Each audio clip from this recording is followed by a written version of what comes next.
I learned that the entire Triwizard tournament was a setup by Voldemort. Don't be scared of the name. And don't dignify a murdering piece of garbage with a lordship. To use me in a dark and vile ritual to resurrect himself. I learned of the plot that turned the Goblet of Fire into a portkey. I took it on myself, and I have been lectured to quite a bit on being reckless. The captivated audience all chuckled at that. Harry rolled his eyes and complained, yeah. Let's not bother with names. Take too long, back to it. I told my girlfriend right before entering the maze. Then stunned her. She's still a bit miffed at that. I've been training all my life, no one in Hogwarts that hasn't seen me. I had to get to the goblet first. If any of my competitors did, they would have been killed on sight. Yes, reckless, I know. And a stinking cheat. Fraud, shouted Draco Malfoy so loudly it echoed for almost a minute. Harry laughed wickedly. You'll have to forgive Draco. His betting pool has put him on the hook for around 35 million galleons. Quiet, Draco. Silencio. Harry. Dumbledore complained in a long-suffering tone. Harry rolled his eyes. I'd never get through this with his whining. I was stunned by Peter Pettigrew, who sliced open my arm for the first ingredient. Lucky for me, Sally, or as we first learned, the horror within Slytherin's chamber, came through just then. She knocked over the large cauldron Pettigrew was using and killed him. Peter Pettigrew was an Order of Merlin hero. Blaise Zabini yelled. Harry was shocked at a friend, he thought, turning on him. Well, everyone's entitled to an opinion. Mine is that he was a traitor and murderer. Sally bit the bastard in half and he died trying to put his fat belly together. Good riddance to the Death Eater. Calm, Harry. Dumbledore offered, quietly, stick to what we talked about. He nodded, took several breaths, and continued, right. Voldemort, again, with the flinching, was now possessing a little kid, like with Quirrell, creating a homunculus. My basilisk friend used her tail like a sword and pinned him to a wall. It was all but over when a bunch of witches and wizards in silvery masks and black robes apparated in and attacked us. Sally charged them, killed a few, but herself was killed by the Death Eaters. Bloody monster, shouted Blaise in a blind fury. He drew his wand which was glowing green. Harry reacted defensively, banishing the headmaster's lectern into the path of the killing curse. Shards of wood exploded everywhere. The real Mad-Eye Moody, who was quite put out at sitting in a box for over half a year, struck down the would-be killer with his own Avada Kedavra. Think we can finish up this speech? Harry swept the audience with a callous glare, acting on my girlfriend, Susan's, warning 5 heroes came to help me. I was alone against Voldemort and about 20 of his branded Avs. Albus Dumbledore led Sirius Black, Hermione Granger, Remus Lupin and Ginny Weasley. Some of the cowards ran off, we captured 5 and killed 6. None of us came away uninjured. Long quieted by her lack of ability to create scandal, Rita Skeeter had to stir up trouble. Dead witches and wizards, Mr. Potter, what would you say to their families? These were someone's wife, someone's son, someone's father. Luna, might I answer this interloper's question? Harry asked of his press agent. The B-owned Gryffindor smiled and airily answered, well, as long as I get primary credit. Of course. I'll be toughly honest, Ms. Skeeter. He turned back to the audience, there's only one death I'll cry over.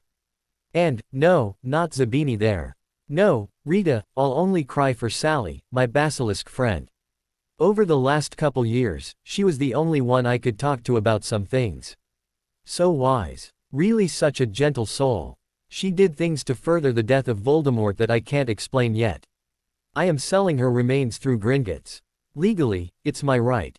And I plan to use the funds they collect in this vendetta. How? Well, that depends how much, but I can only hope Sally would approve of what I do. I am willing to bring anyone interested into the Chamber of Secrets. I want to say a few words there.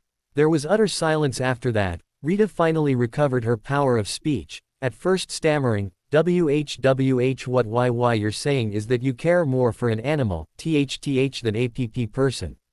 Everyone calls me the boy who lived, Rita. He answered, why? Because my parents sacrificed themselves for their infant son.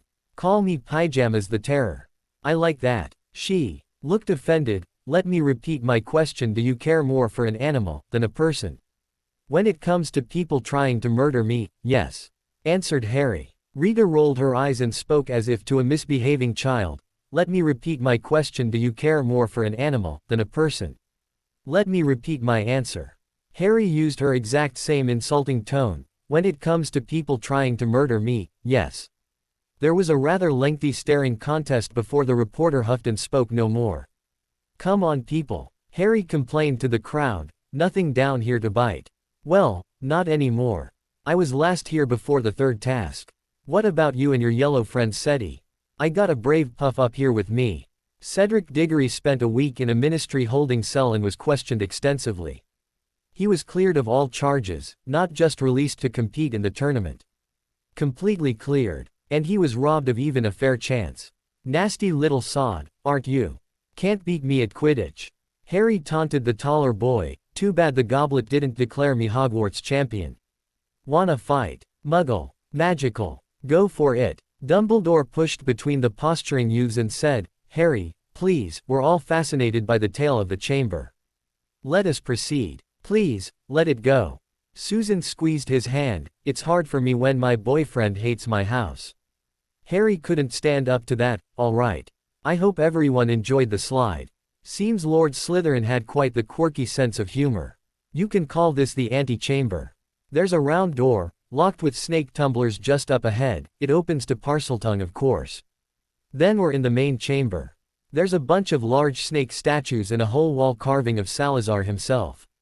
This way. I really think he's enjoying this whole thing. Remus whispered an aside to Sirius. Sirius bit the inside of his cheek. No matter what we think of Sally. Sheesh. Setting all this up has worked for him. You think we're looking at the next care of magical creatures, Professor? Remus bounced on his toes. Sirius frowned. Hagrid apparently forgave Harry for his dragonicide. Harry, on the other hand. The pair exchanged disappointed looks. So, here we are everyone. Said Harry, this is where all that air of Slytherin stuff began and ended. Sally was never meant to be a murderer. Voldemort being a direct descendant of Slytherin and a Parseltongue set her on, the unworthy, as he called them. Sally told me everyone in this castle is worthy. That all of the founders would wonder at the emptiness of their castle and how backwards we seem. Why don't we know more about magic than the founders? Snape looked offended, in fact few looked pleased. How dare you, Potter? He snarled. I didn't dare. Harry answered coolly, Sally told me the classrooms used to all be full. The castle is more than half empty. She told me boys and girls used to fill the Great Hall 3 or 4 different times for each meal. Sally said not one of us is as strong as she remembers any of the first students being. Why? The founders were the greatest, Snape began. And Harry finished, wizards and witches of the age. My mum was the smartest witch of her age. Some people say the same of Hermione. History, Muggle history, teaches that Rome was the greatest empire of ancient times. Even poor Muggles live better than Roman emperors. A letter would take a month to cross the empire. Post can do that in a day. A Muggle can talk on a phone just like we are now and be on the other side of the world. I'm saying Muggles have advanced since the founders lived. Why haven't we? What you say, we will consider. Said Dumbledore. Harry stopped preaching. Sally was my friend. She died saving my life. Excuse me please, I want to say goodbye in Parseltongue. To the fascination of all, Harry hissed for a couple minutes. Ginny's face took on a look of shock. She could understand some but not all of what Harry was saying. She hid the expression and assumed the same look as the rest. When Harry happened to say the password for opening the mouth of the statue, she was the only one in position to notice. After he'd said his piece, Harry thanked everyone for their interest. Ginny pretended interest and hissed the close-mouth password. As the chamber emptied out, she intentionally lingered, even earning the mild irritation of Susan when she took his arm. Standing as close as anyone could to the statue, she hissed in broken Parseltongue. No one except Harry would think it was her. After he looked at her in alarm and understanding, they worked to rush everyone out without looking like they were. Okay Harry, what's up? Asked Sirius when just a special few remained. He was glaring at the potion master, after Snivelus leaves. Arrogant brat. Snape sneered. Dumbledore said, you would be wise, Harry, to listen to Professor Snape in any matter that involves his house's founder.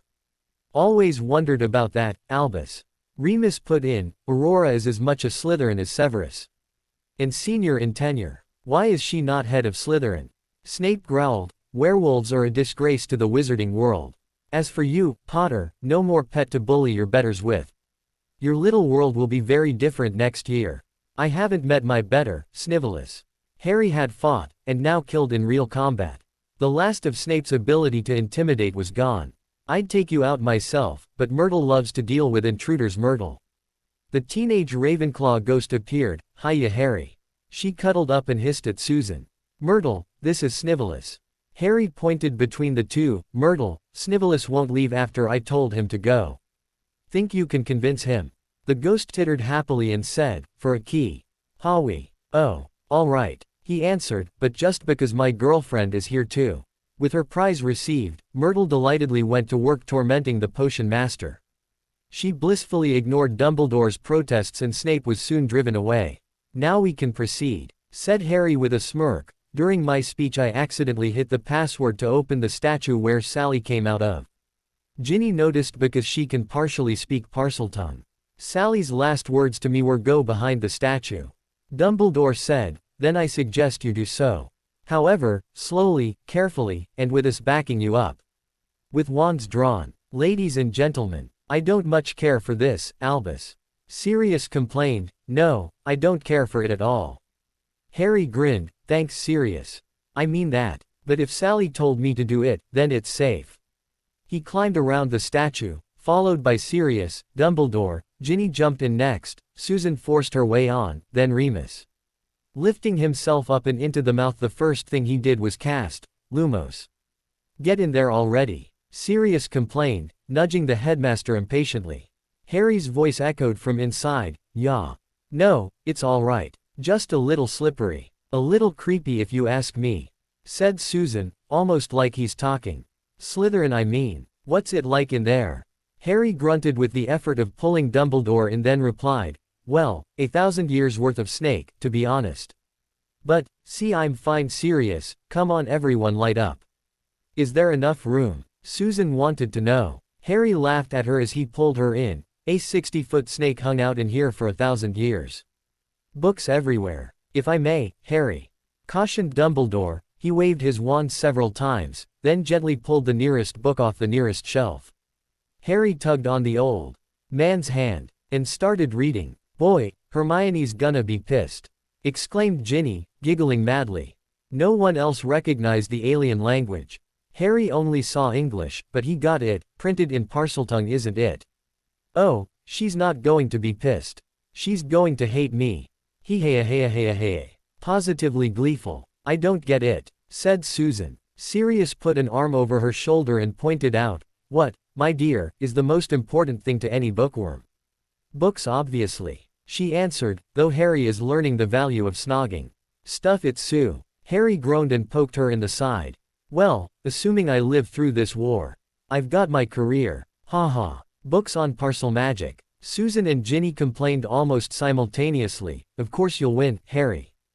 Don't say things like that. Hermione is going to be so proud. Sirius barely stifled a laugh. Her ickle brother, an author. Susan, of course, was quite all right with Hermione being referred to as her boyfriend's sister. The ride home on the Hogwarts Express was uniquely pleasant for Harry. For much of it, either Susan's head was in his lap or his was in hers. Either way they spent a lot of time counting each other's teeth. Harry declared Susan the winner of the tongue wrestling match. Neville looked at Ron and gagged. Ahem. The compartment door burst open. A disgruntled Harry pulled away from his girlfriend's lips. Hello, Draco. Vince. Greg. What's on your brain cell? You cheated Potter. The leader snarled. Neville pointed out, did anyone ever see a tournament rule book? Harry killed the dragon, set a new second task record and third as well. Ron added, it was in Rowling's Book of World Sports Records. Neville held up a thumb. Ron has been expanding his interests. There are other sports besides Quidditch. Harry giggled. Stupid squib. Nevertheless, Draco continued, Father has said I must honor my debts.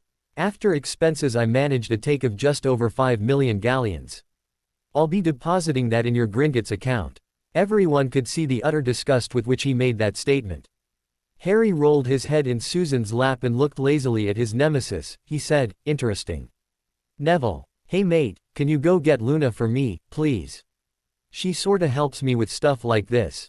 Stuff like this. Draco was offended. You realize we're talking about a substantial amount of money here.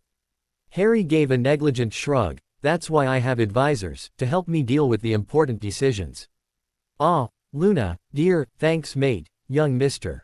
Malfoy has an important business transaction to discuss. He went back to important work snogging. Yes sir. Luna snapped and turned her Lunaist look too. How can I help you Draco? Goyle asked, should I mess up the little freak?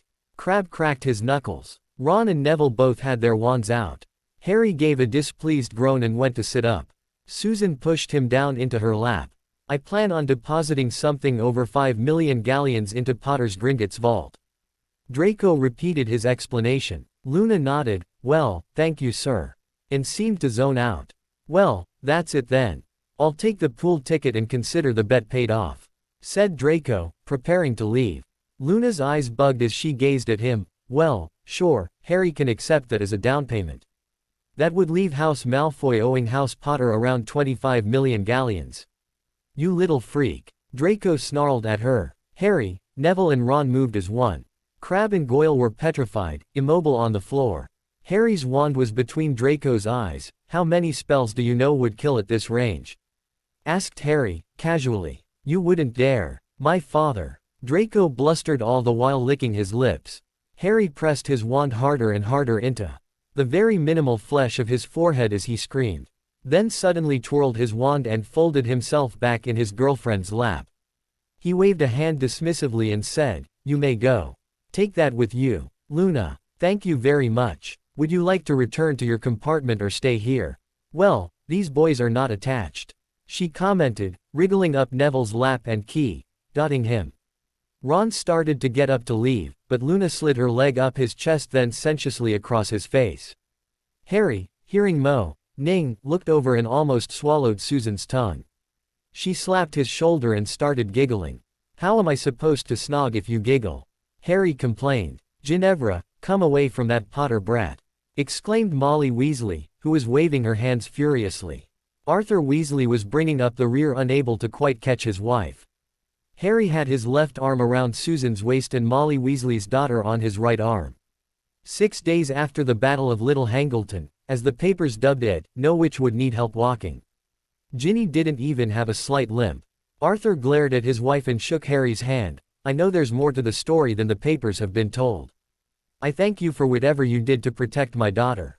Arthur. Molly slapped him on the arm. Get away from him. That was when Sirius walked up. Of course he'd been on the train the whole time. He wouldn't disrupt Harry's snogging. Is there a problem, Mrs. Weasley? This is Lord Black asking. He took Ginny's hand and key. I would like to thank you for assisting me and my reckless godson.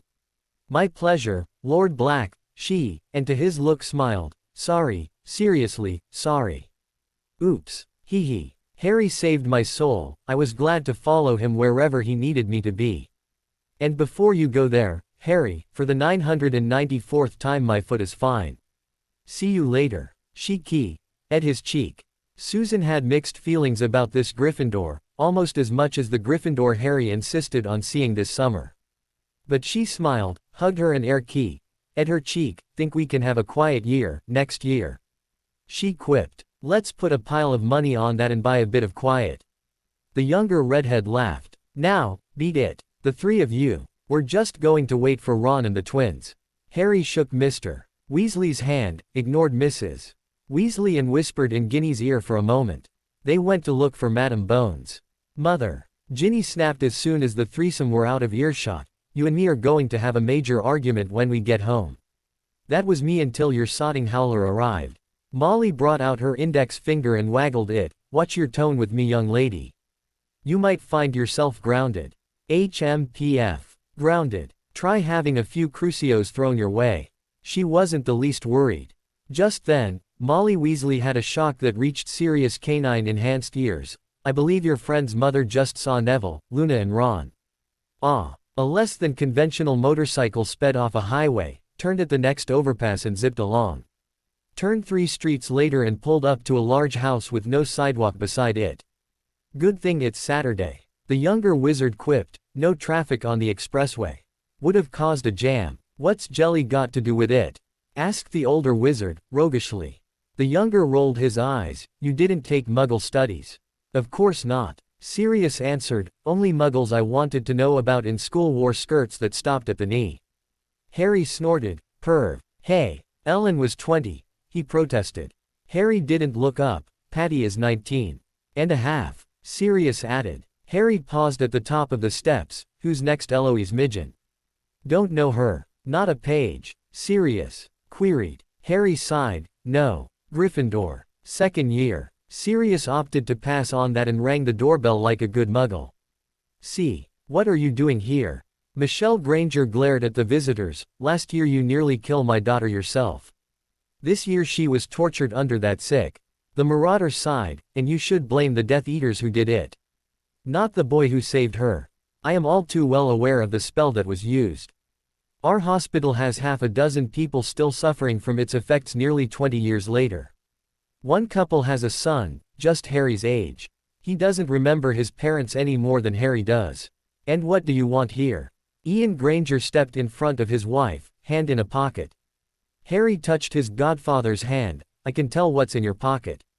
Harry said, tonelessly, I can guarantee nothing will happen if you pull it other than you'll wake up in a few hours needing a Tylenol. Hello Hermione. I saw combat. I killed. I watched friends die in Ireland. Her father said. Harry nodded, his gaze didn't waver as he replied, I believe you. I can see it. I prevented all my friends dying last week. I'll probably do it again. Or maybe Hermione will save my life next time. You hurt my daughter. Mrs. Granger put in. Harry didn't take his eyes off the husband, no. You did. We're friends again in spite of the hurt you caused. Now we can come in the front door as invited guests or me and my godfather enter through your daughter's window. You can't use magic outside that school of yours. Ian gloated. Sirius shocked them by turning into a dog. Right on their porch. Woof. He simply got in between their legs and became human again behind a delighted Hermione. He casually pointed out, there are certain loopholes. I could call the authorities. Ian threatened. Sirius nodded and grinned evilly, you could. In 7th year, students learn about Obliviate. Every young wizard in which needs it. Nothing harmful. Needed for our security. Just think of it as a memory delete. Do you really think Hermione would want to see Harry if he wasn't her friend? I am really starting to hate magic. Michelle growled. That startled Harry into protection mode. If they ever hit you, starve you. No Harry, they would never. Hermione declared, I promise. But I thank you for the thought. Sirius claimed center stage, look. You're a typical Muggle family, which means you send your child away every September and they come back, tell you all these things and show nothing. Just like my favorite Muggle-born family, the Evans, he winked at Harry. And he told and showed, our first transfiguration lesson is turning a toothpick into a pin. Ah, a pincushion. How about the reverse? A simple healing spell. Ouch. See, not even a mark. Madame Pomfrey is for worse things like broken limbs, magical diseases and reversing curses. Harry knock over that glass. Reparo. This year, our Minister of Magic spoke to a crowd of 100,000 just by touching his wand to his neck. And there was a Muggle campground not a mile away that didn't see a thing. A young cousin of mine can make herself look male or female at will, change hair color. You saw my dog, Harry's father was a stag, the transfiguration teacher is a cat. We don't get cancer, high blood pressure or diabetes. Hermione will likely live twice as long as you. But she could get killed while she's walking down that alley of yours. Michelle pointed out, angrily. Hermione had this talk already, what's to stop me stepping off a curb and being hit by a double-decker bus? Or the triple-decker night bus? Added Harry. Sirius frowned at him, not helping. My family thinks magicals are better than muggles. Thanks to Harry's mother I learned that while we're different, well, that's it, different.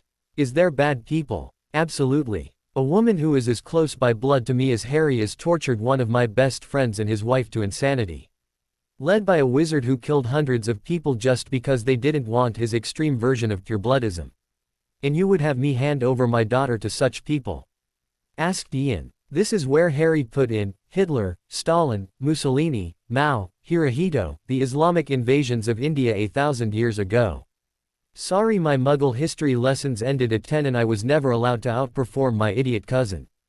Is it true there is a spell that kills? One that actually tortures? Asked Michelle. Sirius nodded. Consider it the wizard equivalent of what's in your husband's pocket. It's why Harry's so famous in our world. It's classed unforgivable, it can't be defended against, and you go to Azkaban, where I spent 10 years, for life. Harry's the only person ever to have survived it. What hit Hermione is the Cruciatus curse, same thing, classed unforgivable, can't be defended against, one-way trip to Azkaban. So the people, if they're ever caught, both Grangers asked. Harry shook his head. No. They'll never be tried. They're dead. Harry, you didn't. Hermione looked appalled. No. Even the Quibbler doesn't say that. He nodded. Officially, Dumbledore admitted to Madame Bones that he did. Bones, is the name of your current girlfriend? Michelle half asked. Hermione waved off her mother. You didn't answer my question, Harry. Yes he did, sweetheart. Ian answered grimly. Hermione gulped down tears. Why? How many? For everyone. He answered, you, Sally, Remus, Ginny, even Dumbledore. It was my fight. Hermione asked, if Sally was there, why did we, I mean you, shouldn't she have just swept them all away? I guess your memory's a little hazy. Harry shook his head sadly. They killed her. She walked over to where he was sitting and hugged him. I'm sorry, Harry. We're two, offered the Grangers, one person. Could have won it alone. Sirius answered, Sally was named for Salazar Slytherin. One of Hogwarts' founders. She was a basilisk, a 60-foot snake. But just as meaningful to Harry as Hedwig. And they could talk to each other. I think of her as my personal Yoda. He said sadly, then he got a sneaky expression, and before I forget, I have a present for you. Sirius didn't bother hiding a grin. Hermione opened it curiously and was deeply surprised when it was a book. The look became a confused one when she leafed through it. Thank you, Harry, but I can't read it. As plain as good old Queen's English to me, my own. He chuckled. Then he waved his hand and apologized, couldn't help it. This is the translation of the first chapter, I didn't have time to do more. The book is written in parseles. Sally's last words told me to get behind Salazar's statue. There is a whole library back there. Whole shelves of books on snake magic. Hundreds of them back there. I'm going to look through them for anything that'll help defeat Voldemort, and once it's over I'll have a whole wall in bookstores, translated by Harry Potter. There absolutely were events that old Harry knew he would be changing by forewarning his young self. He even foretold that his diary might talk itself out of a job. Could he, for instance, have foreseen Pettigrew's escape from Azkaban? He certainly predicted much of Hogwarts turning on the boy, but not the violence of the Hufflepuffs. And, while Cedric is still alive, he is not a friend. A basilisk befriending the boy. Her death leading to this new treasure trove. Would the original Harry Potter have thought to make such an insane bet on himself during the tournament? These were just a few of the things going through Harry's mind as Sirius drove the motorcycle down Hermione's street. He roared with laughter at the shocked expressions of Ian and Michelle Granger as he waved to them from almost 100 feet above. What could fifth year bring? Much of the pre-year drama of my timeline won't apply. Hermione and Ron won't have a reason to ignore your letters, as you should be mostly independent of Dumbledore. There won't be a Dementor attack on you at Privet Doctor, therefore you won't be charged with breaking the statute of secrecy. For your own information, read the reasonable restriction for the use of underage magic. You should never have a problem with self-defensive magical use. Grimmauld and your tent cannot be monitored by the Ministry. More on the Minister. Fudge is out for Fudge. He denied Voldemort's return because it would damage his reputation. He cannot be trusted. Write off those bribes you used as gone money. Getting Sirius free is all you'll get out of it. Even if Voldemort didn't return with the Triwizard, he will not stop trying until he succeeds somehow, and when he does, the number one target will be you. Number two targets, just barely, will be anyone and everyone who is your friend. Someone of your friends probably needs to kick your teenaged ass into believing it. Voldemort has too many avs, you cannot fight them all. You need the help of friends. Dumbledore means well in this, but if you are fighting someone trying to kill you or your friends, stunning them is useless. Kill without regret and without mercy. Last up, it's time to tell you about Snape. I eventually bought into him as a hero. Even to the point of naming a son, Albus Severus. What was I, nuts? Snape actively hates me you because we're the spitting image of James Potter. I quoted the prophecy to you already. Over the summer, you'd best be served by destroying it in the Department of Mysteries. Yes, it's illegal. So what? Back to Snape, he overheard part of the prophecy when Trelawney was giving it to Dumbledore.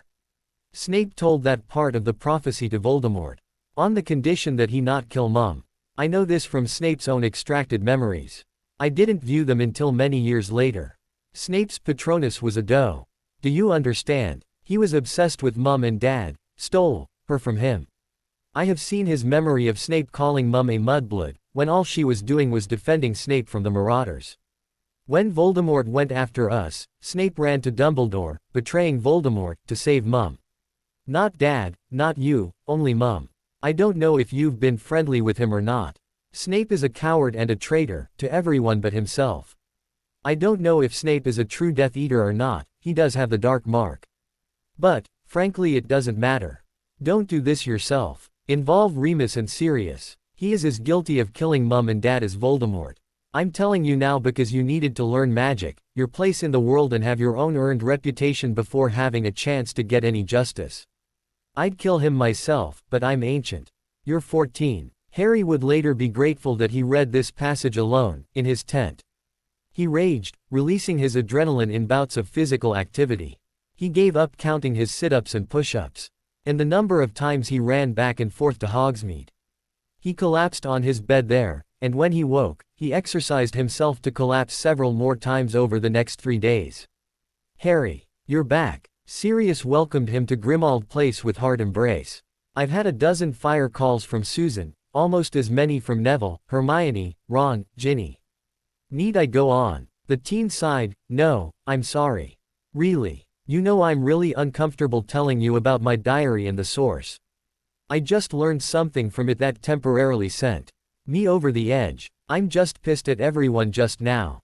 You want to tell me what it is?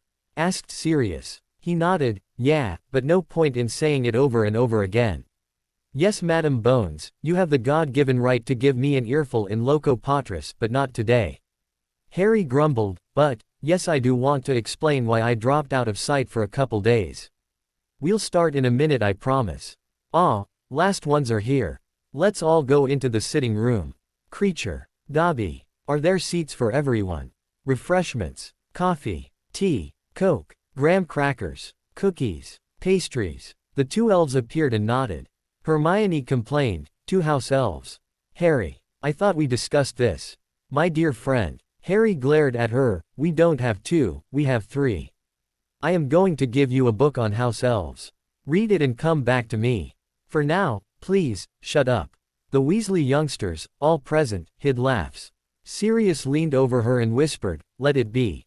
This is far more important. Thank you all for coming. Harry looked around the packed room. You're all here because I'm sure you'll give me an honest opinion about a deadly serious matter. Only for an instant did a few people smile at the pun. The teen's expression precluded humor. Mrs. Weasley wanted to know, why is Professor Dumbledore absent? Because this matter doesn't involve him. And I frankly already know his answer in this matter. He answered. She folded her arms across her chest. Well, then you know what my opinion will be. I have a specific condition here, that all of you promise not to discuss the matter with Professor Dumbledore, or anyone else outside this room, until I say so. Said Harry. The Lovegoods nodded to each other. Luna answered, yes Harry. Certainly. Sirius agreed. Augusta Longbottom answered, we are particularly committed to friendship with the Potters. I only ask that any advice offered not be testified to in the event an illegal act is decided upon. A worthwhile suggestion. Said Sirius, I suggest we go beyond what Harry just said. Harry, an unbreakable oath will make it literally impossible for anyone taking it to break without losing their powers. Molly Weasley shook her head. I will hide nothing from Professor Dumbledore. In fact, as soon as I leave I will go right to him. Come children. Mother, I would remind you I am legally an adult. Said Percy, I will swear such an oath to protect both myself and anyone else present. Harry has particularly selected this group of people who are not simple yes men. She huffed at her son, Well, the rest of you then. If they don't want to leave they won't. Harry shoved the doors shut and stood in front of it. Ginny shook her head. You already grounded me for the summer, mother. Go. Obliviate. Harry cast. You'll just remember dropping everyone off for some Quidditch. Ron's eyebrows shot up. That's a Madam-level spell. It is. Acknowledged Harry, and I've studied spells over that as well. All I changed was the last hour or so. Remus, you can probably express Dumbledore's opinion, if you choose. After that, oaths were made and accepted. Susan, with a smirk, offered, this is really bigger than Auntie's right to play dad. I've had help since before first year. Take for example, the trick to tell the twins apart. Knowing about Ginny's diary. Serious innocence. The fake Moody, etc. Harry announced to varying degrees of surprise, my source has never been wrong. He somehow knows me better than I know myself. He just dropped something on me that is, well, I couldn't trust Dumbledore anyway. Everyone here knows his trust Severus line. Susan looked at Amelia and said, I've seen it myself, Auntie. If you doubt it, pull some of those appeals Harry made against Snape's punishments. This can't be ignored and it can't be put off. Harry said, I can't offer any physical evidence and only 2 witnesses can prove what I'm about to say. That's Voldemort and Dumbledore. Snape told Voldemort a prophecy about the killer of the Dark Lord in exchange for getting my mother. Nev, at the time, the prophecy was less sure. All it said was born as the 7th month dies. This could have been about you. But, anyway, Voldemort killed Mum and Dad. And his followers Lestrange and Dolohov crucioed Neville's parents. Pettigrew gave up my parents' safe house. But Snape gave him the reason to go after us. Sirius didn't even blink before drawing his wand and saying, let's kill him. Now, I have no problem with that, said Neville, coldly. Remus said, Albus would, actually already did, vouch for Severus. That he provided useful information that saved lives and contributed to Voldemort's downfall. Sure he did, sneered Harry, like just the reason to cast a killing curse at a baby whose mother died to protect him. Go on, Mr. Granger. Ian Granger asked, is this the same man who calls my daughter a know-it-all mudblood? Yes, Daddy, but he doesn't deserve to die for that. Answered the still shaky girl. Creature added, Creature liked dropping Greasy in Thames. Eliciting laughter. As contemptible as I find the man, he is entitled to a trial. Said Amelia. Remus nodded. Sirius glared, like the one I got. With the only 2 witnesses not likely to help. Asked Harry. Amelia wondered, I don't suppose your source would come forward. We don't even know who he or she is. Bloody. I just thought like Dumbledore. Harry suddenly complained, I can only tell you a few things about him. I met him once. He was very old. Long scraggly white hair. He gave me a package with a few magical goodies in it, and a book he occasionally puts messages in. Ginny jumped up and glared, a diary. Even Dumbledore acknowledged there was nothing dangerous about it. Said Harry. Remus and Sirius were both there. This old wizard told me he used to help the old crowd. You know what that means, Madam Bones. And that he owed my parents a favor. The only other person I know he met was Professor Hagrid. They acted friendly enough. Amelia asked, so who is this man? Why won't he help in person? I'm not sure you'd believe me if I told you. Admitted Harry with a sigh, but like I told Sirius, when anything comes out of this book, it's true. And, I've never seen a passage like this, except for the very first letter the old man gave me. He knows Snape is guilty. I can allow you, any of you, to read what I read. He closed his eyes for a moment and the paragraph detailing the Potion Master's actions leading up to Voldemort's fall appeared. And was read. Ginny noticed, Harry, the magic on this doesn't feel anything like Tom. Except once. After that he felt all possessive. Well, perfect. Madam Bones snarked. I'm going to jail a respectable potion master on the word of a book, just because it's trusted by a 14-year-old witch and a 15-year-old wizard. Oh, and did I mention he has the absolute faith of Albus Percival Wulfric Brian Dumbledore, Headmaster of Hogwarts, recipient of the Order of Merlin First Class and head muckety-muck of the whole bloody planet. Susan giggled childishly. Auntie Amy said bad word. Auntie Penk ickle Susie. The highest-ranking magical present retorted. Susan blushed violently, then smirked. She slid herself onto her boyfriend's lap, stuck her butt in the air and baby talked, "Dat's hai's yob." Harry's hands twitched, then he tucked them behind his head and left them there. His mind had an image of his girlfriend in a very short skirt that refused to be suppressed. When she rocked a bit, he instinctively grabbed her jeans-encased buns to prevent her from falling. Harry Potter boy hero, Ginny declared raucously, jealous wish engraving itself on her retinas. Ron smiled, well, not my sister being pod. Then gulped at the expression on her aunt's face. Officially, said Amelia, studiously ignoring her niece's antics, the DLME can't investigate this. And, of course, a murder would have to receive the most rigorous and detailed examination by top Aurors. Sirius suddenly clicked his heels and bowed to her. Madam Bones, if you would, thank you for bringing your niece for a UHHMM playdate. I'll send her home around midnight. 11. She countered imperiously, and not a minute later. And I will be checking her for fingerprints. Susan offered, very loudly, I won't do anything you wouldn't. Work now, play later. Neville decided. Harry wasn't groping Susan when he slid his hands over her hips and down her legs. He was only getting her into a stable position on his lap. Honest? He asked calmly, so. Is there a plan? Someone looks a little flushed. Zeno Lovegood observed, amusedly, after all, his moonbeam was still pure. He didn't see the other two young wizards grinning at her.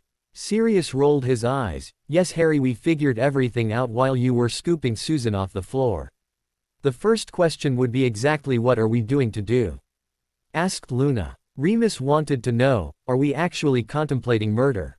There'd be a certain irony in locking him up with you on a full moon, Remus.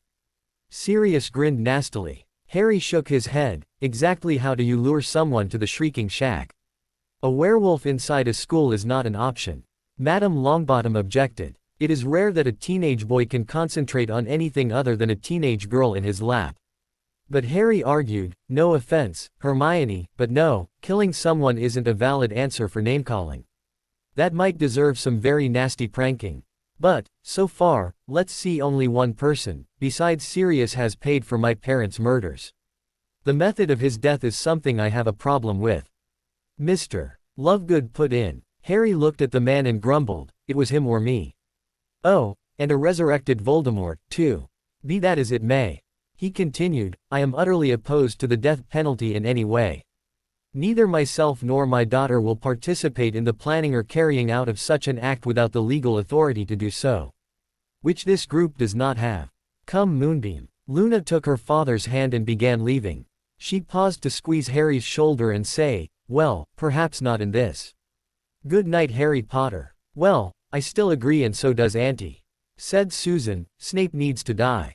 Harry bug-eyed her. Sue. Really? I thought. She left. Like Luna. That really bothers me. Really, Harry. Answered Susan with an impressive dose of ruthlessness. Auntie didn't leave because she disagrees. She left so she wouldn't know what to look for in any crime scene. And, any evidence she does sleuth out, can be, misinterpreted. Albus Dumbledore was deeply surprised to receive a missive from Harry Potter. Even if it was brief and rather perfunctory. Headmaster Dumbledore, Sirius and I need to discuss some important matters of my ongoing educational career at Hogwarts. Please come to our home Friday at 7 p.m. A word of warning, while Professor McGonagall would not be unwelcome, under no circumstances will Snape be. Am I clear? Do not bring him. Thank you, Harry Potter. Severus was vital to his operations. He would, of course, bring his potion master in on whatever the pair wanted to discuss. And, to keep the spies cover, tell him to inform the Wraith or Homunculus Voldemort. Whatever the current case may be. Good evening, Professor, said Harry. As he opened the door, he looked behind the old wizard and noted, no Snape, I see. Thank you. The headmaster nodded. I am old and set in my ways, Harry. But I can occasionally learn from my mistakes. May I ask, where is your godfather? Lou, I think. The teen answered, I see we're on a first-name basis, Albus. Where is Snape tonight? The old wizard shrugged, be that as it may. Do you have any objection to beginning? Students may consider summer a vacation, however teachers are frequently busier now than during the school year. Professor Snape is at Hogwarts, as are several other staff members. I see. Well, good. By all means, to business. Said Harry politely, and, by the way, one of my most successful self-improvement jobs this year has been occlumency. I've also been helping my friends get their minds secure. Sirius can't get in anymore. I can keep Madam Bones out most of the time. You could probably still break in, but you could never make me forget. That means. Dumbledore understood, this topic was not about school, it was a warning. He withdrew the tendril of his mind before it did more than scrape the boy's outer defenses. I should like to have Professor Snape test your talent there. I would like your approval to take a few of the owls early this year. Harry requested, ignoring the headmaster's politely worded order. He stroked his white beard and hedged, such a request is not uncommon. Many of your grades warrant such an exception. I have received a few others, what have you in mind? Herbology, potions, care of magical creatures. Replied Harry at once, I want to bypass those this year to double up on charms, arithmancy and runes. The beard, again, was fondled. I note you had issues with each of those professors this past year. That concerns me. The greasy git still insults my family. The bi.ch and most of her house still call me cheat and liar. The overgrown oaf thinks one half-assed apology makes it all better. Harry characterized each as he felt. The identities were obvious. More practical time with the other three will build on my theoretical knowledge. You're convinced Voldemort will be back. After Hangleton, so am I. Dumbledore nodded, I will consider it. Either way, I'm dropping those three. It's done, Harry declared. Dumbledore's head suddenly snapped around. Someone just left. Harry. Why are there apparition wards on the house? Well, Harry drawled out the explanation, that was Sirius and Remus. The wards were put up by Sirius. As to why, shall we discuss Snivelus? The professor frowned, what has Professor Snape to do with this? I demand you take down these wards. I'm not Sirius. While I am black by blood, and possibly heir apparent, Harry was intentionally being long-winded, I can't take down wards established by the head of house. Dumbledore glared at him, and when Harry looked away, he cast legilimens. What is going on, Harry? Well, let's see, I heard the cannons lost in a massacre a couple days ago. Harry rambled nonsense, the weatherman says it might snow tomorrow, but I doubt that since it's June. Luna asked about lethifolds. Me and Sue made out a bit the other day. Auntie Amelia wants to dust her for fingerprints. Nymphadora, although she doesn't like that name, can make her beeps bigger. And her nose into a duck bill. All through his speech, Harry's voice got more and more tense. He finally could do nothing but grunt in pain as the spell bore down on him. If Dumbledore had the mental energy to spare, he would have been impressed with the boy's resistance. Harry was making him fight for every inch. Every time Dumbledore gained ground here, he lost it over there. He had to surround the entire shield with attacks and ever so slightly concentrate on one point. It could have been a minute, or more likely, a day. But finally, he won, and sifted through until he found what he needed, panting, what have you done? Me. Harry was on the floor, holding his head. Dobby. Creature. Winky. All three elves popped in. Dumbledore attacked Harry Potter. Dobby was literally hopping mad. Dobby, get rid of. No. Ordered Harry through the red haze of pain, make sure the wards hold. Do everything to keep him here that doesn't endanger you. Then he passed out. Splash, everything was all black, cold splash, someone was holding him in a chair. He slapped at the hands and clawed at the arms, freezing cold splash, knock it the bloody hell off. He yelled. Remus Lupin grinned in the boy's face, welcome back, Harry. Aquamenti Frigia. Came from Sirius, soaking every inch of an equally laid out headmaster, in almost ice water. Don't bother, Albus. It's all over. Dobby has your wand at the moment, and will only return it on Harry's order. Just sit in the chair and we'll tell you all about it. Regaining his full senses still took a few extra seconds. Albus finally had all his long hair plastered to his skull. Is Harry all right? He asked. You're not worried for yourself? Sirius sneered. Still shaky, he answered, no. Whatever you did not require my death. Obviously. But it must be both illegal and dangerous if you were willing to risk injury to Harry. Explain. Winky. Remus called out, 4 fire whiskeys please. She popped in with a tray, set it on the coffee table, here go Master Lupin.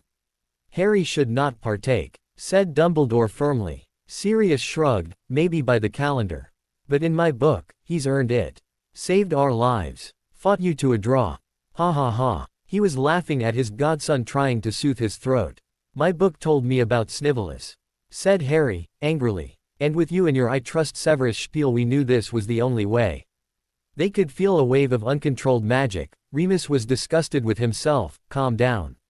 It won't change anything. The castle is easily repaired. I'm sure the elves and Argus have most of it done already. You killed Severus, growled Dumbledore. Why? Harry crossed his legs and answered, the one to defeat the Dark Lord approaches, born as the 7th month dies, need I go on? The prophecy. He was shocked. Harry. How did you learn about it? Sirius snapped at him, haven't you been paying attention? Harry not only knew that. He knew your stinking Snivellus sold out him and James to Voldemort. There is no other choice. Dumbledore declared in icy tones, Sirius, Remus, I will have to take you in for Severus murder. Harry, I need my wand. He called. Dobby. Return Albus' wand to him. Go ahead. It's all right, whiskers won't hurt me. Besides, you'll need to take me in, too. That is ridiculous, Harry. The headmaster waved him off, although, we will be discussing your living arrangements. Clearly you have been negatively influenced by.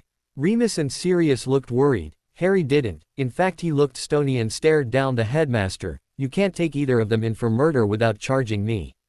And I'll outright confess. You have committed no crime, Harry, said Dumbledore. You have just been misled. With proper guidance you can. Harry cut him off. Be guided to my destiny for the greater good, right Albus? Well, screw that. One of Idiot Dudley's TV shows explained it clearly. Well, at least I understood it. 3 American robbers decided to rob a bank. One stayed in the auto out front waiting for the other 2. One of the other 2 shot a bank teller. During the trial, all 3 were convicted of murder and all 3 got the death penalty. I fail to see the relevance, Harry, said Dumbledore. Sirius and Remus didn't quite follow, either. Harry went on, relentlessly, they wanted to protect me from danger and from, as Remus put it, the trauma of killing. So, when I agreed to keep you here, so they could dispense justice, I became as much a part of the conspiracy as the auto driver. Even if he didn't shoot anyone. Oh, Harry, Sirius offered sadly, not true. Me and Remus are the only ones in trouble here. Remus added, this is something we decided to do. For prawns. And Lily. All you did was participate in a conspiracy to avenge the deaths of my parents.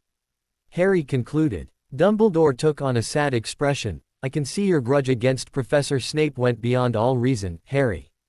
Especially in light of the fact that he was, in no way, responsible for the murder of your parents. And my attempted murder, added Harry. The headmaster conceded the point with a nod. Well, let's take this from start to finish. This might have been the big reveal of a great practical joke, except Harry wasn't smiling, at all. Trelawney tells you the prophecy. Snape overhears prophecy. Snape tells prophecy to Voldemort. Pettigrew tells our location to Voldemort. Voldemort kills Mum and Dad. Your timeline is essentially correct, Harry, said Dumbledore. How does that make Professor Snape responsible for your parents' deaths? Harry pointed out, if he hadn't told Voldemort, then he never would have had a reason to go after us and the Longbottoms. By the way, Neville and his gran know about this too. He'll be glad of Snape's death, even if you only consider the shit Snape has put him through in class. Professor Snape had to tell Voldemort of the prophecy to preserve his place in the Death Eaters and strengthen his standing with Voldemort. Dumbledore explained. Snivellus did it to get Harry and James out of the way, then console the grieving widow. Sirius shouted. Remus restrained Harry and added, I lived quite a bit in the Muggle world, as you know. I can tell you something else about their justice system. Under it, Albus, you are just as guilty after the fact. You spoke in defense of Snivellus and never told anyone of his crimes. It was essential that Severus be in a position to assist when, note I say when Voldemort returned, as I knew he would. Dumbledore justified himself, and his skills have been immensely useful in teaching. Harry snorted in disgust. Snivellus is a better teacher now that he's dead.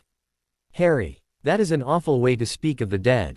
Dumbledore protested. Harry spit at him. I could have taught potions better in first year. So, here's the situation, Albus, only the 4 of us know who killed Snivellus. Professor Snape. Harry, give the dead some respect. Dumbledore corrected. Harry glared and ordered, Dobby. More fire whiskey please. Thank you. Then continued, before I was rudely interrupted, if you reveal what you know, I confess to being part of a murder conspiracy. I go to Azkaban or through the veil with my godfather and ruin the prophecy. And during my trial, I testify about you knowing Snivellus was part of my parents' murder and Neville's parents' torture. And if I tell you, our rules are different? Asked Dumbledore with a superior tone, that your entire conspiracy theory does not apply. That I am not in any kind of legal jeopardy whatsoever. The teen stared him down and emotionlessly answered, you still acted in league with a Death Eater. It'll destroy your reputation. It'll be worse coming from the boy who lived. And I won't live an instant beyond Remus or serious deaths.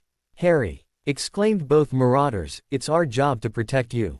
The boy shrugged, it's what family does. And you can't protect me if you're in Azkaban. Isn't that right, Albus? Dobby, bring the wards down, please. The ramifications of this incident are incalculable.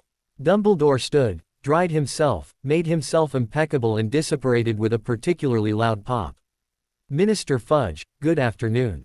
Sirius greeted him effusively outside the Wizengamot chambers. Sir, why is it my godson is being slandered in your mouthpiece? The minister felt the urge to speed up, but found that useless as his questioner easily kept pace. The matter of you know who is closed. Why whoever do you mean? Sirius sneered, now. Voldemort almost came back last month. Harry and Dumbledore have both spoken on the matter. The Potter and Black houses have been highly supportive of your administration. Kindly explain why the Daily Prophet is quoting you attacking one of your major supporters. Fudge stomped to a halt, poked him in the chest and said, with hostility, Mr. Black, I am the Minister of Magic for all of Britain. I do not have the time or inclination to discuss every little detail of my administration with every person who walks up to me. Sir, I am not every little person. Sirius used all the pureblood contempt he knew. I am the titular and hereditary lord of the most ancient and noble House of Black. And you can expect a complete and absolute withdrawal of my and my godson's support of your cowardly regime. I say good day to you, sir. His cape billowed most impressively as he walked away. Elsewhere, Dolores Umbridge was having difficulties of her own. Under no circumstances does a child have the right to enter the Wizengamot chambers. Get out of my way, you overgrown acromantula. A teenager glared down at her from a few inches up. Dolores stepped back and up a step. Who are you, boy? Hem is a senior ministry official. I demand proof of identity. How's this, Toad? The boy closed the gap and moved up a step. Then he flicked a lock of hair off his forehead and answered, just call me Lightning. She stepped higher again and glared down with much disfavor. Your attention-seeking ways will be useless soon, Potter. The minister and I will be seeing to that. Now, remove yourself from these hallowed halls. Forthwith. Harry, exclaimed Sirius, arriving on the scene, perfect timing. We just completed a session. What's on your mind? Step aside, silly woman. A minimal privacy charm let the senior undersecretary know she was not part of the conversation. It was less than respectful. An official envelope contained his grades, O's mostly and a couple O+S, an O with distinction, 2 acceptables. Let me guess, said Sirius with some annoyance, apparently your little potions book didn't impress Snivellus. History is of no concern, what with Binns running that. Distinction, I don't know that one. Harry made a surprised face, when do you get so smart? Well, let's see what my owls say. Distinction was for my ability to do a Patronus. I'll have to thank Moony for that one. I've got so much energy, wanna see me outrun Padfoot? Not bloody likely. Sirius barked in amusement, oh, you might want to know, we are no longer on Minister Fudge's good list. Harry nodded at that, I expected it. He's kind of a what have you done for me lately sort. We need a new minister. One that's going to back the Aurors program and get ready to fight Voldemort. Is there anything your source doesn't know? Asked Sirius in a whisper. To which Harry shrugged. Hi Harry. Keeping up with your studies? Of course you are. I should probably be asking how many subjects you can newt out of. Anyway, Cormac did not work out. That boy is only slightly less arrogant than Malfoy. Not a pure-bloodist type. He made me want to curse. Grr. Well, anyway, you might be interested to know Mum and Dad have lost all objection to me associating with you. Apparently, 2 major facts caused this turnaround. Your obvious and deep affection for Susan eliminates the possibility of us reuniting. Yes, I am still a bit bitter. And the fact that, you were too busy to notice, Ronald and I have discovered we have feelings for each other. I am quite pleased with this, as you can imagine. There is a dance at the high school I would have attended, had I not started at Hogwarts, next Friday. Shall we show the purebloods how muggles do it? Please say yes. Hermione. Peas. Terrible about Professor Snape, isn't it? Hi Hermione. Sounds like fun. Ron and Sue should be really interested. A Muggle studies field trip, you might say. Well, I hope to bring her anyway. Depends on how officially meeting Auntie Amelia goes. I don't exactly have a great record with parents, do I? Either way I'll be there. Harry. Peas. Sirius told me not to talk to any press or write anything regarding our former potion teacher. Off you go, Hedwig. Thanks. Wait for Hermione to say if she wants to reply, okay? He told his owl. The snowy bird blinked intelligently, nodded and took off. Eyes zitty. A vastly healthier than any of their 3 house elves were at first. House elf challenged the visitors, and Yaus is. And Sirius part in the formal ritual, Sirius Black. Potter Guardian. We are expected. This touches Mistress Susie. The elf sized up Harry with disdain. Harry smiled, only when she asks me to. Zitty like. Zitty like. She bounced and ears flapped. Enter. Enter. Susan took both of Harry's hands and key. At him, well, you passed the easy one. She commented, Amelia Bones, my boyfriend Harry Potter. Madam, an honor. Answered Harry, as if they'd never met before. She sized him up, shook hands briefly, and this is my godfather Sirius Black, replied Harry. She gasped, the criminal. Hardly, madam. He exuded charm, the only thing I may be guilty of is stealing a few hearts. I may be 36, but I feel 20. Harry rolled his eyes, he is incorrigible. Might I compliment your home? And the loyalty of your elf? Thank you, Harry. She replied, ah, may I?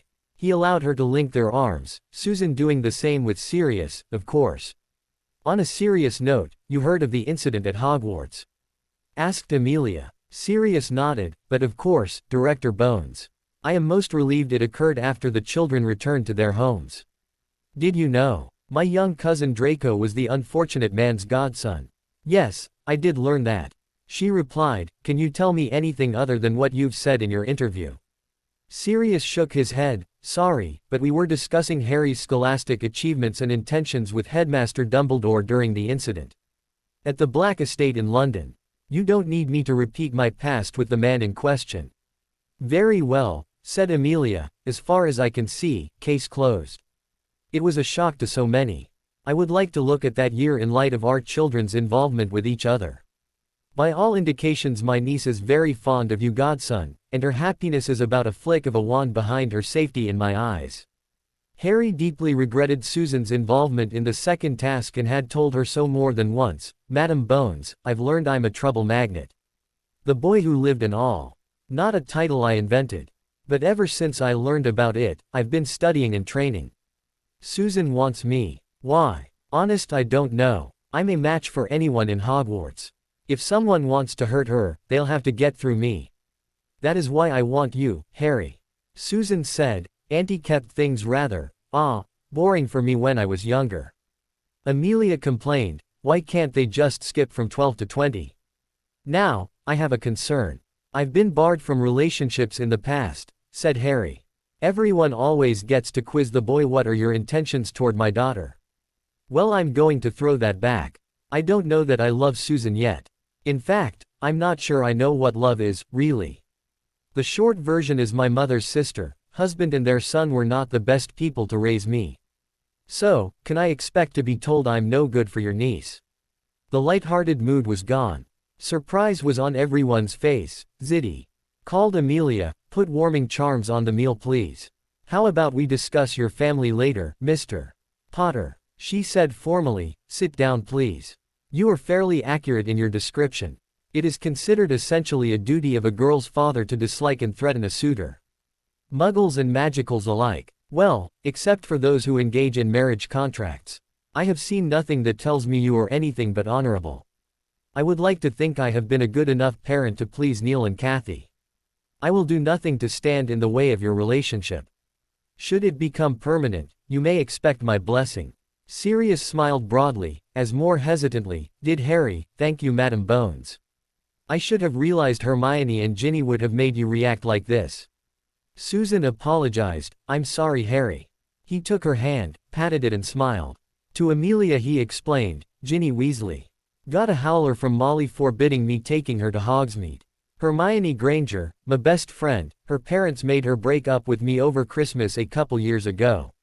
I see. You are too young to have had such heartbreak, never mind the other events in your life. Said Amelia, Bones women tend to select our mates early. I was actually 10 when I proposed to Jo. We had a good number of years together, just never had children. Anyway, enough of an old woman's ramblings. Sirius offered, you're not old Amy. And fully as pretty as the time you caught me in that broom closet. Why am I not surprised? Asked Harry, rolling his eyes. She had an odd look on her face. When did that happen? Were we even at Hogwarts together? Oh yes. Sirius was greatly amused. It was such a proud day for me. I was scared she. Well, you get the idea. Wicked fourth-year star Watson took poor innocent second-year Sirius Black into the cupboard and had her way with me. It was so traumatic. Boo-hoo. Especially when head girl Amelia Bones turned us out of there with a couple stinging hexes. Blamed the whole thing on me, of course. Pondering that, while cleaning her monocle, she eventually replied, innocent Mr.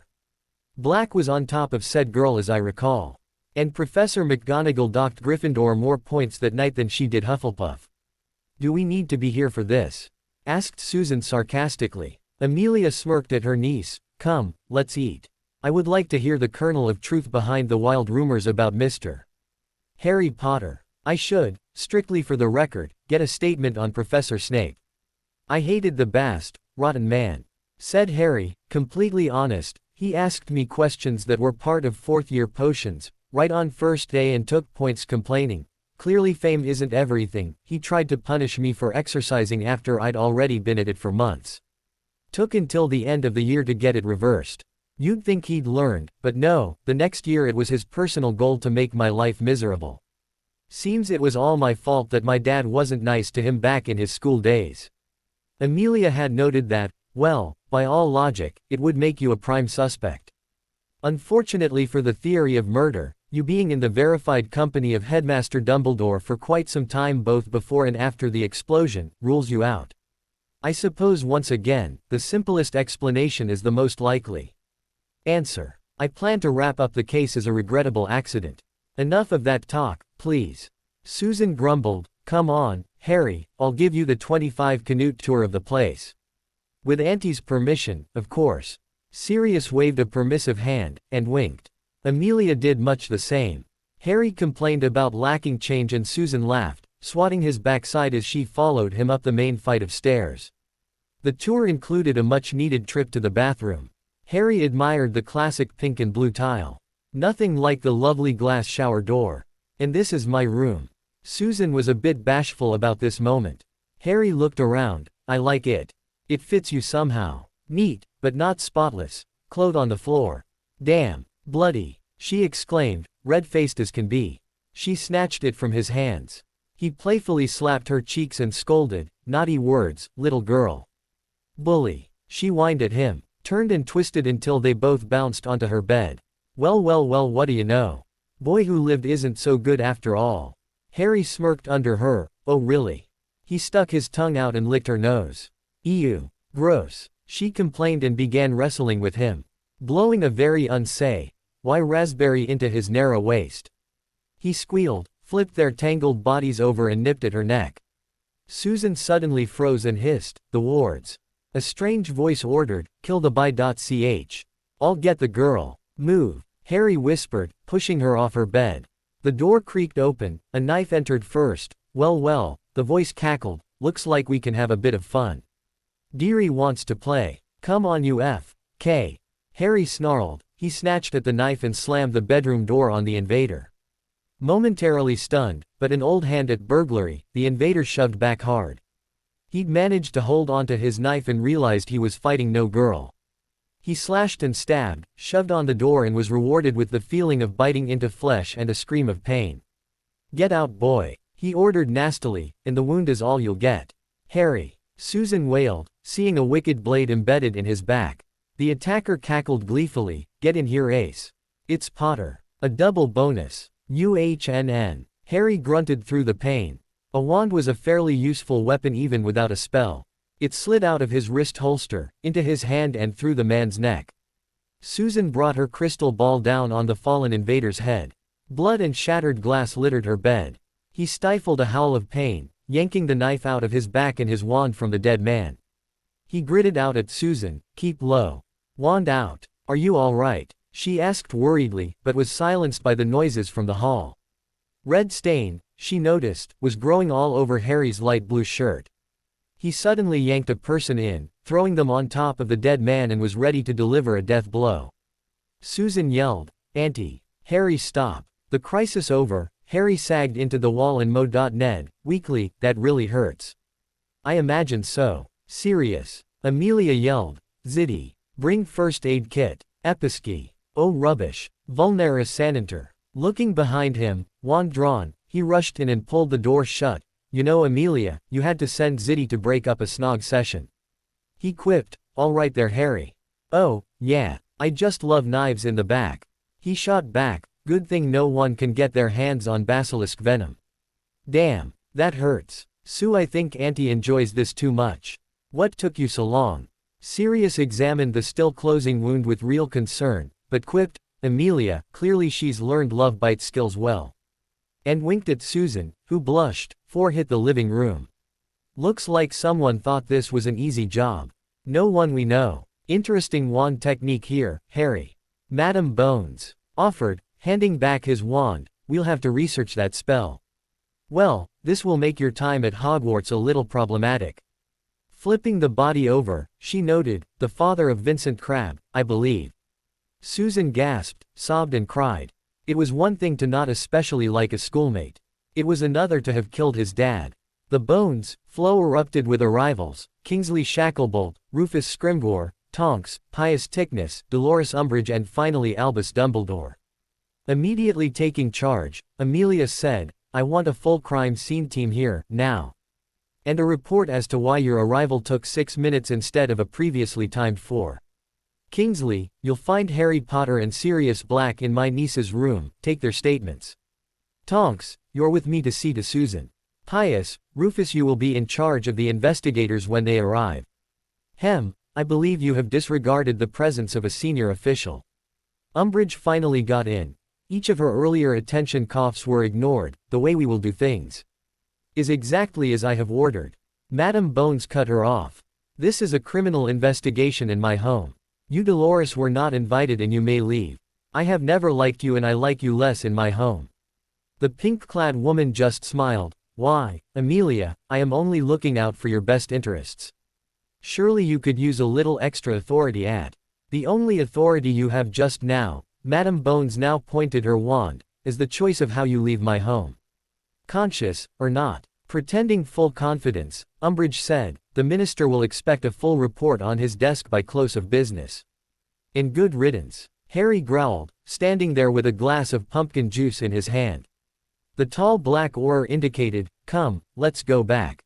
"No, Kingsley," said Sirius, "that's quite enough for him in there." Madam Bones nodded, "Of course, use the kitchen. Rufus, handle Susan's room and your team when they arrive." "Ma'am." The senior Aurors acknowledged. Amelia Bones used her dual position as head of an ancient and noble house and as head of the Department of Magical Law Enforcement to summon the Wizengamot into emergency session. And she wasn't there to be popular. "Yes. It's 10 on a Sunday night," she started, overriding the background of muttering. "But then, I am obeying a directive from the senior undersecretary. This evening my home was attacked by Death Eater trash. First, Amelia, you are violating the parliamentary rules." Fudge complained, "As your minister for magic, I speak first." She glared at him. "Well, you weren't calling this rabble to order. Now, kindly shut up. And Dolores, if you don't stop that noise I'll ram a cuff drop up your nose." "Thank you, Amelia, for that pleasant image." Dumbledore's voice boomed over everyone. I am sure we would profit most from allowing Madame Bones to complete her presentation expeditiously. Lucius rose and said, coolly, a point of order, Chief Warlock. Only adults are granted the privilege of sitting their seats. What are those children doing here? As the Lord Malfoy is well aware, Sirius, from the black box spoke, any future head of house may be in their seat during any session. As long as they have the permission of their guardian. Madame Bones looked ready to explode. I am not here to discuss. I am here to give notice. There was an attempt on my life and my niece's this evening. Ziddy, bring the package. This is the leader. She contemptuously flicked the mask off the body with her foot. Ch. You murdered my husband. Mrs. Crabbe yelled. I'm still waiting for identities of the others. However, no doubt here, House Bones gives notice House Crabbe has paid for its crimes. Any further acts will result in the complete obliteration of the Crabbe family. She further humiliated them by yanking on the body's arm and casting, Defendo. She held the arm high for the full Wizengamot to see. This is now a mark of an enemy. Display this in my presence and die. Harry, breaking custom, spoke, here's the truth. That trash came at me with a knife and he got my wand in the throat. I do it again. Gladly. House Potter supports its heir's actions. Sirius announced with some reluctance. Further, House Black publicly commits to a full alliance with both House Potter and House Bones. An attack on one is an attack on all. Dumbledore's wand burst with polychromatic light, gaining quiet. Ladies and gentlemen, please. Now Amelia has reported, as is required, on the crime scene. I move the Wizengamot authorize security upgrades to the Bones residence. We cannot have our chief law enforcement officer endangered, thank you. And, next, I suggest we grant Amelia a little leeway. An invasion of your home is a traumatic affair that we can revisit at a future date. I would assume the Department of Magical Law Enforcement has no objection to releasing the body, as of right now, of Mr. Rex Crabbe. And the remainder, when they are positively identified. The Crabs can have their Death Eater. And his arm. Amelia sneered. She callously dropped the arm on the body and swept out of the chamber. Harry, Susan, and Sirius on her heels. It was a scandal as reported in the Daily Prophet that a number of the Sacred 28 followed her. Back at Grimmauld, Harry was performing his first evening workout. Sirius cast Vox on himself so that his voice would go wherever his godson happened to be and said, none of us, me, Susan, Amelia, have a problem with what you did, Harry. And I know you're not a child. Not really. Even like I was at your age. But publicly admitting you killed a man. A powerful pureblood wizard. That wasn't very wise. Hogwarts won't be safe. Even with my friend, I've yet to have a safe Hogwarts year. Harry answered, while doing sit-ups. Sirius scratched at his beard and pointed out, that was a very life-threatening situation, Harry. Didn't your source know about that? Yeah, acknowledged Harry with a shrug. When I first met him, he told me what he sends is not going to stay perfect forever. And that sometimes something he sends earlier might prevent something later happening. The reverse, I guess, is true. Telling me something, say last year, means something will happen he doesn't know about. Sirius frowned about that, you'll tell me. The next time your diary warns you about something. Well, last thing I got was that we can't trust Fudge anymore. Harry explained, just consider those gifts as for your freedom and move on with our lives. Sirius laughed mirthlessly, you don't need seer powers for that one.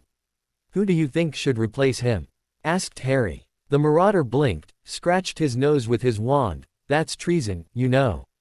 To a minister who has managed to stay in office longer than average. Who accepts bribes, is in league with Death Eaters. Harry pointed out, as citizens we should be loyal to the ministry. If a minister no longer does what the people want, we have a right to remove him. As an influential one we have a duty to push him out. Sirius nodded, your friend give you that speech. It's a good one I might steal. Does he recommend a replacement? Nope. So far I haven't got anything on the coming year.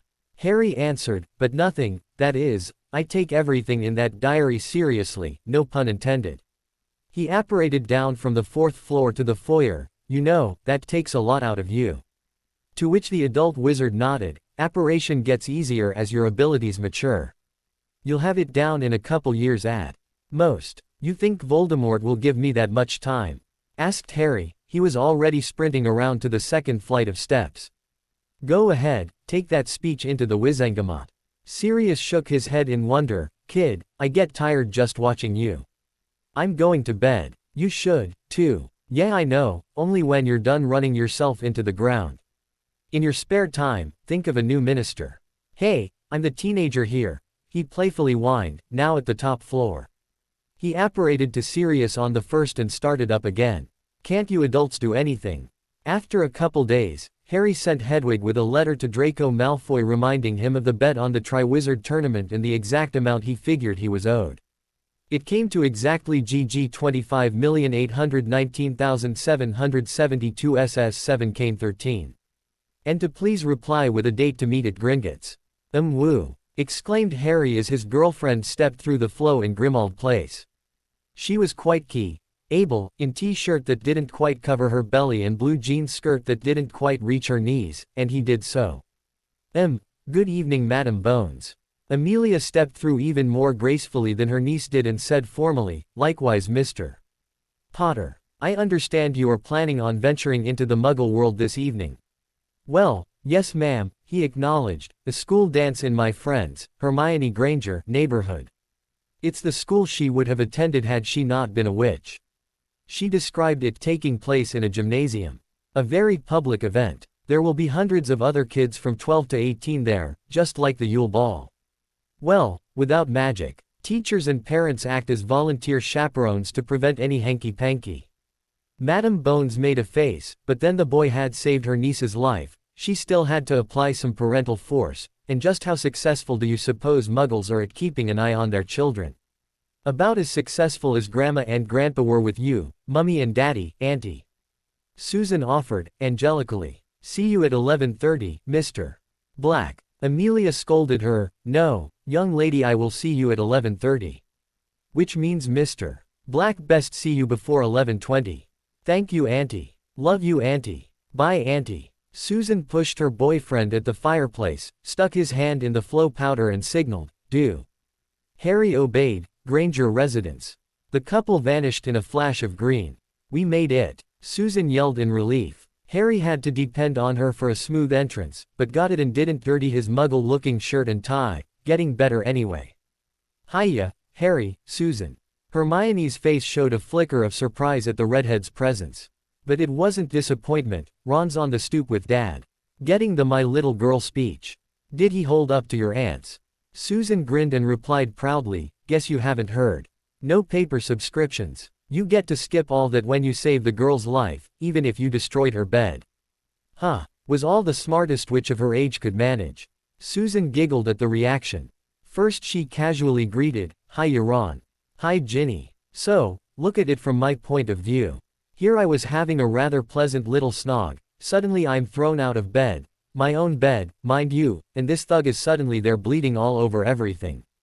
Harry saved me, but took a knife that nearly pierced a kidney. Mate, she tells weirder stories than Luna. Ron offered. Susan looked over a silent, brooding, Ginny briefly, what brought you here? But, may I say you seem well prepared to take on the heathen Muggles. Huh, oh, right, thanks, said Ginny, just an outfit Hermione had. It's a little tight, but somehow I like it. So, snogging is fun. Ron scolded, don't even think about it, Gin. Mum has me. So, you can snog, but I can't, she shouted. Ian glared at that, you'd do well to remember, I am one of the chaperones. Yes sir. Ron snapped a little sullenly. Hermione decided this wasn't going great, why don't we get there? Come on, it's so nice and the school is only a few blocks. We should be there in less than 10 minutes. Ginny, can I talk to you? Ian led the way, a short distance behind Harry and Susan walked with Ron. After allowing a distance that would permit privacy, Ginny grumbled, what, Hermione? You did know they were dating. It sounded like a question, but it really wasn't. The redhead shot back, yes. But after, have you forgot? Asked the brunette. I was with him, until my parents objected. I couldn't believe how quick he changed how he acted toward me. Ginny stomped a foot in frustration, what do I have to do? I want him. I have since I was 5. You and about 5,000 other witches. Hermione told her bluntly, I'm not even counting the ones that'll be born in the next 20 years. Especially since he works so hard to stay fit. Ginny sighed wistfully. Merlin, I know, I try to keep up. But, damn, how does he do it? And how do I even get a chance? Not even Victor exercised as hard as Harry does. Hermione observed, I'll tell you how I've dealt with it. Both good and bad, for what it's worth. Well, one, I didn't know you were thinking you were Harry's date. Sorry about that. Here's the tough part. Nothing you can do, or say, will affect his relationship with Susan. Be friends with her, or you will not be friends with Harry. I don't know how he didn't get sorted into Hufflepuff.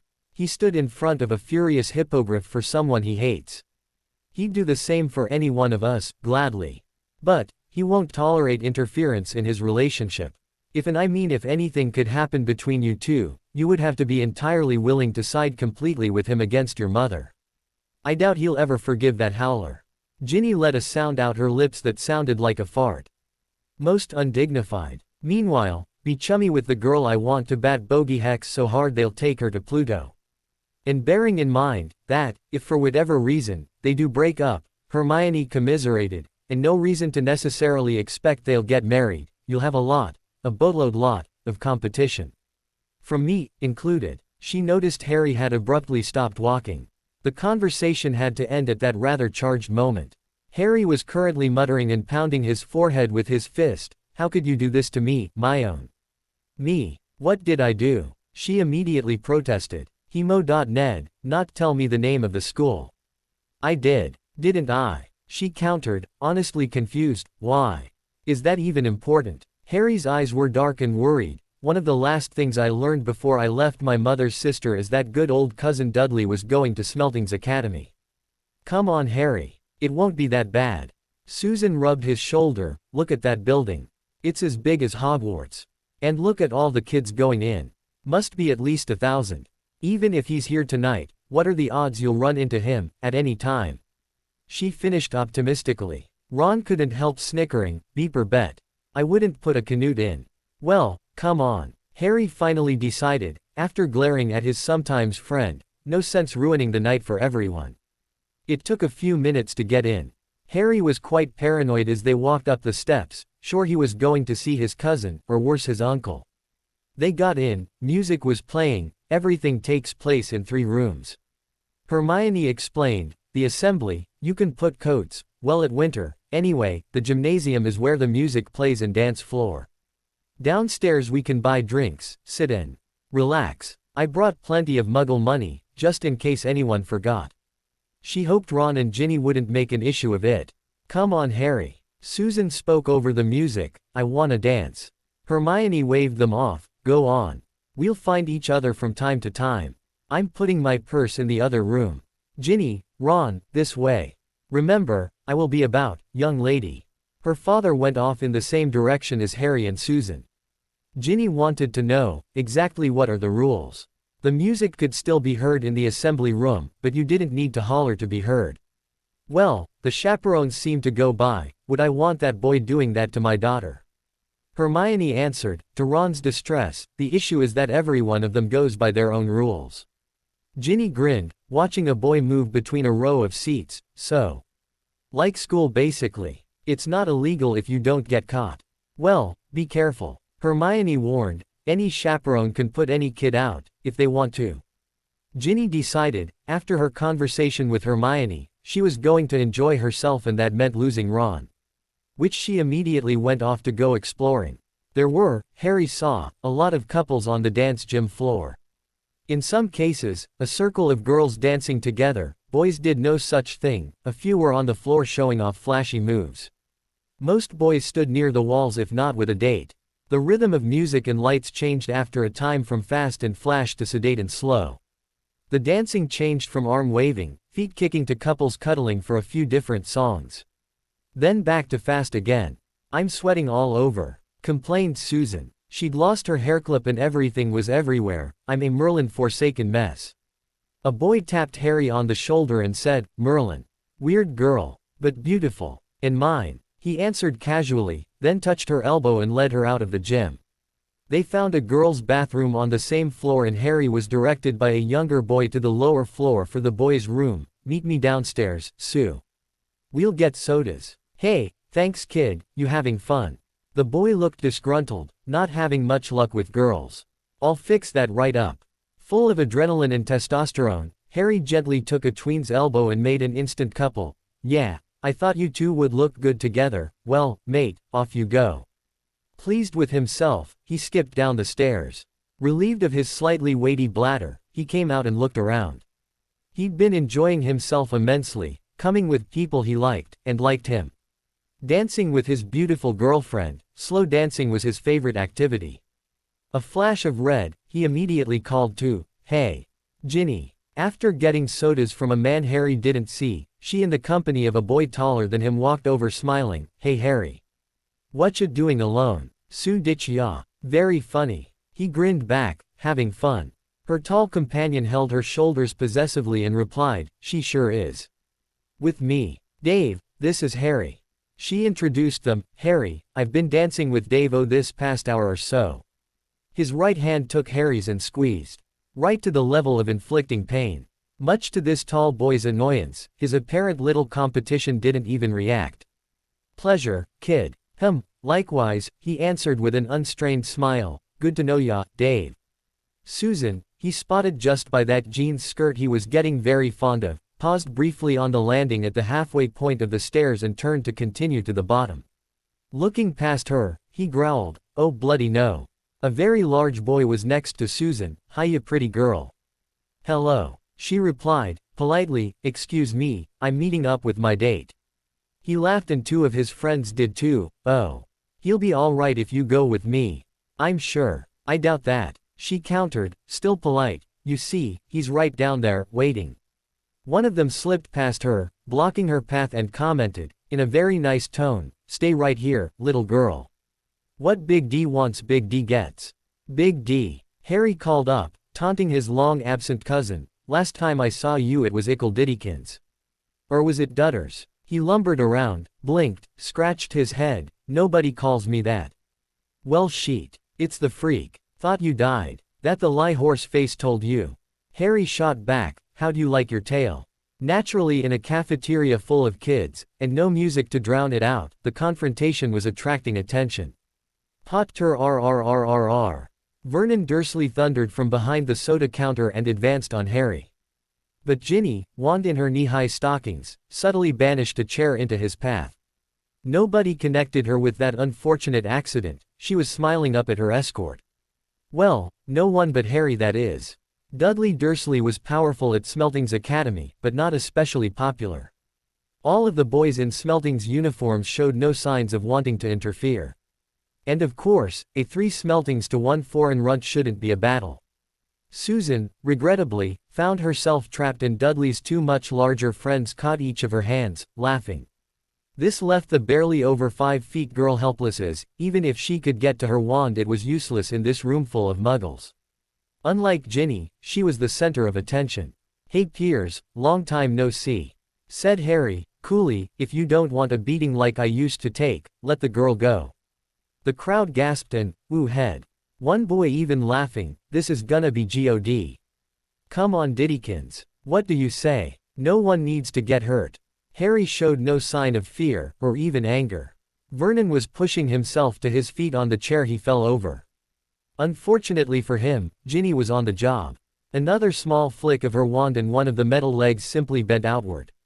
Vernon's chin hit the plastic seat and he rolled over out cold. Again, Ginny's eyes were only on the confrontation at the steps. Besides, she was 10 feet away from the fallen man. And, obviously, the metal leg buckled under his weight. Dad. Dudley roared, you did that with your freakishness. Harry laughed, what are you blabbering about? He must be 50 feet away. Now, enough games. Let her go. He hadn't made even a hint of a threat. A number of the chaperones were now on the scene, but they didn't seem to want to move. So far things were relatively peaceful. No one was hurt, yet. One did say, stop it, boys. Release the girl. Your girlfriend, Potter. Dudley sneered, looked her up and down and smiled unpleasantly. What's your name, slut? The crowd's excitement level spiked a couple notches.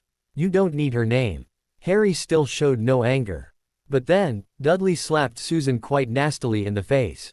With her arms stretched as they were still stretched between Dudley's gang members, she couldn't begin to defend herself.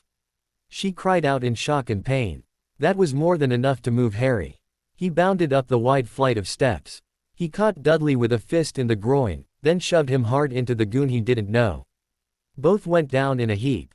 Susan, as Harry had seen, was a talented dancer. She spun around with Piers and punched him right in the throat. The lanky, spiky-haired teen fell to his knees fighting to breathe. Well, you all saw them attack a girl. The voice of Ian Granger echoed across the room. Get them out of here, lads. A half-dozen Smeltings boys complied, none too gently. It was with regret, he looked at Harry, and the rules do state anyone fighting leaves the school at once. You, too, Susan. Can you get back to my house from here? Mrs. Granger is still home. Harry nodded easily. Sure, I was watching. Thank you for ending this without bloodshed. One of the actual teachers said, I promise you, these three are going to see some changes when they return in September. Hermione, followed closely by Ron, finally managed to get through the crowd. Sue. Harry, what happened? Why are you getting thrown out? No big deal, Hermione, said Harry, completely unconcerned, just the Evans family getting together again. Ask your dad, he threw us out. No, we're fine with it. Oh, don't tell anyone, Ginny helped too. See you back at the house. Hermione, and Ron to a lesser extent, were annoyed at only getting a vague explanation. Evans? Asked Susan as they walked to the Granger home. She didn't feel the calmness her boyfriend seemed to, at least on the outside. Your mum's family. What happened to her parents? Harry frowned, not in anger, just again hitting a brick wall of no knowledge, you know. I don't know if they're dead or alive. I never met them and the Dursleys never talked about them. I don't even know their names. Susan put her head on his shoulder as they walked. I'm sorry, Harry. And I'm sorry I was so pathetic. What are you talking about? He demanded. She stopped walking, and shouted, look at me. 5 foot nothing. And about 90 pounds soaking wet. Useless in a fight, even against a couple muggles. Well, there goes the statute of secrecy. He chuckled at her, and thank you niece of Amelia Bones. Come on. The way you dropped Piers was a work of art. Have a seat. Before she could ask where, he lifted her off her feet and sat her on a brick wall they were walking by. She frowned at him. See, Harry, that's exactly what I mean. You lifted me up like I'm nothing. You are not nothing, he said, lightly. I just wanted your legs easily accessible. By the way, this skirt is much better than stupid dress robes. She shivered as he dragged his fingernails up and down, leaving faint scratch marks in her flesh. Harry, and she at him. Feel better. He grinned into her lips some minutes later. Luckily no homeowner came out. Would you like me to carry you the rest of the way? She cuffed him on the shoulder. I can walk ya brute. I really did like how you took out, oh you wouldn't know his name. Your dance partner at the end, is Piers Pulkey. Ellipsis. I didn't recognize the third, but they used to play a game with me, called Harry Hunting. He looked embarrassed. She took his hand. Well, I think you were brilliant. Staying so calm and everything, oh. It gives me shivers. It's nothing really. Harry dismissed it, really. After a basilisk, Voldemort, finding out my godfather is a mass murderer, but no he's really innocent. Dudley just doesn't hit my scare button anymore. Up until he hit you that is.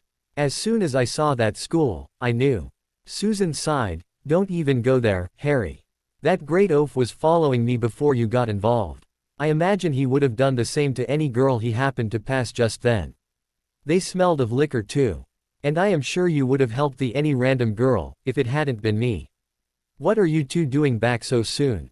Where is everyone else? Asked Mrs. Granger, pushing her security door open for the teens. Harry looked at his girlfriend, grinned and answered, I think I ended the Dursley family line. But, really, it's all Hermione's fault. Then of course, he had to explain in excruciating detail. Members of the Wizengamot, Sirius stood during a routine meeting of the Wizard Court Judiciary. I rise as the Potter representative and apologize for taking up time with what should have been resolved by this time. The Potter heir engaged in a Legal wager in regard to the recent Triwizard tournament and is, as of now, the sole member of the betting pool not compensated based on posted and agreed upon odds.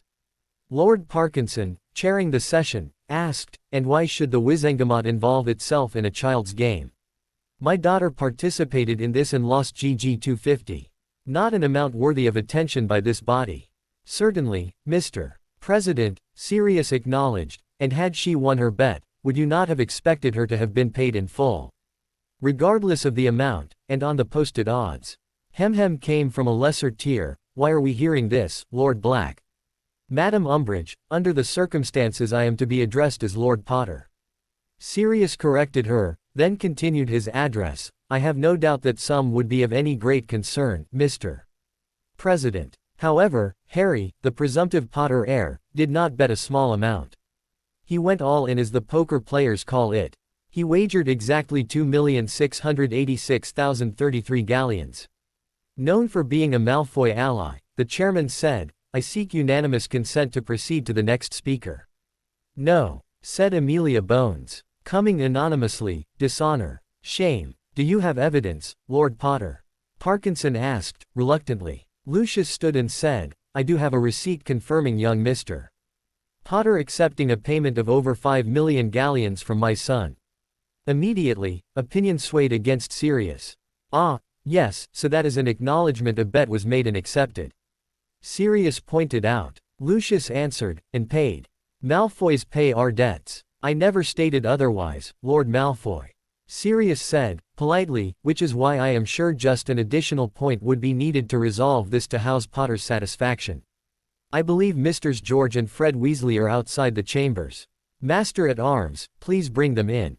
The point to this? Lucius asked impatiently. Sirius smiled. Yes, Harry did acknowledge a transfer of precisely GG 5,115,000 on June 26. The very day the Hogwarts Express arrived in London. However, and he also noted on his acknowledgement and to Draco Malfoy verbally, that this was only a down payment on the total balance. Which is why I brought in Misters Weasley, whose job it was to take bets and payments.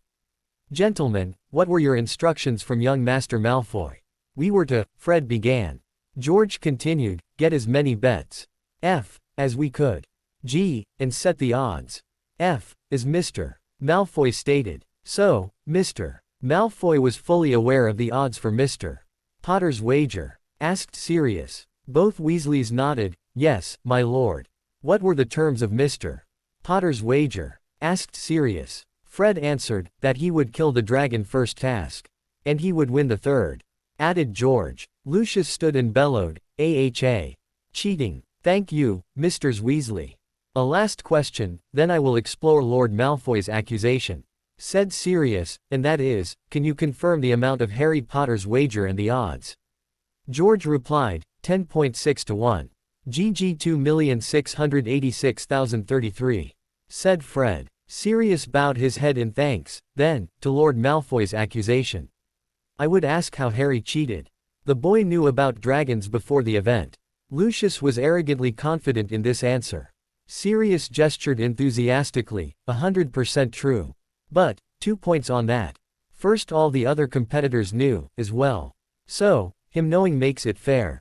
Also, and rather than asking Harry a series of questions, allow me to just draw a simple map of connections.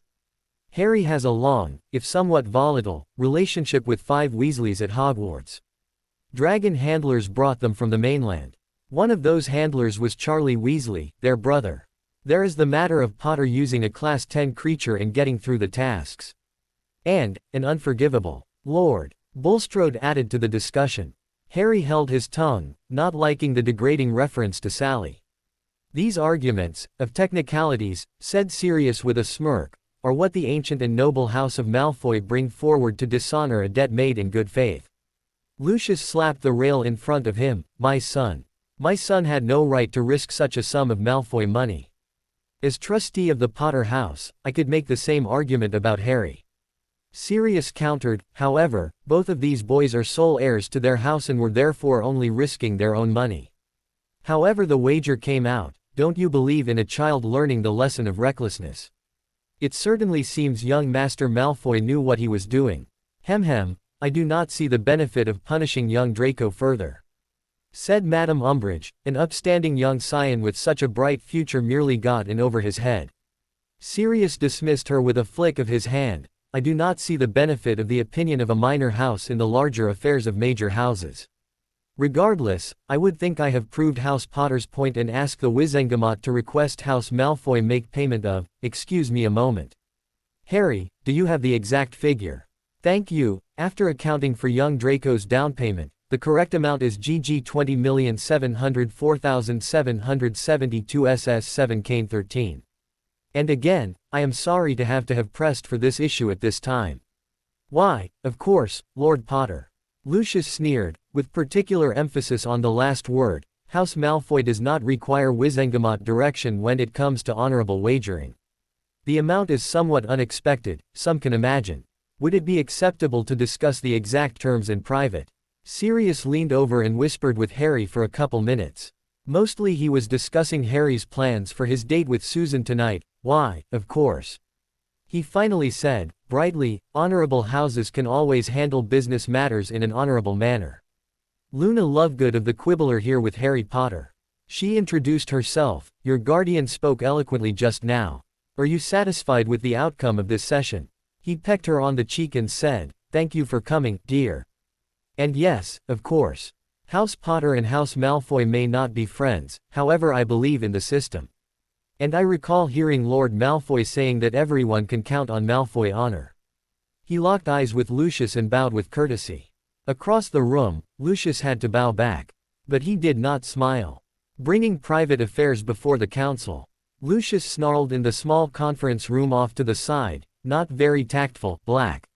Shameful way to handle affairs." Sirius smiled politely and simply changed the subject. "How is my dear cousin, Narcissa?" "Mrs. Malfoy is quite well," Lucius gritted out. "She has expressed to me her displeasure with the recent changes in the policies of her maiden house." Sirius only smiled. "Well, do give her my best. Anyway, to business." "Indeed. Tell me about how Potter took advantage of foreknowledge to steal from my son." Lucius growled. Harry smiled, but was somewhat nervous as the Malfoy patriarch was so close to the mark. "Like I told your son's employees, the Weasleys, I figured, as long as I was betting my life on the tournament, why not bet a few galleons on it?" "A few galleons?" Lucius' eyebrows hit his hairline. Harry laughed a bit. "Yeah, pocket money for school. Worked out especially well. After all, I could have died and lost that money. But, as Lord Malfoy publicly acknowledged the debt, what are we discussing?" asked Luna. The long-haired bee-owned man narrowed his eyes, not deigning to look at the bee-owned girl. "What is that doing here?" "Keeping us on track, Lucius," Harry said with a grin. "Thing is you've been jerking me around all summer. It's time to pay the hippogriff." Finally sagging slightly, Lord Malfoy admitted, "The cold hard fact is that House Malfoy does not maintain that level of cash. Family business is such that cash goes out as fast as it comes in. That was fine before Black sought to sever all of our business ties. And for cash, it will be years before that many galleons are available. In other words, Draco's greed interfered with your greed," Luna pointed out with an airy tone. Draco, speaking for the first time, snarled, "Shut up, freak. The Nargles are particularly active around your mouth and ears, Draco," she said with a concerned look. Lucius silenced his son with a wave of a hand. "So, Black, as you are aware, the wealth exists in House Malfoy to satisfy this liability without difficulty. The problem is cash. Surely a means exists to settle that. If you stopped all bribe payments, based on last year's profit and loss statement, 1 year 4 months," said Luna, looking at a scroll, "of course leaving in the bribes, and assuming normal increases in such things, more likely 60 to 70 years. Both Malfoys glared at the girl. "If looks could kill, just how could you possibly know that?" Lucius demanded. "Know thine enemy and know thyself, you need not fear the outcome of 100 battles." Luna quoted sagely. Harry gave an admiring smile. "Luna is, without doubt, the smartest person in the room. She might be smarter than all of us combined. Her solution is as brilliant as it is simple. We understand you own a 1/3 interest in Ogden's Fire Whiskey. Then you should know it is worth as much as 7 million galleons a year." Lucius looked like he swallowed a rock. Luna countered, and from 1961 through 1985 less than 2 million. It is nearly as much a risk for Harry as for you. You may, of course, borrow from the goblins. I do have on hand a table of likely payments based on the interest rates they are going to charge. I will have the papers delivered to you by tomorrow. Lucius was utterly disgusted with this outcome. While Sirius was shaking hands, Harry said, I hated him, but he was your godfather. Sorry about Snape, Draco. You know nothing about it, Potter. The owned boy spat. That raised Harry's anger. Hey Malfoy. 2 words. F.K.U. And he stomped out. Only the path he took to the door prevented him from strangling the Slytherin. Most eloquent, Harry, said Daphne Greengrass, who almost bumped into him. Forgive me, may I present my father Daniel Greengrass? And, of course, you remember my sister, Astoria. Harry gave a ritually polite greeting to the girls and said, a pleasure, Lord Greengrass. I did note your presence in the Wizengamot chambers today. Indeed, young Potter. The rather aging, but still powerful-looking head of an ancient and noble house said, my daughter has indicated we might discuss some business between our families. As I see your godfather and regent is also present, I hope now would be an opportune time. Harry nodded, his brain still addled from anger at Draco. That would be fine, sir. Do you mind joining Lord Black for a few minutes? I simply must have time to freshen up. Not at all. Lord Greengrass allowed regally, we can discuss some preliminaries so your time is not wasted. Susan and Amelia had been waiting for the meeting to end. The Bones froze on the approach of the Greengrasses and waited at the end of the corridor. They watched the conversation and waited. As it ended and Harry walked their way, they rushed up. Well, how did it go? What's going on? What's Lord Greengrass want? Okay, really. We got Malfoy over a barrel. And I don't know. He answered in as rapid succession as he was asked. Greengrass was right at the door. I got a minute to talk to Daphne, then we started talking. I told him I needed a loo break, but I needed to see you. Wait a bit. Or are you leaving now? We'll stay around. Get a butterbeer in the cafe. Replied Amelia. Harry did make use of a break, some getting rid of waste and a thoroughly refreshing scrubbing of his face. He didn't know what Daphne's father might want, but he pushed his hair into as much order as he could manage and retightened his tie, made sure his shirt and pants were free of wrinkles. Returning to the conference room, he was surprised when the Greengrasses all stood. Good afternoon all, sorry for the delay. Not at all, Harry. You scrub up nicely, said Daphne, with a sly smile. He nodded and gave a pleased, not embarrassed, bow. Not half as well as a lovely lady as yourself. Ah, quite glad to hear that, said Mr. Greengrass. Such was part of the purpose of our discussion. Sirius and Harry both gave a curious head tilt, asked, oh. My house is, to be perfectly honest, weak. Admitted the Greengrass Lord. I freely admit the appearance of great power, unfortunately it is just that, appearance. It all looks very impressive, on paper, but the slightest move in any of my investments could bring the whole thing down. I have been swapping money around to hide a bad turn in the Muggle world. Robbing Peter to pay Paul. And how would you like us to help? Asked Sirius. The alliance of Potter and Black is highly unusual given the history. A distinct shift to the gray.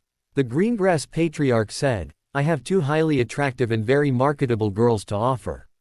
Harry immediately tensed. Sirius took the opening round like a true pureblood. He poked his godson's knee in warning and asked, you have a specific proposition in mind.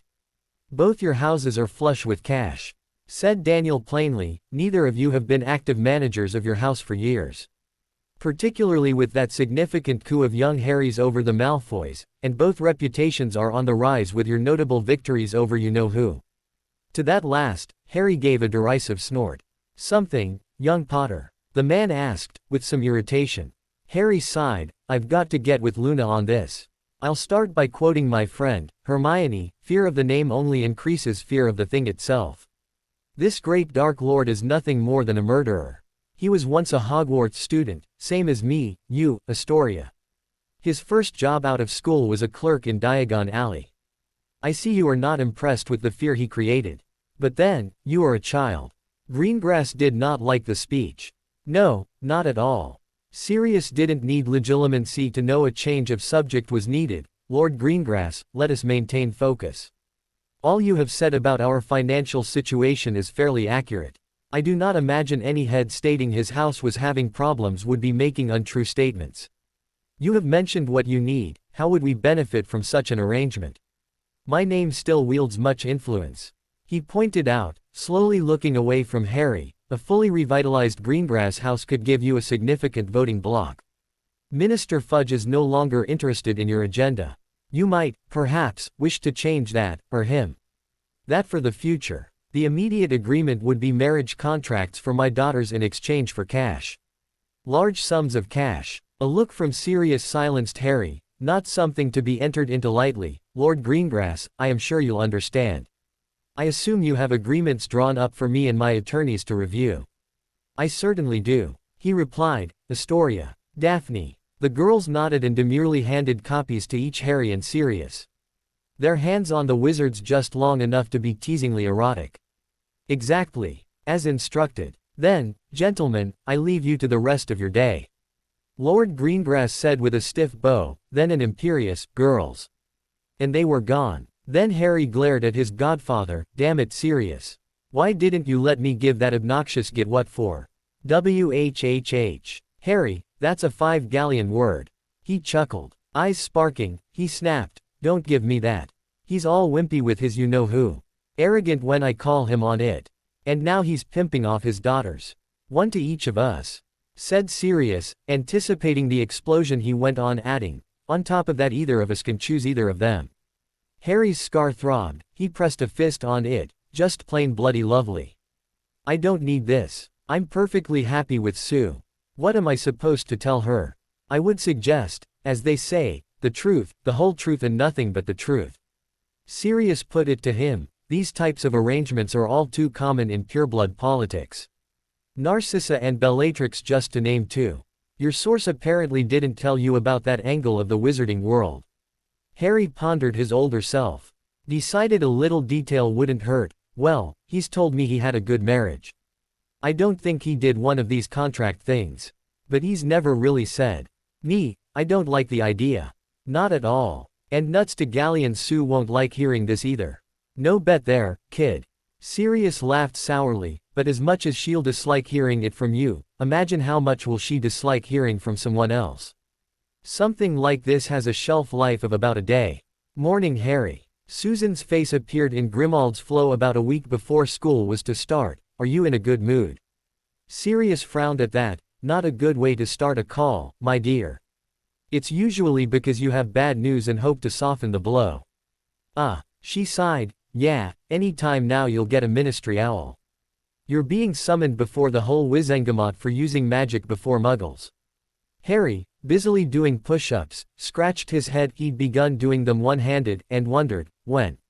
Where? The dance, the incident with your cousin.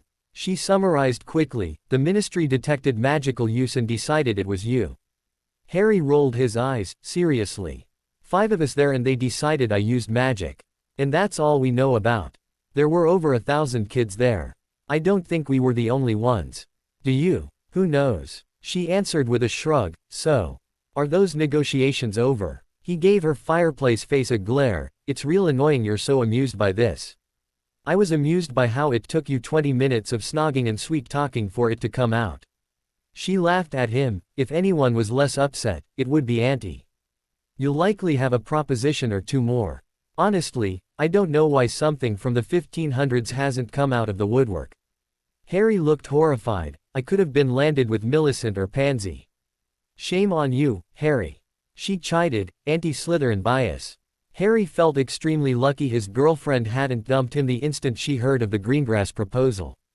But now, as she enjoyed baiting him, he bit right back. I am only anti-whoever is anti-me.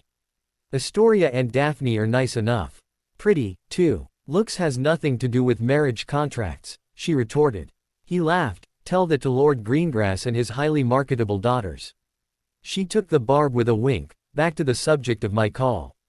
You're expected at the Wizengamot tomorrow. 9:30. See you then, dear. And his diary lit up. This should probably be just an amusing anecdote, Harry. I was brooding in the park, blaming myself for Cedric's death, when Big D and gang decided to mess with me. I won't bother with the details, but they stopped when. The humid July day dropped to a cold February night in about 10 seconds. Someone went the Dementors after me. I used the Patronus charm to save Dudley from a soul beeping. Had some second thoughts about that, I can tell you.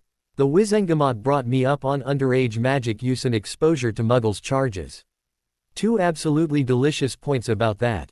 The reasonable restriction is precisely named. Any wizard has an absolute right to use magic to defend himself. Remember that. ANNNNNNNDDD. Drum roll pleasey. The Triwizard Tournament was for adults only. Putting me on trial for exposing magic in front of the full Wizengamot confirmed my adult status. Use as much of that as you get. Off to the fun, Harry. Sirius called out. The next morning, Ron was arguing with his sister, "You are not dating a Muggle." This from a boy dating a Muggleborn. She countered acidly. Ron turned to him and asked, "Aren't I right, Harry? Whatever makes Ginny happy." He answered plainly. Git tried to crush my hand and found out he couldn't. But I don't take it personal. She blinked. He did. You didn't tell me. Not important. Harry countered, won't see him much. You might suggest he doesn't try it again though. He just isn't strong enough. She couldn't help a giggle. Yes, muscles. HMPF. Grunted Ron, some friend you are. Harry shot a dirty look. Keep it up, Ron. You're wrong more than you're right. And just now I need to concentrate on important things like Wizengamot hearings. Sirius. Harry. What are you doing here? Asked Neville. Your hearing is getting started. Sirius asked, where? Because the owl summons I received has courtroom 6 at 9:30. And that's what Susan said, right? Yeah. Harry nodded, and, no, bonehead. I wasn't drooling on the connection. Sirius gave him a push on the shoulder. Come on you idiots. Follow me. The Longbottom heir pulled them along. Inside courtroom 10 Cornelius Fudge was speaking, and, as the accused has not deigned to appear, I propose the Wizengamot adjudicate Harry James Potter as guilty of violating the restriction of underage statute and guilty of the use of magic in front of Muggles. You can have a trial, conviction and sentence all before we were even scheduled to be here, Cornelius demanded Sirius as he led Harry in. The presiding official gave an angry look. Black, I am Minister of Magic and will be addressed as such. Now, well, for as long as that lasts. Sirius interrupted. Ignoring the disruption, Fudge continued, for conviction. Ah, beg pardon, am I in Wonderland? Are you the jerk of hearts? Harry's tone was respectful at least, well, more or less. Sirius nudged him. Hush, Harry. Right, as current head of House Potter, I demand to know what is going on. Mr. Black, this, a squeaky voice answered. But Sirius roared, Lord Potter. As I was saying, Mr., it tried to continue. Only to again be shouted down, Lord Potter. Enough of this quibbling, demanded Fudge. Vote. Guilty. Amelia Bones stood. How many want to hear a case before ruling? A majority of wands lit. The Wizengamot will hear a reasonable length defense. Fudge grudgingly allowed. First, what have you got to say for yourselves being late? Harry held up the formal summons and said, our subpoena. Courtroom 6 at 9:30 a.m.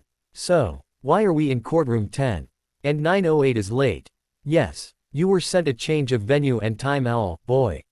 Fudge answered, harshly, this body is not responsible for your sloppiness. Harry bristled at that, but Sirius took over. Scribe Weasley, good morning. Does the case transcript identify the owl, destination, and time of departure? Per standard procedure. Yes, Lord Black. Percy acknowledged from his small desk under Fudge's podium. Madam Umbridge countered. I am sure the ministry complied with all applicable regulations. Indulge me, said Sirius, it wasn't a request, scribe. For the record, please. Percy nodded. My lord, the Owl Septimus, destination 12 Grimald Place, time of departure 8:43 a.m. today, time of return. Has not logged back in. I believe Lord Black has proven his point of irregularity. Madam Bones stood and announced, I ask the Wizengamot to direct the Department of Magical Law Enforcement to investigate the matter and move we proceed. Mr. Potter should be held blameless in regard to the summons. Fudge looked angry, but tapped his gavel, seeing no objection, so ordered. Now, Mr. Potter, specific to the charges, you are accused of violating the reasonable restriction for underage wizardry. Your plea, innocent. Fudge's face twisted, and to the charge of exposing magic to muggles. Innocent. Very well. The ministry calls Madame Mafalda Hopkirk from the misuse of magic department. Fudge announced. Madame Umbridge, proceed. The short, violently pink-attired woman said, by your leave, Minister. In your role, Madame Hopkirk, what were your findings the night of August 3rd? The ministry received intelligence that underage magic was used at a school in a Muggle-designated area. Mafalda testified. The name, pardon me, Smelting's Academy. Umbridge grinned, nodded and said, thank you very much, Madame Hopkirk. Received intelligence. Asked Sirius, now what exactly does that mean? The older witch answered, sorry. Standard process on our monitoring. We detected a banishing spell and a metal twisting hex. I see. And how did you determine my godson was responsible? He asked. She replied, well, he was there. Ah. Conclusive evidence, my friends of the Wizengamot. He commented, then went on, were any muggles questioned? Were any obliviators sent from the ministry? Was Harry's, excuse me, Mr. Potter's wand checked for spells? She blinked at the rapid-fire string of questioning, well, none of that is in my department. Whom did you notify? Asked Sirius. Madame Hopkirk answered, because of the potential risk, I reported it directly to the senior undersecretary herself. There was no investigation by the DLME. Asked Sirius. He knew from Amelia, there hadn't been. She answered, sorry, I cannot answer yes or no to that. How many wands were at Smelting's that night? Asked Sirius. Dolores interrupted, excuse me. Relevance. Sustained. Fudge ruled instantly. Sirius frowned, how many people were attending this particular event? Dolores interrupted again, excuse me. Relevance. Sustained. Fudge ruled as instantly. Sirius straightened and glared, Minister. Every one of my questions is relevant. If the ministry cannot tell how many wands were even present, how can you possibly say definitively that Mr. Potter used magic? Likewise, if the ministry cannot tell how many, cannot even make a decent est. Irrelevant. Irrelevant. Irrelevant. The minister hammered him to silence. Now. If you are only going to present speculation and innuendos, I see no reason not to proceed to verdict. Sirius shrugged dramatically, how else does one dispute speculation and innuendos? Then with speculation and innuendos. I sought evidence in your case and found none, Cornelius. That is Minister. Fudge lectured sternly. Harry snuck in, for now. That is it. You, boy, are very close to committing sedition. Fudge growled, vote now. In favor of conviction. Some hands were up, notably Lucius Malfoy and Dolores Umbridge. Fudge wasn't pleased by the numbers. He grumbled, for clearing the accused. At first a reluctant casting. Madame Bone's hand was the rock that started the landslide. Case dismissed. The minister hammered the gavel and left the podium without another word. Harry didn't bother even mentioning that he could be recognized as an adult. He didn't want Sirius to take it wrong. He filed it away for future use, though. Good morning, Harry. Dumbledore came up, outside the courtroom. This does not seem to be anything really concerning. I am sure I will be able to clear you of all charges. They both gave smiles. Sirius was slightly conciliatory, well, thank you Albus, for your support. I mean that. However, Minister Fudge saw fit to reschedule the trial on all of us. It has already been heard and voted. Harry was cleared on all counts. Oh, really? The headmaster was internally displeased at not being able to save the day. But the outcome was what he wanted. I am pleased to hear that. May I ask how? Harry answered, insufficient evidence, they decided. But as Chief Warlock, I think you should be informed of a possible conspiracy. We received an owl telling us courtroom 6 at 9:30. Now, this isn't courtroom 6, obviously. And it's just barely 9:30 now.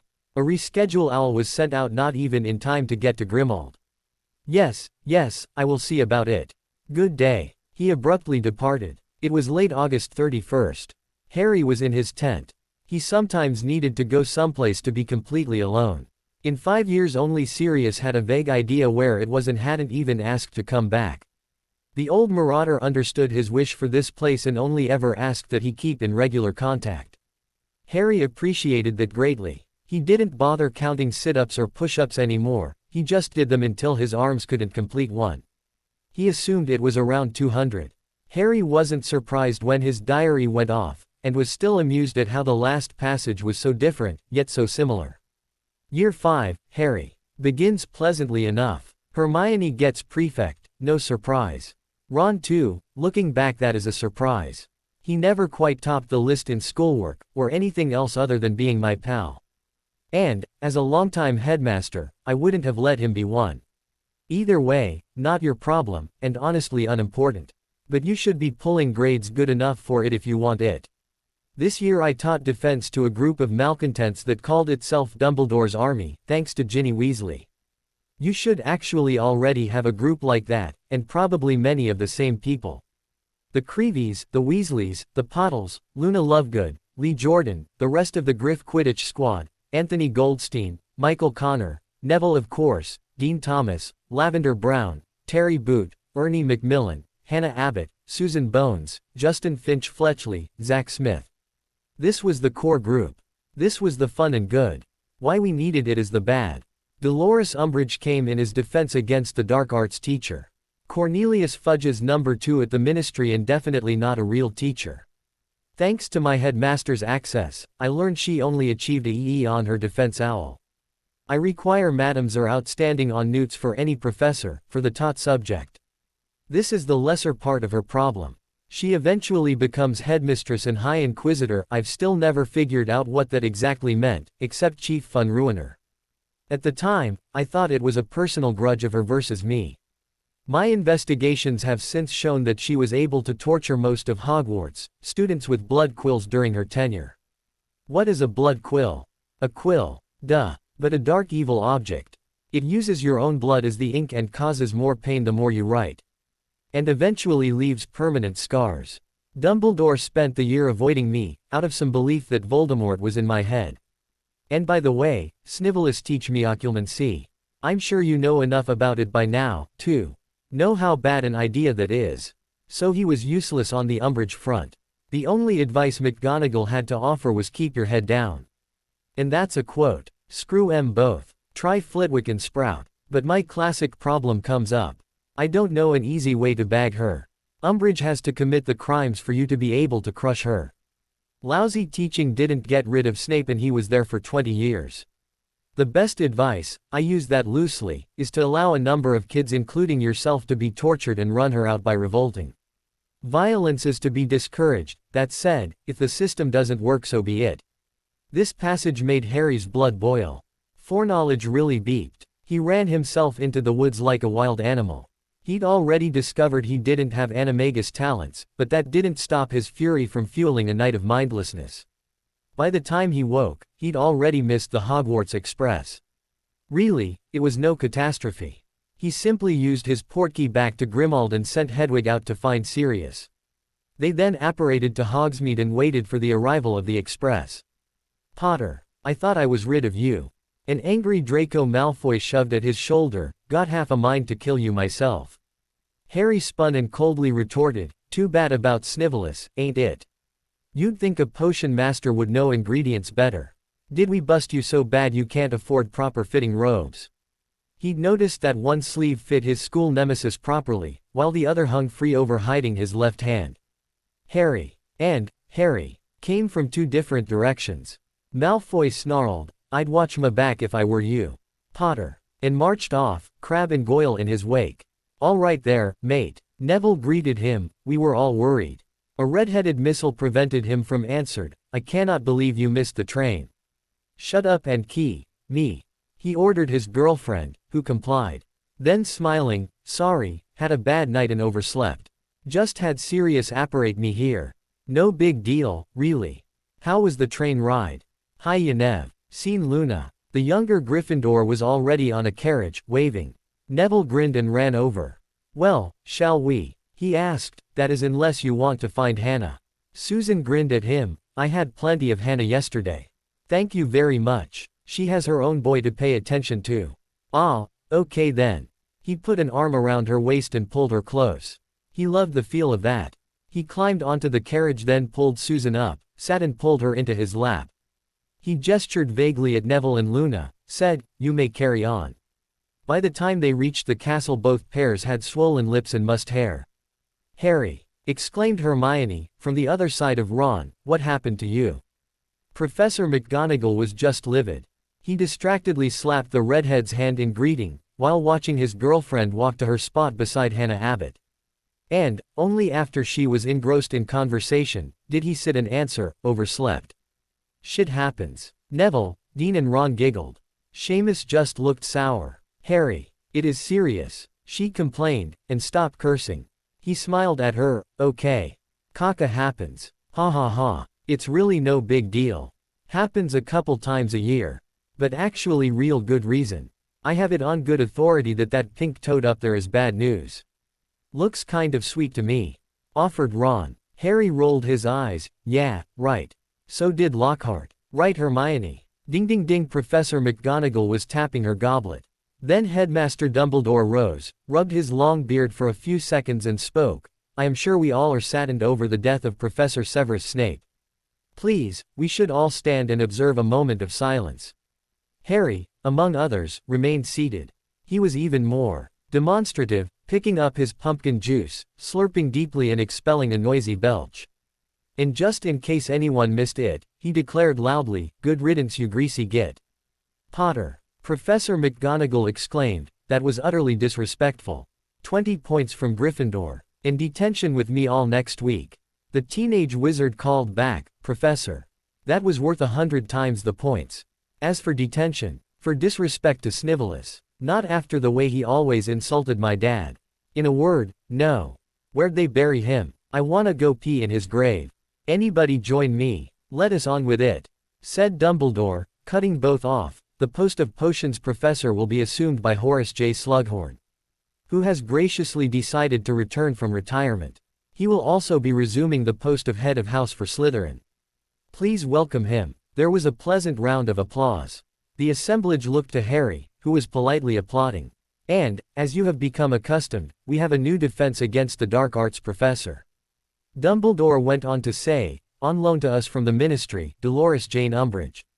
I am sure we all wish her well. Hem. No, in other. Hem. News. Thank you Headmaster for that warm introduction. She made her way around the head table and stood beside Dumbledore. How lovely to see your bright lovely faces. The Ministry of Magic has always considered education vital. Let us perfect what must be perfected, prune practices that should prohibited and at all costs refrain from change just for the sake of change. Ron scratched his temple. What the bloody hell does that mean? She's Fudge's spy, answered Harry. Fudge wants to interfere with Hogwarts. Hermione blinked. That is what I was going to say. I heard a rumor the ministry wants to take over the school. Said Harry, putting out there the idea he got from his diary. I'd bet Sue agrees with it. I'll talk to her later. Neville offered, I'll see what Gran has. She was about to ask for an investigation into Snape. But of course that doesn't matter anymore. I wonder if there was more to that than just an accident. The first Dada class was not starting on time. The class was getting a little unruly. Parvati Patil had folded a number of paper birds and the class was spelling them to fly about the room. Draco was looking upon the whole affair with utter contempt, keeping his arms folded and a hand tucked out of sight. Crabbe, too, now wore an eternal scowl. Suddenly, all the paper birds flashed into flame and as rapidly into ash. Please open your books to page 4 and start reading the first chapter. The professor announced, putting her wand in her pink jacket. Hermione asked, Professor, I have a question about the course aims. I should think the aims are clear enough, Miss Granger. Umbridge replied sweetly, I aim to return education to the basics of magical theory. Hermione again had her hand up. Forgive me, Professor, but nothing in your syllabus talks about actually performing and practicing spells. Why ever would you need to do that, girl? She asked, annoyed at the little mudblood. Hermione folded her hands on her desk like a good student. Practice for our owl tests and newts later, madam.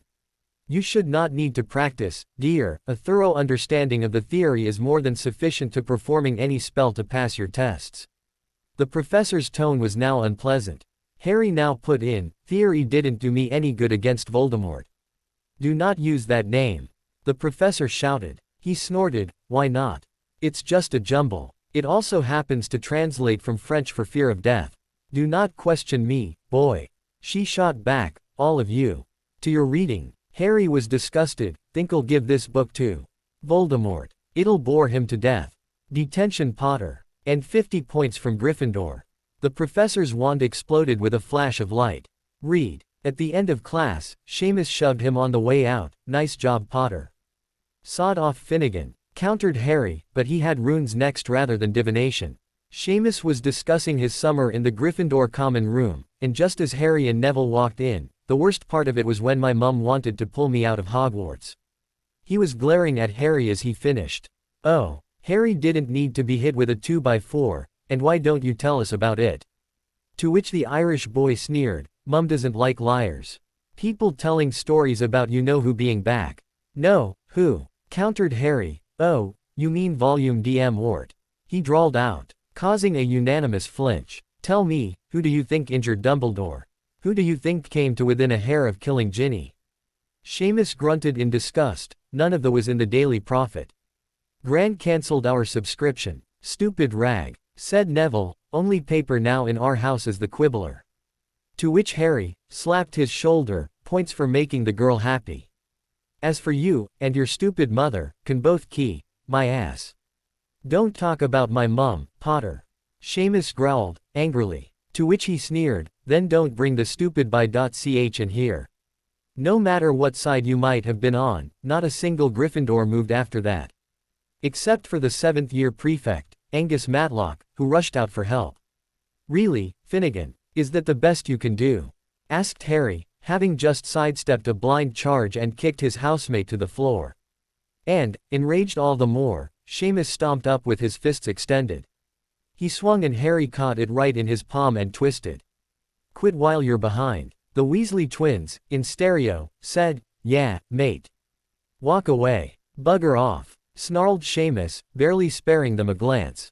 And charged Harry again. This time instead of just dodging out of the way, he drove his toes into his classmate's belly. While he was trying to catch his breath, Harry goaded, come on, try again, boy. Prove you're dumber than your mummy. Ya hhhhh. Roared Seamus. He grabbed a wood-framed chair and spun around preparatory to throwing it at Harry. Harry's wand snapped into his hand and he yelled, Expelliarmus. And it was enormously satisfying to see Seamus flying into the stone wall. That is, 1, until a blue light cushioned the impact and, 2, his wand left his hand and flew into Professor McGonagall's. Thank you, Mr. Matlock, I will handle matters from here. She said harshly, I want everyone in their room in 5 minutes. Mr. Finnegan, Mr. Potter, with me. Now. Outside her office, she ordered, Potter, sit. Finnegan, I will speak with you, first.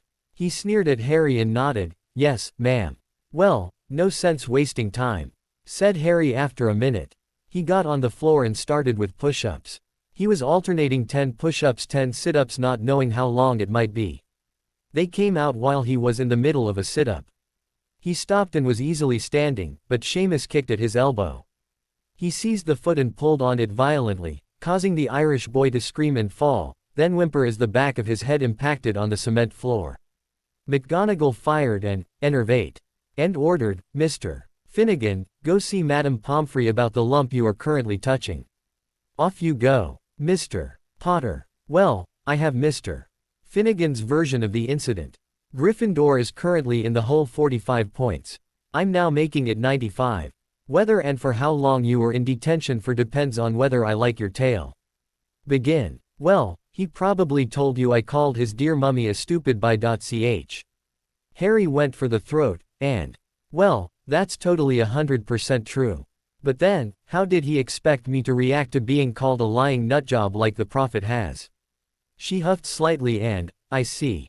And do you not think cursing would tend to make your situation worse? My cousin was fond of an American television show.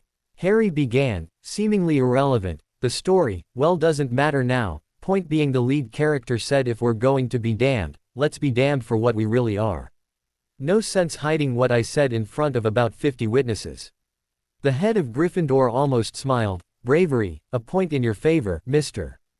Potter. But continue. So, he insulted me, I insulted him back. He took offense and attacked me. Not once but 3 times, and not counting the time you just saw. I prevented him from hurting me. Harry explained, without much emotion. She frowned. Kindly explain why Mr. Finnegan had to be cushioned from serious injury and why you had your wand trained on an unarmed student. He wasn't unarmed just before you appeared.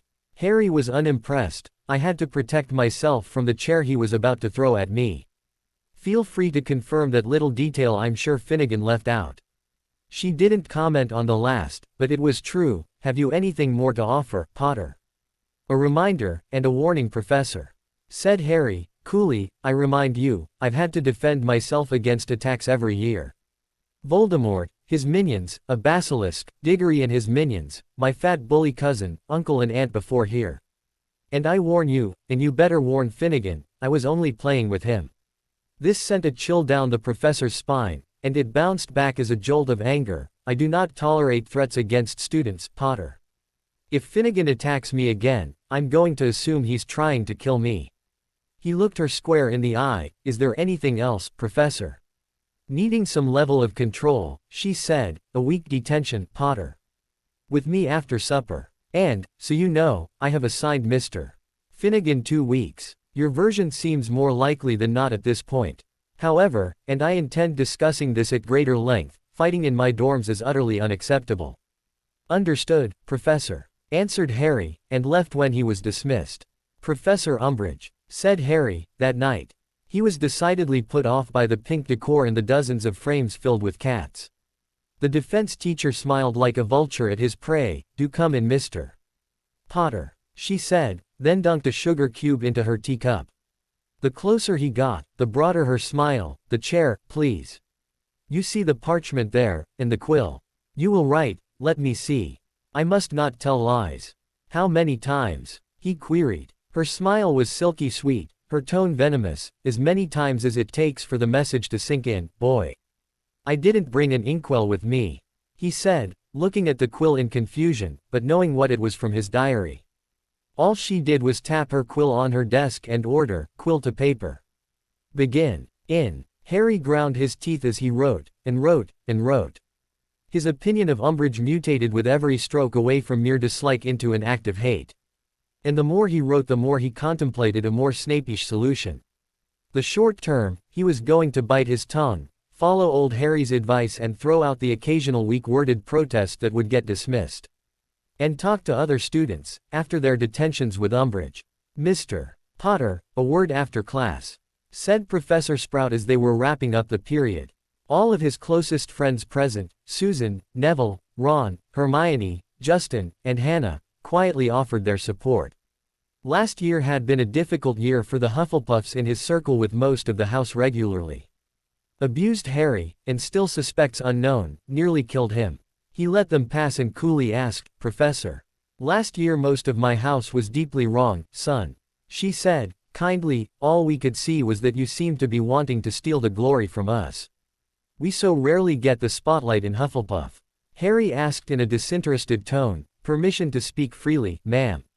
You do not think your response can be framed in the bounds of the school rules? She countered. He stood there for almost a minute, then answered, let's just say I have questions and think I deserve some honest answers. Very well, Mr. Potter, she answered, pose your questions. He nodded, thank you. Well, first, is this coming from you, alone, for your mistreatment of me? Or is it from all Hufflepuff? Except, Sue, Justin, Hannah and Ernie, of course. You did appeal virtually every detention I issued to you last year. She was mildly irritated, but, you are right, many of them were unjustified as I look back. I hope we can start over. Harry replied, well, I accept the apology in the spirit it was offered. I hope to see some follow-up. Such as. Her tone was neutral, her eyes not friendly. That did not bother him. Well, I can think of 3 things. An actual apology from the house. A public one from you. And most important to me, which Hufflepuffs tried to murder me. You apparently have no concept of gracious acceptance of an apology. She observed coldly. Harry shrugged and wondered, you expect instant forgiveness after a year of abuse. Your apology is appreciated. It's just, not enough.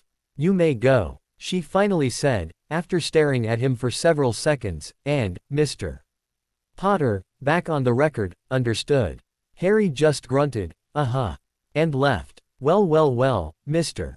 Malfoy, welcome to 5th year potions, said Professor Slughorn. I think, a first time we can excuse it. Draco gave a sullen look and answered, didn't know the location changed. Well, potions in a dungeon.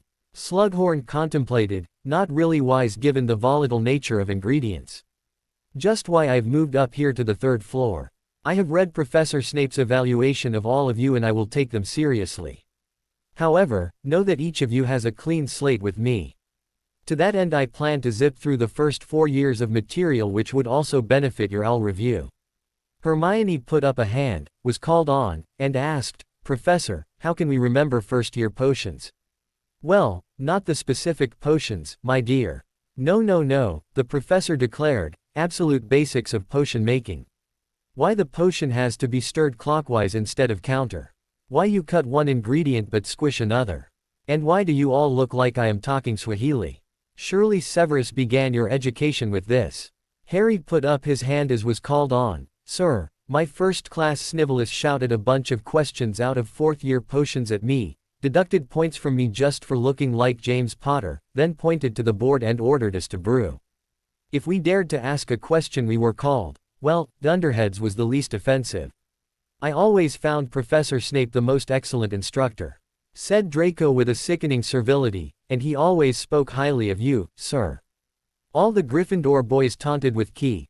Why sounds, touching their noses and Neville, brown on their, Malfoy. Ah. Slughorn chided them all. Very well, let's spend some time today with the absolute basics of potion making. And see where we go from there. And to the students, it was a revelation, that makes so much sense, sir. It makes everything so much easier. Susan Bones beamed. Right, then, wrapping up and try to find your first-year texts. Off with you now. He clapped once and dismissed them. Blaise Zabini, who had been very quiet most of the last year, commented, Draco, you are crass and obvious. Not at all what a Slytherin should be. Well, this is certainly roomier than any broom closet I've been in. Susan looked around the antechamber. She wrapped her arms around her boyfriend's waist and key. At the back of his neck, room enough to dance in. Bit lacking in snog comfort, though. Harry grinned with a little sadness. He took her hand and spun her around rather elegantly into his arms, couch in the main chamber. Just kind of lounged on it when I was talking with Sally. Merlin, I miss her. I'm sorry, Harry. She offered and squeezed him. She was an interesting person. He had a faraway look, rested his arms on her shoulders and said, that's just it. She was a person. And smart, actually smarter than all of us combined. I'm not kidding. She was 1,000 years old and could hear everything going on up there the entire time. He gave her a passionate key. She teach you how to key? She asked slyly. Harry laughed, very funny. Maybe she showed me some tricks with the tongue. This is real romantic. Just right ambiance, well, maybe with a few of Helga's additions. She idly traced the shape of his ear with a finger, that couch is a bit lacking. Good for Parseltongue, I'm sure, snogging not so much. Maybe a nice big bed in a year or two. Harry's whole face twitched at the implications of that remark. As did a certain muscle a little bit south. That, appeals to me, no end. He ran his hands up and down her sides, brain semi-addled. I think we can, enjoy our, snogging, dotting, groping and such had priority for a time. You're not getting that far without a decent place for me to rest my head, Potter. She pulled his hand out of the back of her skirt. Her words were a little lacking in force as she was panting, so let's get to the other reason you brought me here. He ed her nose, quite intimately, and steadied her on her feet. Fine. If you insist. Tilda speak to me, Salazar, greatest of the Hogwarts Four. Tilda. It's plain creepy you can do that, Harry. She complained a bit, switched from one language to the other in the same sentence. He gave her a playful crack on the rear and nodded, fine. Alohomora. P.S., sorry. She giggled when she momentarily upended him and floated him about a bit.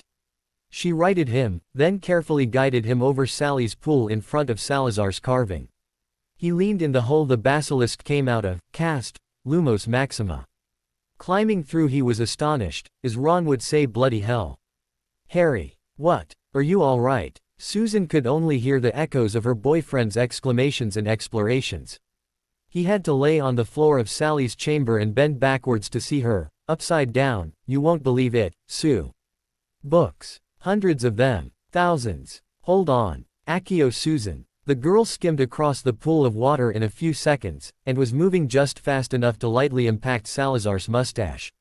She floated herself over to the hole Harry was hanging from and crawled inside. Bloody hell is right. Lumos Maxima. Well, it does kind of figure. This would have to be big enough for Sally. Room enough for her to be comfortable. Harry, I can't read any of them. But there, Harry broke off in thought. His first question, obviously. Sue, they're all in Parseltongue. I can read them as easy as a copy of the Quibbler.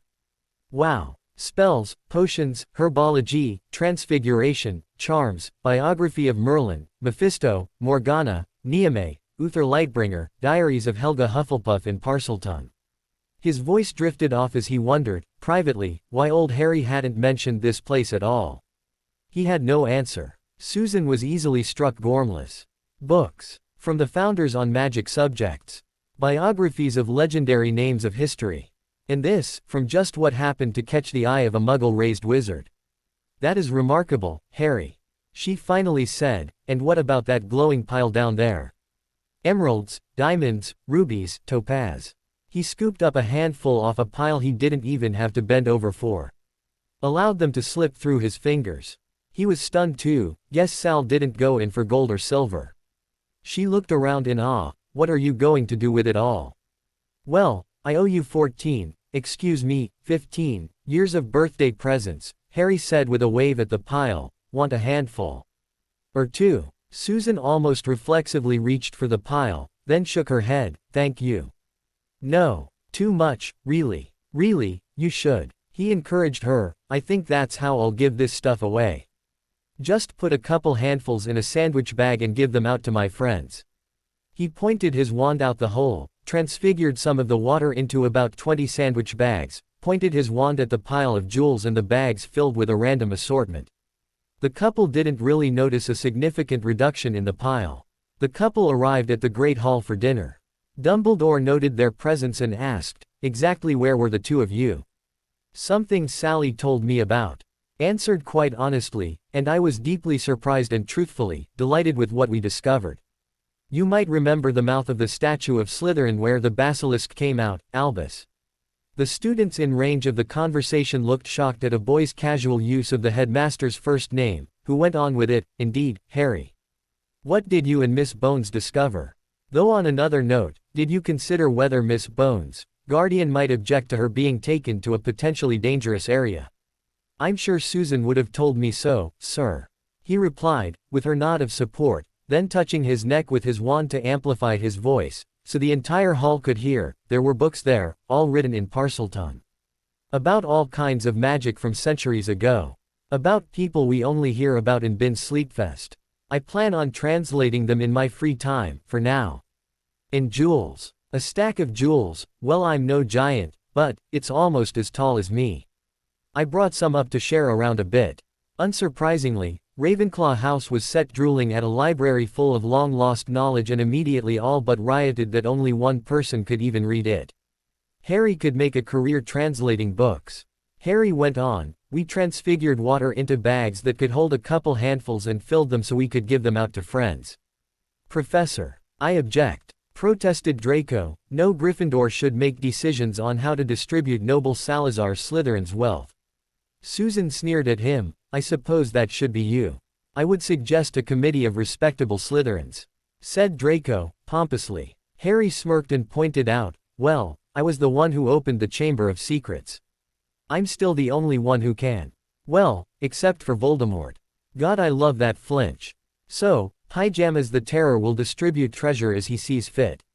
I think I'll start with a bag for Professor Hooch.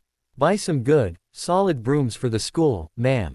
Long past time to retire that collection of ratty bristles. Come to me if you need more. This was well received. Everyone second year and up rode on those unreliable and actually dangerous decades-old brooms. The first years hadn't had class yet, but likely would before any new ones came out. Up next, to address Draco's concern, Harry continued, I have some for Daphne and Astoria Greengrass. Blaise Zabini also has been a friend. I also had a few pleasant moments with Pansy Parkinson and Millicent Bulstrode. Bags full of gems floated to the named Slytherins. Astoria ran up, hugged him tightly and at his cheek. It was a poignant moment. Justin, Hannah, Ernie. He floated bags to those Hufflepuffs. You guys were great, standing by me against most of the scum in your house. Hannah addressed her friend, Sue. You all right with this? Well, it's not like he's giving them to one other girl. The redhead whispered back, and you should see that stack. Harry went on, since we're doing this by house, Cho, we had a few good moments. Terry and Padma, you too. Why me Harry? Asked the pretty Indian. He shrugged nonchalantly, can't give one sister jewels without including the other. Gryffindors, let's see, Parvati Patil, Ron, Ginny, Fred and George Weasley. Luna, of course. Lavender Brown and last but not least, at least for now, Hermione. Don't worry, this is just a first round.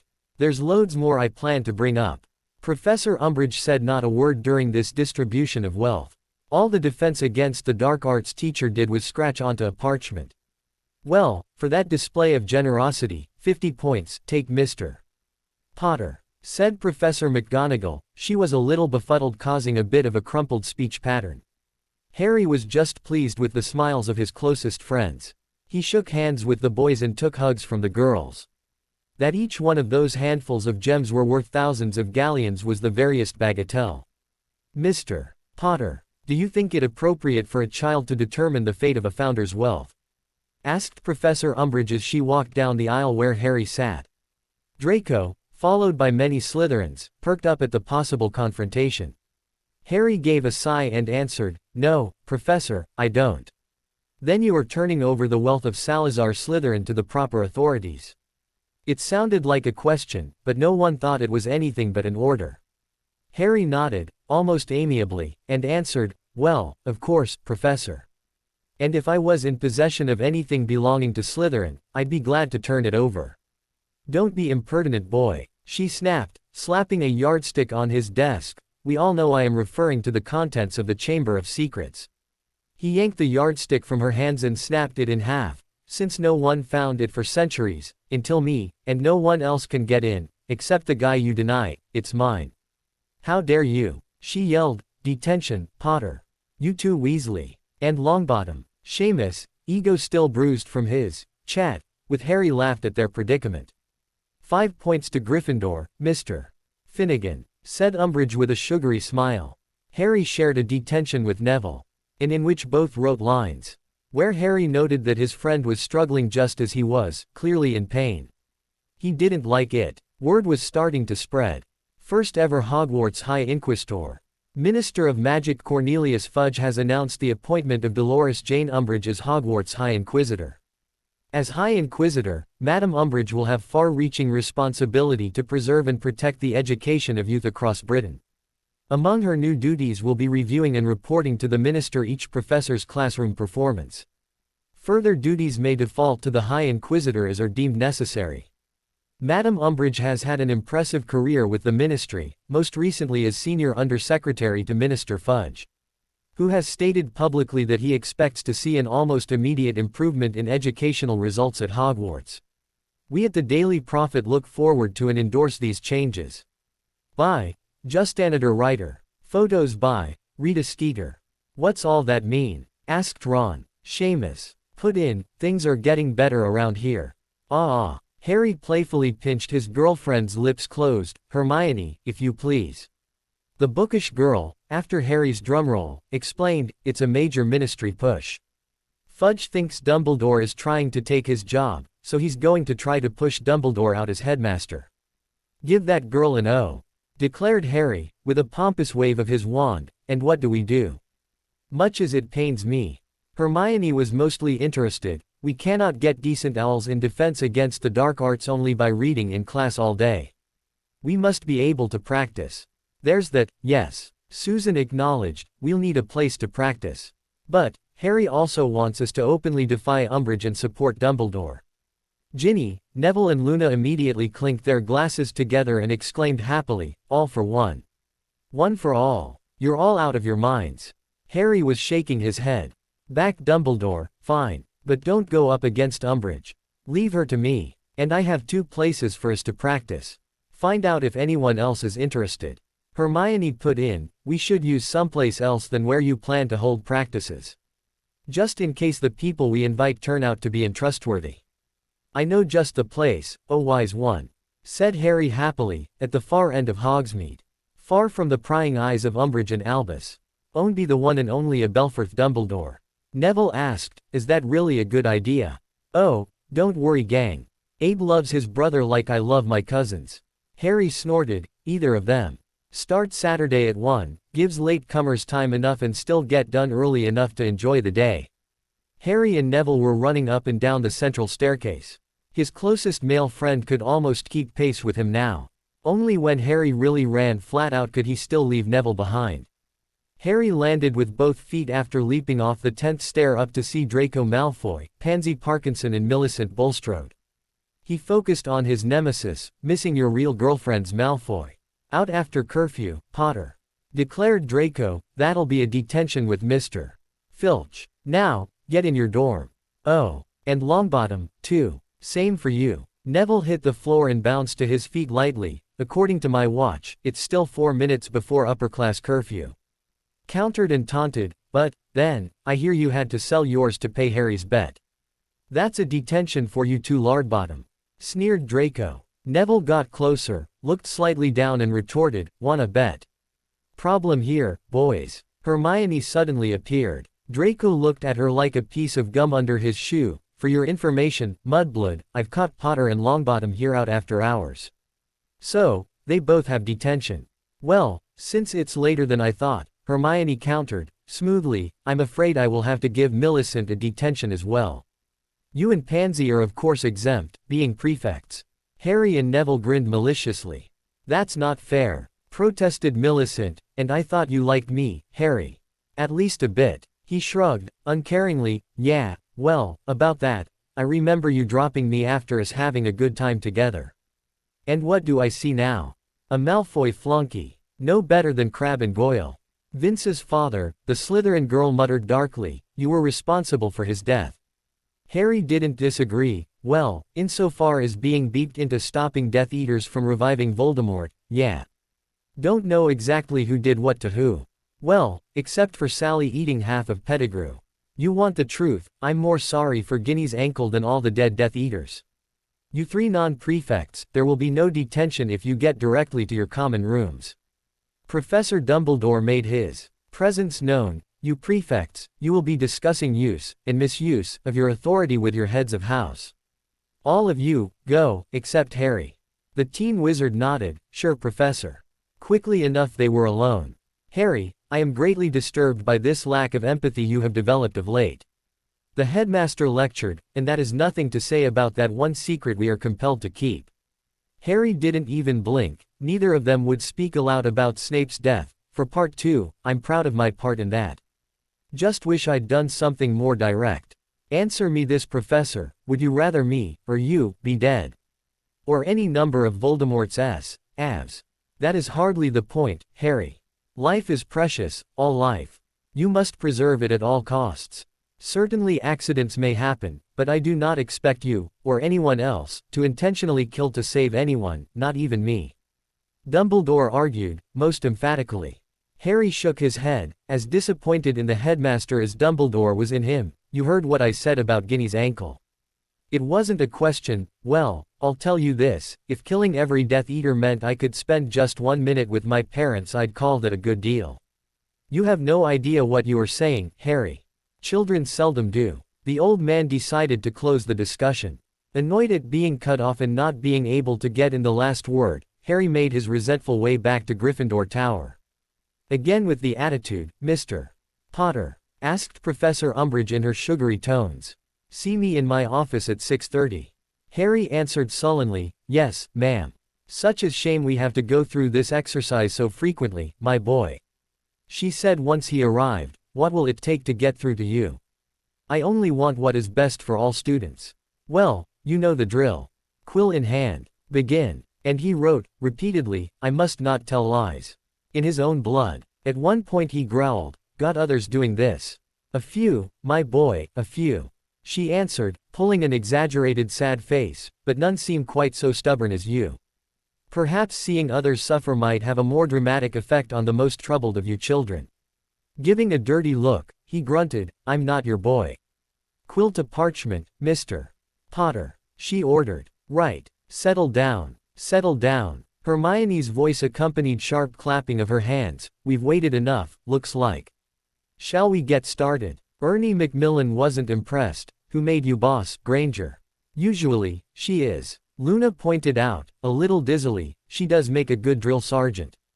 But, I follow Harry's orders. Zack Smith asked, quite suggestively, all of his orders. Oi, watch it, snarled Neville, half out of his seat and defending his girlfriend's honor. Harry's voice sliced through them both, enough. We're all here, all 4 houses, and it looks like all but first years to learn. Face it, by.ch isn't teaching shit. There was some giggling at the curses, but somehow his expression ended it. We can have some fun with this, but there's no way we're going to pass owls, or newts, doing it her way. Said Harry. Zack Smith derisively commented, and I suppose you could teach all of us. Even 7th years. You lot think I've been exercising and studying for the last 5 years for the fun of it. Retorted Harry, judging by what I've seen, no offense, no student could beat me in a duel. I'd lay a wager on me against any 2 of you. Game. Hermione shook her head. I don't like this, Harry. Come on, it'll be fun. He shrugged off his winter cloak with a grin. Abe can heal any injury. Cushion the floor and the walls. Nothing lethal obviously. He pulled his wand and swept it a few times and challenged, confidently, let's go Zack. Pick a partner. Anyone. Zack looked hesitant, then more sure, anyone. Anyone at all. I'd choose one of the Weasley twins since they're 7ths. But, how do I know you'll do your best? Me, said Fred, excitedly, after a split-second glance at his twin. Personally, I think the Ickle Potter is a bit full o' hisself. And, don't worry Smith, if he takes me down hell I've earned it. Susan looked worried, why do you have to do this? Don't worry, I'll be fine, he assured her and pecked a cheek, then stretched his legs a bit. Neville. Count it off, from 5. There was enough space in the room for that. There was some last-second exchanging of coins among the assembly. Then Neville began, 5, 4, 3, 2, 1 go. There's 2 ways to protect against spells. Said Harry, back still turned to his opponents, a shield. Fred and Zack glanced at each other as Zack's impacted a shield, Fred's missed slightly. They fired again. Harry ducked and weaved between the bolts and continued lecturing, the other way is to just not be where the spell is. This is bloody ridiculous. Fred snapped at his partner. He disapparated. And just as he reapparated all he could see was stars. Harry had caught the Weasley twin with a quick elbow to the temple and dropped to his knees. Zack's stunner hit Fred while he was trying to clear his vision and Harry's Expelliarmus disarmed the Hufflepuff. Not even panting, he wrapped up, but, the best defense, is a good offense. Not bad guys. So, anyone get rich. All right there Fred, can't bloody see. Fred complained, I am not crying. Harry kept him on his feet, grinning, of course not, mate. So Zack, how'd I do? Impossible. I bet you can't beat, he began as his wand was returned. Susan stepped in, enough Zack. I say you can either accept it, or leave. Judging by what we just saw, I'd say Harry was being nice. He could beat 4 of us. No big head, Potter. Yes dear, he muttered, but he still somehow looked a bit bigger. Right, I don't expect any of you to take fitness as serious as I do. But do some. It'll help your magic too. There's going to be a magical contract to sign for the group. Hermione, that'll be your job. Because everyone is going to yip and yap about that, Daphne, I want you to okay it. That, no one, except Ron could object to. What? A bloody snake. Yeah Ron, a bloody snake, answered Harry, quietly, little factoid for you. See, if I hadn't met Malfoy before Hogwarts I'd have let the hat sort me into Slytherin.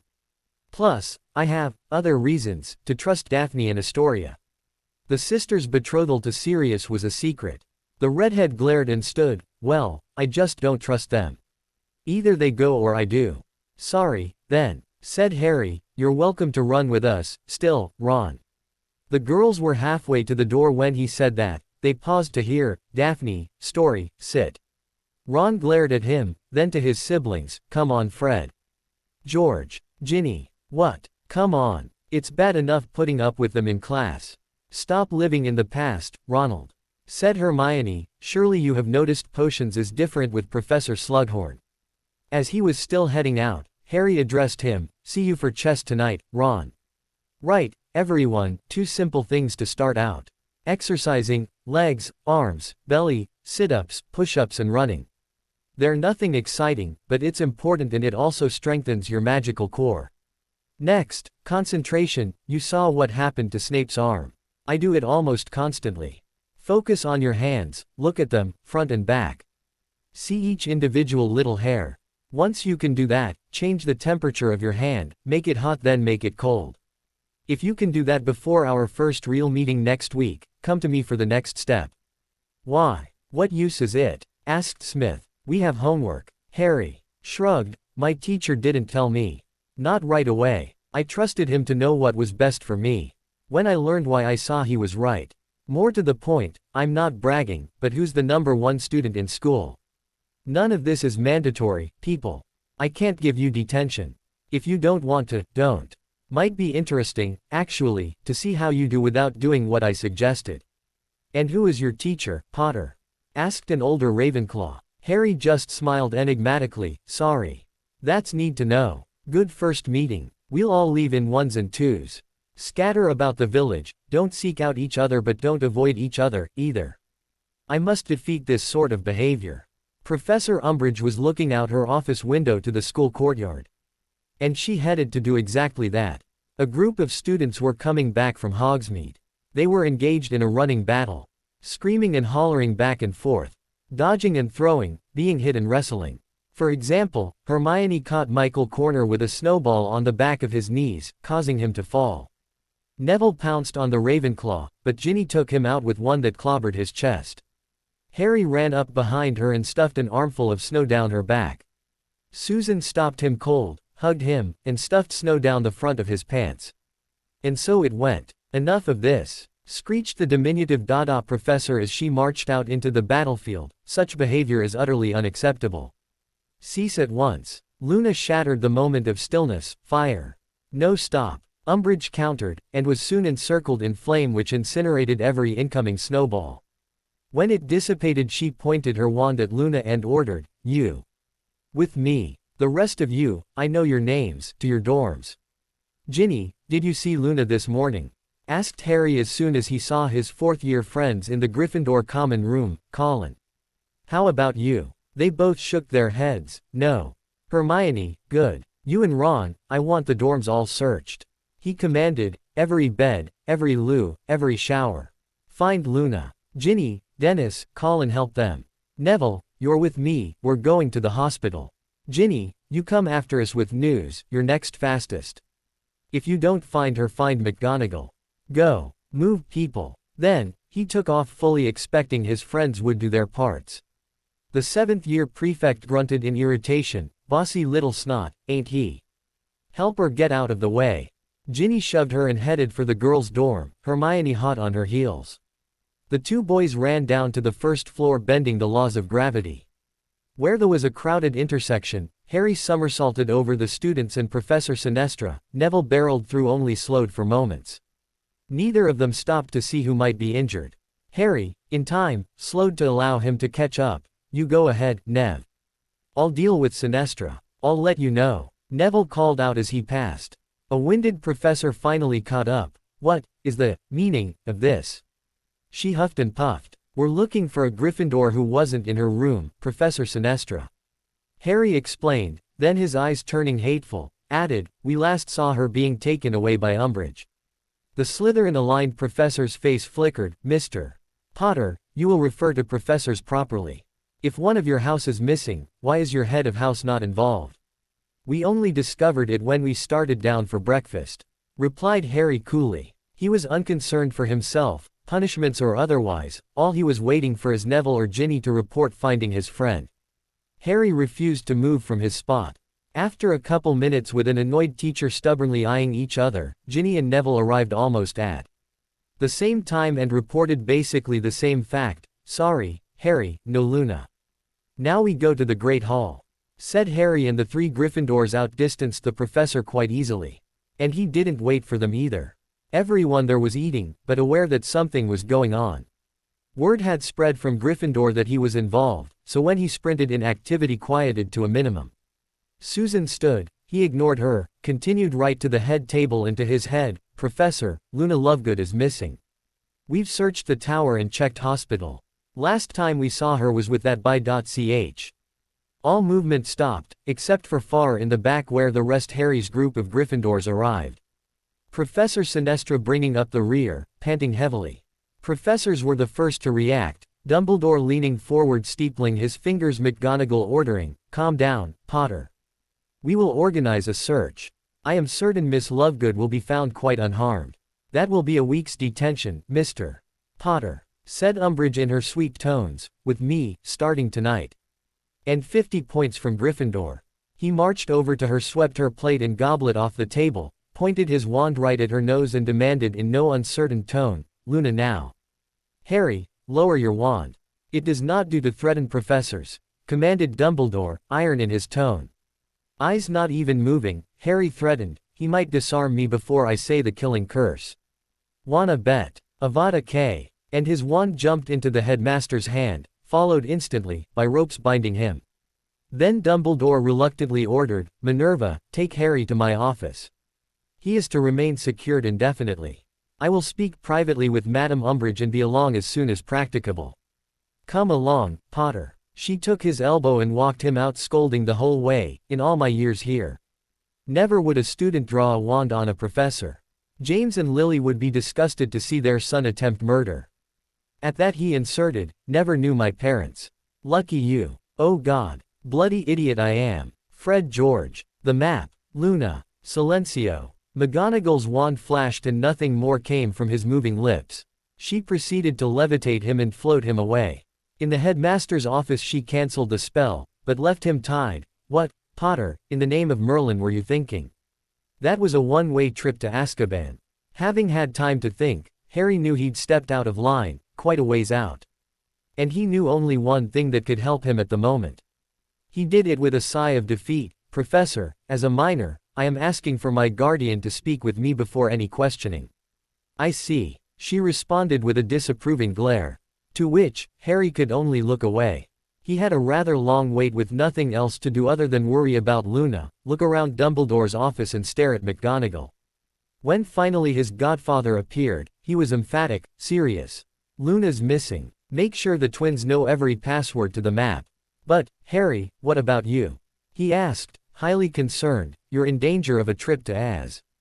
He waved it off, ignoring the headmaster's disapproving look, and sighed, "Whatever. Nothing is more important than Luna. If a little jail time is, find Luna and then I'll worry." "Go." "Serious, the potential charges against Harry are very serious. We had best talk them out now, rather than later," Dumbledore said, with real concern. "Madame Umbridge is barely slowed in her rampage at the moment. Nothing I said had any influence on her." Harry looked right at his godfather and ordered, "Go, Sirius, now." "Right," said Sirius after a glance at the headmaster.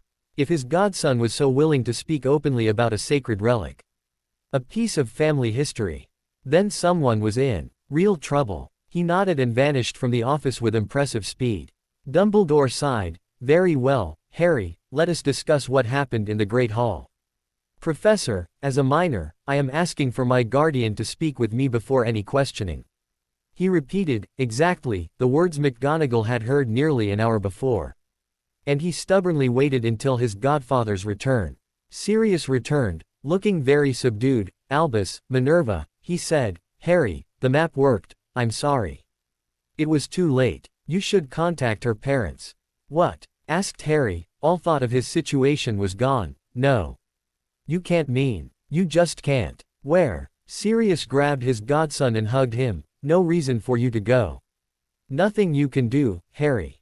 It was too late when we got there. I don't want you seeing that. I'm going," he snarled, as he wrestled himself free. But he abruptly paused, embarrassed. "Where is she?" Dumbledore answered, I am sure, by now Madame Pomfrey would have moved her to the hospital wing. And, perhaps it would be best for Harry's peace of mind. Professor Dumbledore, I am sorry, the Medowitch immediately caught sight as the headmaster entered her hospital. She was long gone by the time I was summoned. Harry just slipped around the talking adults. The details didn't interest him, just the fact his friend was dead. He quietly pushed the screen aside and saw the covered form. For a moment, he wanted to punch something, real hard, then all of the fury evaporated, to be replaced with grief and pain. He pulled down the sheet, brushed a bit of hair from her eyes and whispered, I'm so sorry Luna.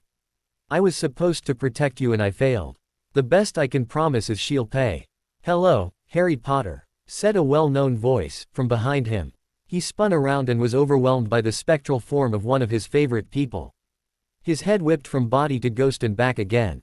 He looked down in shame and repeated, I'm so sorry Luna. I was supposed to protect you and I failed. The best I can promise is she'll pay. Mr. Potter, I insist you come out from there. At once, commanded Madame Pomfrey. To Harry, Spectral Luna said, excuse me a moment. I will be right back. She turned and passed through the screen, briefly took in the group. Hello Professor Dumbledore, Mr. Black, Professor McGonagall. Madame Pomfrey, I assure you Harry Potter is not a necrophiliac. Besides, he has a girlfriend. I need to have a rather lengthy conversation with him. If you will please excuse for a time, thank you. Miss Lovegood, I am deeply sorry for your death. Said Dumbledore, I assure you we will discover the cause. The ghost interrupted him, I will discuss that with Harry and get back to you. Excuse me, that was not especially polite, Miss Lovegood. Professor McGonagall pointed out. Greenish shoulders rose and fell dismissively, I don't think you can take points from me anymore, ma'am. Was that a little bit fun, Luna? Asked Harry with a faint smile. She gave a mischievous chuckle and nodded, they don't seem so scary when you are already dead. I have a great deal to tell you and not forever to do it in. I want you to look at me Harry Potter. You are not at fault for my death. Well, I suppose you can be blamed in small degree. But, consider who is higher on that list. Obviously Dolores herself is first on the list, she made me use that cursed quill. Then would come Minerva and Albus, who were not willing to fight for our rights as pupils. Your headmaster Harry also insisted on taking the blame, in fact I believe he is still crying. I don't know what you're talking about, said Harry, instinctively. Besides, Luna couldn't possibly have meant what he thought she did. She just smiled and answered, the afterlife is a most interesting place, my friend. And you have been a great friend. It may only have been a few hours to you, but it seems like much longer to me. I visited with my mom. She has said she was a little disappointed I came so soon. But she explained to me that manipulations with the timeline require a certain rebalancing of the rules of fate. Not that I'm not glad you saw your mom. Harry was a bit irritated, then more angry with himself for being mad at Luna's ghost, but what does all that mean? She gave a most tolerant look. I must remember you do not like vague or ambiguous wordings. Harry, the old man who gave you your diary altered fate. He did it hoping to save lives. And you will, I am sure of that. But there will still be a price to pay. In blood. Tell me how you died, Luna. He requested, hiding back tears. The ghostly head moved side to side. Dolores was most unpleasant. In changing fate, I was called upon to exsanguinate under the imperious curse. Luna. Simple words please. He growled at her. Her laughter tinkled around them. I know you know the big ones, Harry. But so be it, she made me use that dark quill of hers until all of my blood ran into the scroll. I did get some small satisfaction, toward the end she felt my pain. Not good enough. Not good enough by half. Harry snarled, I hate her and I will murder her. Worse than what we did to Snape. Luna shook her head. No, you mustn't. I forbid it. You see, most in fact, of your actions were strictly positive. Exercising, studying, getting Dumbledore's army together in this timeline earlier, freeing your godfather, even the killing at Riddle Manor, these things fate approved of. While fate agreed with your vendetta against him, the method was looked on unkindly. Leave her to others. What good will that do? He snarled, indignantly. She only smiled. It will end the attempted murder case against you, Harry. Dolores must not die under any suspicious circumstances whatsoever. We ghosts have advantages. For example, she very cleverly charmed my left hand to appear perfectly normal, however cancelling those glamours will reveal the damage the blood quills did. She hides them on her person, much like you hide your diary on your belly. Is there anything you don't know about me? Asked Harry, a little sourly. Luna gave him about the warmest smile she could and replied, I have been, and always shall be, your friend. Did you really meet him? Asked Harry, old me, I mean. She nodded, a special person. He chose to die to make the world better. He looked at his life and decided it could have been done better. And, Harry, he cried so much when he saw me, there is no need for you to cry. Let me tell you what he told me. I had a very sad time in Hogwarts in his time. You changed that. I died happy. Thank you, Harry. And from Headmaster Harry, he says you are doing very well. You know, sometimes I hate that diary. Grumbled Harry, it's all-knowing one day and clueless the next. It knew Umbridge had those blood quills, but told me to hold off, get proof. Then you end up dying. Stupid waste. To which she shrugged eloquently, you could do nothing while Dumbledore and McGonagall were blocking you. Old Harry's advice was sound. That it did not work is just unfortunate. He, for example, regretted not giving you advance warning of Wormtail visiting Hogwarts. But, as I am sure you know, Sirius' freedom was more important. And Ronald is not displeased with his mad eye. So, if you're going to be a ghost, you can pass messages back and forth. So we don't screw up anymore? Asked Harry. Luna smiled at him and replied, regrettably, my friend, that will not be possible. After I say so long to Daddy I will join Mummy waiting for him to join us. Goodbye, Harry. I love you. I nobody's ever said that to me. He smiled back, well, Sirius, but when you say it, it somehow feels different. Bye Luna. Tell the old man we're going to have words. And he watched her fade from sight. Susan, one among the crowd that now occupied the hospital wing, was first to approach. Hey, babe. She whispered, wrapping her arms around his waist, it's so terrible. Luna was, well, one of a kind. Harry Potter, by the authority of the Ministry of Magic, Amelia Bones was speaking reluctantly, you are under arrest. The charge is use of an unforgivable on a human. You have the right, as a minor, to consult with your guardian. You have the right to speak to an attorney before, during and after any questioning. Do you understand these rights? He keyed his girlfriend's hair, then gently separated himself and said, Madam Bones, there is direct physical evidence that Dolores Umbridge murdered Luna Lovegood. Madam Pomfrey, if you will do two things.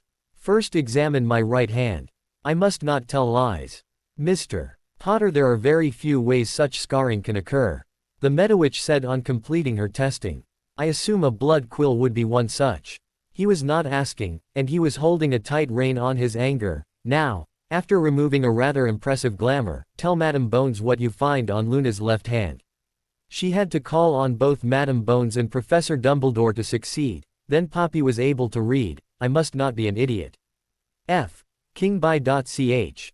Cursed Harry, rage almost erupting, Headmaster, you've seen how I hide my diary. The same for her. You'll find at least one blood quill on her. Maybe some in her office. I'd search quick, in case she starts to worry. Amelia didn't look pleased. Mr. Potter, due to your relationship with my niece, I cannot be seen to even have an appearance of favoritism. I can tell you here that searching a crime victim is outside any normal bounds of an investigation. However, as headmaster it is my duty check into any allegations of staff misdeeds. Said Dumbledore, and employment agreements include the right to search either person or quarters, with cause. Harry snorted at that, but a look from Sirius silenced him. Well, if I may suggest, Minerva, you should investigate the by-ch's quarters. Take Amelia with you. When you discover evidence, she can then be arrested completely unrelated to an alleged attack by Harry. And what guarantee do I have he'll still be here 5 minutes after I leave? She asked, rather sarcastically. Susan gave her boyfriend a questioning look, then with an arrogance she never showed, said, you have my word on it, Amelia. As head of the family. I see. The top law enforcement officer nodded stiffly, I hope that doesn't backfire. Harry saw something pass between them that made him feel very proud. Thank you, Susan, he said, mournfully. Madam Bones, I have no intention of going anywhere. Luna deserves to be safe until her father arrives. And he deserves the truth from, well, me. It wasn't your fault, you know that, Harry said Sirius forcefully, and, parents, sometimes, when something happens to a child, never mind one dying, they say things they don't mean. He looked his godfather in the eye and nodded. You mean like when Petunia blamed me for Grandpa and Grandma Evans' deaths? I know, Sirius, and don't even ask what Vernon said or did. Nothing, Mr. Lovegood does will hurt me. Oh, Harry, his godfather said, sadly, no one your age should have even see that look, let alone use it. It's Dumbledore and McGonagall's job to talk to Luna's father. And Luna's death was not your fault. But, as long as you are here, me or Moony are going to be here with you. Susan offered, loyally, me too, Harry, you don't need to go through this alone. If you want help murdering Umbridge, I'm all in now. Neville promised harshly. He gave Harry a brotherly pounding on the shoulder and went to say goodbye to his girlfriend. She looks like she's just sleeping, sob. As the weak winter sun was beginning to set, Harry noted it was likely near dinner time. He had stood guard utterly silent and stone-faced all day. Susan had worried, deeply, over her boyfriend's state of mind, but after really little responsiveness, she left the hospital wing very troubled. While he thankfully didn't have to deal with Professor Umbridge, Harry would long wonder exactly who thought it wasn't a good idea to prevent Draco from making an appearance. Greetings, there, Potter. The Malfoy heir strolled in with a big grin. Had a good day there, Pally. Harry stood statuesque and silently unresponsive. Remus, drowsing at the moment, opened his eyes a slit to watch the proceedings.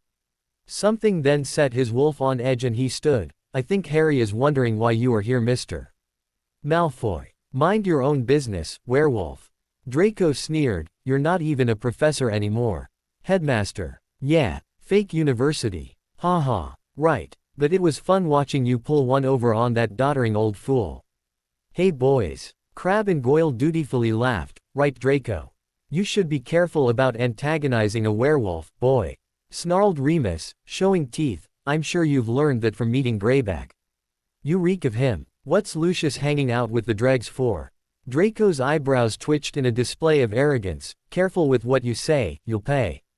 Out like a flash came his left hand that he'd kept hidden all these months. Aimed right at Remus' face. I knew you were hiding something, Malfoy. Harry caught the upswing on his forearm, kicked Draco's legs and backhanded his face. Then delivered a savage kick to his belly. He called out, Madame Pomfrey. You have a patient. Finally to Remus, he would have killed you just now, it's Silver. How'd you lose your hand, Draco? All on their own, Crabbe and Goyle went after the boy who might have killed Greg's father. They attacked in a flurry of fists and forced him down by sheer weight. Remus weighed in, unleashing his wolf. Fortunately, Madame Pomfrey was bent over Draco, because Goyle was thrown right through her office window. At Vincent, he snarled, leave. Or die. He then circled a still reeling Harry several times before crouching protectively over him. I have had enough of this nonsense. Madame Pomfrey complained, after dealing with both Draco and Greg's injuries, putting them to sleep. I want everyone who is not in a bed out of my hospital. I mean you, Mr. Lupin. You are uninjured, Mr. Potter, you as well. Harry was on his feet and looked at her stonily. I respect you, ma'am, I always have. But I will not leave until Mr. Lovegood arrives. Get out now, Potter, she ordered, angrily. He shook his head. You'll have to kill me. I am authorized to use the Imperio in medically necessary circumstances. She threatened. He shrugged. I'll turn it back on you and jump you out the window. You wouldn't, Harry, argued Remus. He looked at his father's friend coldly. She just threatened me with an unforgivable. Support me, or stay out of my way. I see, said the werewolf in deep surprise. Poppy, I will stand outside watching who enters. Only entering if there seems a likely problem. Harry is not really violent, you know that. And Harry resumed standing in front of the dividers hiding Luna's bed. Silent, unmoving, unresponsive, alone. Ginny stopped by, attempted to humor him into telling her about the Slytherins getting hurt. And failed. She stood by her friend for a time, then left. Much the same occurred with Ron.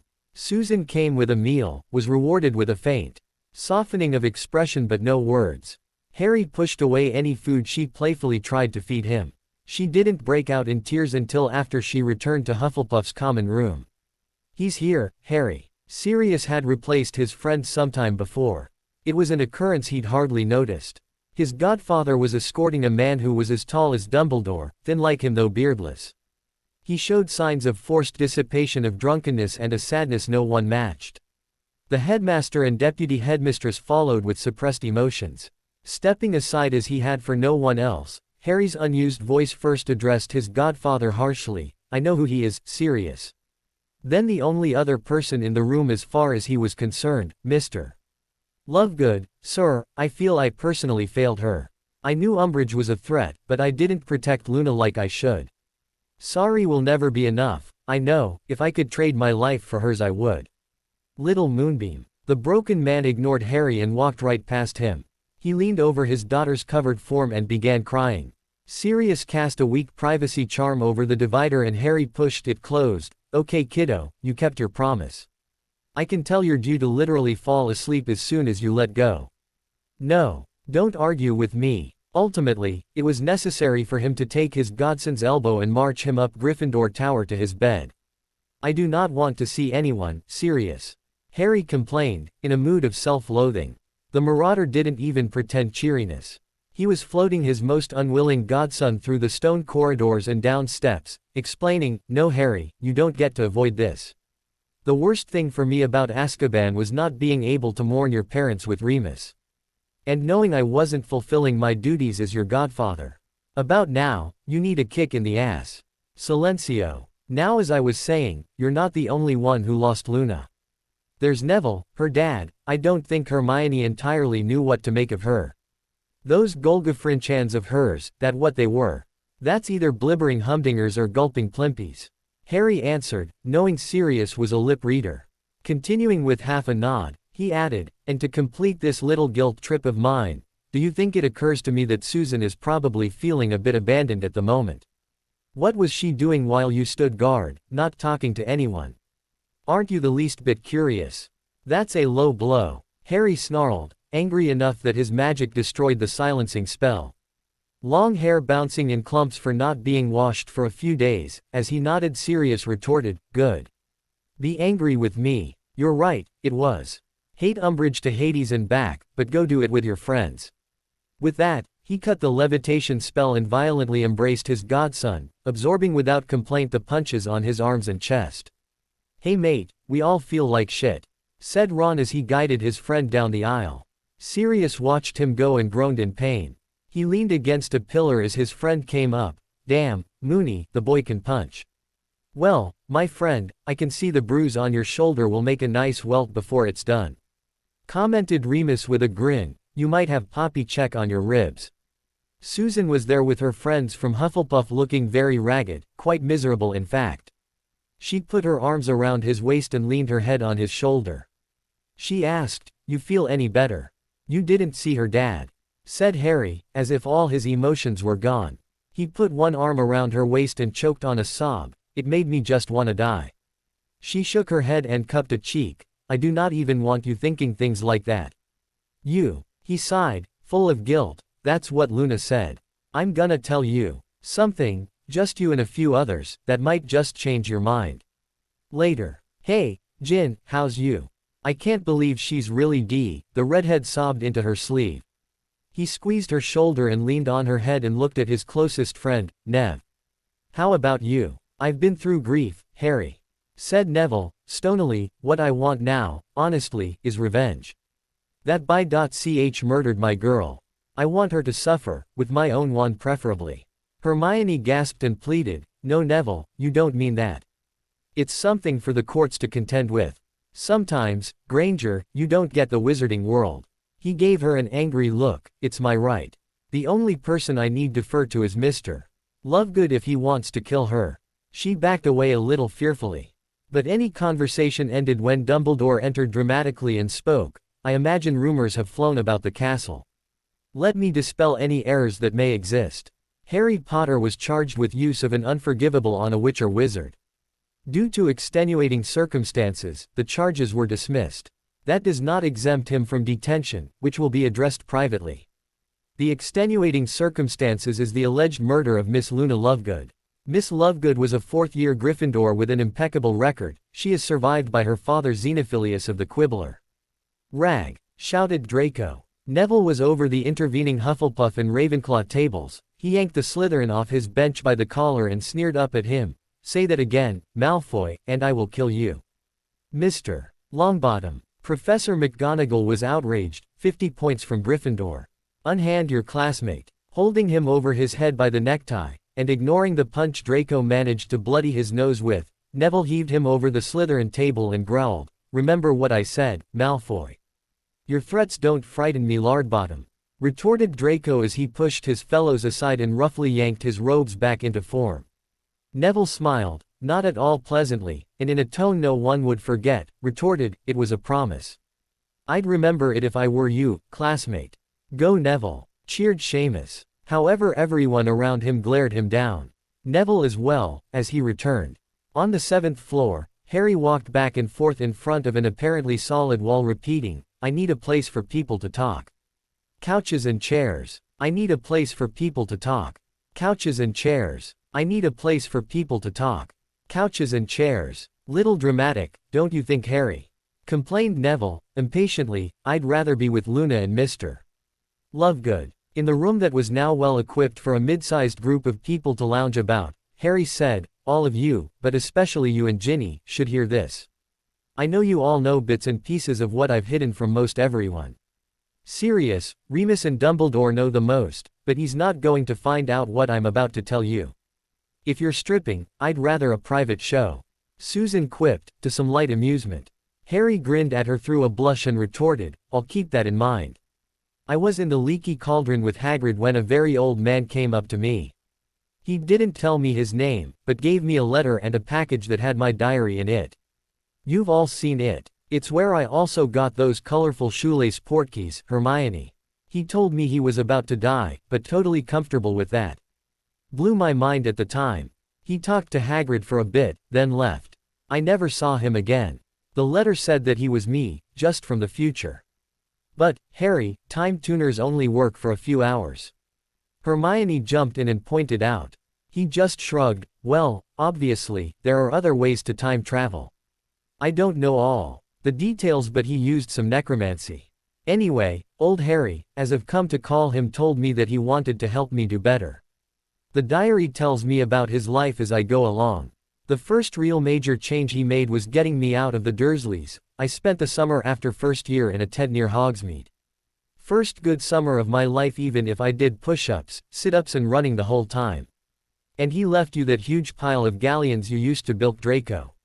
Sirius pointed out. Harry grinned, "I prefer to call it helping out a fool. So, that's why I knew about your diary, Ginny. And how I knew to kill Quirrell Tom. And that Sirius was innocent. And Remus being a werewolf. Sally in the Chamber of Secrets. Everything with the Triwizard Tournament. Did a great job with Luna." Neville sneered with contempt. Harry's head fell to his chest. "She was one of the changes old Harry told me to make. Luna was originally sorted into Ravenclaw. She's so smart, runaway smarter than Hermione. They called her loony and stole her stuff all year. I told the Sorting Hat to put her with me, so I could protect her.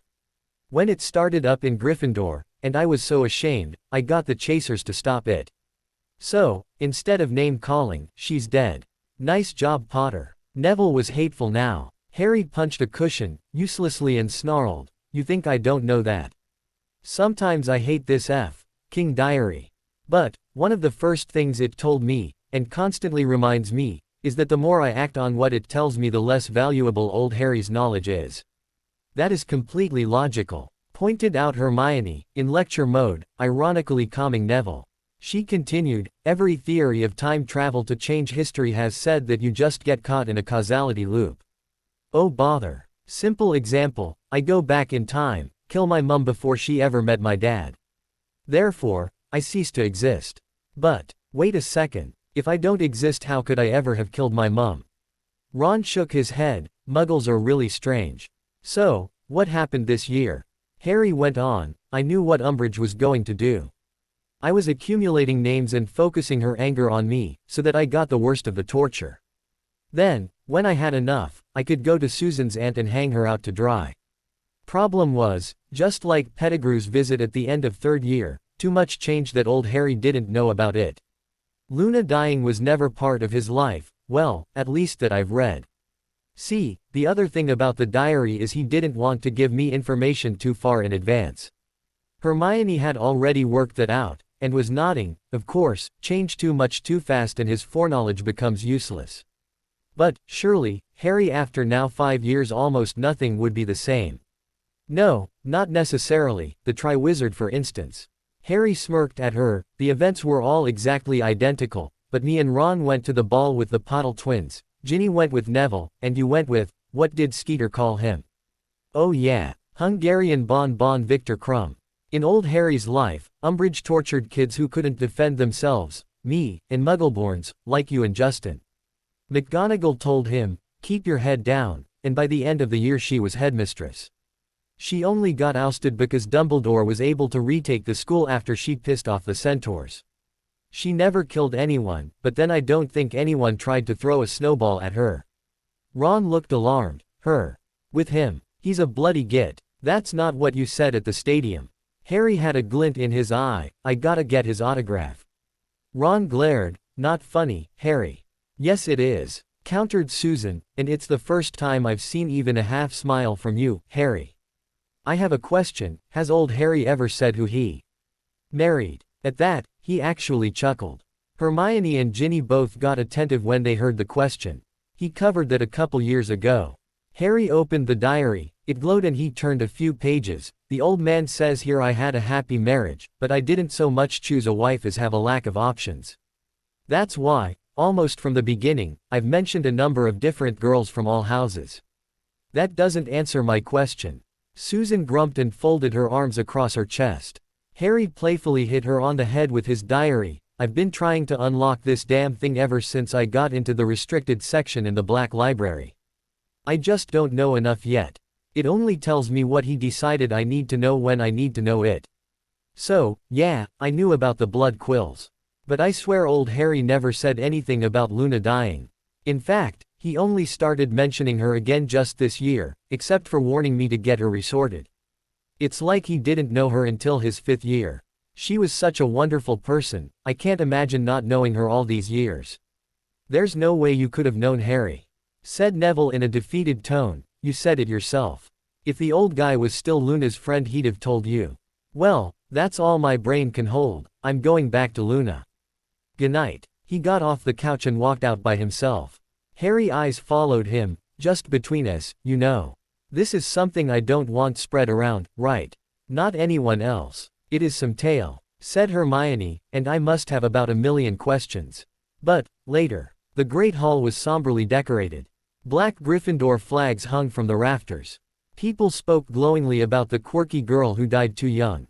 After a couple minutes of silence, it was apparent no one else was going to speak. Mr. Lovegood stood and turned to face the mourners and said, thank you all for your kind words. I'll miss my little moonbeam. No, thank you Xenophilius, for allowing us to share your grief, said Dumbledore in a sad voice. All of Miss Lovegood's professors commented on what an interesting student she was. A unique way of looking at the world that was so true. After looking at Dumbledore, he nodded and said, if I can have a last word with my baby. Assuredly. The headmaster allowed, and sat back down. Xenophilius Lovegood knelt. He was so tall he was eye level with the girl in the coffin. He touched her face with a finger and picked up a hand. And stopped. 5 minutes passed, then 10 minutes, then another 10 minutes. People were getting impatient. Beg pardon, Mr. Lovegood. Only Harry had the courage to approach the mourning father. And it happened before Harry had a chance to even blink. Zeno's wand was in his hand, it went to the soft flesh of his throat. His face a mask of grief and he snarled, Avada Kedavra. Harry watched the dead man fall in slow motion. It was a scene he would remember for the rest of his life. The green glow of the unforgivable faded from Mr. Lovegood's face and so did the scowl of grief. He caught the falling body awkwardly and strained to ease it to the stone floor. He looked down into vacant, staring eyes and let out a soul-rending scream, N-N-N-N-N-N-N-U. Sirius, Remus. Get him out of here, ordered Dumbledore over the shattering of Great Hall windows. 2 failed stunning spells and an ineffective mobile corpus later, a raging Harry was physically carried out by the Weasley twins and the Marauders, each holding a limb. Madame Pomfrey came out immediately to see the cause of the noise in her ward. He bit her hand. "One of you, hold his head while I get this sleeping potion into him," she commanded. "Put me down," Harry roared as he twisted and pulled on his arms and legs. Somebody caught his chin and forced open his mouth. He would have bit savagely, however, he recognized Susan somehow. This resulted in him getting dosed. Magic proven insufficient, a blanket was wrapped around his legs tying them to a bed. Another secured his torso and left arm, his right was left free. Sirius reached under the blanket, felt around, and produced his godson's wand. "Keep this aside until we know he's calm. Now, perhaps you can tell me exactly what could happen at a funeral that could cause so much upset." Crying, "I understand. She wasn't requesting, that display is over the top." Susan took offense in her boyfriend's behalf. "It's not every day you see a suicide up close and personal." What? She snapped off. Fred and George were busy ensuring the bindings were secure. Hermione answered, "It's true, Madame Pomfrey. Mr. Lovegood, I suppose he was praying."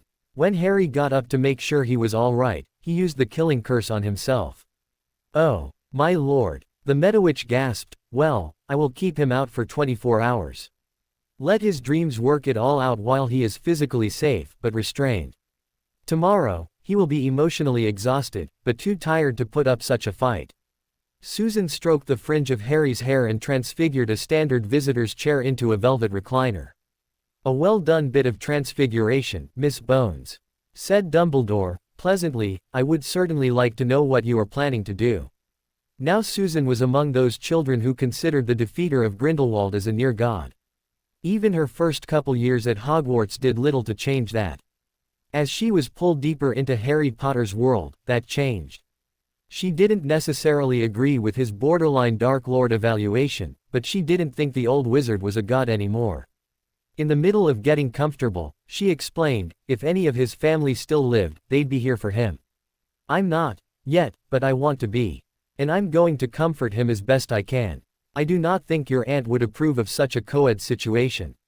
And regrettably, must order you to spend the night in your dormitory as usual," Dumbledore declared. She looked him square in the eye and replied, "With all due respect, Professor, Aunt Amelia is in the Great Hall at the moment.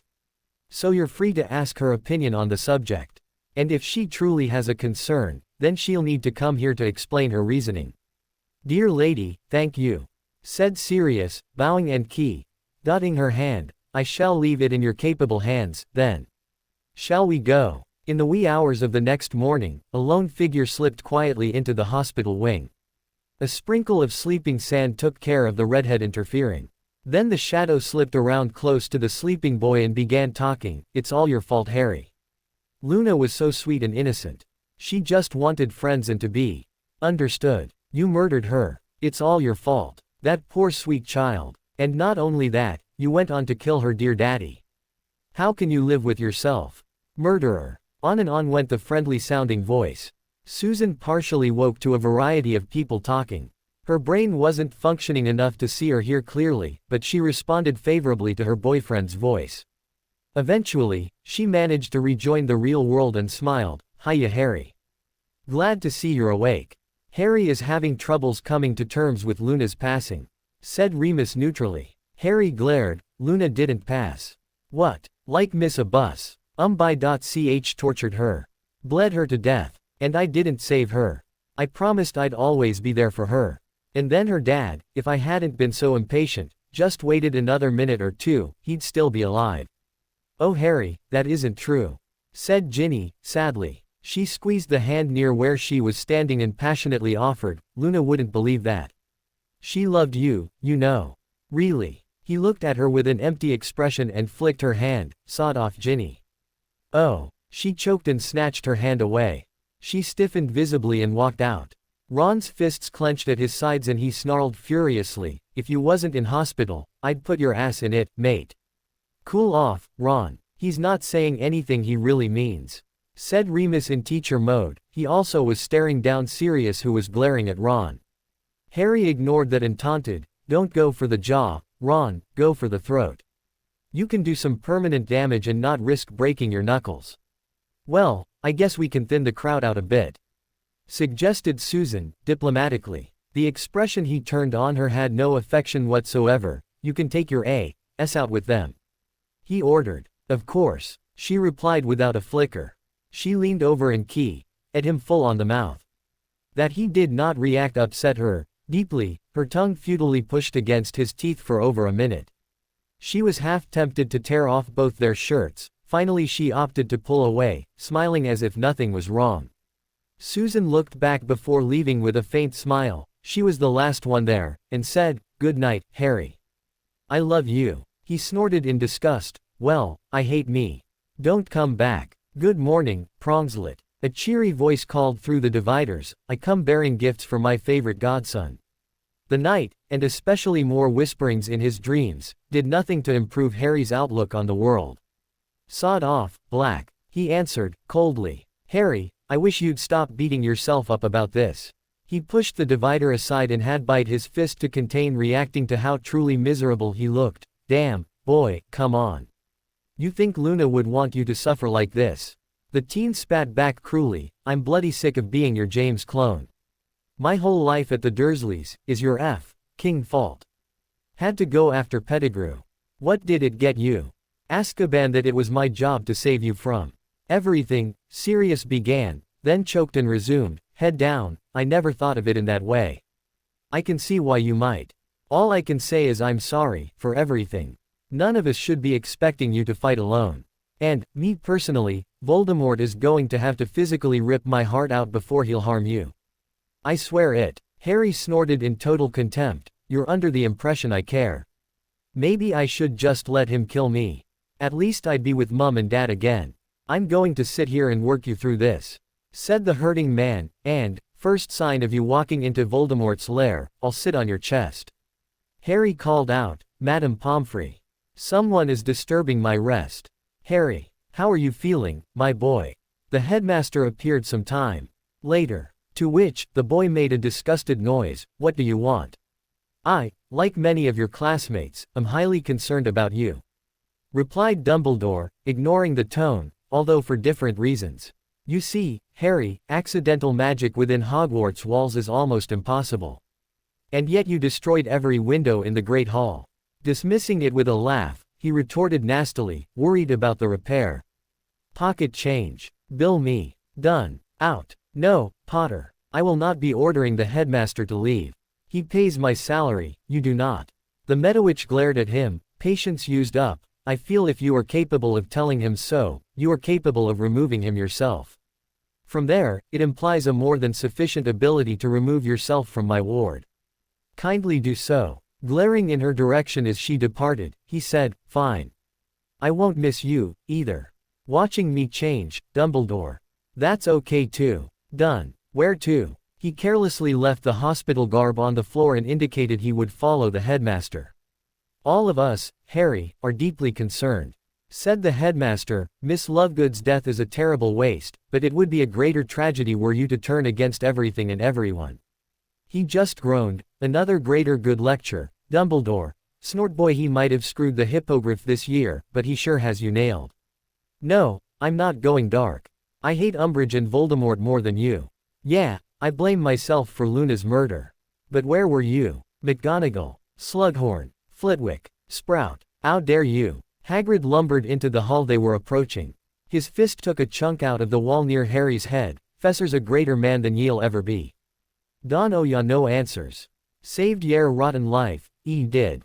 On top of this, it had to happen just as the class bell rang and in the heart of Hogwarts, that one hallway that was almost impossible to not use to go between classes. You and the bearded wonder abandoned me with magic-hating muggles." Harry punctuated each word with a swing on the giant professor. "'Nuff o' that." Hagrid finally lashed out. Repeated blows were hurting his belly and ribs. His fist caught the teen and bounced him off a wall. The rebound was so violent he hit the opposite wall. This time, he made his lone way from the hospital wing to Gryffindor Tower. He only had a clipped conversation with one person, Neville. "Assuming you seek satisfaction against Umbridge, I expect you'll need a second. I hope I won't let you down like I did Luna. Potter, I'll admit I am still considering that option. said Neville formally. "It should be my honor to have you, sir." "Harry, now that the formalities are taken care of, the truth is part of me wants to.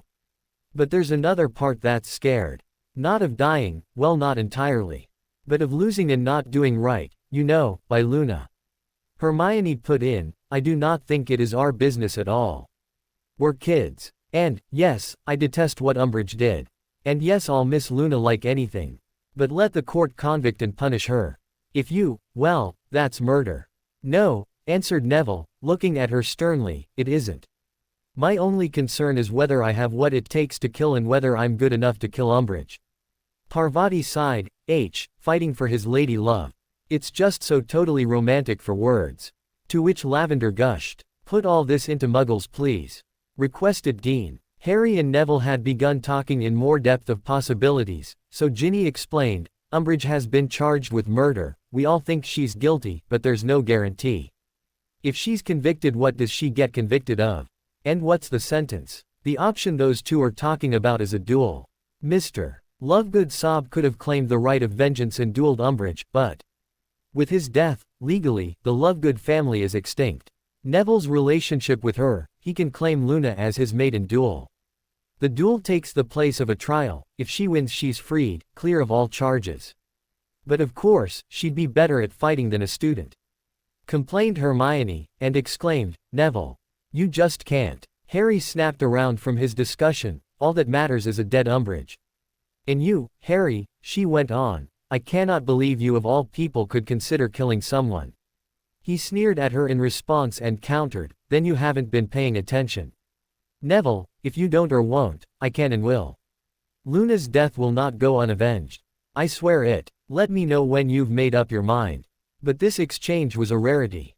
Harry was openly contemptuous of almost everyone. Case in point was his next encounter with Susan. "Harry." The redhead dropped her books and threw her arms around him from behind as soon as she walked into arithmancy class. "I'm so glad you're out of hospital. Why didn't you come find me?" He disconnected her hands, pushed them off him and told her in front of the whole class, "If I wanted to find you, I would have. As it is, I had other things to do." "Mr. Potter, good to see you again," said Professor Sinistra. "Astronomy has not been quite the same without your insights." Harry did not really acknowledge her, but made his own remarks. "Professor, I shall not be rejoining this class. Here is the part of the last assignment I've done for what it's worth. You can have my telescope and other equipment. Goodbye. I think I deserve more of an explanation than that, young man," she scolded. This being somewhat out of character for her, but she was deeply surprised and in truth a bit hurt. He shrugged negligently, "If you think it's important. Being able to point out Beetlejuice isn't going to help me kill Voldemort, or Umbridge." Hannah Abbott had held her best friend while she cried herself sick and left after promising she would return with some turkey soup. The B-owned Hufflepuff was a quiet girl who had one near-pathological weakness. Someone just ripped through the red line that few even knew existed, and his every casual bite of food was working on her last nerve. When the volcano deep in her soul gave a warning rumble, she marched to the Gryffindor table and exploded all over the cause of her fury. "Have you any idea what you've done? You missed me telling Ron to go for the throat. Yeah, I'll have a black eye." Harry got off the floor with a bit of effort and merely glared at her. "But you almost broke your hand there. If I'd have been inclined to fight back, I could kill you before your hand stopped throbbing." Her blood boiled over. He actually taunted her. "Don't you turn your back on me." Hannah swung even harder than the first time, almost taking his head off his shoulders. Now her hand did feel broken, and on top of that she was suddenly aware of the fact that none of the Gryffindors appreciated physical assault on one of their own. "You want we should rough her up, Harry?" asked Dean in a harsh tone. McGonagall was finally there. "That will be unnecessary, Mr. Thomas. Miss Abbott, that will be a month's detention and 100 points from Hufflepuff. Go see Madame Pomfrey about your hand. Move. And, Mr. Potter, I trust you do not endorse violence against Miss Abbott." "Why should I give a piece of hippogriff shit about Blondie?" retorted Harry, not angrily as might be expected, given that she'd just knocked him kicking twice. No, it shocked everyone that he ignored the assault completely and went back to eating. The rest of the Great Hall had taken the thing in as well. The head of house frowned at her errant pupil and declared, "I'll expect you at Detention tonight, Mr. Potter. I'm busy planning a duel. He retorted brusquely. There were a couple of not dissimilar incidences like with Hannah. And it had been assumed Harry would take abuse from basically anyone. This was a serious error. The first was with a couple of 7th-year Hufflepuffs who still carried a grudge for Cedric. No one knew the exact details, but one, a chaser, missed a Quidditch game due to a torn groin muscle, the other was a victim of an odd version of the silencio. The girl's mouth was literally gone. Pansy Parkinson was by far the most public example. She decided Harry needed a punch in the jaw for stripping so much wealth from her future children. Harry transfigured his face into the same rock the castle was built from. The Slytherin girl fell over in tears and Harry relentlessly stomped on her damaged hand. Then walked away as if nothing had happened. But, perhaps the worst, especially because Susan only saw the first part, was an incident with a particularly aggressive Romilda Vane. The Gryffindor had a Ginny Weasley-level crush and was determined to act on it. She sat next to him during study period in the Great Hall, so. Harry, she grinned at him, I heard you and Bones are on the outs. What's bad for her is good for me. I'm studying, he replied, dismissively. That only encouraged her. Some girls don't like the nerdy type. I know different. You read and know all the theory, you just need someone to practice on. Under the bench, her leg slid into his and she idly turned his book more toward her, dark curses. Wanna command me to do naughty things? No, but I'm tempted to have you jump off Gryffindor Tower. He retorted, now, leave me alone. He was oblivious to Susan looking on and how the scene might look to someone on the far side of the room, unable to hear the conversation. She tittered gaily, leaned into his arm and squeezed his bicep. Come on lover, tell me how you really feel. She cooed seductively. He turned an expression of such befuddlement on her, but Romilda thought this her golden opportunity. She pulled on the boy's head and key, at him, soundly. Moments later, she was screaming. Harry was furious at the unexpected assault and reacted violently. Her tongue in his mouth simply didn't belong. He bit and ground, tearing at the flesh. When Professor McGonagall, yelling in a panic, separated the two, by force, to everyone's shock, he spit out blood and a good bit of Romilda's tongue. Oh my lord, Potter, that was uncalled for. The Scottish burr came out thicker than it had in many years. She desperately clutched onto the wounded girl. The headmaster lifted Romilda away and apparated her to the hospital wing. In that time, Harry had merely righted himself in his seat and resumed reading. Harry, you have a real problem, said Dumbledore a few days later. Mr. Vane is out for blood. And, specifically, yours, I am afraid. Remus put in, now, come off it, Albus. A couple of teens quarreling. This is something you need to put a stop to. And at once. I didn't even see exactly what happened. It would be nice to know. Susan had managed to invite herself to his discipline meeting. The headmaster explained, according to Mr. Vane, Harry here say, you ally assaulted his daughter. Come off it. Sirius scoffed, he doesn't have a mean bone in his body. Harry gave an angry snort and added, how else do you explain it? Little whore don't know how to keep her tongue in her mouth. Mr. Potter. Professor McGonagall exclaimed, it is your behavior, not Miss Vane's, that is being questioned. Do you realize, we have a father seeking a duel with you? Sirius stepped in front of Harry and sneered, best thing about these little meetings is no Snivellus ganging up on us. Anymore. Do you really want to go into that too deeply? Asked Dumbledore, anger in his voice. Harry put in, yes. Let's. Think anyone would really care the F. Kerr is dead. Maybe I'll confess. Think of the trial. Potter. Speaking ill of the dead. How would your parents feel? McGonagall scolded. He turned on her such a look of contempt, when it comes to Snivellus. Proud. Damn proud. I should think I know your parents better, she argued. Harry was on his feet in a rage, better than me. Well, thanks to scum like Snape. Let me go, Sirius, Remus. I want to kill her. I was going to say, Potter, before you rudely interrupted me. She went on stiffly, that neither of your parents would be proud of any child of theirs committing murder. I would never presume to make such an insulting comment as you imply.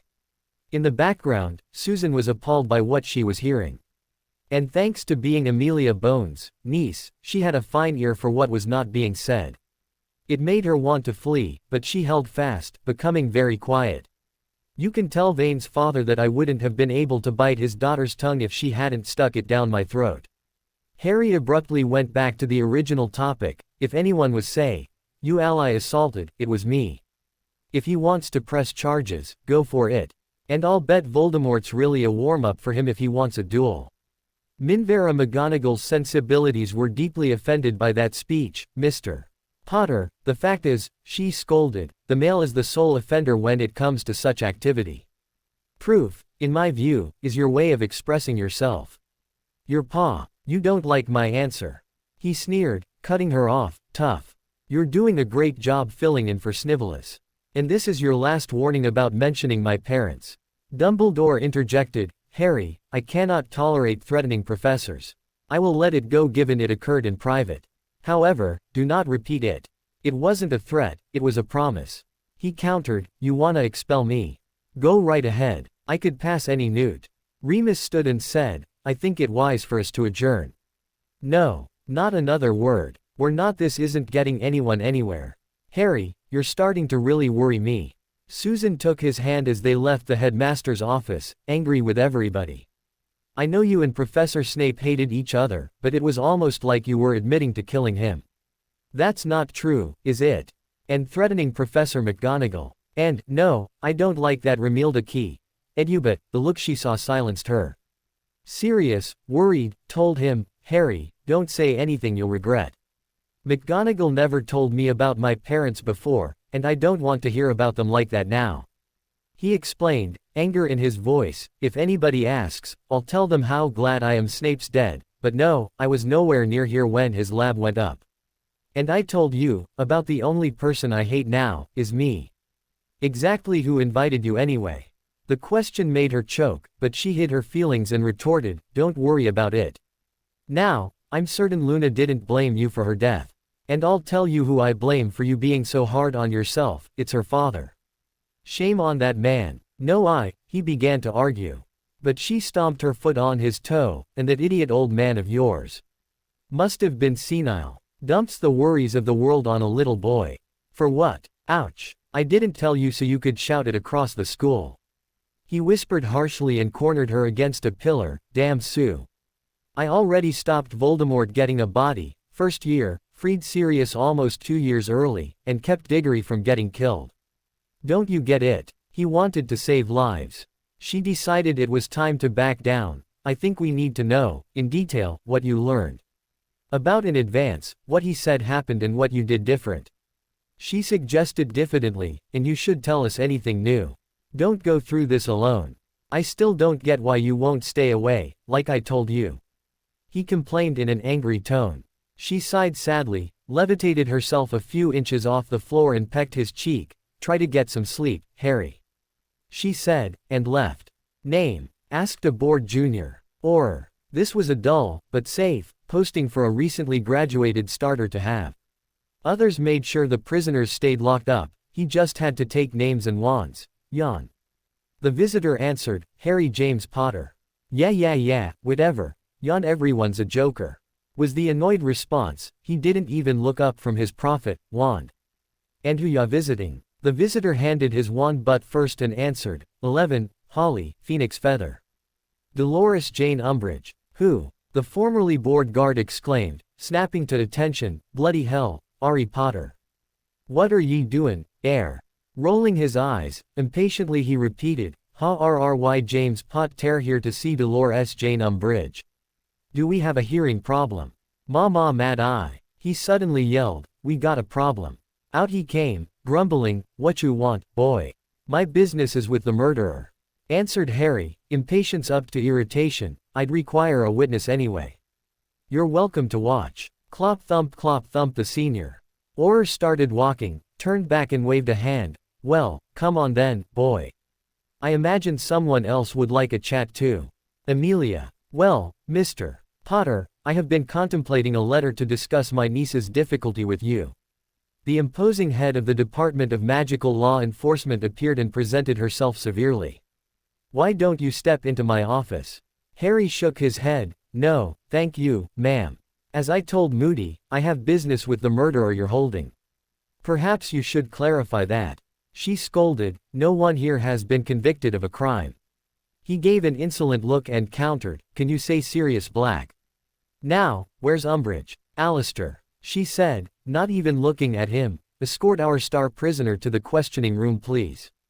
Mr. Potter will be a couple minutes while I personally search him for contraband." Everyone in range was grinning at that. She pushed him into the wall with some authority, ran her hands and arms up and down his back and chest, then his arms and finally his legs. "Clean. Follow me." In the conference room, Moody was chuckling, "Don't go up against the top dog in her own pit, kid."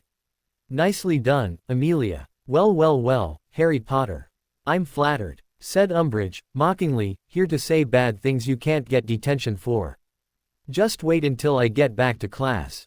He glared at her with absolute hate. "You may consider yourself fortunate," he began icily. "I am Harry, of House Potter. The ancient and noble house of Longbottom has been dishonored by your actions and demands satisfaction." A little boy delivering Augusta's messages for her. Dolores tittered. Moody, guarding the prisoner, chuckled with dark amusement. Amelia said formally, "Madam Under Secretary, Lord Potter is apparently a properly authorized second. He has issued a properly witnessed challenge. Your reply." "My principal, to be clear, is Neville Franklin Longbottom." Harry didn't want any confusion as to who he was speaking for. After his friend's grandmother was mentioned, what answer should I take to him? She tittered again in her infuriating way, but replied ritualistically, "And exactly how does House Longbottom feel it has been dishonored?" Luna Lovegood was Lord Longbottom's mate. Harry was having difficulty even being on the same room with the woman. "Tell me, are you a coward?" In a show of contempt, she sat down, which just wasn't done during duel negotiations. "And what, Mr. Potter, are young Mr. Longbottom's terms?" she asked, still acting professorish. "Well, you could save yourself a lot of pain and humiliation by walking through the veil," Harry suggested with a smirk, "barring that, my principal seeks nothing less than a no-rules duel to the death." She only showed confidence and didn't directly answer at first. "Madam Bones, will the ministry endorse the outcome?" "Lord Longbottom is aware all charges will be dismissed should Madam Umbridge win?"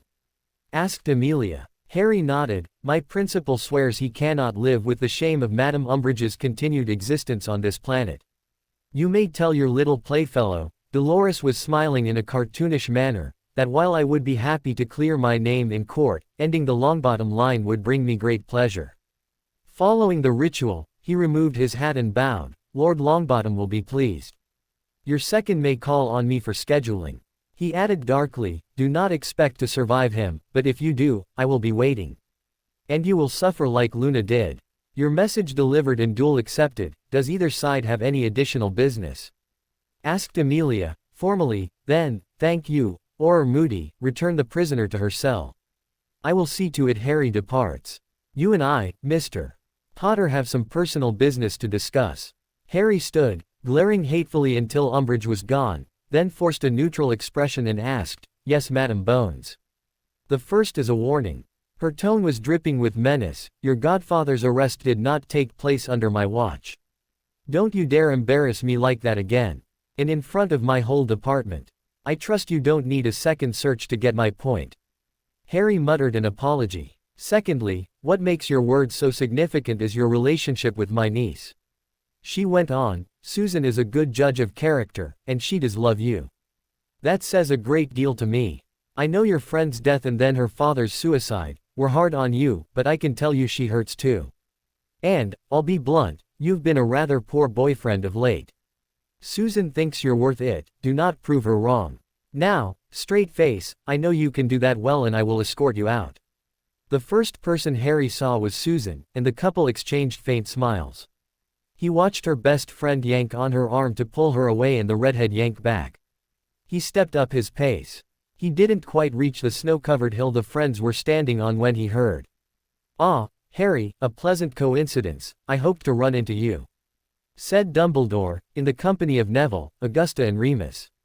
The mere presence of the headmaster outside also attracted onlookers like Hermione, Ron, Draco, Millicent, Ginny, Seamus and their assorted groups. He headed them all off announcing, "Although we are in a rather public setting, this is intended to be a private discussion." Susan, it didn't quite deter, "What's going on?" I'm sorry I didn't get a chance to tell you about this. Harry addressed Susan, squeezing her waist. She's staying. Well, the rest of us know why we're here. I believe you have the floor, Albus. Neville's grandmother blinked. Is it your custom to allow students free use of your familiar name? Why not? Asked Harry in a polite enough tone. He uses mine. And you are. Neville looked. Well, flabbergasted is the best word. Besides, it's cool to put in a story. Lord Harry of House Potter, I present the Regent Dowager Augusta of House Longbottom. Additionally, his chosen companion, Susan heir apparent of House Bones. Madam, an honor. Harry bowed over and keyed her hand ceremonially. Augusta was mollified by the formality of the ritual and said, yes, Albus, you did request this meeting. Introductions done. Thank you, Augusta, said Dumbledore, authoritatively. Miss Bones, kindly restrict your remarks or I will withdraw my permission for your presence. Harry cut in, the instant you ask her to leave, me, Neville and Remus leave as well. We are here to discuss Harry's leaving school grounds today. The headmaster said, as if Harry hadn't spoken, that is, of course, a relatively minor affair for Professor McGonagall to handle. The overreaching topic, however, is the purpose of Harry's departure. I am given to understand he visited the Ministry to challenge Professor Umbridge to a duel to the death. Susan and Remus flashed looks to each other, then Harry, and back a couple times and simultaneously exclaimed, what? To be precise, Harry overrode their voices. I acted as Lord Longbottom's second seeking to remove the stain on his honor who murdered his mate. Professor, where do you get your info? He smirked over his half-moon glasses and replied, my boy, you have your sources, and I have mine. Oh, I was just going to point out that he or she isn't all that reliable or accurate. Harry retorted, then quite arrogantly polished his fingernails on his robes and added, unlike mine. Remus, Susan and Neville all chuckled together at that while Augusta tsked in disapproval. Dumbledore himself, only on the fringes of Harry's secret, frowned in thought at the remark. Be that as it may, I cannot authorize students to duel to the death. And regardless, Neville, Harry, of your opinion of Professor Umbridge, you have no. It is not opinion, snapped Neville, that woman is a murderer. I will not leave the decision to a corrupt Wizengamot led by a corrupt minister. They'll end up giving her an Order of Merlin. Augusta eyed her grandson with pride. Miss Lovegood was not a conventional choice, but the future of House Longbottom is in good hands. Gussie, revenge is not the way, said Dumbledore. I thought people of your generation learned that more than most. You, in particular, were one of my best students. She glared at him. It is not revenge, Brian. It is a man, coming into his own. Neville, I would fully invest you tomorrow were you not still in Hogwarts. From today, I will follow your instructions even over my own opinions. No, thank you, exclaimed Neville showing credible fear. I am not remotely ready for that. She bowed to her grandson, smiled, then fixed the headmaster with a steely expression, and that, Brian, is how I am sure the Lord Longbottom will not go dark. Is there anything else we need to discuss? Are you aware that Neville and Harry have been trading dark spells of late? Asked Dumbledore. Neville nodded, vigorously in fact, and interjected, and I win 3 times out of 10. You would need to do much better than that. Augusta was highly concerned. Dumbledore, sending in an unprepared boy to fight a death duel. Harry put in, not bragging, merely stating a fact. I can beat Professor Flitwick nearly as often. I've defeated Professor Black and Headmaster Lupin at the same time. Yes, your school. She sneered disdainfully at Remus. Tell me, are you not finished with that? The werewolf smirked at her. As a matter of fact, our first classes will be next September. We're accredited for some Hogwarts-level classes. The first formal classes in Britain at the post-Hogwarts level. Furnunculus University is very excited about that. But, perhaps our most ambitious program is what the Corporation of Kent has designated our Youth Operations Unit, geared to pre-Hogwarts children. We have an excellent educator, a squib by the name of Butch Columbus heading up that particular team. Our ultimate goal there is to better integrate Muggleborns and their families into our society. Why your SS say serious? A steadily more shell-shocked Augusta gasped.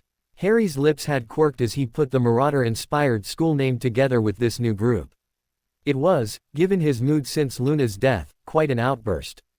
No ma'am, he deadpanned, he's Remus. Sirius isn't here. Very punny. Susan joked and nudged his ribs. She allowed his disgruntled look to roll off. The Lady Longbottom dismissed the childish byplay with a wave. My ultimate, in fact, my only concern is that Neville gets the justice he seeks. That it is Dolores Umbridge lying dead at Neville's feet, not the reverse. Thanks, Gran. Neville offered a little bashfully. Dumbledore gave a disappointed sigh that included the entire group. I am deeply saddened, all of you advocating for this taking of life. Magic is meant to entertain, to make life easier, happier. Tell that to Umbridge, snarled Neville, but hurry. She doesn't have much time left. Harry nodded, and added in as dark a tone, after her, whoever invented the damned quill. I swear I'll kill anyone who tries to make me use another. I am, reluctantly, forced to accept your intentions, said Dumbledore with a grandfatherly disappointed tone. This does not mean I will endorse, or support, it in any way. Mr. Longbottom, that means none of any missed time you incur as a result of this will be excused. Nor will any missed test be made up. Your professors will be instructed to score you zeros. I trust we are clear. Neville silenced an angry-looking Harry with a wave and retorted, some things are more important. So be it. You had a hint of happiness, Susan said as people went their separate ways. With a level of non-subtlety necessary for the desired privacy, she waved off everyone who tried to approach. It's good to see, you haven't done it much. Tell me about this duel thing, tell me what's going on in your head. Harry closed his eyes and sighed. He had felt good since the conversation with his girlfriend's aunt. And somehow, it felt wrong, the self-hate reared back up. You didn't get it. Luna's dead and so is her father. And it's my fault. He snapped at her. You've said it 100 times. She shot back callously, and it wasn't true the first 99 times. Now, talk to me about current events or don't talk to me at all. He started to walk off, but her expression and frankly other people he didn't feel like facing brought him back from the brink. Fine. He sighed, defeated. Well, you've seen me and Neville dueling. He's dead set on killing Umbridge. I think he's ready, and so does Professor Flitwick. The first time I saw it, I thought you were trying to kill each other. She admitted. He shrugged. It doesn't make sense to practice a duel to the death, halfway. If you get my meaning. And, I pissed off your aunt while I was there. Oh, tell me about it. The notion piqued Susan's curiosity. Auntie did not get pissed off, in her experience. When he was done, she had to stifle a laugh. Resting a hand on his shoulder she said seriously, you should feel honored. I'm pleased she decided to make a project of you. Her message to me is that I should tell you to think about that, often, and when your perception has changed, let me know. Harry gave her a skeptical look, then shrugged, sure, whatever. Neville doesn't believe in the system, note, the same system that let Umbridge here as a teacher. Your best friend, she pointed out, you had an influence. Neville's his own man, Sue. He argued, and, if I had my way, he'd be my second instead. She swallowed nervously and asked, don't you think you're, Nev too young to be planning a murder? Don't you think Luna's too young to be dead? He countered in a flat tone, and remember who I am, the boy who lived. I was still in nappies for my first murder. It was the closest he'd come to admitting to Snape's murder. Susan looked at him, appalled. She whimpered, her hands flew to her mouth and she burst out in tears. She felt strong hands catch her shoulders. Painfully. But, had he not, she undoubtedly would have fallen. And, despite it all, this was the first time she felt her boyfriend was coming back. Mr. Potter, we are working on inanimate to animate transfigurations, said Professor McGonagall, walking down her classroom. Perhaps you can explain to me the rather nasty-looking knife you're holding. As always, a professor singling out a student attracted the attention of the rest of the class. Dudley had been a fan of Star Trek, The Next Generation, so Harry explained, it's a cuteluch. I saw it on television. I transfigured it from a hair. Neville can use it on Umbridge. Well, such a weapon is not needed in school, she declared, harshly, extending her hand. Taking it, she went on, the detail is excellent, and were we doing animate to inanimate transfigurations you would earn a substantial bucket of points. As it is, please complete the assignment as directed. After class, Hermione hesitantly addressed him, I saw that knife, Harry. You can make another one, right? Neville interrupted. The bookworm looked between the boys and complained, "What are you thinking? Are you really thinking of using something like that? It looks like a horrible way to die. Do you really want to inflict that on someone? There is actually something that would make me forgive Umbridge. Make me forget this duel and revenge," said Neville. Even Harry looked at him in some surprise. Hermione asked in wonder, "What? Xenophilius and Luna Lovegood walking up to me, alive and whole?" He answered, uncompromisingly. She shook her head and sniffed. "I don't want to go to another friend's funeral in the same week." "I don't plan on losing, Hermione," Neville said. He patted her shoulder. The look he gave made her shiver. What happened to that sweet little boy I helped look for a toad? She wanted to know. About a week later, a cold front had swept in. Temperatures plummeted and a blizzard settled over the valley that contained Hogwarts, Hogsmeade and Black Lake. This did not deter Harry's exercise group, though running was restricted to in place and in sight of the castle. "Right, Nev, duel time," Harry suddenly announced. The group was standing in knee-deep snow. Everyone looked shocked, with the exception of Neville, who swished his wand. But he did look askance at his second. Ron voiced it quite bluntly, "Are you bloody nuts, mate?" "No, I'm deadly serious," countered Harry. "You think Death Eaters only attacked people on warm, summer days, right before lunch so you don't worry about cramping." Volunteers. Good. Nev, how about a 2-on-1? Start ya out a bit gentle. Dennis and Colin. Guys, anything goes, except unforgivables and things Poppy would lecture us about. The Creevies grinned eagerly. "You really think he can take both of us?" asked Dennis, brushing snow from his eyebrows. "Friendly bet," Neville offered. "A Canute says you're both stunned in a minute."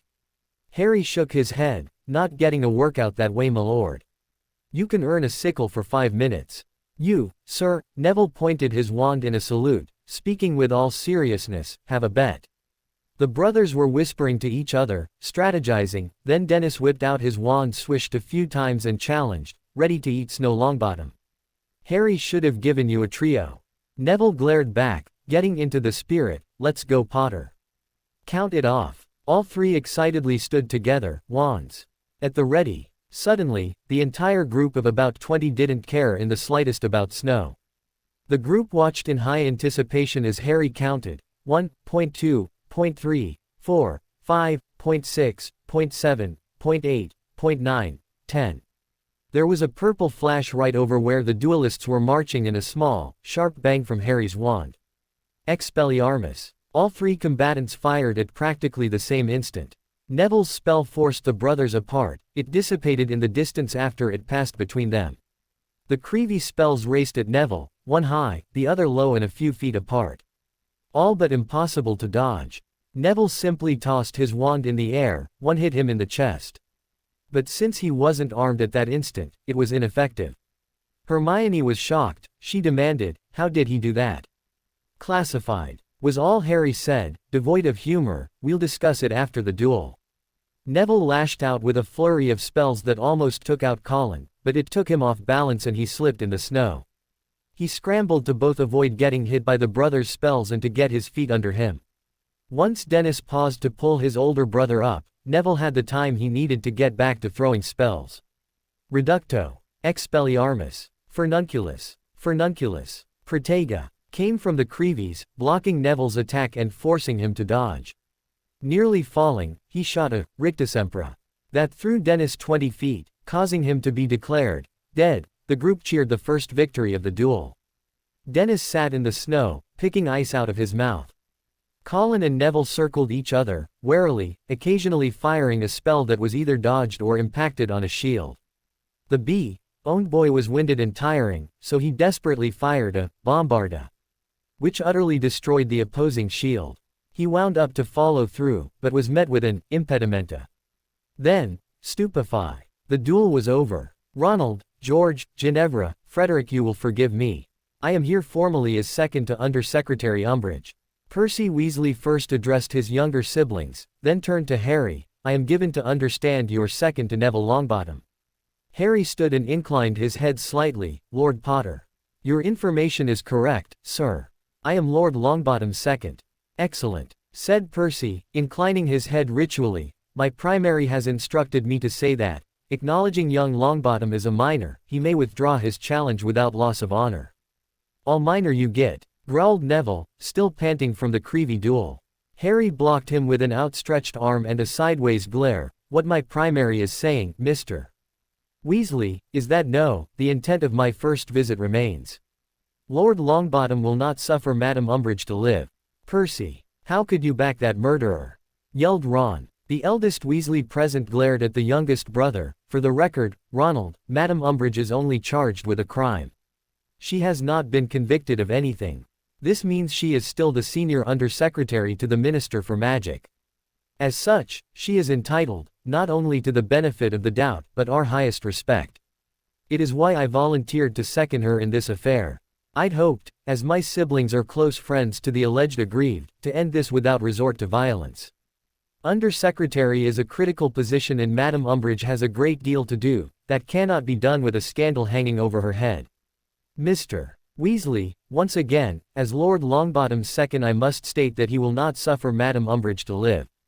Harry orated in formal language and iron tone, nothing less than a duel to the death will remove the stain on my primary's honor.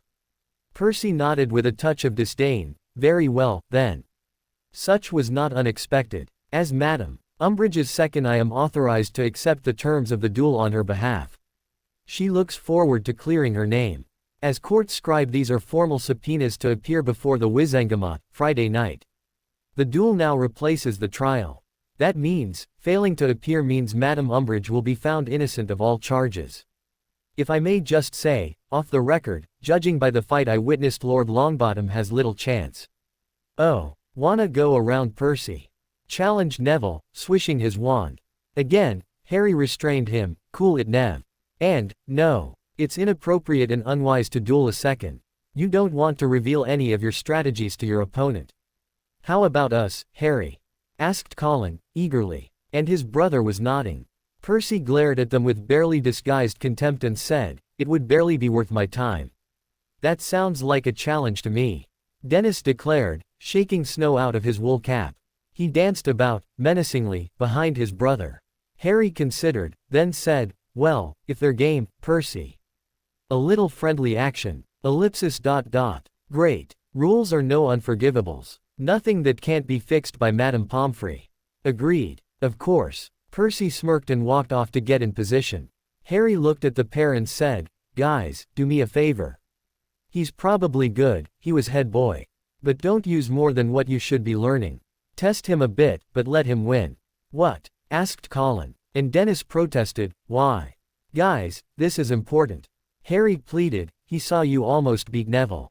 If he beats you both, and pretty easy, he'll tell Umbridge and she'll underestimate Neville. The brothers nodded, a little reluctantly and ran to their spot opposite Percy. Harry counted it off and the duel was on. They spun and fired first, a pair of Expelliarmus that were on the low side. Reducto, yelled Percy, as he leapt forward and over the spells. And by the time his feet hit the ground he had raised a shield that absorbed the Creeve's next volley. It collapsed with the follow-up, mildly alarming him, especially when a bludgeoning jinx hit him with enough force to knock him over. He rolled in the snow and fired in rapid succession, Expelliarmus. Accio. Colin pounded the snow and sat in a pile. He drove a fist straight through and cursed, bloody sod. One down. Percy gloated as the older brother's wand clicked into his hand. Then didn't quite dodge a stunner that numbed his right arm and caused him to drop his own wand. But he was more than up to the challenge. With the captured wand, he fired 2 stunners of his own. Now fighting alone, Dennis' shield couldn't stand up to Percy's assault. But he did get off a tripping jinx that sent his opponent sprawling.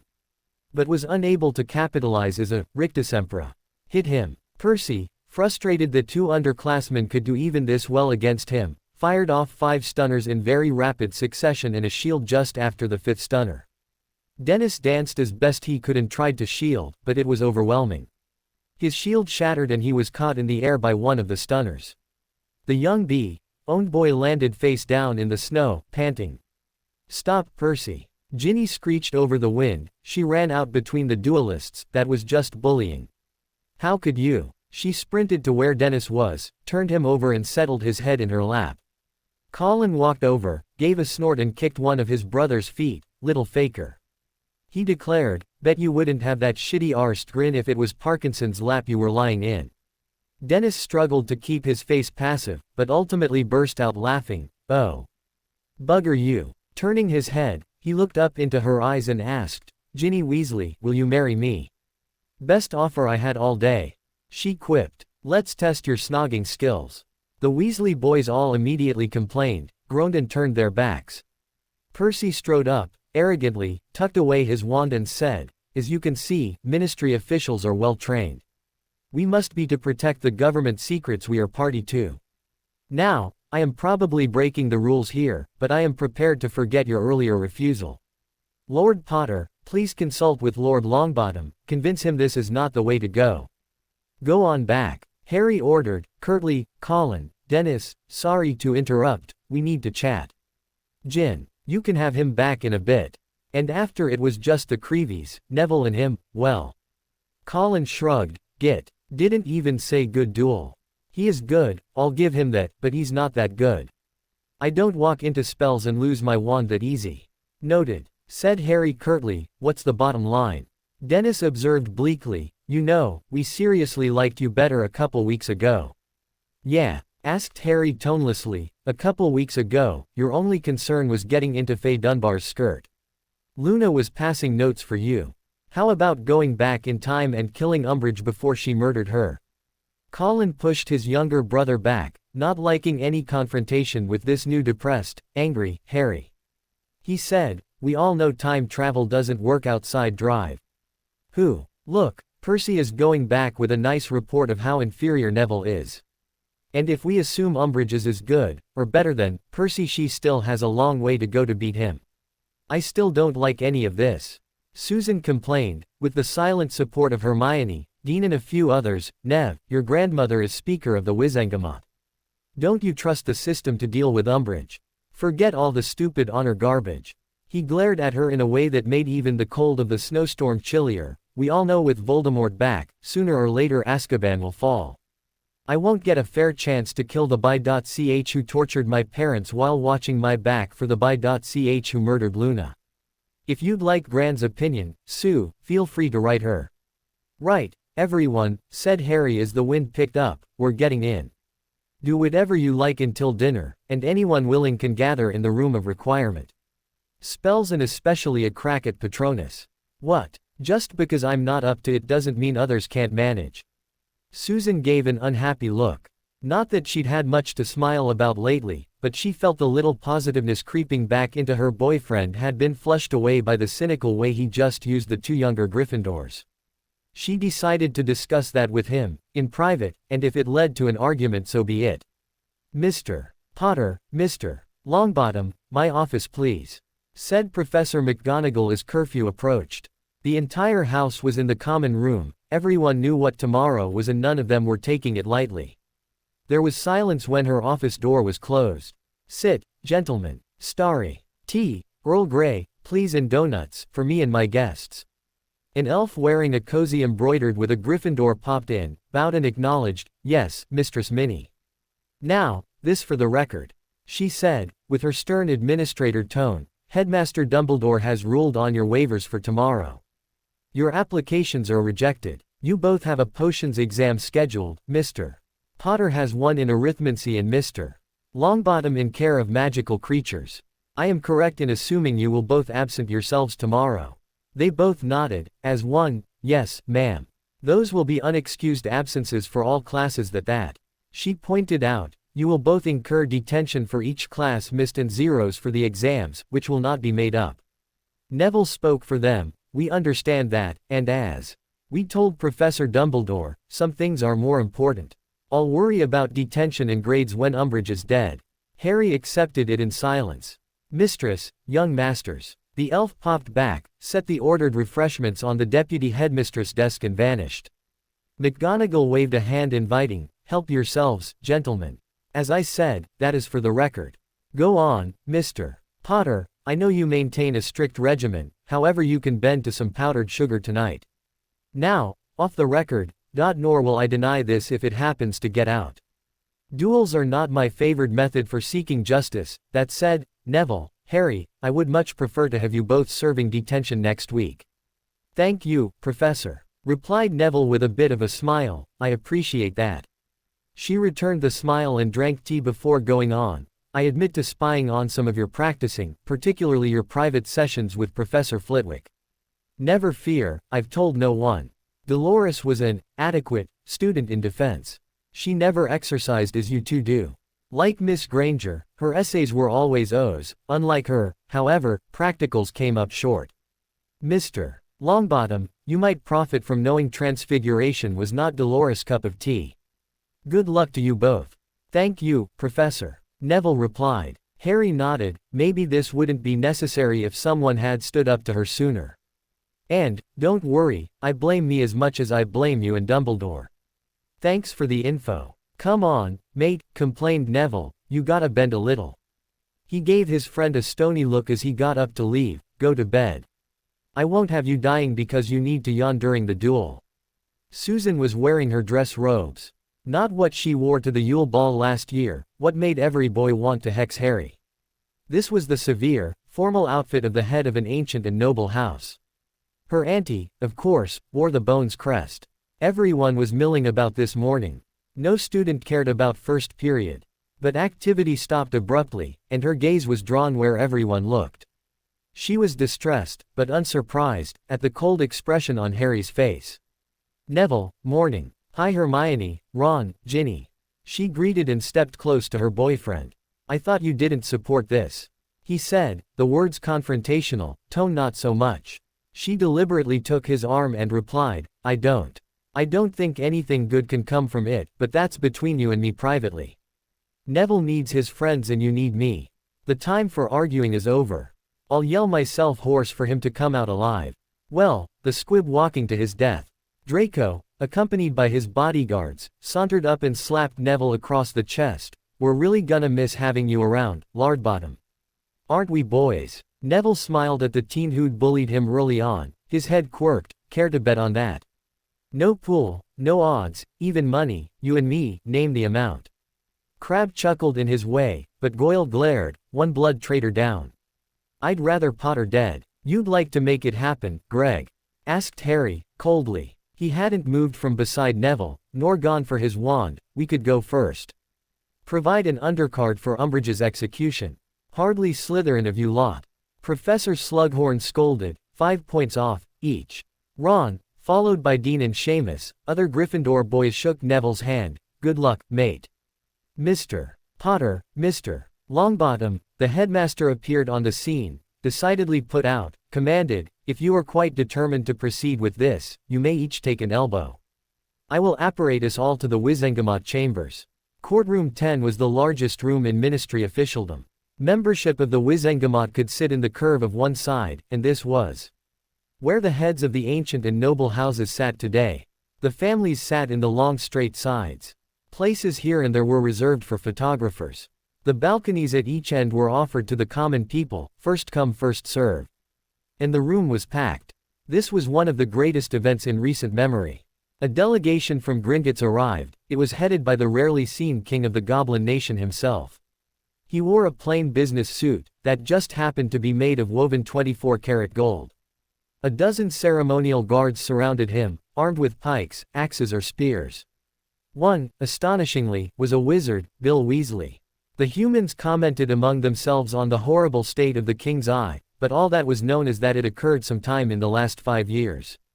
Minister Fudge entered. Rumor had it he might soon lose a vote of no confidence, but today he was the man who allowed today to happen. He felt powerful as he and Nilbog addressed each other as equals. A.H. Warrior Potter. An honor to see you again. The king roared. Neville was the man of the moment, entering in his Longbottom finery with Harry by his side. He offered a respectful bow to the king and said, Sire. Surely I could not be of sufficient interest to warrant your presence. To have Warrior Potter as your second? Inquired the king pleasantly. Young Longbottom, we will watch your career with great interest. Harry, what brings you to his side? I would understand the reason today is happening. Harry was not the same boisterous young man the king had seen not so long ago. He was angry, at basically everything, revenge. He replied bluntly, if it wasn't for Neville claiming the right of a mate, I would claim it as a brother. Though she is not blood? Asked the king. Harry retorted, I have no sister by blood. If I did, Luna still would, by choice. I have learned about humans this day. And Nilbog bowed to Harry, shocking the assemblage, young Longbottom, may your revenge be all you wish. Neville bowed and acknowledged, thank you, my lord. Ladies and lords of the Wizengamot. Dumbledore opened the session as Chief Warlock, continuing the 648th term of this noble body, today will be conducted by our head of government. Minister. In this chamber, the Speaker and Chief Warlock were senior. Fudge took the podium in front of and below Dumbledore and Madam Bones. He looked around sternly for a full minute after the vast room was completely silent, bring in the accused. He finally commanded, voice reaching every person. 2 Aurors entered, wands drawn. Followed by Dolores Umbridge. There were bindings on her feet, connected by chains, long enough to make walking unpleasant but doable. Her wrists were bound tightly together. Both sets glowed blue, suppressing her magic. Lastly, another pair of impressive Aurors, wands pointed at the prisoner's back, entered. Minister Fudge. She bowed formally. There was some cheering, and some booing from the seats, neither was particularly loud as people were unsure what might happen. Fudge acknowledged the bow with a nod, then said, a high member of my government has been accused of a most heinous crime. As such, I am here to ensure justice is dispensed fairly, firmly and most expeditiously. Dolores Jane Umbridge, you are charged with the murder of one Luna Celine Lovegood, a student while you were assigned as Professor of Defense Against the Dark Arts at Hogwarts School of Witchcraft and Wizardry. This scandal cannot continue to darken my administration. How do you plead? Without the option. Neville called from his place.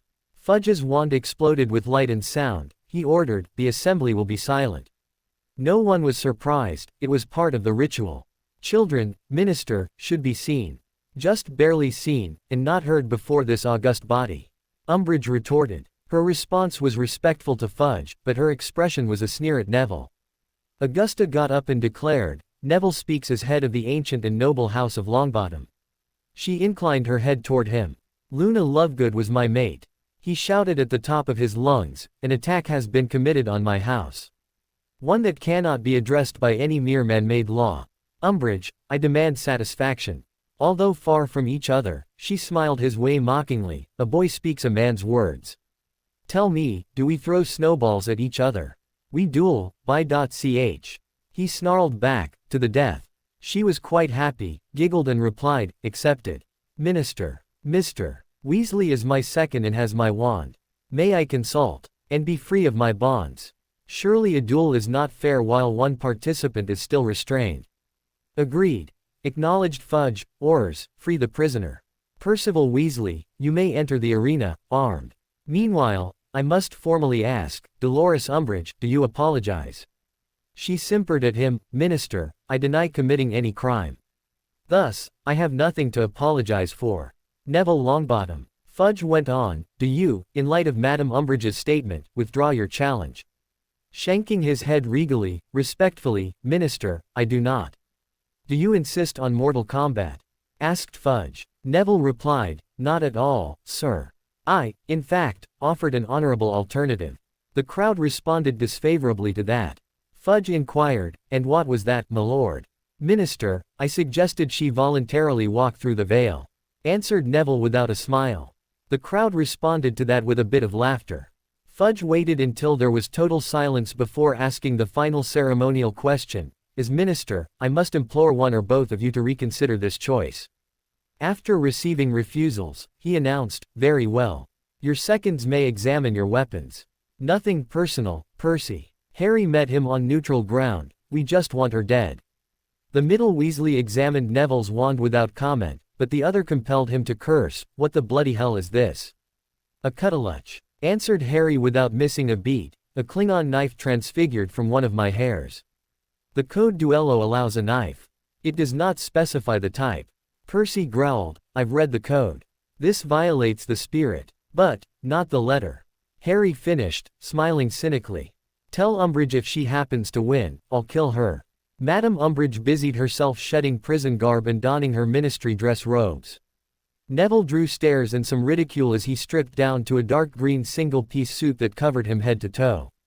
He pulled it over his forehead, leaving only his eyes and mouth free. Unspeakables, protect the stands. Madam Bones ordered. All of you are entitled to know, in a duel to the death, there are essentially no rules. Duelists are allowed their wand and a dagger. Laws against the unforgivables will not exist within the arena. The shields being established will absorb anything the combatants use. Yes, unforgivables. There will be no further comment on this. One warning, do not, I repeat not, go outside protected areas. The minister was now at the center of the arena floor. He announced, I summon the duelists to the center, and offer this one last chance to reconsider with honor. Do yourself honor, Madam Umbridge. Percy offered in his most officious tone. Harry clapped Neville on the shoulder and told him, I don't need to wish you luck. Just follow the plan. Remember what Phileas and McGonagall told us. After this, I'd like to have Harry Potter back. Were potentially the last words he would say in life. He went to join Umbridge and Fudge for the start, and that was when it happened. A spell flashed red at one end of the chamber. It bounced here and there, seemingly at random, finally striking Neville. His body pirouetted in the air, everyone heard his yell of shock and pain. The audience winced sympathetically when he landed hard, attempted to stand, and collapsed. Dolores applauded sickeningly, then raced past Fudge to stand over the prone form of Neville. She whipped her wand around her head to finish him off. The crowd gasped in anticipation. Harry didn't, he apparated. When he reappeared, he yanked her wand from her hand and punched her in the back. Down she went, trying to beat in a breath of air. Foul, foul, came from all over the stands. Harry heard the screams, didn't care whether they were for or against him. He kicked her in the stomach until Percy and 3 oars dragged him off her. There was no alternative, he had to be stunned. By the time he came to, debate was over. Lord Black, your point is fully agreed to. Ruled Minister Fudge. Young Master Potter acted within the code duello as second. The duel had not begun when Lord Longbottom was struck. Madam Umbridge had no right at the time to cast a spell, particularly on a downed opponent. Sirius grinned, thank you, Minister. Fellow members. That said, he went on, we do have a pending duel. Madam Umbridge has recovered during our discussion and entirely prepared to defend her honor. Healer Shaw. What is Lord Longbottom's condition? Richard Griffiths is an old wizard, his role Surgeon General to the Minister of Magic. The healer explained, an odd spell, my lord. The young man was hit in the left shoulder. His entire shoulder blade, top 6 left ribs and upper arm bone are gone. I have administered Skelligro. And how long until he is on his feet? Asked Fudge. Griffiths answered, it will take 3 days to regrow. I would not release Lord Longbottom from hospital for approximately a week. He is remarkably fit, but if you are asking about fitness to duel. I am morally opposed to dueling on principle, but another week beyond, at the very least. I absolutely refuse. Declared Dolores, as a citizen of magical Britain I have the right to speedy trial, guaranteed under the Articles of Merlin. It is not my fault the child cannot fight. In accord with the Code Duello, honor has been satisfied and I am free to resume my duties. The minister looked behind him and asked, Augusta. May I have House Longbottom's position? Hold. Bellowed Harry, I am invoking my right as second. Neville's honor is my responsibility. Umbridge alive is a stain he would not tolerate, no more will I. Sirius jumped off the seat to speak urgently to him, Harry. You don't have to do this. Bullshit. He snapped back, then whispered in his ear, this is no different than Snape. And as good as Neville is, I'm better. He's just beating the Creevies, I can beat Flitwick, almost half the time. Seizing his godson's arms, he all but cried, this isn't a game. She'll be throwing Avadas. Been there done that. Harry retorted. Sirius punched the wall over Harry's head, both denting the cement and crushing a knuckle. He didn't feel it, you're 15 years old. 15. Sod all the bloody Flitwick shit. I'm as afraid of you winning as not. You'll have to tell me about it tomorrow, Sirius. He started shutting off his emotions. Right now, I realized I have something else to deal with. Dobby. Hello my friend. Nilbog, I don't imagine this is normal, so may I impose on our friendship. One warrior to another. The Goblin King nodded. What are your needs, Harry Potter? I have had no time. No, that isn't true, he admitted with a sigh. I have not made the time to make arrangements in case of my death. Would you hear my will, now, verbally? He nodded and answered, speak. I believe we have adequate witnesses. He deliberately looked around the chamber, there seemed to be no objections. If I die, here, today, let this be my last will and testament. Harry said and paused, receiving the king's nod. He knew it was acceptable and proceeded. The so-called champion of purebloods, the son of a muggle, Tom Riddle, also known as Lord Voldemort. The reaction to the feared name was overwhelming. It couldn't be ignored. Harry turned slowly in place and sneered at the assemblage, cowards. Then went on, Lord Voldemort is an enemy of the ancient and noble House of Potter. I declare a blood feud upon him and the terrorist organization known as Death Eaters. Any and all of its members, whoever they may be. House Potter will fund bounties for any Death Eater killed. Harry, people must be given a chance to reform.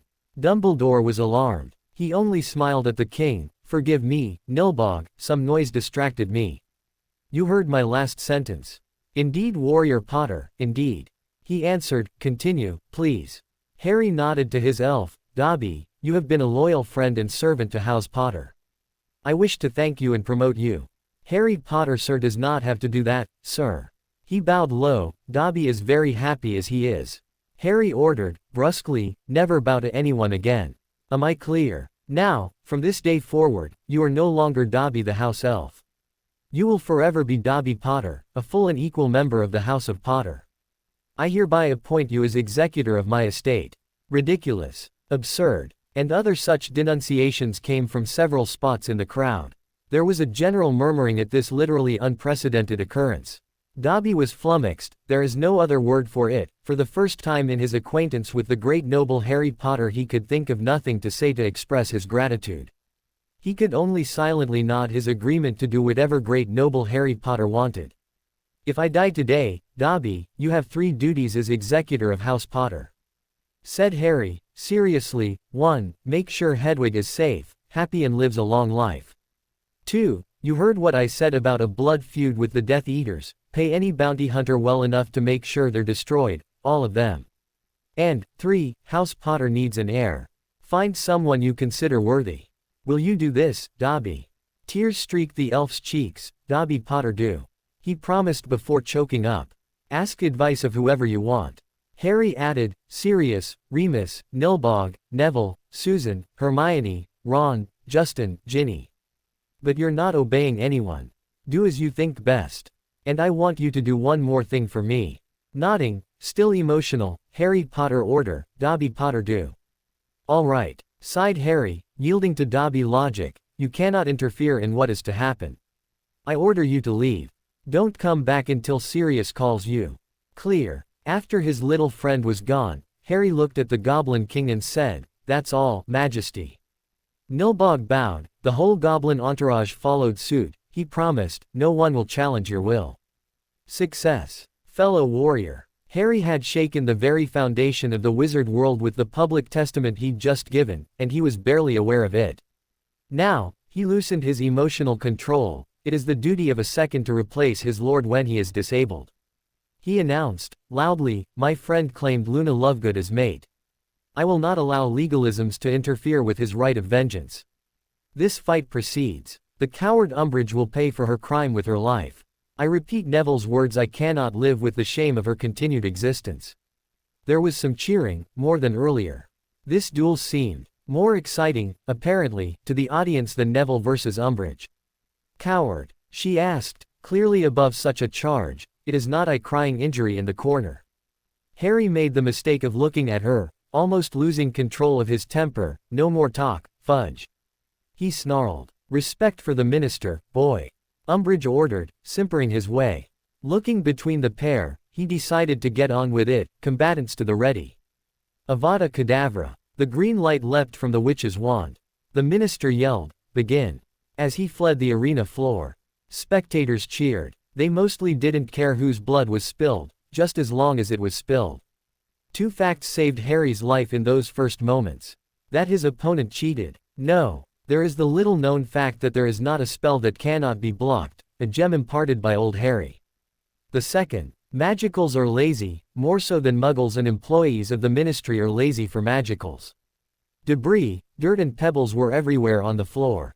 Harry had a couple in his hand, that he threw at her, in rapid fire, Engorgio. Engorgio. Engorgio. You cheat, cried Umbridge, as her curse exploded a large rock heading her way.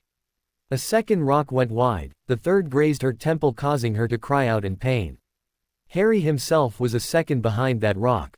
He nearly took her head off. Now, about 20 feet away, in a defensive crouch, he gloated, Muggle thing. Called a clothesline. Crucio. She fired, then getting to her feet. He dodged. Well, that's two, here's the third. Imperio. Hitting the person is one thing. Control is about the stronger will. Throw away your wand, Dolores. She did so, but managed to break the spell. She was difficult to hit while on the run. Spotting her wand, she managed to retrieve it and cast, Defendo. It caught her opponent in the left shoulder. Bloody. Harry cursed, but it was also literally true. His basilisk suit compliments of Sally prevented his arm from falling off, but the fountain of blood was spectacular. The crowd roared approval as readily as when he disarmed Umbridge. He had to run and dodge for a time, while healing himself. He had a huge advantage that became apparent as the fight progressed. All those years of sit-ups, push-ups and running, despite injury, he wasn't breathing heavy. On the battle went. The beginning of the end was when Dolores took shelter behind a support column. The crowd sensed it when it was blasted to rubble. Then she was assaulted by a tornado of debris. Blinded by it, her spells went wild. Worse, it got in her throat, choking her. Harry released his control over the dust and small rocks. Everything sort of settled to the ground, and he stalked in. A couple spells he had to dodge, most weren't even aimed his way. There was no more artistry, no skill, just violence. Harry smelled blood. He bashed Dolores' wand from her hand, incidentally losing his own wand. Near dead center of the arena, he punched her several times until she fell trying to crawl away. He drove a knee into her back, then lifted her by the throat. He snarled hatefully, Die. Ch. Die. The crowd was on its feet screaming. Blotches of red all over every face and throats raw with vented emotion. It wasn't the duel of honor everyone was expecting, but this was far more satisfying. A few thousand people got to watch fighters savage each other. The final payoff was coming. Mercy. Dolores gurgled, Please Harry. She tried to claw at the hands cutting off her air, or scratch at his face somehow. Anything to gain a release. Her feet swung back and forth futilely, dangling at about his knees. Did Luna beg? He growled, ignoring the pain from nails that had torn skin from his hands. He bit savagely down on a finger that somehow got in his mouth and glared into the face that was turning blue.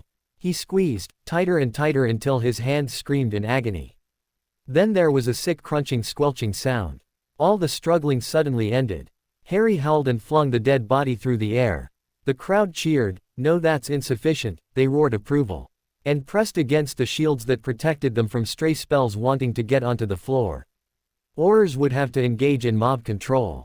Harry fell to his knees, bent over and pounded the floor. Over and over and over again. He was in pain and did not care.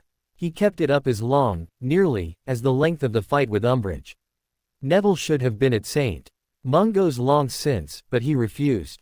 As long as Harry fought he would stay, even if it was only on a stretcher. It was near impossible to breathe and he was in constant pain as bones attempted to force his flesh into its proper places. He was too weak, even, to cheer when Umbridge's dead body thumped on the littered floor, but he managed a satisfied smirk. You seem well satisfied, Longbottom. A slightly older wizard observed. He was in his 20s and wore a large Star of David on a chain around his neck. I notice your friend doesn't. Neville's eyes narrowed mistrustfully. How did you get past security? Magic. The man answered with an air of superiority. I was at Luna's funeral. I don't know why. I never met her, you, or Harry Potter there. Something told me to. Luna was very pretty. Neville's hackles rose. She was more than that. Who are you anyway? Rolf Scamander. He answered, Hogwarts class of, 85. I'm a magizoologist, by profession. Naturist, explorer and preservationist by hobby and motivation.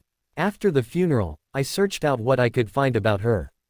Her interest in humdingers, snurcaks and nargles. I have a lifetime subscription to the Quibbler and it hasn't been the same since her death. And xenophilius. I think I lost a remarkable colleague in her. And, for some reason I don't understand, something more. Neville disliked that even more. If I could stand, I'd deck you. I mean no disrespect. Rolf wasn't really apologizing, especially not to her. I merely say what I feel, deep down. Had things been different, somehow, she would have been important to me. And, maybe, Neville Longbottom, we would have been enemies, but, again, somehow, I do not think so.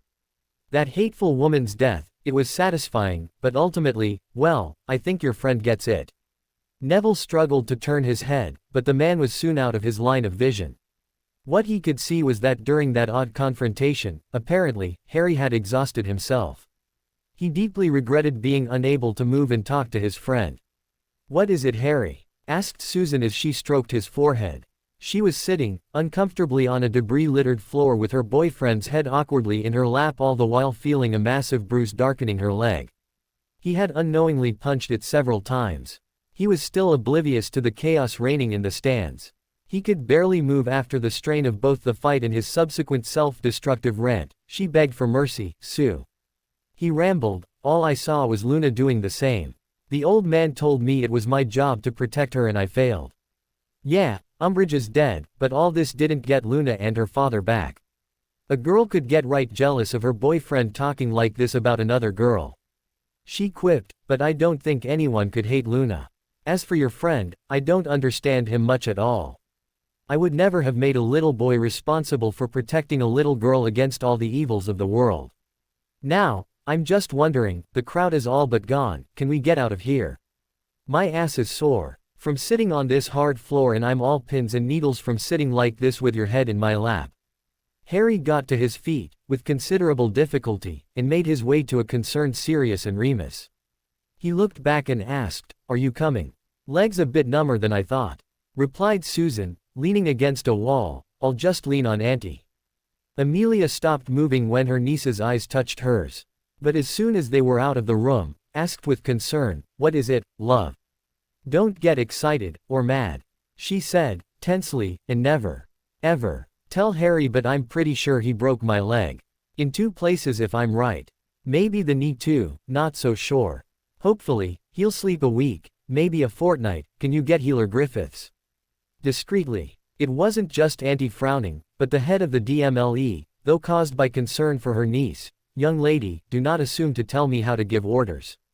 She encircled the teen's waist and spewed a bunch of Bones trivia while pretending to not be carrying her to her office. Hiding deeply in a forest of red hair, a certain insect had much to ponder. That Harry had broke Susan's leg was an interesting story.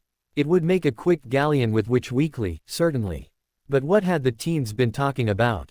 Old man, Dumbledore. Probably, but not certain. This bore deeper investigating. The body count. The boy who lived and his ever-climbing total. Now, it does depend on what criteria you use and when you wish to start. If you start at the beginning, Harry Potter's first killing must include you-know-who when he wasn't even out of diapers.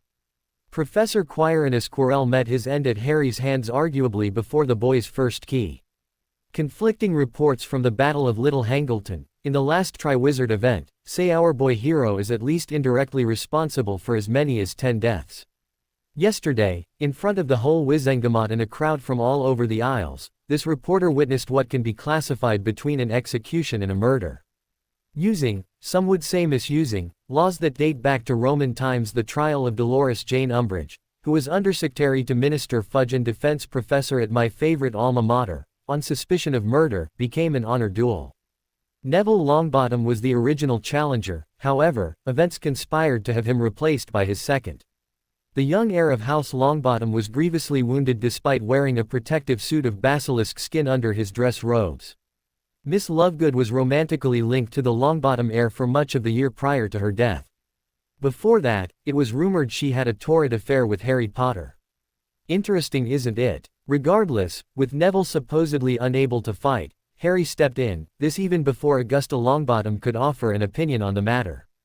He simply imposed himself into the duel. Legal experts have stated that this is in accord with the letter and intent of the Code Duello. That said, Harry could have declined with honor. Although the length of the fight is cited as proof of the relative fairness of the match, some disagree. While this reporter does not wish to be seen casting aspersions on the departed, Madame Umbridge did fire a killing curse moments before the official start. That said, Despite a couple of spectacularly gory injuries, some analysts say Harry Potter controlled almost the entire match, leading some to conclude this was intentional to make his opponent suffer. Whatever your interpretation, yesterday young Lord Potter added another notch on his wand in the form of Dolores Umbridge. Biography of Luna Lovegood PG-14. Biography of Neville Longbottom PG-15. Biography of Dolores Jane Umbridge PG-22. Dueling Commentary PG-36. By Rita Skeeter. Harry's next problem, he knew from the diary, was still a solid fortnight away. Not a student dared speak to him when the marauders escorted him from the castle entrance, to the hospital and from hospital to his four-poster bed. No one challenged either man's presence in the dorms for the next several nights as he slept it off. "I'm glad she's gone." Dean was the first to speak to him. "I only got one go with the blood quill, I don't think I'll ever forget it." Harry nodded, grateful that is all he said. "I'm gonna shower, then eat." "Good morning, Harry." Ginny greeted him with a warm close hug, just standing there in the middle of the common room for several minutes. The hallways and the Great Hall were another matter. There was fear in the eyes he saw. Students turned down an intersecting corridor when they saw him. At breakfast, Ginny stepped aside when Susan approached.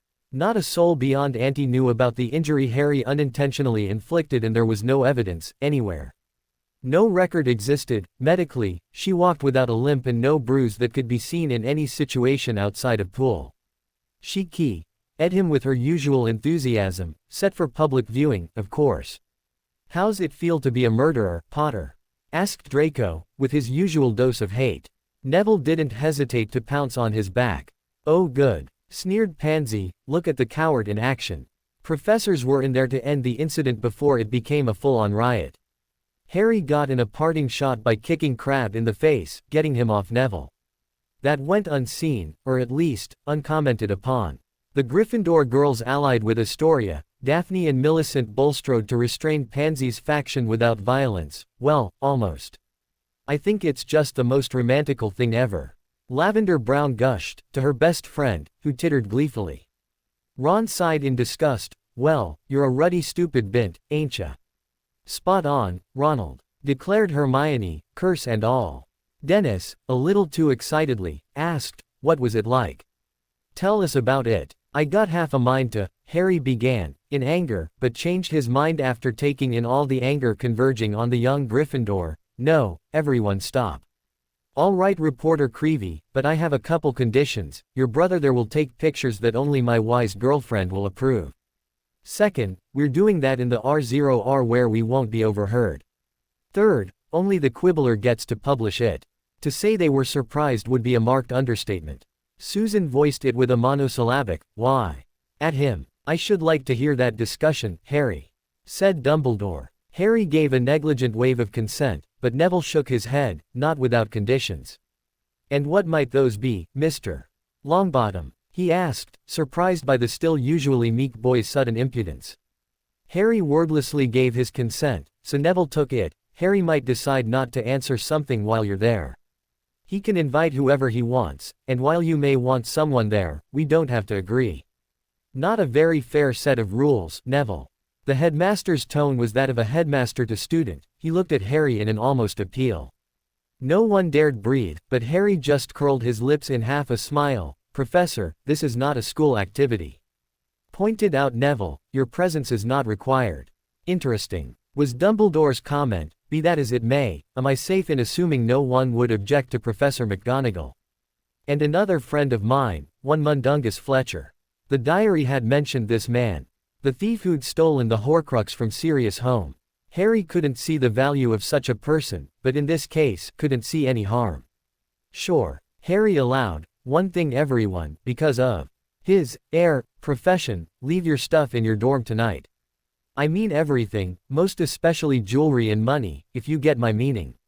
Better yet, don't let him stand next to you. I'll have my diary, of course, that'd be a laugh." "Harry," Dumbledore complained, intolerantly. It was his first genuine smile since the snowball fight. Harry went through class on autopilot. He got O's on written tests in arithmancy and charms while working out what he'd done. He had no concern for his grades. He could have Hermione give him the complete rundown whenever he felt the need to know. At dinner, he intentionally sat alone, and ate mechanically. A large group made its way to the 7th floor. I need a room for people to talk. I need a room for people to talk. I need a room for people to talk. He commanded as he paced the hallway. Then something remarkable happened, his second smile of the day. You mean the great Albus Dumbledore never found this room? Wow, I beat you and the Marauders. First year no less. So, there were Professors McGonagall, Flitwick and Dumbledore, Mundungus Fletcher, Harry, Neville, Hermione, Susan, Hannah, Justin, Ginny, Colin, Dennis, Sirius and Remus. The room, obeying Harry's will, produced 16 chairs, one far more opulent, more ornate than the rest. Harry took a chair, others started to as well. It wasn't a surprise when the headmaster went to that lone special chair.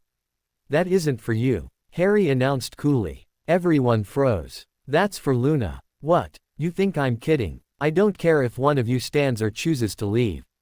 If you really want, conjure your own. No one sits there. The headmaster made a dramatic display of not sitting. I trust we can now proceed, Harry.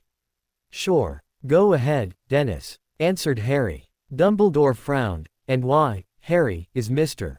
Creevey conducting this discussion? Because it's what I want, Albus, answered Harry. It doesn't require your approval. There was an uncomfortable silence, then Dennis queried, what happened, Harry? Start at the beginning and take us through it. I have a friend. Someone who writes me occasionally, and tells me things.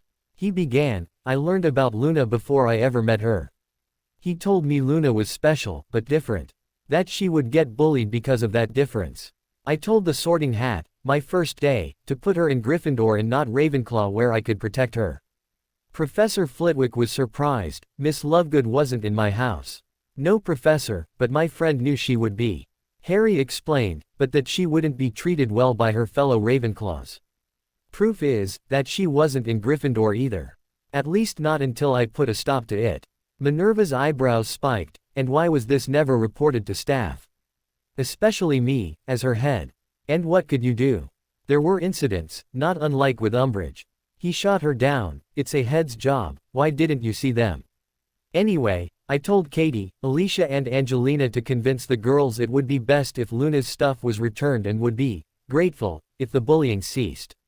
His smirk indicated there was a threat built into that, which there had been. Albus commented, I imagine there is more to that tale. I told them if it didn't stop, all that would be left of the Gryffindor girls' tower was theirs, Hermione's, Ginny's and Luna's beds. Answered Harry. Dennis swallowed a laugh, then, back onto the story, Harry. Luna made friends, got older, had a couple boyfriends even. He replied, smiling some, even Key, ed me some. One day, I had to have the, I'll kill you, talk with Neville. Ginny took Neville's hand and wiped a tear, then Dolores Umbridge was on the scene. My source told me she was dangerous but advised caution. If I moved too fast, there wouldn't be enough evidence to convict, especially with corrupt fudge in there. So I took as much of the abuse and blood quill punishments as I could. Then, that day, his eyes landed on the empty chair in the room and he stopped. No one needed to ask what he was referring to. However, for the record, Harry, you mean the day you went to Hogsmeade. And were having a snowball fight when you got back. It was great. Susan reminisced, there weren't any sides. Just a total free-for-all. Remember, Harry, I was pelting you, quite successfully, I might add. When a snowball hit me square in the face. By the time I saw it was Colin, Luna had pounced on him and was just shoveling snow in his face. Harry almost laughed, but instead his face darkened. We all threw snowballs at Umbridge. He snarled, Luna didn't deserve that. Better 1,000 Umbridges die than one Luna. Harry, to err is human, to forgive is divine. Dumbledore said. Neville sneered, first, get this leech away from me. And God might. I'm just glad Harry arranged the meeting. Mundungus scuttled away, ending up near Hermione. I can write about the search from my paw. Dennis offered, sparing Harry that pain. When did you decide Umbridge needed to die? And why? Harry answered, that's very simple, but has a lot of bits of knowledge from my advisor. A moment, please, asked Dennis, you've mentioned an advisor a few times. Who is he? Harry shrugged and countered, how do you know he isn't a she? But, never mind, some people here know who I'm talking about. If you don't, you won't, certainly not tonight. And to some of you, but not all, I apologize. Dennis, you can print both that question and my answer. Back to Umbridge, my advisor pointed out to me that she was sent to Hogwarts to disrupt it. Minister Fudge suspected Dumbledore of trying to overthrow him. A curious thought, given he declined the office when Bagnold left. There wasn't any chance of a fair trial with a corrupt Fudge on the bench. Cornelius will not like such an inflammatory charge being leveled against him, Harry. Dumbledore pointed out. He casually threw out another, I didn't have to bribe him into getting serious a trial, either. And I like him even less now that he's back in Lucius' pocket again. Fudge consistently denies Voldemort's return, despite all our accounts of Hangleton, and his little mouthpieces towing the line. I blame myself as much as you two pointing at Minerva and Albus and my friend, for telling me to take it slow. But I'm glad and proud that Neville made the challenge. What happened, there? Asked Dennis, not that we don't believe Neville, but let's have it from you. Harry nodded. Susan told me about the rumor. I zapped Neville to get my crack at Umbridge. In a word, bullshit. Professor Flitwick, don't you think Neville could have won? I am certain of it. The diminutive professor acknowledged, few people can stand against me, save momentarily. Dolores was not one such. That you two actually defeat me at all says something. Harry's expression hardened. That doesn't go in the article, Dennis. Voldemort doesn't need to know that. What about the fight itself? Dennis went on, you displayed a number of skills that are beyond Hogwarts teaching. What about that? Nothing surprising in this question. Everyone remembers the Triwizard Tournament. Well, I was 14 competing against 17-year-olds, won a professional Quidditch player. But even then I could throw off an Imperio.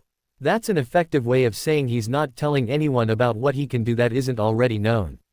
Susan had said her piece, and the couple fought, but that was over with. Smart business when you're at war. The Creevies exchanged looks. Colin offered, it shouldn't be especially alarming to Voldemort that Harry can beat both of us in a duel, but he's not on his way to being the next Dark Lord. Isn't that Dark Lord? Asked Hannah, glaring at the younger boy. He shot back impudently, potato, potato, tomato, tomato. What happened, after the duel, Harry? Asked Dennis. Everyone reported it, you pounded the daylights out of the floor. Care to explain? Harry sighed and looked around the room. His eyes lingered longest on Susan, serious and particularly on that empty chair. He'd done that just to annoy Dumbledore, but now that chair was a symbol.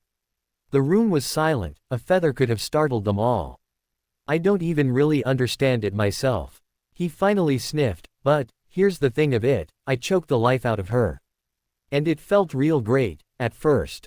But it didn't last. Not even a minute. Luna's still dead. It is the realization, Harry, that murder is wrong. Said the headmaster, offering his theory. Neville snorted, how simplistic. And can't you, just once, understand something beyond the length of your beard? Harry, I met this guy, strange even for a wizard. Ralph Salamander, I think he said his name was. Older guy. Anyway, what I get from it is no, people like us, you, me, Sue, the Weasleys, we do what's right, not what's easy. Killing Umbridge was never going to bring Luna back. It will not fill that Luna-shaped hole left in my heart.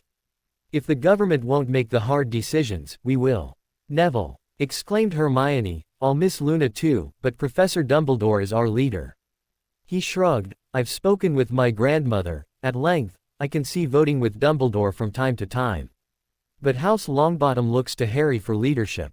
House Potter need not fund Death Eater bounties alone. Nev, I have a truckload of found money. Protested Harry. Dumbledore's objection overlapped Harry's. Mr. Longbottom, I will not support murder for hire.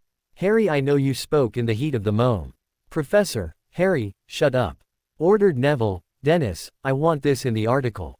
House Longbottom thanks Lord Potter for defending its honor and that of my love.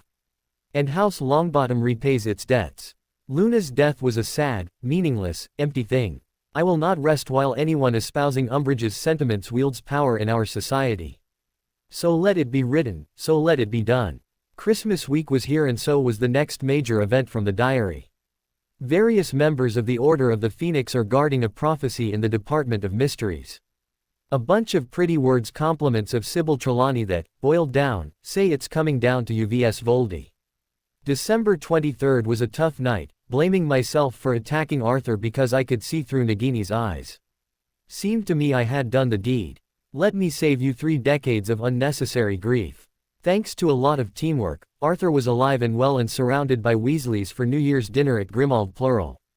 Dumbledore never told his minions what they were guarding or why. Stupid. Only sending one person. Double stupid. Not using trained Aurors, at least. Triple stupid. I suggest planning a surprise party for Nagini. By the same token, I strongly suggest keeping the bearded wonder out of the loop. The snake pops in at 12:25 and bites Arthur multiple times. Then, because of being discovered, she's portkeyed away. There was finally a measure of, if not happiness, at least acceptance to Harry Potter. Fear no longer gripped the halls when he appeared.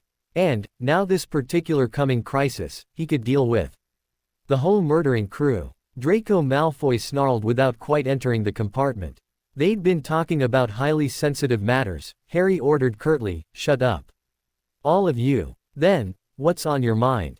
"My poor relation. Care to explain my missing mother, Potter?"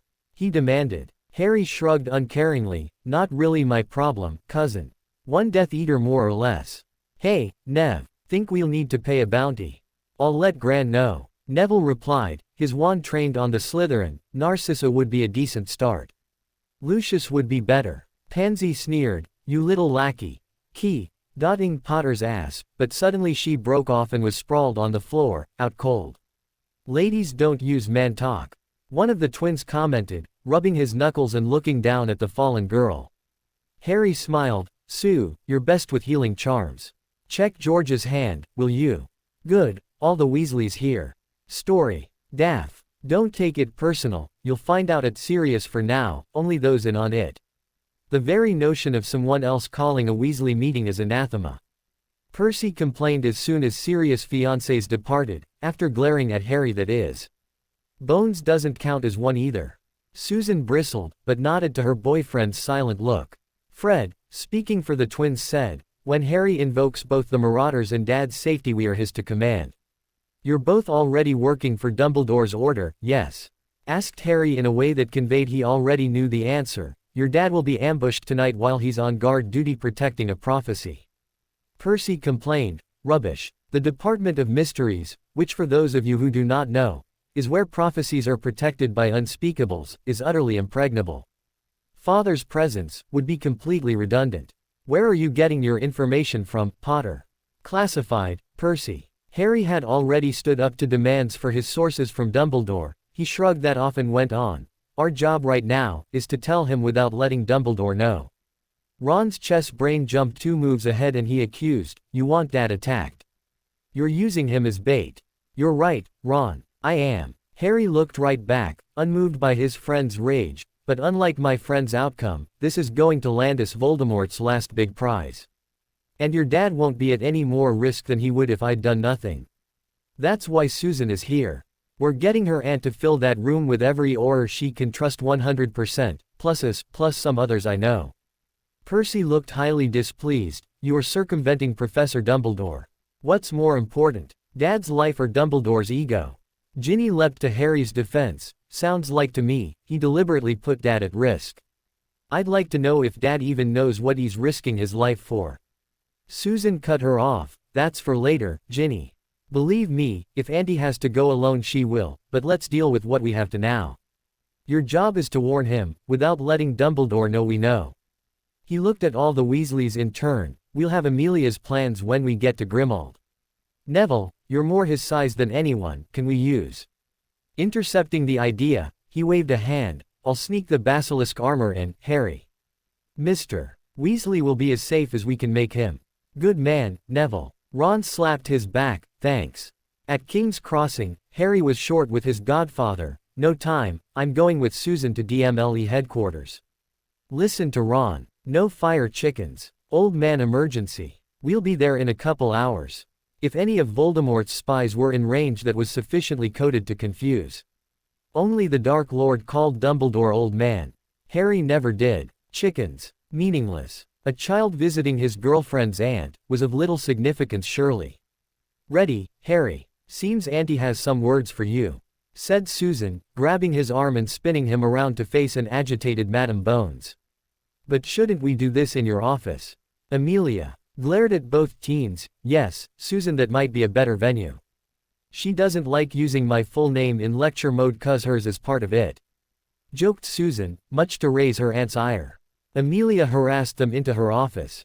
Privacy, silencing and repelling Ward's auntie, ordered Susan. After Madame Bones complied, her expression changed. From that, young lady, I can assume you are not actually expecting a little Potter. What? Exclaimed Harry. Susan shrugged impishly. I figured we'd need that expression later. Auntie, can you use that when throwing us out of here? On with it, then. Amelia ordered impatiently. She sat behind her desk and glared across it. Susan dropped her facade and apologized. Sorry, Auntie, really. Harry came by some information we need your help with, but it has to be kept secret. And how did Harry come by this information? She asked, looking at the boy. That question, he did not answer. Dumbledore is guarding a prophecy about me and Voldemort. He's using members of his Order of the Phoenix. He tried to recruit you, but you are too independent for his use. It's on the 10th shelf, 5th high, middle globe. SPT to APWBD Dark Lord and HP. The question mark is because it might have meant Neville instead of me. Now I must insist you tell me how you know that much about the insides of the Department of Mysteries. Madame Bones ordered. Harry sighed impatiently. Tomorrow, I promise. Right now, we can make Voldemort mortal again. Arthur Weasley is going to be Dumbledore's guard tonight. At exactly 12:25 a.m. Now, please get people you trust, not Travers or Rockwood, or Moody. The first two are Death Eaters. Moody is more loyal to Dumbledore. Tell Tonks, but use my name to get her or she'll report to him too. You apparently know more about my department than I do. She commented, sourly. May I at least manage the battle tactics? Harry grinned sheepishly. Me, Neville, the Weasleys and Susan will all be equipped with invisibility cloaks and basilisk armor. We have to kill Nagini as fast as possible. As soon after she appears before she can attack Mr. Weasley. What, pray tell, is Nagini? Asked Amelia. Harry answered, a 20+ foot long snake made meaner by being Voldemort's Horcrux. Even knowing that word is a crime outside certain circles. Amelia said harshly, something else on our agenda. As for you, Missy, under no circumstances will you be there. Am I clear? Harry held up his hands. You're on your own, Madame Bones. Sue can handle herself. I'd rather her not be there, but I lost that argument. Too right, Potter, she declared with an unladylike grunt and a challenging look at her aunt. Amelia then did something remarkable. She dismissed the whole argument and seemed to slip into a trance. She blindly drew on a large parchment, cast, Geminis, and handed a copy to Harry, ordering, take this with you. She opened the office door and concluded loudly, and I want you to think about consequences, boy. And I want Nymphadora Tonks in my office. Yesterday, people. Yesterday. About time you made an appearance, Harry Potter. Mrs. Weasley scolded him the instant he appeared in Grimmauld plural. And how dare you impose conditions from on high as if you were Merlin reborn? Harry snapped at his godfather. Did she at least follow them? I've kept the order out of the house all day. He answered dutifully. Something wrong with the wards, it seems. Nothing too bad really. Although, if it had been Snivellus it likely would have lopped off a limb. She glared at him, Sirius Black. Speaking ill of the dead. Let's keep your husband that way, declared Harry, pulling out Madame Bones' plan. Mr. Weasley, nice to see you again. Now, she has 6 Aurors she totally trusts with this. Mrs. Weasley interrupted, well, I do not know if I can trust her with my husband's life. You have little choice. Harry snapped impatiently, and I don't have the time to argue with you. Neville, is your suit on him? Arthur nodded, with a few minor alterations. Molly stitched in plate where I was larger than Neville. What's wrong with chain link? Much smarter looking, lighter too. Even Sally's teeth were narrow enough to puncture chain. Neville explained, you don't want most of your belly, parts of both legs and neck too exposed. She was still unhappy. I insist you involve Professor Dumbledore. It is an insult not to. And I further demand to know where you get your information. If I wanted you to know I would tell you. said Harry. This just happened to be when the Weasley kids, all armed and armored, appeared. The same applies to Dumbledore. Remember, he's the reason your husband is at risk. Now, kindly shut up, woman. You lot ready? Seeing them set her off on a new tangent, and this other thing, exactly who gave you permission to take them into danger? You expect us to not help Dad? George complained. Fred was modeling an invisibility cloak, only showing his head, not even a hint of a smile to be seen. You can talk to Dumbledore all you want, Mum. Tomorrow. Incarcerus. Came from Sirius. This was something the Marauders had decided to do on their own. Percy, since you've chosen not to go, it will be your job to keep your mother on her bed in her room. One of the things pranking taught us was operational secrecy. Arthur, go say goodnight to your wife, all right? Then we'll see what Amelia has for us. A few minutes later, the Weasley patriarch was back. That is one unhappy woman. He sighed, and, truth be told, I am not so sure about going against Professor Dumbledore on the word of a schoolboy either. Boy who lived or not. No offense taken, Arthur, said Harry with a smirk, but, I promise you, assuming my source was right, and he's never been wrong about a fact, you'd miss Christmas dinner and maybe New Year's. Remus pointed out, how many boys, as you call him, have fought blood duels? And Harry is still here, in spite of her treachery at the beginning. Trust him. Just walk around like you did last week. Don't watch the clock. See you soon. Wand out, though. Madam Bones has 6 Aurors. If it makes you feel any better, Mr. Weasley, Nymphadora Tonks is one. She's a member of the Order. Officially, she was suspended. The others rose through the ranks with her. Harry laid a drawing of the prophecy storage area of the Department of Mysteries across Sirius' dining room table. The place is huge. As big as the World Cup stadium last year. There are only 2 doors, which is great when planning an ambush. Unspeakables will seal them on my signal, which will be the instant the snake appears. Arthur wanted to know, when will that be? That's the beauty of my source. Harry had a grim smile. I know she'll be inside just before 12:25. What I don't know is what aisles she may use. But we'll be in both aisles on either side of my prophecy aisle. All of us will have wands and basilisk fang knives that are poisoned. So be careful. We'll wear basilisk armor, so get dressed as soon as Mr. Weasley leaves. Nagini isn't like Sally, so we're well hidden under our cloaks and notice me not charms. We need to let her past all of us. Ginny frowned. I don't like that, Harry. I thought the point of all this was to protect Dad. Young lady, I do not need you protecting me. Mr. Weasley scolded her. That is my job as your father. Harry sighed a little longingly. Same as with Susan and Amelia, it was moments like this that made him miss his parents more. We're doing this to minimize the danger to everyone, he said, including you. All of you, this is important. Let her by. Nagini needs to get to the prophecy. Mr. Weasley, Madam Bones, Aurors will surround you at just a little distance so you don't trip over each other at 12:15. Take care not to walk too fast, or turn too suddenly. He nodded. I can do that. Now, if you see the snake, follow it slowly and silently. Harry ordered. It'll be heading for the prophecy. If you haven't seen it by 12:20, make your way there, but keep an eye out for it. Mr. Weasley, you're the bait. Sorry, no polite way to put it. As soon as you see the snake, scream. That's our signal. Killing curses if you can, if not cutting curses, or bombardas are perfect for the occasion. One spell only, hit or miss. Throw off your cloak and attack with your knives. Mr. Weasley looked around at his children who were deliberately choosing danger. All he could say was, be careful. Don't stab yourselves. Good advice, said Sirius, but lipsticks sometimes slip.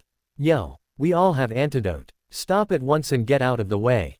Fast. Use your antidote or get someone to help. Harry nodded. I want everyone to walk out of that hall. Second objective is destroy Nagini. That's why there's so many of us. Hold whatever you grab onto and stab it with everything you've got. Don't stop until it's in pieces. A word of caution, she is a Horcrux, so don't listen to anything that can't be true. Like Ron, some voice might tell you Hermione is cheating on you with Fred. That's disgusting, Harry. Ron stuck his finger halfway down his throat and gagged. George quipped, of course it is. We all know Granger loves me. He eyed her up and down winking. Point being, Harry exclaimed, protect your dad and kill Nagini. Mr. Weasley, good luck tonight. He offered a hand and replied, I'm off then. I'll thank you when we all are back here, unharmed. He hugged each of his children in turn, walked out the front door and dissipated. Well, don't stand there looking at me. Harry grumbled at them, go change.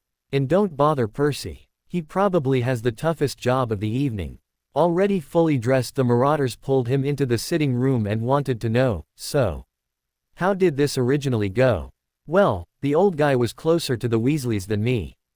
Harry answered, no one was there to back Mr. Weasley. He woke up screaming, having seen Nagini bite the hell out of him. Voldemort could get into his head because Dumbledore didn't think occlumency training was a good idea sooner. Oh, also on that note, he thought Snivellus was just the guy to teach me. The pair rolled their eyes, can you imagine? Ron was his best friend, somehow even when he did the jealous fits. He went on, that's changed some, partly because I didn't put up with it right off. I think we're better off for it, even if we're not as close as they were. He's hinted about dating Ginny. Remus nodded, but Sirius giggled a bit, don't tell that to a certain other redhead of your acquaintance. She's not jealous. Harry defended his girlfriend, well, not insanely so. She was most insistent about a snogging session after seeing Gabby Delacour thank me for saving her life. Remus swatted his shoulder, wipe that shitty A.S. grin off your face. Why Professor Lupin, exclaimed Harry, another milestone in the post-Luna world, a joke, what would the parents of F.K. say? Sirius grinned, probably F.K.U. People visited the Hall of Prophecy. No more or less than usual. Tourists, the curious, ministry employees of assorted ranks for assorted reasons, researchers, accredited students. What they all had in common was they were accompanied by an invisible companion who did not leave. At closing time the visible population was reduced to one. Arthur Weasley patrolled with a conscious effort to step in the same footprints he imagined from his last shift here.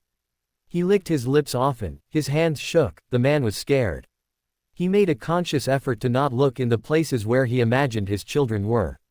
He did not want them to think he was a coward. Arthur Weasley was afraid to die.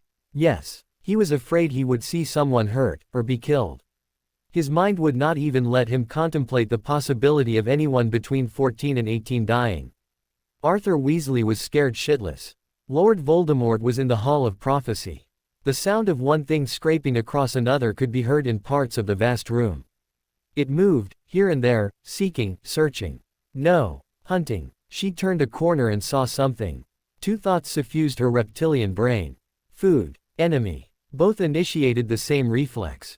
Attack. Arthur Weasley saw a huge snake. Bigger than he'd ever seen. He never saw Sally. He lost control of his bladder and screamed. From under his invisibility cloak, Harry fired his signal. Anti-apparition and anti-portkey wards of fully a dozen types surrounded the hall. The two doors were closed, locked, bolted and barricaded. Nagini was hit all along her sinuous body. She hit the ground in mid-strike. In pain. Worse, many enemies suddenly appeared. Far too many for even such an ultimate predator to contend with. She tried to flee. Every single person in that little corner of that vast room was there with one purpose.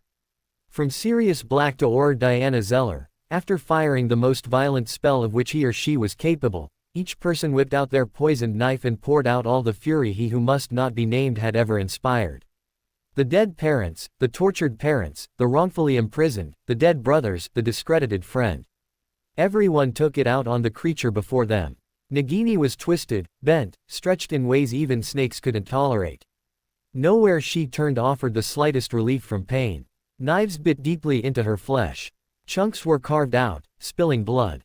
Poison entered her body, igniting fires within, then even those parts were sliced away.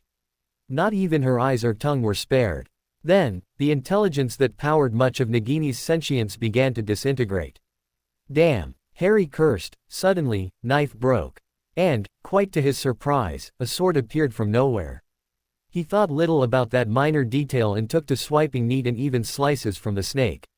The blade went through effortlessly, and finally it was done. Pieces of snake were everywhere in the gourd shelves of prophecies, none were bigger than a sickle. Enough people. Enough. I think we got her. Ginny was wildly pleased with herself. She like everyone, was covered in blood, none of it hers. It was her, in her desire for revenge, who had forced the snake's jaws apart, seized its tongue, then turned it about her wrist and ripped it out. The tongue still dangled there and she just smiled at it. As fun as this was, Amelia Bones was panting heavily. Her uniform was no less mussed than anyone else's. I think it would be wise to find every single piece of this monster, burn it to ashes and then burn the ashes. Orders followed what they assumed was an order. But, magicals all, not a single witch or wizard failed to see the wisdom in her plan. Accios were used relentlessly until absolutely every dram of blood and scrape of snake skin was accounted for. The remains were clumped into a pile and, likewise, inflamores ignited the pile and kept the fire burning until not even ashes were left. There was not a scrap of evidence that a terrific battle just took place. If someone would double-check my treatment, Susan said, abruptly but calmly. Fear dominated Harry's mind, he shoved past anyone. Between him and his girlfriend. He pushed her head from side to side, spun her around to investigate her back, spun her back and asked, where? Not me, silly. She blushed vividly at being manhandled so publicly. I accidentally stabbed this Auror in the wrist. Tonks checked the wound, gave the man antidote from her kit and declared, he'll be fine by tomorrow. Already tomorrow, ain't it? George quipped. Amelia gave the boy a comradely shove. Aurors. Action reports on my desk by 0600. Arthur, take your family home, now. Harry, this is as near a textbook perfect operation as I have ever led. A scattering of bruises and one poisoning sleeping comfortably. He's bloody pissed. Harry suddenly grunted, his eyes rolled back into his head and he fell in convulsions. Grimmauld Place was Harry's home ever since Sirius was cleared. Except for his private tent, there was no place he knew better. He did not even need to open his eyes to identify his bed. He called out, creature. Young Master Black called. The old elf popped in. Squinting out at the sun, he observed, can I assume it's not Christmas morning? No, Master, today is December 27th. Answered creature. Thinking instantly of his diary, Harry gave a wry snort and complained, why is it some things seem determined to happen no matter how much they change? Dobby Potter. Yes, my lord, said Dobby almost quietly, well, at least for him. This was no longer the elf Harry first met. Dobby wasn't a servant anymore, and he didn't act like one. He was proud to be a member of Harry Potter's family and acted it. He often knew what Harry wanted without him saying so. In this case, he simply offered, here is Harry Potter's special book. He nodded, thank you. I knew you'd keep it safe. Well, old man, Merry Christmas, I guess. I really wish we could talk. Then maybe you could tell me why so many things still seem to happen no matter how much they change. The diary was on his belly and hidden with charms as ever.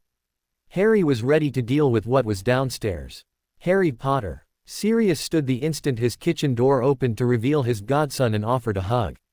Feel better, mate. Harry nodded into his shoulder, better, yes. Still far from good. We've never spent enough time around each other. Harry, Arthur spoke formally, I have had the last few nights and days thinking. Other than your friendship with my children, you had no particular reason to help the other night. So thank you. That snake was one mean customer that probably would have killed me. Displeasure radiated from the senior members of the Order of the Phoenix. Emmeline Vance was even a leader among the group that first fought Voldemort. Let me say, Arthur, no one is more pleased than I to see you alive and well. Others were certainly better qualified for guard duty. No insult intended. But, we have a chain of command. One that does not include Aurors taking orders from a child. Snarled Moody. Harry grinned pleasantly at the retired Auror. Good to see you out of the box, Professor. He greeted him with irony, then looked back at the veteran witch and asked, what chain of command did I violate?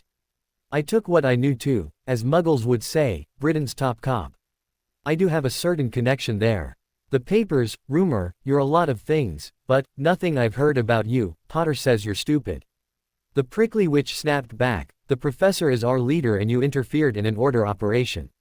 Mrs. Weasley looked torn. Harry, I echo Mr. Weasley's sentiments. That said, going against Professor Dumbledore is not something I generally approve of. Extensive grounding is the only remedy I see for your insubordination. Well, fortunately, Molly, you are not Harry's guardian. Sirius countered with a steely gaze, that falls on me. And I find Harry's conduct beyond exemplary. She sniffed imperiously, Lily would not. Maybe so, maybe not. Sirius aloud, but you don't get to make that determination either. If your husband isn't enough, tell me, if you had the choice between obeying Dumbledore and, oh, I don't know, burying Percy, or Fred, or Ginny, or all three. What would you do? To this, she shrieked, how dare you? Bottom line is I'm not part of the Order of the Phoenix. Harry pointed out, so, I don't have to do what it says. And, Mrs. Weasley, the same applies to Weasleys. If you don't like something I do, he trailed off, letting the sentence end with a shrug. Dumbledore finally interjected, perhaps the best solution, despite my usual insistence to the contrary, is despite his age to induct Harry into the Order. Albus, forgive me, but I must protest. Emmeline argued, I'll not be taking orders from a child. Harry gave her a contemptuous look and said, fine by me. Oh, by the way, how many Death Eaters have you killed? Ah, Harry. Sirius interrupted quietly. The middle-aged witch stood, full of indignance, 14, you little brat. Not bad. Harry ignored his godfather, I've killed Voldemort look, there's the cringe, 3 times. And I can't even buy a fire whiskey yet. Looks like we have our replacement for Snivelus. Mr. Weasley, I'm glad I could help. Be assured I will do so in the future, and no, Headmaster, I won't be joining. Time for little boys to go to bed. He poured himself a pumpkin juice and left. Harry wasn't tired, having just slept for 3 days, so he actually paced the sitting room until his drink was finished. Dobby Potter has treatment for Longbeard Chicken Group meeting, Harry Potter. The elf offered diffidently. Dobby Potter thinks Harry Potter should visit his Boneasy. He nodded at the inspired thought. Brill. Well done. He exclaimed, remind me later to see about your new, speech patterns. Right. But, meantime, he stepped into the fireplace and vanished in a flash of green flame. Tossed, unceremoniously, out Susan's fireplace he heard bangs and screams. He crawled with all haste to the source, wand at the ready. He pointed his wand in the doorway, stepped through, mouth dropped and he roared, the bloody hell is this shit. Ernie Macmillan was there, face blotched with burn marks and lipstick. He rolled over and pinned a squealing Hannah Abbott on the floor. Susan's hair was a disorganized shambles. She threw her pygmy puff Percy, which squeaked as he bounced off. Hearing a yell, she spun and squeaked, oh. Harry. This isn't what it looks like. Looks like exploding snap to me. He observed, stalking up to his girlfriend, though those two have got into wrestling. Wanna go for tag teams? She squealed, tried to run and was caught round the waist. Now, Harry. She panted, be reasonable about this. Then she was moaning into his mouth. A bit later, lips red and puffy, she was grinning, well, you're back, huh? But I sense a little annoyance behind some of that. You know, I was right pissed when I got here. I still am, kind of, anyway. He replied with a shrug, snogging really has a. Ernie interrupted, therapeutic effect. Hannah swatted his shoulder then giggled. Yeah, I'll need to thank Dobby for that. Harry nodded. To which Hannah quipped, I guess that's legal. Though I'd seek my significant other's approval. Moving on. Harry overrode the groaning, seems I violated the order of the barbecued chickens chain of command. The other 3 teens, expressions were simply too good. He giggled, but, let me clarify. Seems the first thing Dumbledore and crew wanted to do was tell me how he's their boss and I can't do anything without his permission. This includes the wife of the man we saved. Susan, of course, had plenty of time to fill her closest friends in. Though leaving out precisely where he'd obtained his information, odd that Auntie doesn't seem to be in their command structure. I'm glad that Tonks was on our side, good call there, Harry. I bet Wolfie is too. She refers to Professor Lupin. Harry answered the other couple's raised eyebrows, I think they key-ed over a piece of raw nagini. Hey, some people like Madame Puttifoots. Speaking of Auntie, I have a few names for her. Yeah, people were real unhappy they weren't involved in my reckless endeavor that endangered lives without their street. Dumbledore's approval. And, Madame Bones is right behind me. The referred witch asked, somewhat nonchalantly, whatever told you that? Mostly because I have this crazy urge to say this isn't what it looks like. He answered with calm acceptance, I'd probably be safer if I was Ernie. You know, caught with my hand on the niece's bum. I did say her name too. What are the chances I can get someone else in so much trouble you'll forget about me? The response was delivered so deadpan that everyone burst out laughing. Well, Harry, it depends on who and exactly what trouble you're talking about. Amelia answered with a chuckle, though, I would appreciate you unhanding Susan's rear. The Order of the Phoenix wanted to give me a piece of their minds. Hey, what little they have to spare. Harry commented, while making sure Susan was balanced and complying with her aunt's order. In attendance were Nymphadora Tonks, but you knew that, Rufus Scrimgeour, Alistair Moody, Emmeline Vance and Hestia Jones. Madam Bones nodded. I can see a little discipline in order.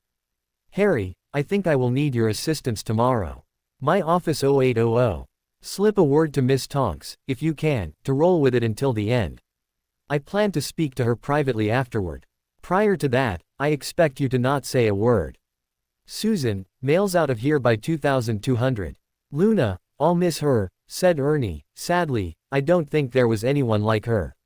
Somehow, I don't know if she would have approved of what you and Neville did, I personally don't. I can understand it but I don't agree with it. Harry didn't react angrily as might be expected. He did cock an eyebrow at the other boy and retort, Dumbledore didn't like it, either. You're my friend and entitled to an opinion, Ernie, but I've already heard all the arguments. I want you to consider if we hadn't, she'd already be back teaching. No, don't say anything else, I'm not talking about it anymore. Period. That's not especially polite. Hannah sided in with her boyfriend. He looked at her emotionlessly and asked, so, Sue, can we either go to another room or send them? I'd like some privacy. Think it's unreasonable to answer a few questions? Asked Hannah, a little coldly. Harry's irritation grew, but outwardly, he spoke easily. Would you like a fully gory detailed description what it felt like? Is that what you want? Umbridge clawed at my hands, I could feel the flesh tearing off. It hurt like hell, about like what a blood quill feels like, but not what like Luna went through. Or maybe you're interested in that sickening crack I heard and felt when Umbridge's windpipe snapped. Good mood killer there, Abbott. Guess I'll head home early. No you won't, Susan declared, rubbing his shoulder, go in there and sit on the love seat. I'll be right along. Now, you two. Harry flipped himself into a couch and waited, then when she arrived, demanded bluntly, why are you still with me, Sue? Well, you're an above-average key. She offered in a flippant tone, sat on his lap and pressed their lips together. And after a few minutes of, well, lackluster is the best word, snogging, she leaned back and played with his chest a bit. In all seriousness, please don't bother with the pun, that is quite good. You're a kind, considerate boy, who will be a fine man. We have a lot of fun, most of the time. The last month hasn't been, but Luna's Dia murder has been hard on anyone who was her friend. Seems to me, it hit you the worst, even more so than Neville. I know they were enjoying each other, but I didn't know they were that serious. Harry's expression went unchanged. The diary told me about Luna right before I was sorted. She was in Ravenclaw before and they treated her horrible. It told me to get her in Gryffindor where I could protect her. Pisses me off that I had to, even there, but once I did they behaved themselves. What were they doing? What did you do? She asked. There was no reason to keep it secret anymore. In fact he might tell Professor McGonagall. I was already on the Quidditch team. So I told our chasers Katie, Alicia and Angelina to convince the other girls it would be in their best interest to be nice to her. You threatened almost 60 girls. Gasped Susan, all, well almost all, older than you. Did you give any thought as to how you were going to carry that out? You do know about the say, wards, don't you? He shrugged, I didn't then, but I do now and, Sue, they're not unbreakable. You were just a second year then. You didn't know then, did you? She argued logically. Harry visibly withdrew and pointed out, intimidation. Not many second years have blood on their hands. Ah, so that's what this is about. No one could accuse Susan Bones of being stupid. Harry, you're powerful, that alone makes you near irresistible. I, like some others, don't like what you did with Umbridge, but I understand it. Even, after we've talked, I can agree with your point of view. You bend over backwards when wielding it. And I know how much Luna's death hurts, you still can't think of her without the pain. You're lucky I'm not the jealous type. He frowned, That's only halfway there, Sue.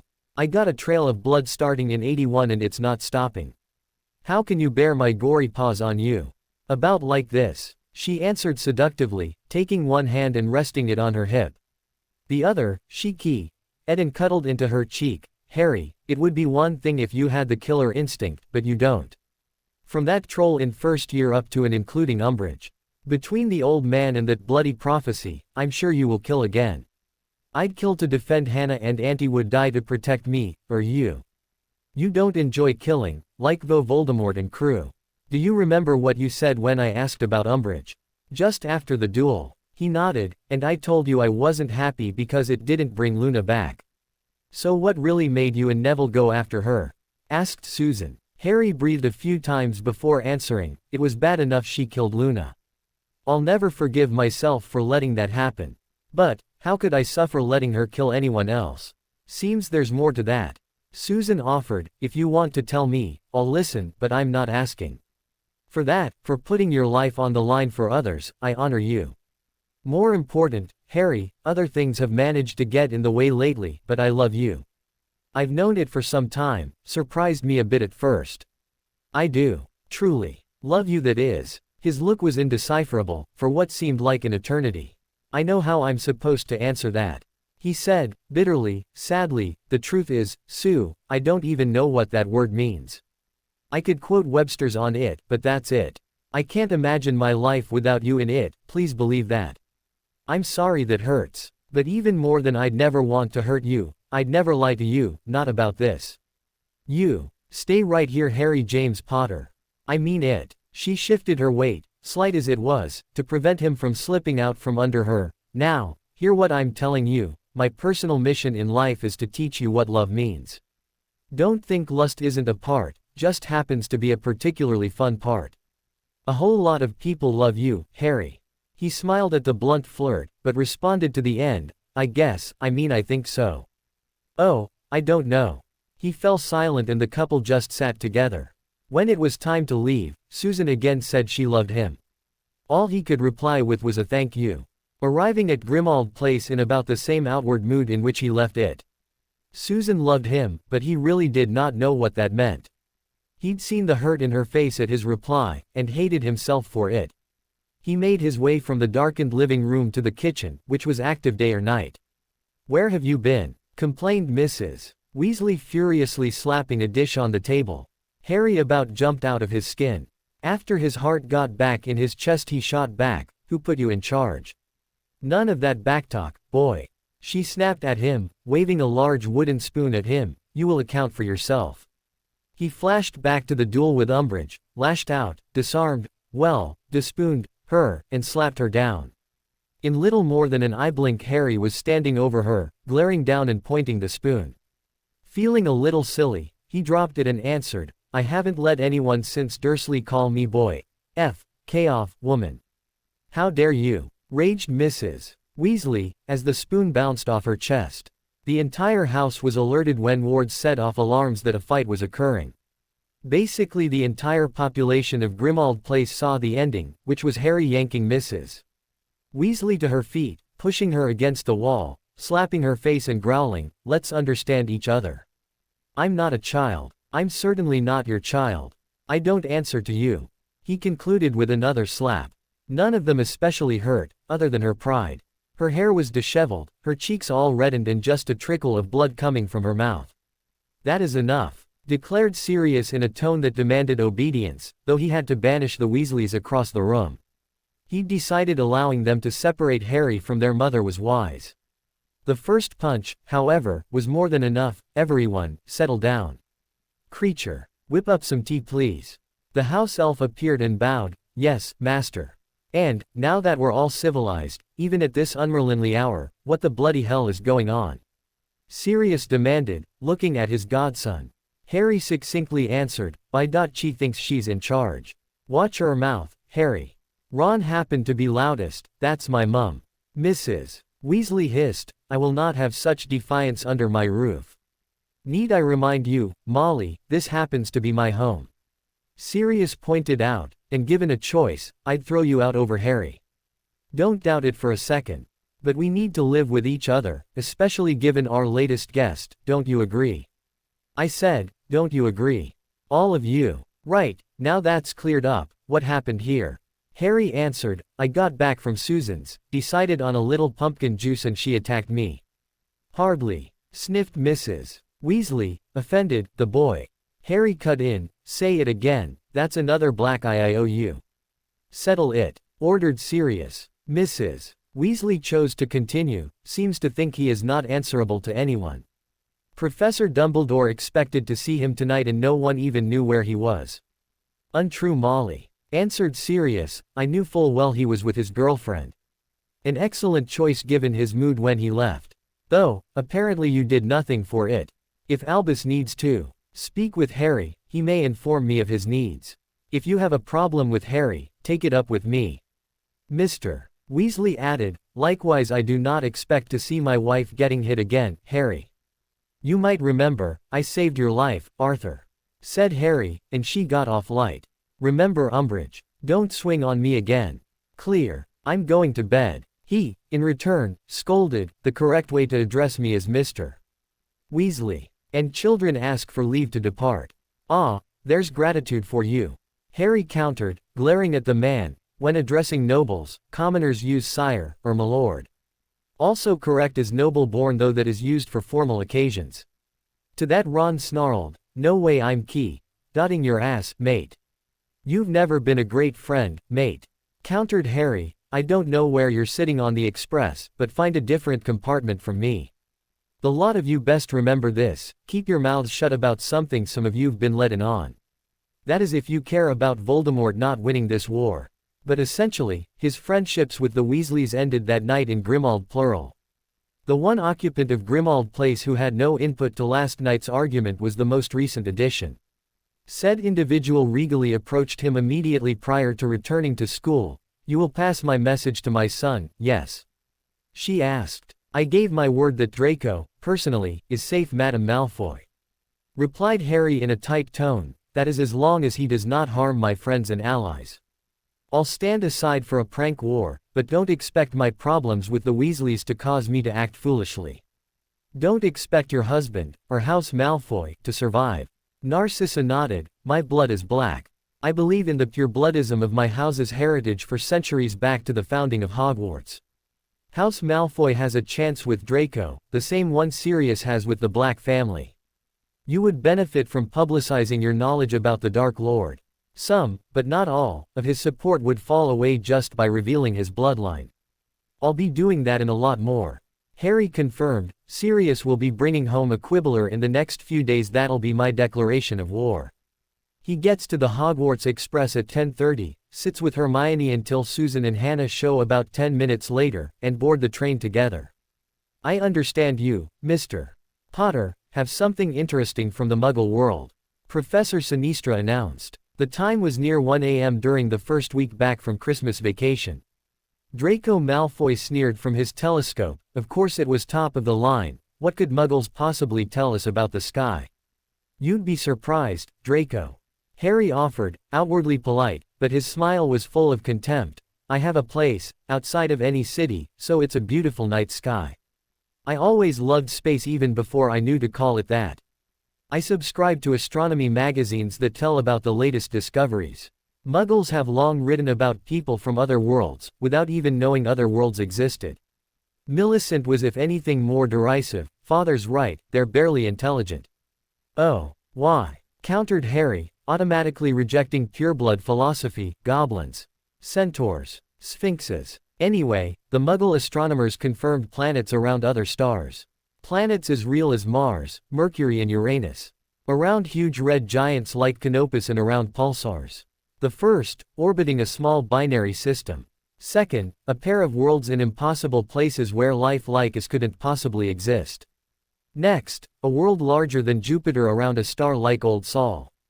The astronomy professor nodded thoughtfully at one of her favorites, 20 points to Gryffindor, Potter. Whether true or false, these claims give us ever more to discuss. And, the more we learn about what's out there, the more and more we know how much more there is to learn. Scroot droppings. Cursed Draco, We know all there is to know with the 5 cardinal solids and the 5 planets and the 4 elements. Sinistra offered her Slytherin an almost intolerant look. Then, tonight, class, we can observe the conjunction of the Moon, Jupiter and Venus. I want detailed descriptions of the sky. Get to it, people. At 3 a.m. class was finishing and she addressed the one interruption of the evening. Now, Mr. Potter, you may see to the correspondence your owl delivered. I will see everyone next Friday evening. So, Hedwig. Harry offered an arm, which the owl eagerly landed on. Whatcha got fair me? The Snowy was less than delighted with the person who summoned her to deliver to her human, but such is the duty of her kind. She gave her leg a flick, dislodging the letter from it. Harry read, nodded and praised, "Thank you, Hedwig, I know this task isn't fun. Don't like them, huh? Sorry. It'll probably get worse before it gets better. I'll get you a bath as soon as I come back, how's that?" Hedwig squawked pleasurably and nodded her approval. "Showing up alone takes guts, boy." The unsavory type puffed on a cigar. Harry hated the term, but this wasn't worth the energy. "I trust you're not wasting my time." 3 marked Death Eaters came with a self-satisfied smile. "Tell me, Potter, if you're so impressive, and I saw the Umbridge duel, why bounty hunters?" To which he shrugged, "No reason to go it alone, or risk friends and family, if I don't have to. Better to whittle them down by 1s and 2s rather than some huge battle that half destroys Hogwarts, don't you think? If you'd been in Slytherin, it'd be obvious we're expendable too." The cigar was crushed and flicked onto a body. Harry was internally disgusted, but said, "Not at all. I hope you survive this war too. This is a good start, nobody really important, but good." He withdrew a small bag of gems from his school robes and handed it over. "You didn't specify a favorite, so I gave an assortment. Rubies, emeralds, diamonds, sapphires. Nice." The bounty hunter was well satisfied, took out another cigar, twirled it in his fingers, bit off the tip, struck a match and puffed several times. "For this much, I'll throw in another. You, sir, will be a pleasure doing business with." Harry snorted. "In future, sir is preferable to boy. Am I clear? Anyway, get some friends to join in. They'll find me as generous. And if you're pleased with this, just think what someone like Lucius might be worth. I wouldn't be opposed to paying out for Voldemort himself. Ambitious." He smirked around a puff. "Let's see how a few more go, huh? You want the bodies?" Harry shook his head, hiding disgust. He answered, "And have someone else try to collect on your work. Destroy them. Good. And good luck on your next bounty. My owl will know when she needs to come. Come with me, Harry. I have a tough time keeping them in line." His best friend pleaded, "You're just what they need." Finally relenting, the pair went to their head of house, Professor McGonagall. "Family business requires Neville's attention and he's asked me to join him. Off campus. I hope this doesn't involve bloodshed, Mr.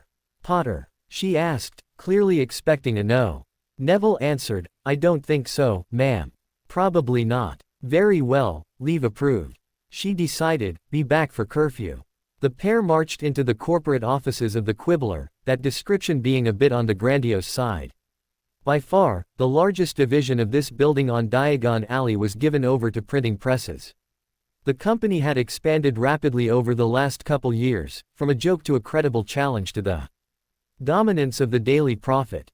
Now though, the Quibbler was leaderless. No, the fact was without Xenophilius Lovegood everyone thought they were in charge, from the witch heading the newsroom to the wizard who poured ink into the ever-thirsty press. "Hello all, I am Neville Longbottom." The young man introduced himself to all the employees. "With me are my grandmother, Augusta, she is regent of my ancient and noble house, and Harry Potter. I still mourn Luna and Zeno, I still cry nights. Not to speak ill of the dead, but Zeno's will was sloppy, let's be honest. If it wasn't for me, or more precisely, my regent Augusta, there would be a quick sale of everything and poof. The Quibbler would be like Street Mungos to Muggles." A decidedly disgruntled witch spoke sarcastically, "And we're also grateful. Now, care to explain why we should continue working for your newspaper? Attitudes like that will not be productive," said Augusta, "or, frankly, welcome." This brought a round of sullen grumbling. "Let's get to it." Neville overrode them all. "All of you are thinking that I'm a punk kid who has no business running a business. You're half right, I'm only taking L's this year. But, come 1998 I'll be taking control of an ancient and noble house, I better know something about how to earn a canute. I doubt anyone can replace Mr. Lovegood's unique style, but someone has to take over, or the Quibbler goes under taking your jobs with it. I'm here to hopefully prevent that. Why? I owe it to Luna to try. One of the reporters, mainly a photographer, stood and said, I took this job mainly because of Zeno. He was an oddball, but somehow always managed to land on his feet, if you get my meaning. I'm sure I speak for everyone when I say what you two did to that murderer is well and good. I knew Zeno, I don't know you, I have a little boy getting ready to start Hogwarts and triplet girls coming up fast. Not to seem greedy, but I've got to pay my bills. Valid points all. Neville acknowledged with a nod, your friend and boss has been quite generous in sharing his good fortune, hasn't he? The employees all nodded, from newest to most senior. Rather excessively in my view. Madame Longbottom put in with a tone that had people bowing their heads. Before the expressions became noises of rebellion, she went on, my grandson has been most insistent in the case of your little paper. While handing out largesse thither and yon, Mr. Lovegood also borrowed heavily to fund the considerable expansion you have all seen the last few years. Those bills are like a sword of Damocles over all your necks. It was the first time Harry spoke. She does come off a bit overbearing, don't she? But, once in a while, she can bend, Lord Potter. Augusta inclined her head his way, like when she meets an equal force. To continue, my grandson commanded, mind you, commanded, me to acquire all of the Quibbler's outstanding debt. Neville took over again, like I said, I can't run a business while at Hogwarts, but in addition to her duties with the Wizengamot and as my regent, my grandmother is now CEO of the Quibbler. You just come in, take over, like you own the place. A disgruntled executive complained. Neville had learned a lot from Severus Snape over the years, for example, the fine art of the nasty smirk. The fact is, sir, I do own the place. Now, here are the broad plans I and my advisors have worked out. In the short term, put the company back in the black, we have 3 strategies for that. First, and the reason Harry Potter is here, I called on his friendship with Luna to extend the agreement to keep the Quibbler as his only authorized news outlet. You all know how much that is worth. Lord Potter will receive part of our subscription revenue. Second, all payments of Quibbler debt to House Longbottom are suspended for a year. After that, we'll see.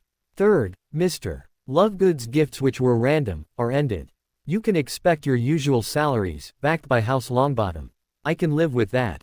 One supervisor offered. Neville favored the witch with a nod. Instead of random gifts, we'll have a system of bonuses that will depend on a person's performance and the Quibbler's profitability. Longer term, assuming this works well, say 5 years out I want the Quibbler to go public.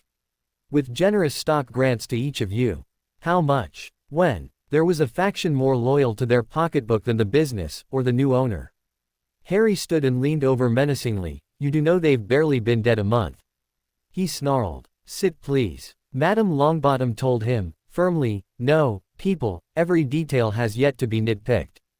As, and when, a formal deal is reached it will be put before you before being finalized.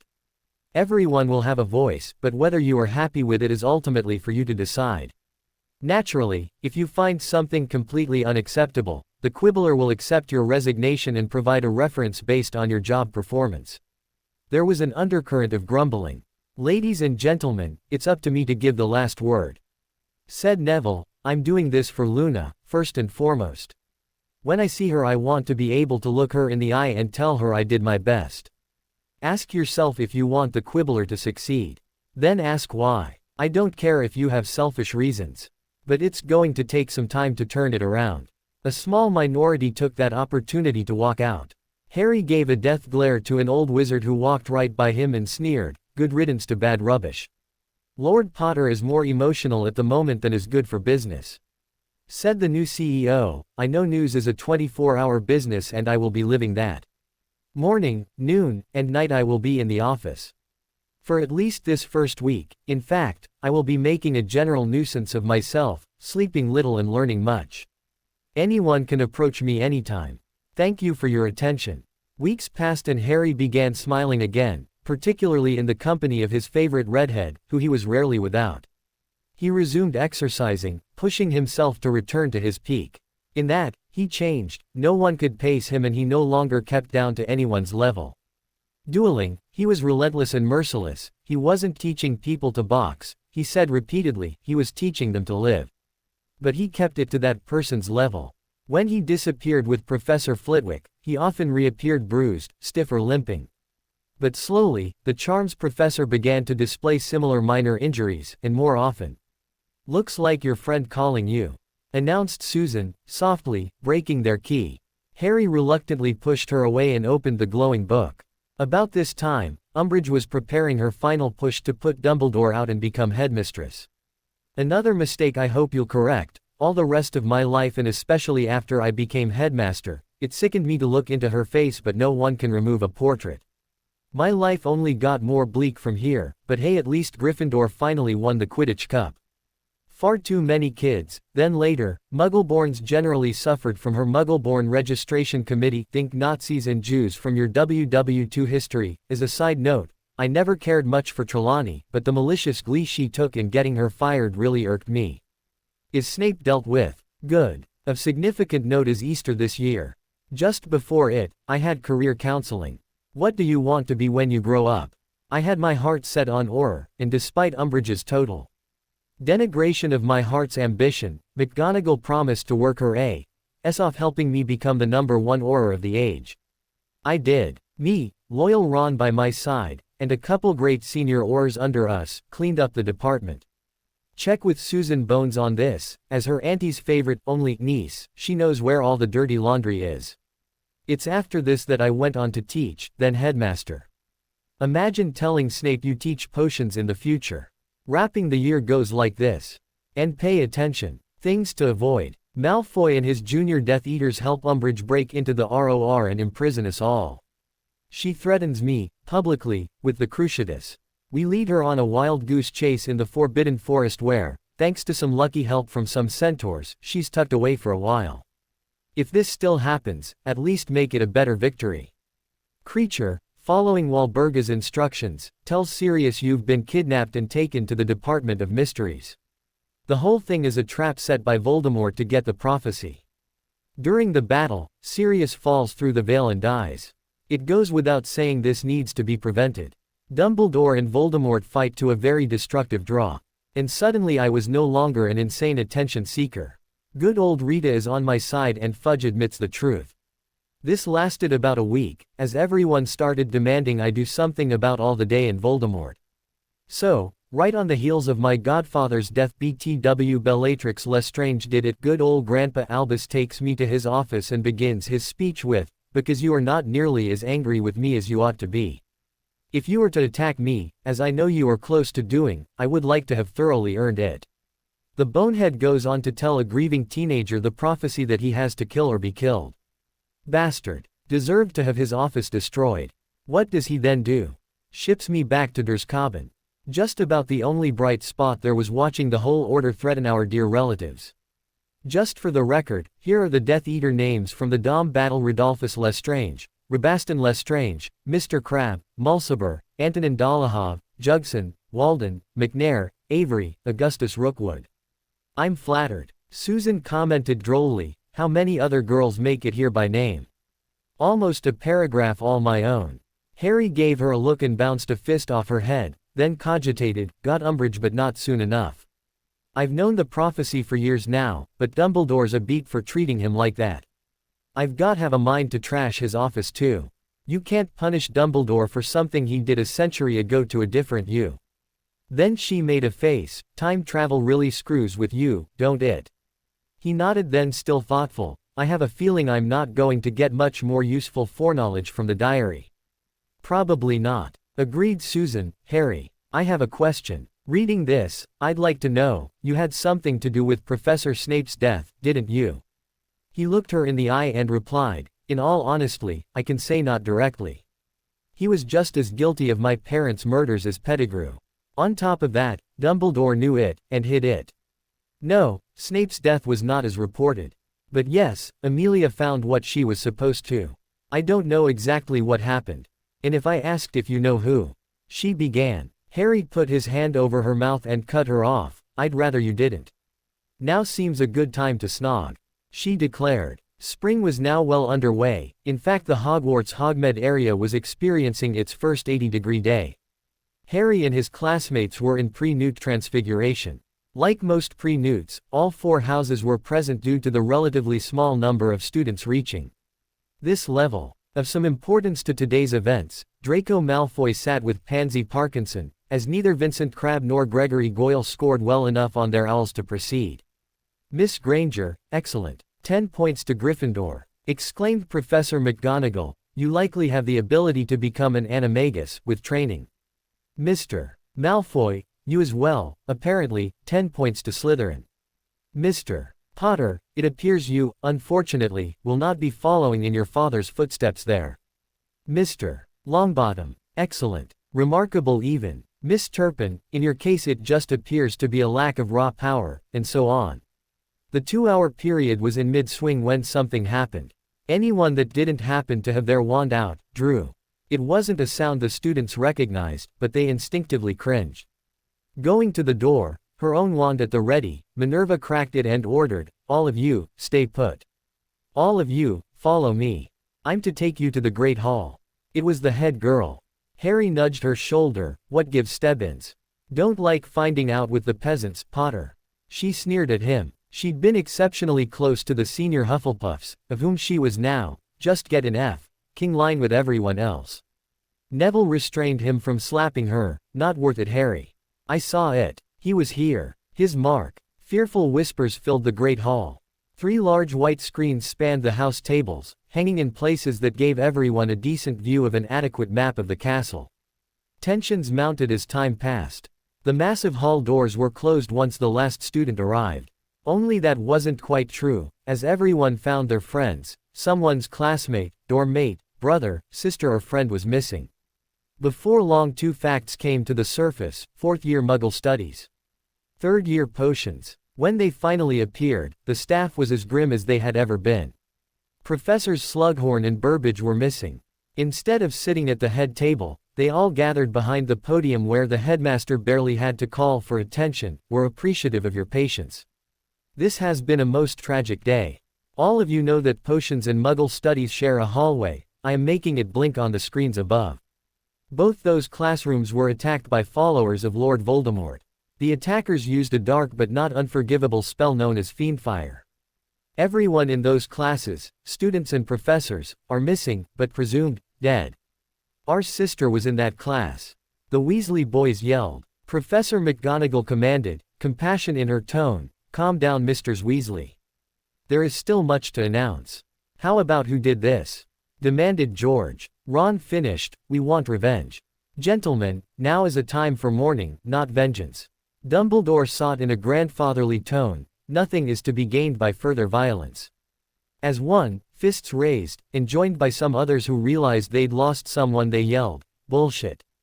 Enough. The magically enhanced voice of Amelia Bones roared over everyone else. Harry, as word spread, clutched Susan almost violently. Now that the full scope of the disaster was public, he simply silently sobbed into her shoulder. More than once, Susan had to gasp when pain jolted her. She imagined the bruises here and there on her body, but somehow didn't mind. A bit taken aback by the violent shouts, she could quietly support them. Long acquainted with her auntie's mannerisms, she knew the head of the DMLE was about to lay out the bloody truth without filter. Do we know why? She began in a mournful tone. No. At the moment we know that 39 of your fellow students, along with 2 professors, were murdered. She waved her wand and the maps were gone. Now listed were the names of the dead. Among them Ginevra Weasley, Colin Creevey, Astoria Greengrass, Mafalda Pruitt, Romilda Vane, Natalie MacDonald, Jackson Shepherd, James Evans. The other facts known at the moment are the dark mark was burned into the wall at the end of the hallway, and that both Gregory Goyle and Vincent Crabbe, 5th-year Slytherin students, are unaccounted for. The older sister, and co-betrothed to one Sirius Black, had it worked out and snarled, I want them dead. So help me, if it's the last thing I do. Weasley, count me in, but we'll do it my way. Why'd we want a filthy snake? Ron growled, shoving her away. Harry had heard the screaming and crying, but all he wanted was what he had in his arms right now. Sue, I finally get it. He cut off. Get what, Harry? She asked, still wrapped up in the raw emotions the slaughter had unleashed in the hall. He wrapped his arms around her shoulders and pulled her close. Love Sue. I'm so sorry. I do love you and I am going to keep on saying it, every day. Don't be sorry, Harry. She pecked him on the lips. I'm glad you finally made the leap. What, do you think, led to your epiphany? He raised an eyebrow at the last word, but could only shake his head. I think, just this in a way. A lot of families just got destroyed. There's gonna be 1,000 people here tomorrow mourning their sons and daughters. Wanting answers. That's love too, the way I felt when Luna died. The Dursleys. If I fell down the steps, they'd make me scrub the stairs before my blood stained it. Whenever I think of her, half of me wants to cry, the other half wants to laugh. That's all there with you, but more, I don't even want to think of life without you in it. That was such a combination of sad and beautiful. I'm going to hex the pants off the Dursleys, but some little part wants to thank them, in a perverse sort of way. Now knowing you as I do, we'll go offer support to people you don't like anymore, no matter what it costs you. Well, I wouldn't be much of a girlfriend if I didn't go through it with you. And, Harry, I love you too. The Ice Queen of Slytherin was very important to Harry, not in a conventional sense. He didn't especially like or dislike the young woman, nevertheless she was, thanks to the laws of wizard society, a black to be. Her family and Sirius agreed to a marriage contract with both Greengrass sisters. And now, someone long known for her cold, contemptuous dismissal of virtually all her fellow students and particularly the stream of boys who simply wanted her body. Among the few was Tracy Davis. Another, of course, was her sister. The one was now attempting to console a thoroughly shattered Daphne over the loss of the other. She looked up and demanded, sobbing, "What do you want, Potter?" "I'm sorry about your sister, Daphne." He didn't let her tone antagonize him. "If you need anything, just ask. You're practically family. I'll do all I can to help. I'm sure Sirius and your parents will be here soon." Still gorgeous, despite streaked makeup, she only shook her head and resumed sobbing inconsolably in her friend's robes. She didn't know, or care, how long the bespectacled wizard held her hand before leaving. The Weasley boys had built up a groundswell of emotion that exploded in violence. Nor was it drawn on any particular house. In fact, it was focused on one student. Ron pointed it out in a growl. "Malfoy's been giving them orders, probably since they were in diapers. Nobody, that is, I never hid my hate for Slytherin, in Malfoy, but as many of you lost people as us. You don't want to get involved, fine, just stay out of our way." "My brother was barely 13, Weasley," snarled a 7th-year Slytherin, "blood is thicker than water.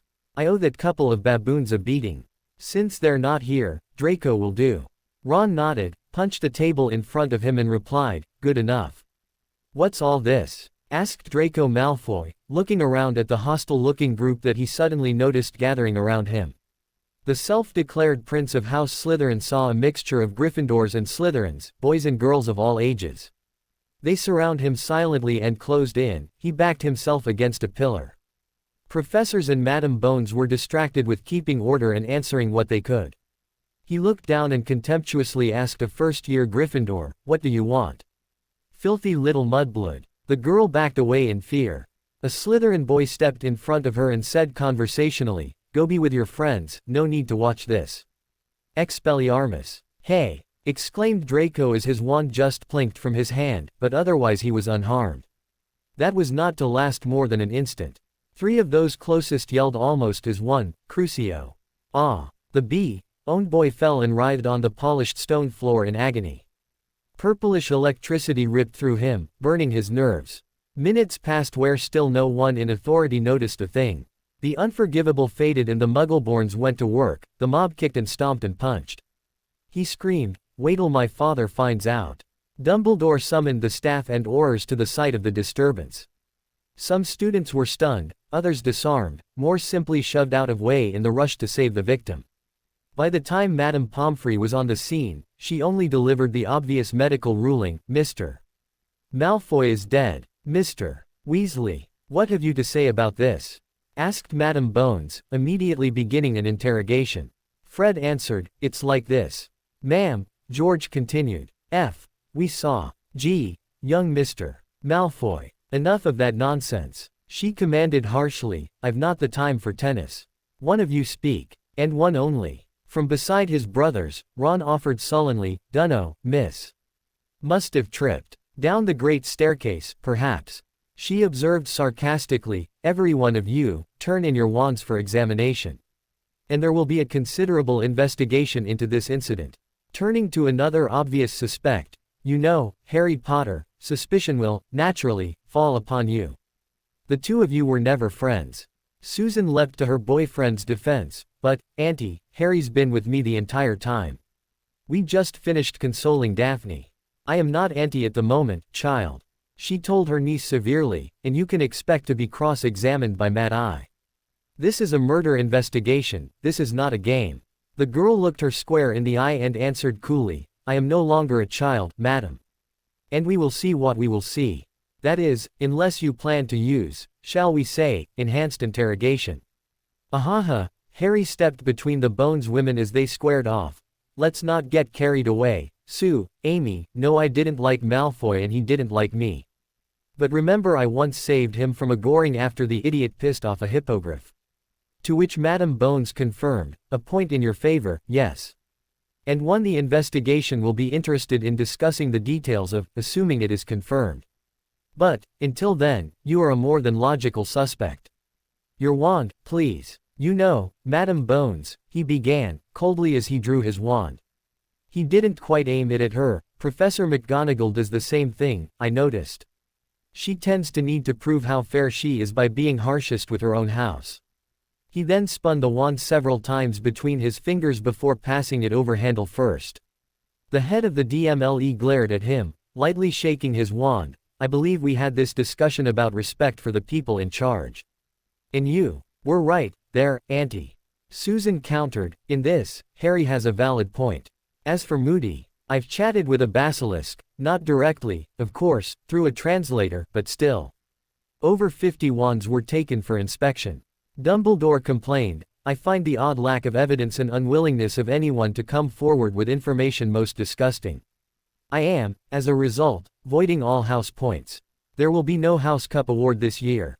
Further, the Quidditch Cup will not be awarded and records of this year's play will be expunged. You can't do that, cried Angelina. Silence, Johnson, came curt command from Professor McGonagall. Professor Dumbledore most certainly can. Perhaps future students will learn from this to properly aid authorities in criminal investigations. The headmaster was silent during this byplay, coughed for everyone's attention, moving on. This incident, coupled with the prior mass killings in our classes, has led to the decision to close Hogwarts for the remainder of the term. Students whose parents are arriving in the next 24 hours will go home with them. Anyone else, on the express, Friday morning. There will be no classes. All students are confined to your common rooms or dormitory. No exceptions. Meals will be brought to common rooms. Professors and Aurors will patrol house areas around the clock. You may all go. That's not fair. A first-year Hufflepuff blubbered, you're punishing everyone for something most didn't do. Professor Sprout told him, no. We are making sure you get home to your parents. Now, do as Professor Dumbledore said. I will be there shortly. Go on. Go. Well, guess I'll see you in a couple days, Sue. Said Harry as he pulled her tight and at her deeply. The head of Hufflepuff snapped and slapped his shoulder, to your dorm, Potter. When I'm done with my girlfriend. He answered, not even deigning to disconnect their lips. And when he was ready, gave a few last pecks while saying, see ya in a day or two. I love you, Sue. She gently rolled their foreheads together, nodding, love you, too. Your place or mine. Harry found solace in deep meditation. He'd far surpassed the early instructions his diary gave, and he learned tremendously in the Legilimency duel with Dumbledore. That battle, a win in the sense of preventing him from aiding Snape, now had him doing things at the limit of human ability. At first, he'd concentrated hard to change his body temperature in small parts. Now he was barely aware of the intricate patterns of hot and cold roaming across his torso or up and down his limbs. It was nothing to have one freckle near the freezing of water and an adjoining one approach boiling, then for them to reverse with barely a thought. But it all netted out to an apparently normal body temperature. When he was ready, after a timeless period, to eat, he first exercised extensively. Well, look who graces us with his presence. Sneered George. Harry didn't rise to the bait, explained, I needed to think. I don't think my friend foresaw Luna's murder. The possibility of a couple of Death Eaters killing 2 whole classrooms of kids wasn't even, or I would have known about it. Fred, Ron, George, you have my sincerest regret over Ginny's murder. I mean that despite our differences. Very nice, sneered Fred. And George also, very nice. Now blow, Potter, added Ron. Harry shrugged, if you like. Or wouldn't you rather do something else constructive? For one, I have a surefire method to prove who killed your sister. Interested. And I'm willing to fully fund Weasley's Wizarding Wheezes startup. Why? All three asked as one. They didn't need to ask how he knew about the twins' plans, they knew that, somehow, he did. And that it wasn't going to be talked about in public. But to that, added, what's in it for you? Harry answered, part ownership, silent. You guys can run it without a word from me. We can work out the details later. Let's deal with the here and now. You're wanting who killed Ginny. I'm totally with you on that, so is all of Gryffindor and much of Slytherin. I can supply that, and in exchange, you'll come up with new and nasty ways to kill Death Eaters. I'll finance the two. Many had seen Harry hand out packets of jewels from the Chamber of Secrets. He gave them each piles that considerably exceeded that. Right. Why us? Ron demanded, coldly. He pulled out one of his prized possessions. He didn't care there were other people in the common room, who'd heard every word, and explained, the Marauders, map. The sine qua non of pranking for the last 2 generations. You're safe from being caught if you know where everyone is, every second of the day. Sorry folks, it's password protected, but without my wand and I'm not giving away goodies, a drop of blood will open it for me. Harry, this is so much more detailed than anything Dumbledore showed us yesterday. Exclaimed Hermione. Fred scratched an ear, don't see how. This can help. George concluded. Harry just gave verbal commands. 3rd floor, corridor 5, zoom on intersections 1 and 2, show classrooms. You'll all recognize Burbidge's Muggle Studies and Slughorn's Potions classrooms. It's vacant now because we're all here for our own safety. We are, Hermione complained, with almost half of us wandless. Harry shot back, sure, I feel safe. Anyway, the brilliance of this creation is that it can go back in time. You two didn't know about that. Rewind. Quadruple speed. There was a flash and suddenly the classrooms had people in them. It went back a bit too far. Stop. Play. And there we have it. Gregory Goyle, Vincent Crabbe, someone else, Georgina Smith Goyle, Elizabeth Burke Crabbe. More than we thought. Map off. Ron shook his head and sarcastically commented, too bad about Malfoy, ain't it? But then they were his goons. Still might have been following his orders. Or Daddy's. Dennis Creevy snarled, we don't even have bodies to take home. Ashes even. Nothing. Harry pounded the younger Gryffindor's shoulder and promised, don't worry, mate, they'll get theirs. And you got my word on that too. Neville added. Many, but not all, of the girls nodded in support when Hermione suggested, but you're not doing anything like before, right? They all deserve to pay. Parvati Patil snarled. She'd quite publicly allowed herself to be Dennis' first key, only days ago. Lee Jordan, who was already planning his legal career, offered, why not a full public hearing, before the Wizengamot, with the press? There are enough victims among the pureblood faction, no offense, anyone, that they should all back at least the first hearing. I don't think anyone will be powerful enough to try to bury it. If not, they can always die in a mysterious explosion, said Dennis, malevolently. Closing his mind was one thing, Harry did not have what could be called a poker face. He hacked and choked trying to desperately cover. Fortunately almost everyone made no connection. When able to talk, he offered, I can guarantee 2 powerful Wizengamot members will push it till it breaks, blacks and greengrasses. I don't much care about the legal shite. I want someone dead, preferably, several someones. Dennis wasn't even partly satisfied. To which, Harry nodded, right. And it'll always piss me off that we couldn't count on the system to do an umbrage. What do you know about Wizengamot procedures, Jordan? There are 4 levels of representation. The most ancient and most noble houses control half the votes, the ancient and noble houses control 30%, noble houses control 15%, ancient houses the last 5. The dreadlocked seventh year explained, in most criminal cases, a single judge, not even a head, is appointed to try the case. If the case involves the head, or an heir, of a Wizengamot house, the rules get more complicated. It's not a one house one vote either, like Muggleborns might be familiar with Parliament. It's all about money. Professor McGonagall had been sitting quietly all through the conversation, finally put in a decent overview, Mr. Jordan, simplistic but adequate for most purposes. I want to compliment you, all of you, for remaining within the law on that. Neville challenging Umbridge was legal too. Dennis pointed out, making his opinion obvious to all. She sighed, you are, Mr. Creevey, entitled to your opinion. I appreciate the grief you are suffering, however two wrongs do not make a right. Just as people will be punished for Mr. Malfoy's murder, I do not think anyone will benefit from additional discussion. All of you to bed, please. That was not a request, children. Within days, Hogwarts was depopulated. Hogsmeade would thin to its summer population in April instead of June. Without students, the classrooms and hallway could be gutted and rebuilt and re-equipped. The area would look exactly as it did prior to the attack. That didn't stop the evidence that would be presented for all of Wizarding Britain to see. I, Cornelius Oswald Fudge, Minister for Magic of England, Wales, and Scotland, hereby decree this session of the 496th term of the Wizengamot open.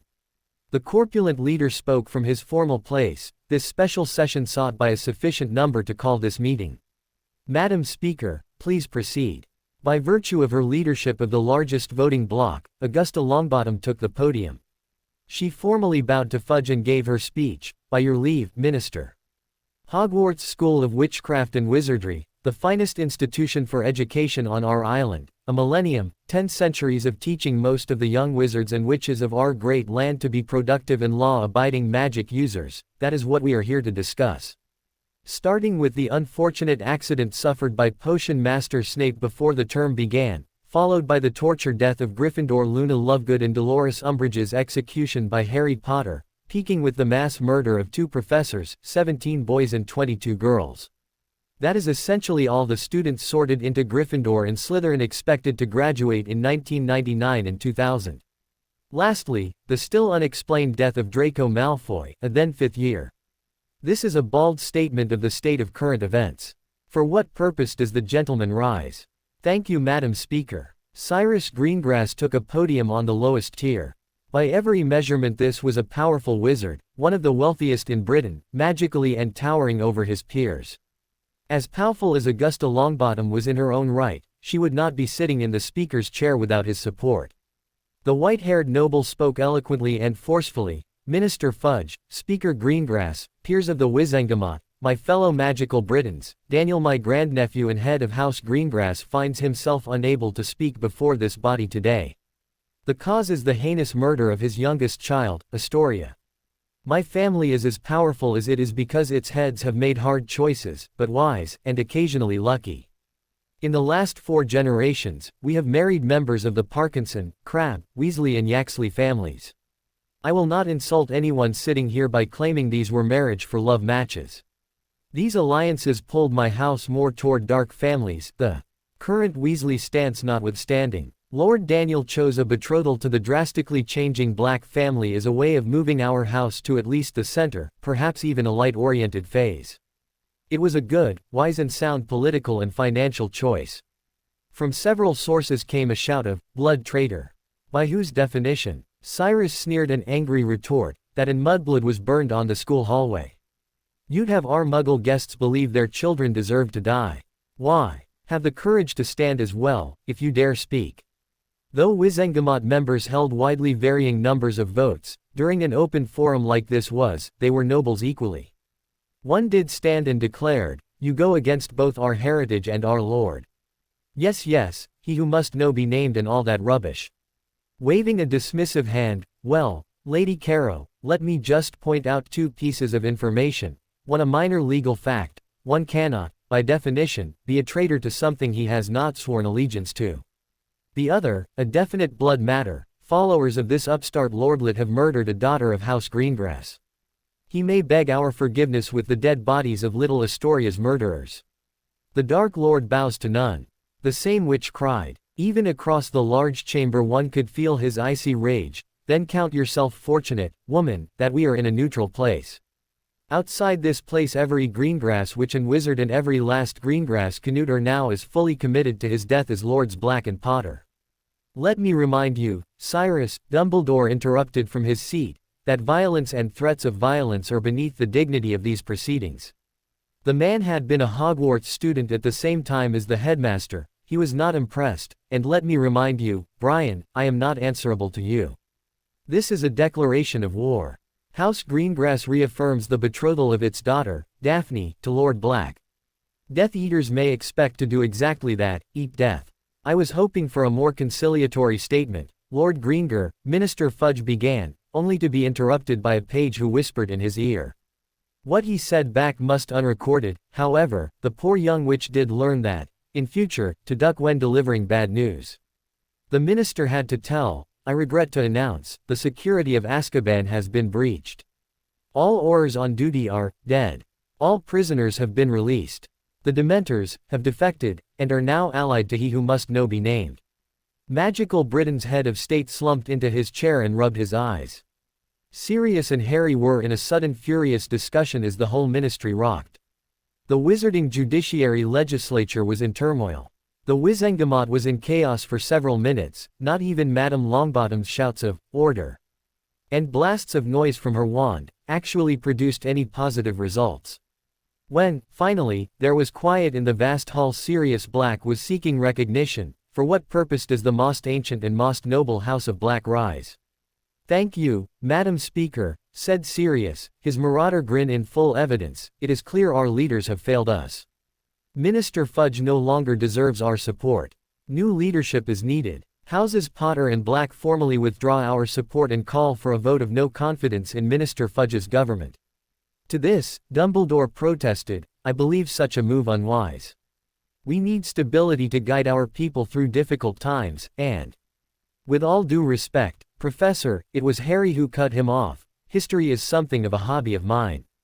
This was a fascinating statement that could be interpreted many ways, and rarely is even a decent peacetime leader the best choice for a warlord. Let's get it out in the open, he's the most corrupt minister for magic since Unctuous Osbert. Gee, who is it owned him? Well, I'll let you look it up. Stop his pocketing good tax galleons, get the money where it's needed. We need Aurors for protection from, this in no particular order, Dementors and Voldemort. Fudge glared hatefully, unsure as to who was his bigger enemy. You know who is not back. No. Who? Sneered Harry, most elaborately, whomever could you be talking about? If you cannot use the name, I say you're a coward besides being corrupt, and utterly unfit for office. Madam Speaker. For the record, House Potter seconds House Black's motion. Time for a proper leader. Lucius Malfoy stood and clapped most sarcastically for almost 30 seconds. I would assume all of you are finished crying on each other's shoulders. Tell me this, where, Madam Bones, is the Department of Magical Law Enforcement on justice for Draco Malfoy? Scion of one of the most prestigious families in all Britain. The investigation continues. She answered, neutrally, tell me, please, Lord Malfoy, it would further my investigation no end if you could explain under what circumstances your son lost his left arm and acquired a silver magical one. At this, Harry zoned out. Again, another of old Harry's warnings had come to pass, not in the same way, exactly, but every bit of the diary's warning about Voldemort's regaining a body had happened. And the proof had been under his nose the whole time. He furiously punched the arm of his ornate throne in the Potter box, so hard he broke it, and incidentally, his left hand, shite. He cursed. You have something to contribute to this debate, Harry? Asked Dumbledore. Harry nodded, biting his lip against the pain in his hand, answered tersely, indeed I do. Last year, by your leave Madam Speaker. Thank you. Last year Voldemort plotted to return to power using the Triwizard Tournament as a lure for me. The last task took me to his father's gravesite where Peter Pettigrew had prepared to perform a very dark ritual to create a body for him. A fascinating bit of fiction, Potter. Lord Malfoy interrupted. Harry barely spared him an annoyed look. The spell went blood of the enemy forcibly taken, flesh of the servant willingly sacrificed. Draco cast the spell, slicing off his hand. So, Malfoy, what enemy's blood was used? No child speaks to me like that, snapped Lucius. Neville, occupying the Longbottom seat because his grandmother was performing her speaker role, observed, Lord Potter is no child, as any number of his, former enemies can attest. He curled his lip in the direction of the ancient and noble House of Umbridge. What's being done to bring my son's murderer to justice? A faint shout came from the high balcony that held common people and parents of Muggleborns who died. Lucius gave a contemptuous look to the general direction and ordered, Master-at-Arms, silence that mudblood creating filth. It is a disgrace and insult to the dignity of this body that Muggles are even present. I will tell all of you this, certain members of the Crabbe and Goyle families came to me in great fear. We Malfoys have a long relationship with both houses and we honor our debts. Sure. Harry's voice was laced with sarcasm, but only when you're dragged before the full Wizengamot. I will not dignify that with a response, boy.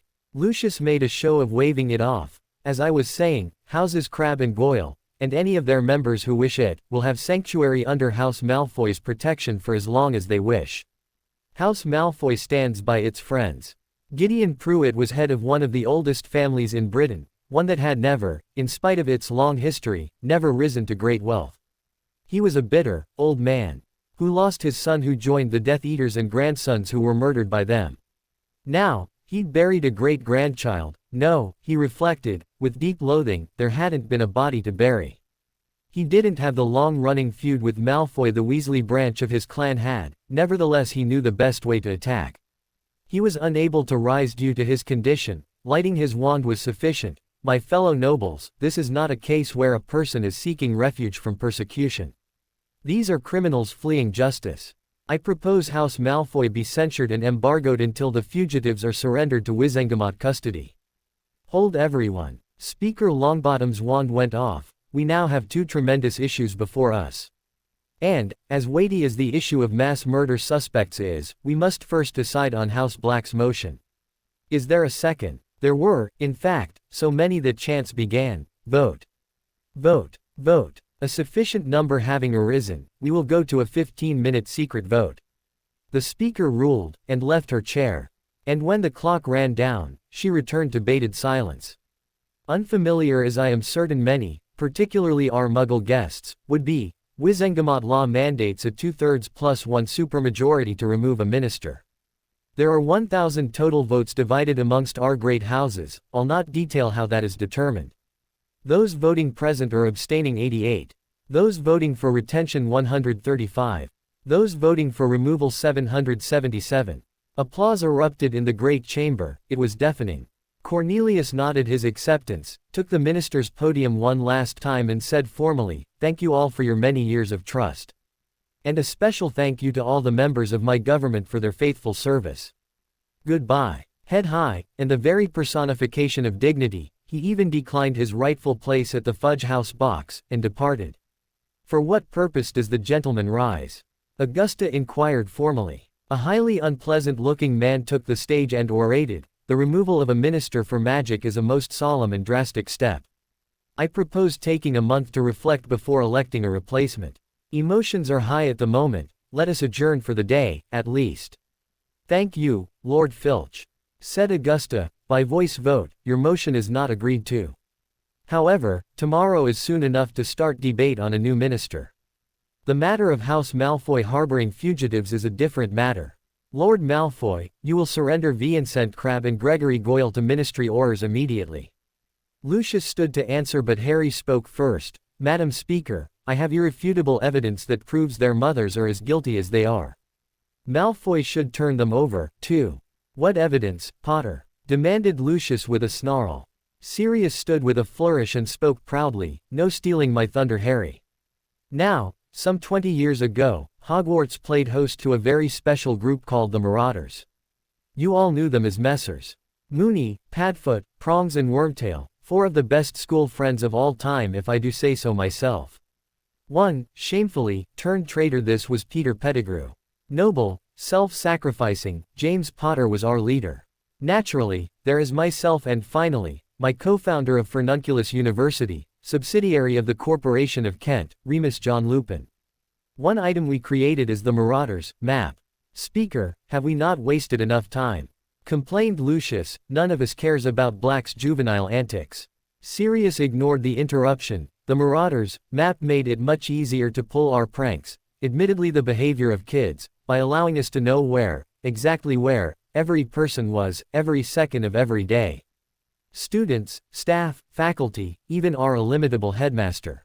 Using our unique, magical development, in a way that did not occur to us, my clever godson simply turned time back to show who was there. While his friend was speaking, Remus did a few remarkable things with the map. There was now a vast projection that every person in the chamber could easily see. Headmaster Lupin and myself will discuss all the charms and runes used to create the map with experts to validate it as evidence. Sirius did say that with more than a hint of regret in his voice, I would offer a word of thanks to Messrs. Fred and George Weasley for rescuing our map from Mr. Filch's clutches. Ah, Remus is ready.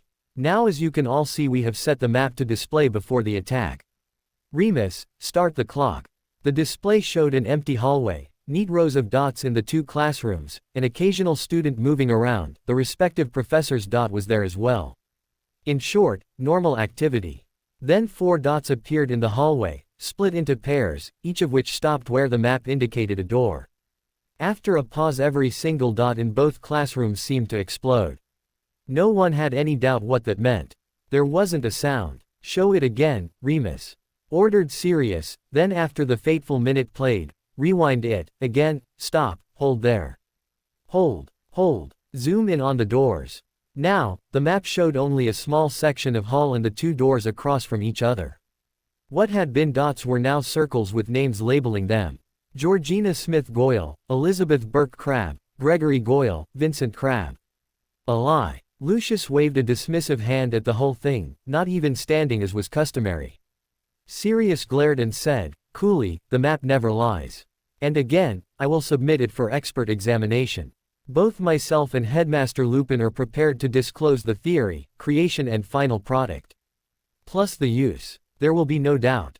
I should think, Lucius, that is sufficient evidence to warrant the arrest of suspects. Dumbledore said, without his customary twinkle, you will, please, surrender any and all Crabs or Goyles.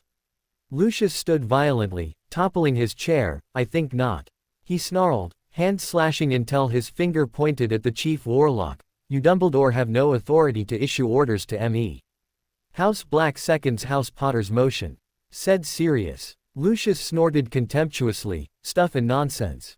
Potter does whatever you say. Or, is it vice versa?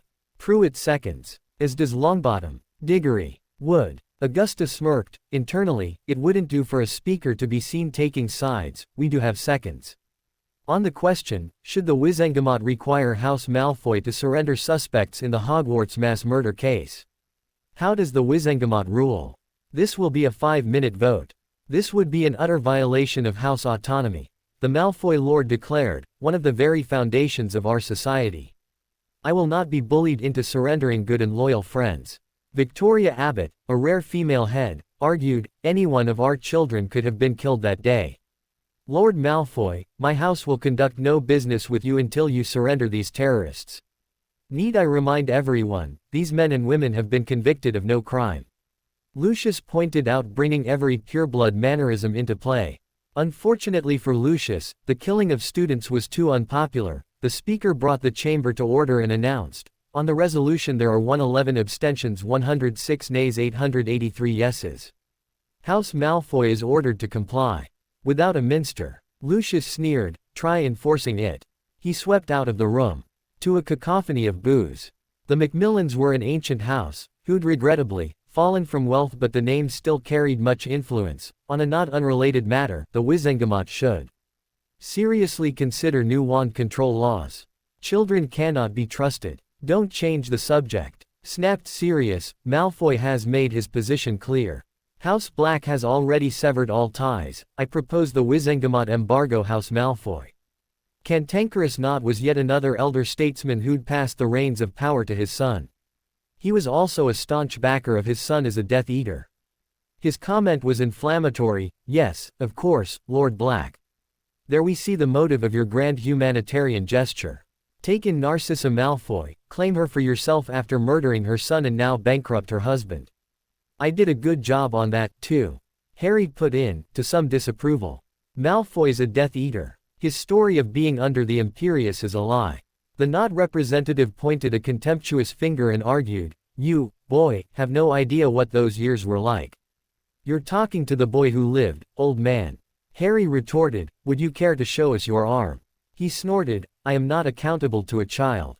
"No, mister. Not, you aren't." Amelia stepped into the fray, "However, in my role as head of the DMLE, you are answerable to me. I will see your arm. And if you are so branded, then I will take your arm." This brought total silence. But Cantankerous raised a clenched fist into the air, allowing his robe sleeve to bunch at his shoulder. Grinning nastily he retorted, "I demand an apology. I take legal note you are not a marked Death Eater and, as such, not an obvious enemy." Was Amelia's non-apology. But, returning to the issue before us, House Bones supports an embargo on House Malfoy. Again, Madame Longbottom had to hide a smile. While the Malfoy boy didn't deserve his fate, she was deeply in favor of ruining Lucius. The motion has been called and seconded. This will be a 5-minute vote. Members, record your vote. This one, however, would affect people's pocketbooks. Not everyone was willing to be pauperized. Augusta finally announced, abstentions are present 308, number 219, yes 473. Having failed to receive a majority, the motion is not agreed to. Let us again consider wand control. The Macmillan Lord was more than willing to move on, having a steady income stream from the Malfoys and no one among the dead. I would suggest no one under 21 be allowed to carry a wand outside of Hogwarts. From the stands, specifically a Muggle mother of a victim, shouted, "Definitely. They're as dangerous as guns." Silence, Muggle. Lord Parkinson snapped. The most significant voice in opposition was Garavic Ollivander. "The family has been making wands since before the Roman Empire was born, and I can assure you the problem is not with the wand. If you want to talk about taking something out of children's hands," Harry offered, "on behalf of Luna Lovegood, I propose abolishing the blood quill. Make the manufacture, use and possession of one punishable by Dementor's key." As Speaker, Augusta ruled that Lord Potter is a separate topic. One issue at a time, please. Augusta, I believe this issue too weighty to be decided today. Inserted Dumbledore, that said, Hogwarts is a place where magic is taught. She nodded, a warning, Chief Warlock, use of familiar names while in session can be seen as disrespectful. Your point, however, is valid. This session is adjourned. Back at Grimmauld, in the privacy of his room, Harry was contemplating old Harry's glowing diary. Did he have more bad news? Or would it be information that would be essentially useless? He shrugged and made his way downstairs. A part of him missed the presence of the Weasleys, but at least he could show Sirius openly, "Wanna see what's in the news?" "Don't knock it, Harry. He's still better than the other old man," offered Sirius. "Sure, Colin, Luna and Ginny and Astoria were real hard blows, but I know he would have warned you. Luna especially, I think, since she's the only person he wanted to change houses. From what you've told me, I would guess she was his wife." Harry gave a shrug. "Do me a favor. Don't tell Neville. He's still real jealous of her memory. Damn, I miss her. There was no one like her. I love Sue, don't get me wrong, but what happened to her was just wrong. I was mad at the old man for not telling me until I realized it must not have happened to his Luna. Well, let's see what's on his mind. Hello Harry and welcome to 6th year. Destroying the Locket Horcrux had a number of dividends, keeping an eye or just keeping Mundungus out altogether is a minor one. Creature, in spite of his unpleasant demeanor, which never changed, was a valuable part of my family. He did much to aid me in creating this diary, before dying of old age. He also wouldn't have obeyed Bella and set you up for a running battle in the Department of Mysteries that, for me, led to Sirius' death. Assuming Snape has been dealt with after I told you about his involvement in Mum and Dad's murders, you likely met Horace Slughorn earlier than I did. Snape took the Dada job this year and Dumbledore brought Slughorn back. Imagine, my best subject taught by my least favorite professor, even if I didn't know about him being a Death Eater at the time. Anyway, back to Horace, a good professor and a consummate Slytherin with all that entails. I'd watch him closely, he's not fully to be trusted. This is a wonderful moment. I get to the Burrow and they are celebrating the engagement of Bill Weasley and Fleur Delacour. I'd ended the tournament with a load of respect for my French competition and was really glad to see the pairing. Ron was still drooling like an idiot. Looking back, I pity him. But I had my own drooling problems. To this day I can still see Ginny, count her freck. Well, that's enough of that. Harry slapped the diary closed. I am most definitely not perving a dead girl. Sirius, too, was rather grim. Being reminded of Ginny reminded him of his own loss. Well, a lot of that didn't happen anyway. Me losing a duel to Bellatrix. Rubbish. I guess it's possible. Harry offered, locked up in here, without your freedom, you probably didn't redecorate in his timeline. You probably weren't in condition either, unlike now. Even if you still can't beat me. Sirius took the challenge in his godson's tone for what it was and laughed, ha. Going down. The burrow was decked out for the Weasleys' celebration that the oldest was finally settling down. The occasion is marred by dislike between the bride-to-be and the future mother-in-law, and the continuing grief over Ginny's death. The decorations reflected that, festive but spare. Greetings Harry Potter, came an effusive voice from behind. Harry was currently dancing with Hermione, chatting about nothing of consequence, just speculating about all results. He pulled away from her, allowed her to see him gather his patience and turned, Minister Scrimgeour.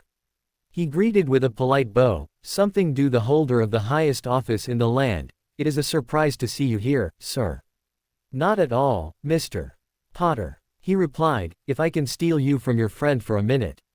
Miss. Ellipsis dot. No, then, Harry. May I call you Harry? Excellent. Arthur is a senior member of my government. A cabinet member. His son is to marry the daughter of the man who will likely be the next French minister for magic. How could I not appear? To which Harry replied, I see. What, sir, can I do for you? I would like to invite you to further your support for the ministry in its effort to suppress Death Eaters. Minister Scrimgeour told him. Harry answered, well, of course. I support any effort to weaken Voldemort. You know, it's really annoying that everyone flinches just from the name. No wonder people are so scared, it's like a reflex almost. Anyway, I don't see why not. What are you planning on doing? Increasing wars. More patrols. Let's not get ahead of ourselves, my boy. The minister hedged. I was thinking maybe a few arrests, some appearances between us, that way were. Harry found himself getting increasingly irritated. Minister Scrimgeour, I did support your election. Why? Because we needed a change from Fudge. You want to be seen to have the support of the boy who lived. Do things that make sense. Just because you're saying different things than the former minister, doesn't mean you're doing better. If you're not doing things I want, I have no reason to be your poster boy. I see. Scrimgeour was cold, but hiding any hostility. I will consider what you said. I trust you will do likewise. Hermione, watching him go, said, Harry, that was the minister. You can't talk to him like that. Why not, Hermione? His job is to make our lives better. How is he going to know how to do that unless someone tells him? And remember, he can be replaced, said Harry. He put his hands on her hips and began swaying to the music. On spotting his girlfriend approach, he sighed a long-suffering, yes, dear. Susan, wearing a frown, wanted to know, I take it you disappointed our minister for magic. And proud of it, he said, then related the sense of the discussion. She leaned on his shoulder and at him, Hermione, I think Ron wants you. In other words, go away, I want boyfriend time. The Gryffindor quipped and departed. Susan gave a distrustful look, followed her with her eyes, and finally said, you do know she still wants you. I'm quite happy with her in the sister role. Harry retorted, a little impatiently, honestly, you have more to fear from your aunt than Hermione. Susan wrinkled her nose in disgust and complained, ew. That's just gross, Harry. Shut up and me. He commanded, and the couple spent several minutes in their own little world. It's truly amazing how easy it is to lose track of time, and how much illicit activity you can get away with while snogging in public. Harry gave silent thanks to the designers of dress robes. The sun was setting and the engagement party was breaking up. Actually, it had been for some time as Minister Scrimgeour held court and departed, unhappy with Harry. Bill was eyeing his new fiancée with undisguised lust. Fred and George were busy preparing a fireworks display to wrap up the party. Percy had departed with the minister. It was Arthur who noticed it first, then all except Ron drew their wands. It wasn't fast enough, sadly. Well well well Weasley Sr. A mask sneered. There was no mistaking the tone of voice or the general body language, Avada Kedavra. There wasn't time for anyone to do more than scream before Charlie was engulfed in a green glow. Like a felled tree, he toppled, dead. Bill charged the nearest mask, but was slammed to the ground effortlessly. His struggles were meaningless against his powerful opponent. 5 more masks appeared, 2 near Susan and Harry. "Get away from her," yelled Harry as he shoved Susan behind himself. One mask, clearly a female, pushed the other's wand away and scolded, "No." The Dark Lord ordered no one harm the boy. This, however, was little more than a planned distraction. The other 3 disarmed and stunned Fred and George, then disapparated with the unconscious recent Hogwarts graduates. Charlie's murderer cautioned as all the masks vanished, "Your spawn named this vendetta, Weasley. And just remember, I came up a little short today. Happy wedded bliss to your oldest. You will see. Your son's in a few days." Late on the scene, shirtless, followed by a hardly more attired Hermione, Ron neglecting his wand charged for the masked Death Eater, but was intercepted by his father. "He has your brothers. How do I know you'll free them? I pledge, on my magic, Fred and George Weasley will be returned alive to their family," said the mask, and his wand glowed brightly. "Mr. Weasley snarled hatefully, "Get the hell off my land." "Come on Dad," cried Ron, "it's Malfoy. Of course, he's lying. Lemme go." Molly's wail over her dead son's body took everyone's attention. During that brief moment, the remaining mask disapparated. Their youngest, and only daughter gone, not even a body to mourn over, the cool brother's life snuffed out in front of them and 2 more missing indefinitely. The Weasleys were devastated. Aurors, Dumbledore, Madame Bones, the Order of the Phoenix, all arrived in force, some among those who'd been there just hours earlier. The scene, of course, was vastly different from the one the early departures now saw. "Get my boys back," Molly Weasley screeched, as she ran up to the headmaster, now Dumbledore. "Now!" She collided with him and pounded his chest. The aged wizard caught the raving woman and allowed her to wear herself to exhaustion. He placidly transfigured a party chair into a bed and levitated the now unconscious Mrs. Weasley into it. "Now, Weasleys, is not a time for anger," he offered, "now is a time for mourning." The Quibbler Special Edition. The wizarding world has been shaken over the last few months by one murder after another. The mass killing at Hogwarts left dozens of families in mourning for children they could not even bury. Yesterday was supposed to be a happy day at the home of Arthur Weasley, of the Misuse of Muggle Artifacts Department. The party was coming to an end when followers of Voldemort, yes, this publication will use that name without fear, attacked. The occasion was the engagement party of William Weasley, 26, a Gringotts Cursebreaker, to Fleur Delacour, 19, a fledgling Cursebreaker and noted for her participation in the Triwizard Tournament of 2 years ago. The Quibbler and this reporter wished to extend condolences to the betrothed couple on this tragic day. William himself was assaulted and partially turned by an unidentified werewolf. His face, severely scarred. Our compliments to the future Fleur Weasley for staying true to her man. Slain in the attack were Charlie Arthur Weasley, 23, younger brother of the groom-to-be. A dragon handler assigned to Romania. Also slain, Benjamin Cooper, 25, and Angelica Cole, 27, classmates and close friends of William. Our condolences to their families. Taken from the scene and still missing are Frederick and George Weasley, both 18, twin brothers of William. The pair had just graduated with near-identical grades in Newt's Potions, Dada, Charms and Transfiguration. Both are partners in a growing owl order business that looked to be quite competitive with Zonko's. When last seen they were alive and well, if stunned. They have trademarked Weasley shade red hair, are between 5 feet 8 inches and 5 feet 10 inches solid but slim builds. Harry Potter had this to say, "I have been friends with the Weasleys for 5 years, and this family will suffer no more that I can help. I am offering a 1 million galleon reward, in cash or gems, for the safe return of my friends. Barring that, I am offering a 100,000 galleon reward for the arrest and conviction, or the dead bodies of those responsible for their deaths. You are not concerned with the condition of others." This reporter wanted to know. "Our famous boy who lived locked such a look on me, I still shiver," he replied. "My friends' lives are priceless. My enemies' lives are worthless." The heads. of several families have endorsed this hardline stance. Unsurprisingly, the Weasleys, but also the Black, Pruitt, Abbott, Longbottom and Shacklebolt lords have offered support. Amelia Bones has not committed, either as head of the DMLE or regent for her niece Susan. Traditionally neutral Greengrass has now fully committed to the anti-Dark Lord faction.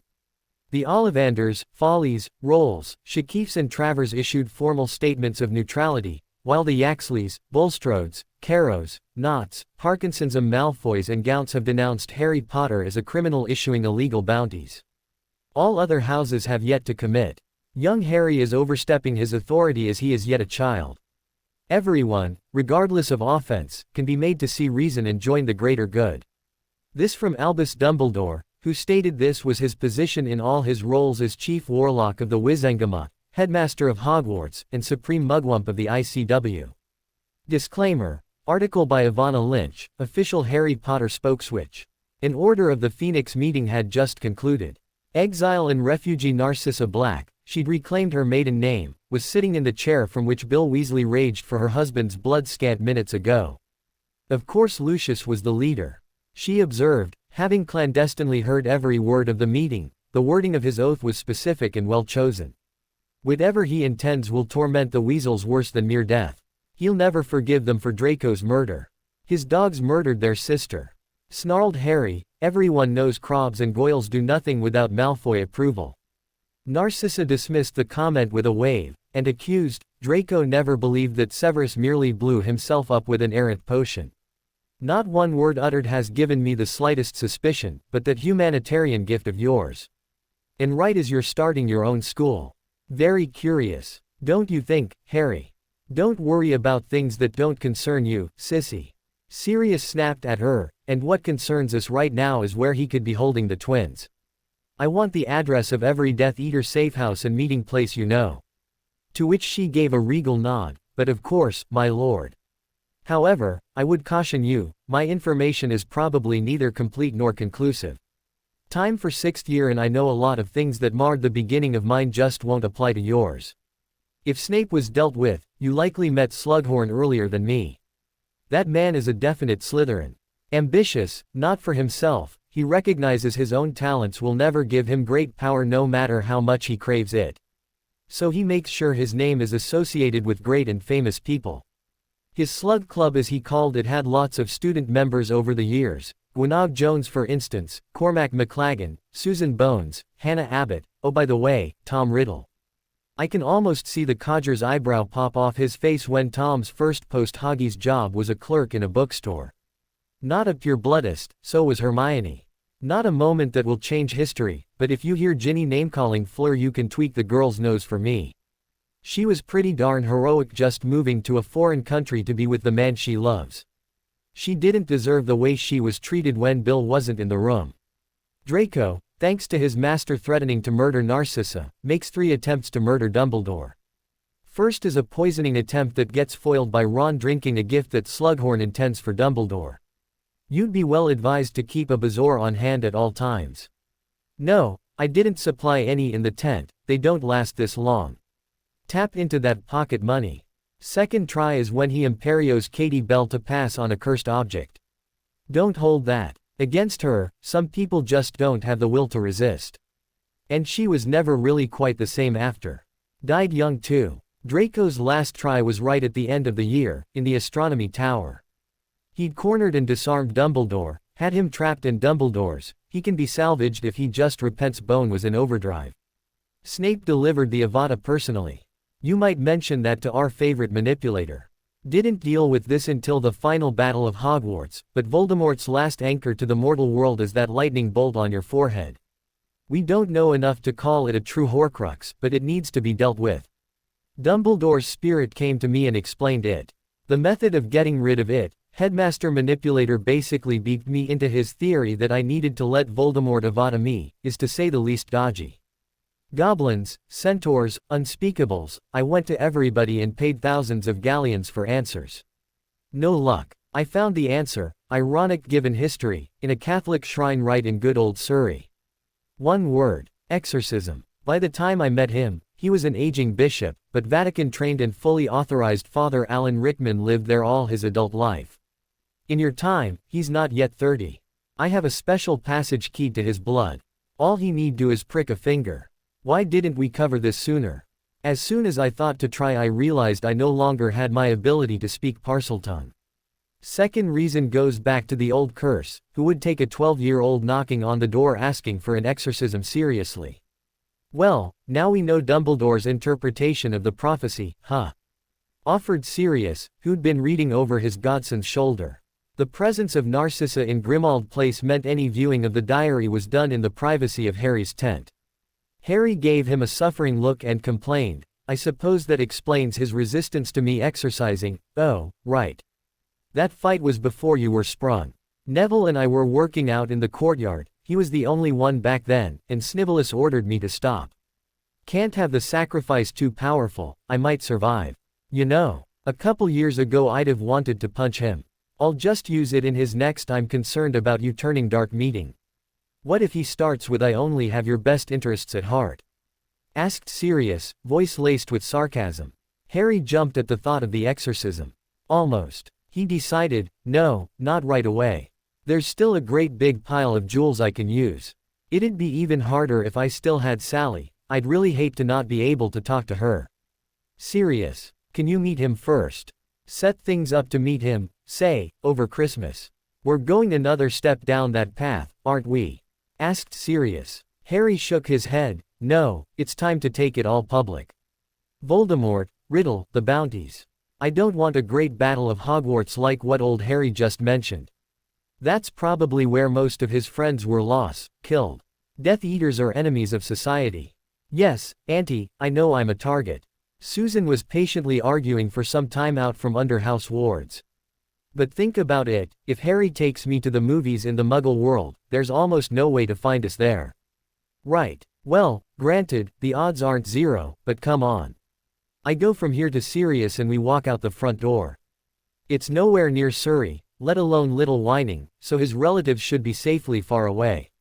Amelia tapped her wand on her front teeth and considered, your reasoning is sound. And, no, I can't keep you locked up forever. The truth is I'm a little disappointed we didn't have this conversation 2 weeks ago. Have you yet mastered the fine art of flow, Harry? She couldn't refrain from teasing. No ma'am. He flushed. Shall we? Sue. Sirius greeted the couple effusively when they popped in, blithely ignoring Harry's sloppy exit. This humble abode is brightened merely by your presence, milady. Laying it on thick, ain't-a-cha? Complained Harry as he brushed some soot off his t-shirt.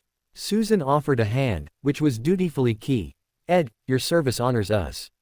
She replied, formally, may I inquire as to the lady of the house? And ask after the future lady. Narcissa, despite her pureblood airs, genuinely loved Draco. His death, while she understands it, has deeply affected her. She rarely leaves her rooms. Daphne will, of course, return to Hogwarts for the year. In fact, she seems completely over Astoria's death. Enough maudlin. You two kids have fun. Harry, I'll be at the Greengrass Keep tonight if there's any trouble. He effected a wild hand gesture and vanished from the living room. Harry rolled his eye and giggled, show off.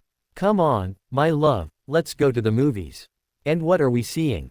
Susan curled her arm around his.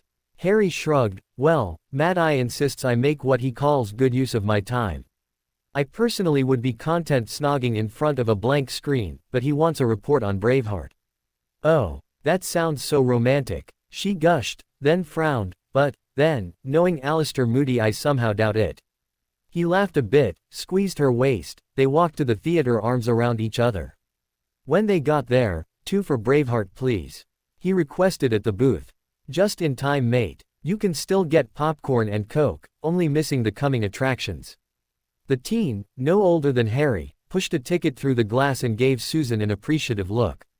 Susan noticed the attention, and smiled, at Harry. The couple bought pretzel bites and popcorn and a large Coke to share. It wasn't about lack of money, it was just more intimate. They smiled at each other. The theater wasn't fully dark as previews were showing. She was deeply fascinated by Toy Story and Casper. She considered herself knowledgeable about Muggles, but was deeply shocked by Apollo 13. Conscious of the secrecy statutes, she whispered, no way. They couldn't possibly do that. The Americans did, Sue. He whispered back, 1966, I think. Shish. Movie starting. A man in the seat next to Harry snorted at the first scene, no historical evidence Edward II was gay. And later, Prime Noctis. He did no such thing. In reference to kilts on the battlefield, he scoffed, that'd be like bloody redcoats showing up to fight the Falklands. He tsked it, the Battle of Stirling Bridge. Something missing, even right to the end, shaking his head, and, no, William could not possibly be the father of Edward III. Well, unless he impregnated her at 3 and she carried for 7 years. Was it really that bad? Mr. Asked Susan. The man gave a self-depreciating smile and said, William Wallace, actually. Not that one, obviously, but a member of the clan and a historian.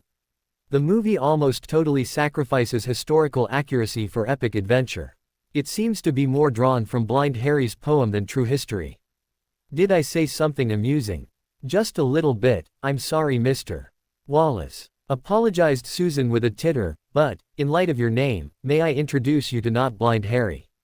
Mr. Wallace smiled at the teens and observed, outside your key.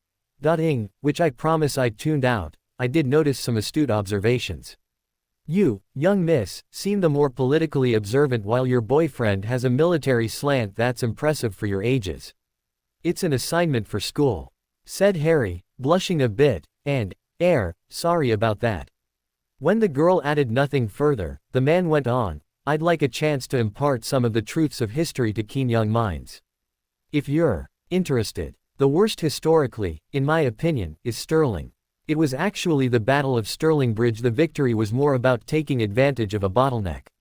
The English could only cross 2 or 3 at a time, instead of simply outflanking the Scottish a couple miles upstream where they could easily cross 50 at once. I get that, commented Harry, fight where you can control how many enemies you might face. Wallace nodded, if at all possible, absolutely. A wide open desert is a horrible place to fight, the enemy can always circle around and get behind you. In today's world, the impossible ideal is to be able to defend your position with a mountain on either side. I noticed Wallace was portrayed as a hero, Edward as a villain. Susan pointed out. The historian nodded, grinning, Prime Noctis, for instance. A myth. There is also no record of Edward II being homo se. By today's standards, Longshanks was certainly evil. Cousin William was definitely portrayed as the unremittingly pure white knight of the story, but he was known to have hung people who refused to fight for him. Whose side are you on? Harry stammered. The historian chuckled, good-naturedly, Scotland's, don't get me wrong. And I'm sure if the propaganda machine that exists now existed then, what we just saw would have received the full support of the Scottish side. It just is not wholly accurate. Tell me, what do you think of George Washington? Who? Asked Susan. Harry was a little better, an American president, I remember from history. The first, specifically. And, had what our cousins across the pond call the revolution failed, he would likely have died the same way William did.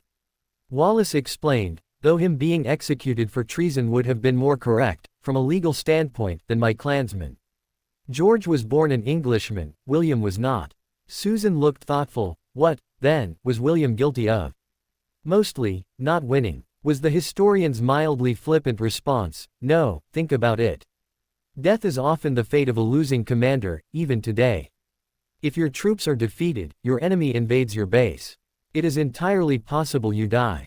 Not as likely today, but reporting a loss to your king was often a death sentence. The redhead was appalled. That's beyond unfair. Such, my dear, is life. Mr. Wallace retorted with a shrug, at any rate, Mr. Gibson was glaringly inaccurate about a great many details of that period of Britain's history. One area it was not was the depiction of his death, that was both a gruesome and painful way to die. I will write it made for a good historical fiction, I just hope it inspires at least a few to explore the facts. Susan looked a bit green, it was gross. War isn't pretty, child, and neither is torture. It was a message. Go against the king and this'll be your fate. I hope you two have a pleasant evening. For future reference, listen to someone else for movie recommendations. This isn't a good date choice. The man smiled at the teens and shook hands with them. Harry said, bye, Mr. Wallace. Quote underlined Elizabeth Ewan's review of the movie. Mr. Wallace is my OFC. Harry was lying half awake in bed at Grimmauld Place hours later, dealing with the erotic memories of after the historian departed in the only way a teenage boy could. Susan had given him a sly smile, run her hand under the edge of his shorts and crept between his legs. In that semi-private booth, he'd felt bold enough to drag his hand across her invitingly close breasts and pop a couple buttons to gain access to at least her bra. The couple left the restaurant quite a while after the departure of the historian, red-faced and mussed. After climaxing to that happy memory, he was at last drifting off to sleep. That was not to be. Sirius burst into the bedroom only partially dressed and yelled, "Emergency, Harry. There's been a Death Eater attack." "Wah, huh," the drowsing boy mumbled, then snapped awake. "Okay. I'm up." "Where?" Sirius yanked on the drapes and pointed to the one spot in an otherwise cloudless night. It was the snake and skull animated symbol of Voldemort. "I don't know where, but it's close. Must be a Muggleborn. They like easy targets." "That's not just any Muggleborn." Harry gasped out the window. "Sirius. That's Hermione's house. Apparatus there now." The marauder said patiently, "Calm down, Harry. Take a minute to get dressed." "Now Sirius," the boy ordered, "I've been having her place watched from across the street. We can always transfigure something. Apparate to 1958 Shaw Boulevard. Now." They held hands and vanished, to reappear in a typical Muggle living room, and were disarmed before they could get their bearings. Two witches and a wizard held wands on them. "Wait, it's the boss. I don't suppose any of you considered rescuing Hermione and her parents?" asked Harry in a sarcastic tone. One of the witches offered, "We're paid to watch the Muggles, not go in charging down Death Eater wands. We've seen 6 in the house, including Bellatrix Lestrange. You've seen me hand out little packets of gems, just for fun. You know about the reward for the Weasleys' return." Harry spoke rapidly, trying desperately to keep his worry down. "I'm going in. Help me save the Grangers and you can retire." Two of the bounty hunters shook their heads and disapparated.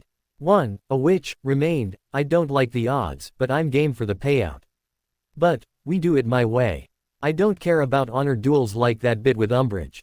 Pull something like that, I'll kill you myself. Now, you've been in that house, where won't they be watching? I don't think they'd guard the second floor at all."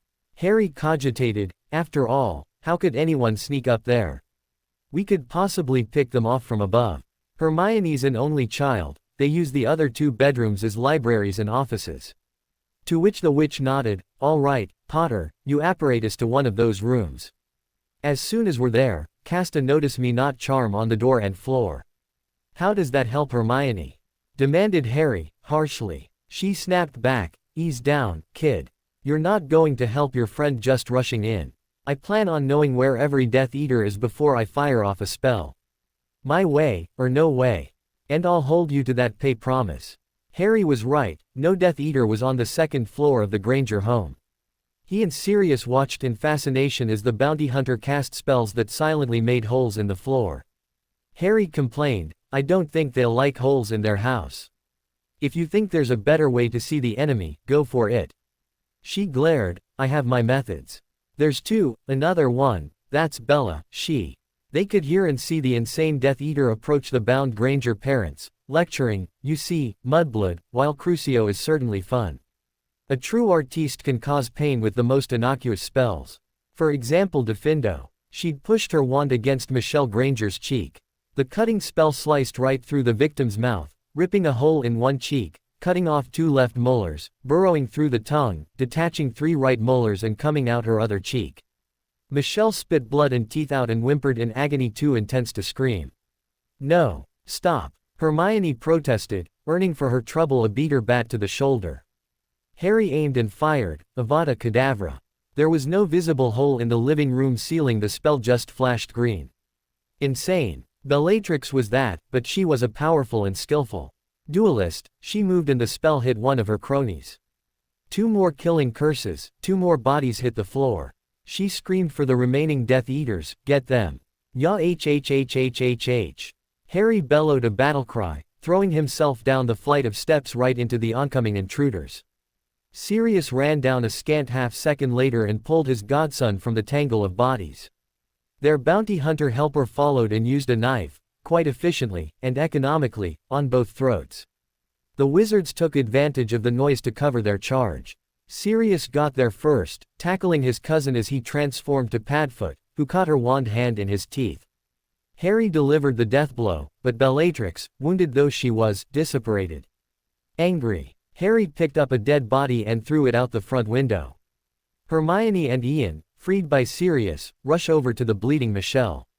The bounty hunter ordered them away and began treating her, first stopping all bleeding relatively quickly, then closing the worst of the wounds. That's all I'm equipped to handle. Street Mungos can do the rest. Thank you, sobbed Hermione, holding her mother's hand while her father cradled her head in his lap. The witch gave an emotionless nod, looked at Harry and answered, "Don't worry, I'm being well paid." "Drop all wands," suddenly echoed, and a moment later an all landed on Hermione. "Dear Miss Granger, the improper use of magic office, this morning, received intelligence that you illegally performed magic in a non-wizarding area. This has resulted in your expulsion from Hogwarts School of Witchcraft and Wizardry. Please expect our magic reversal squad and cooperate with their orders. You will be tried on charges of violating the decree for the reasonable restriction of underage wizardry.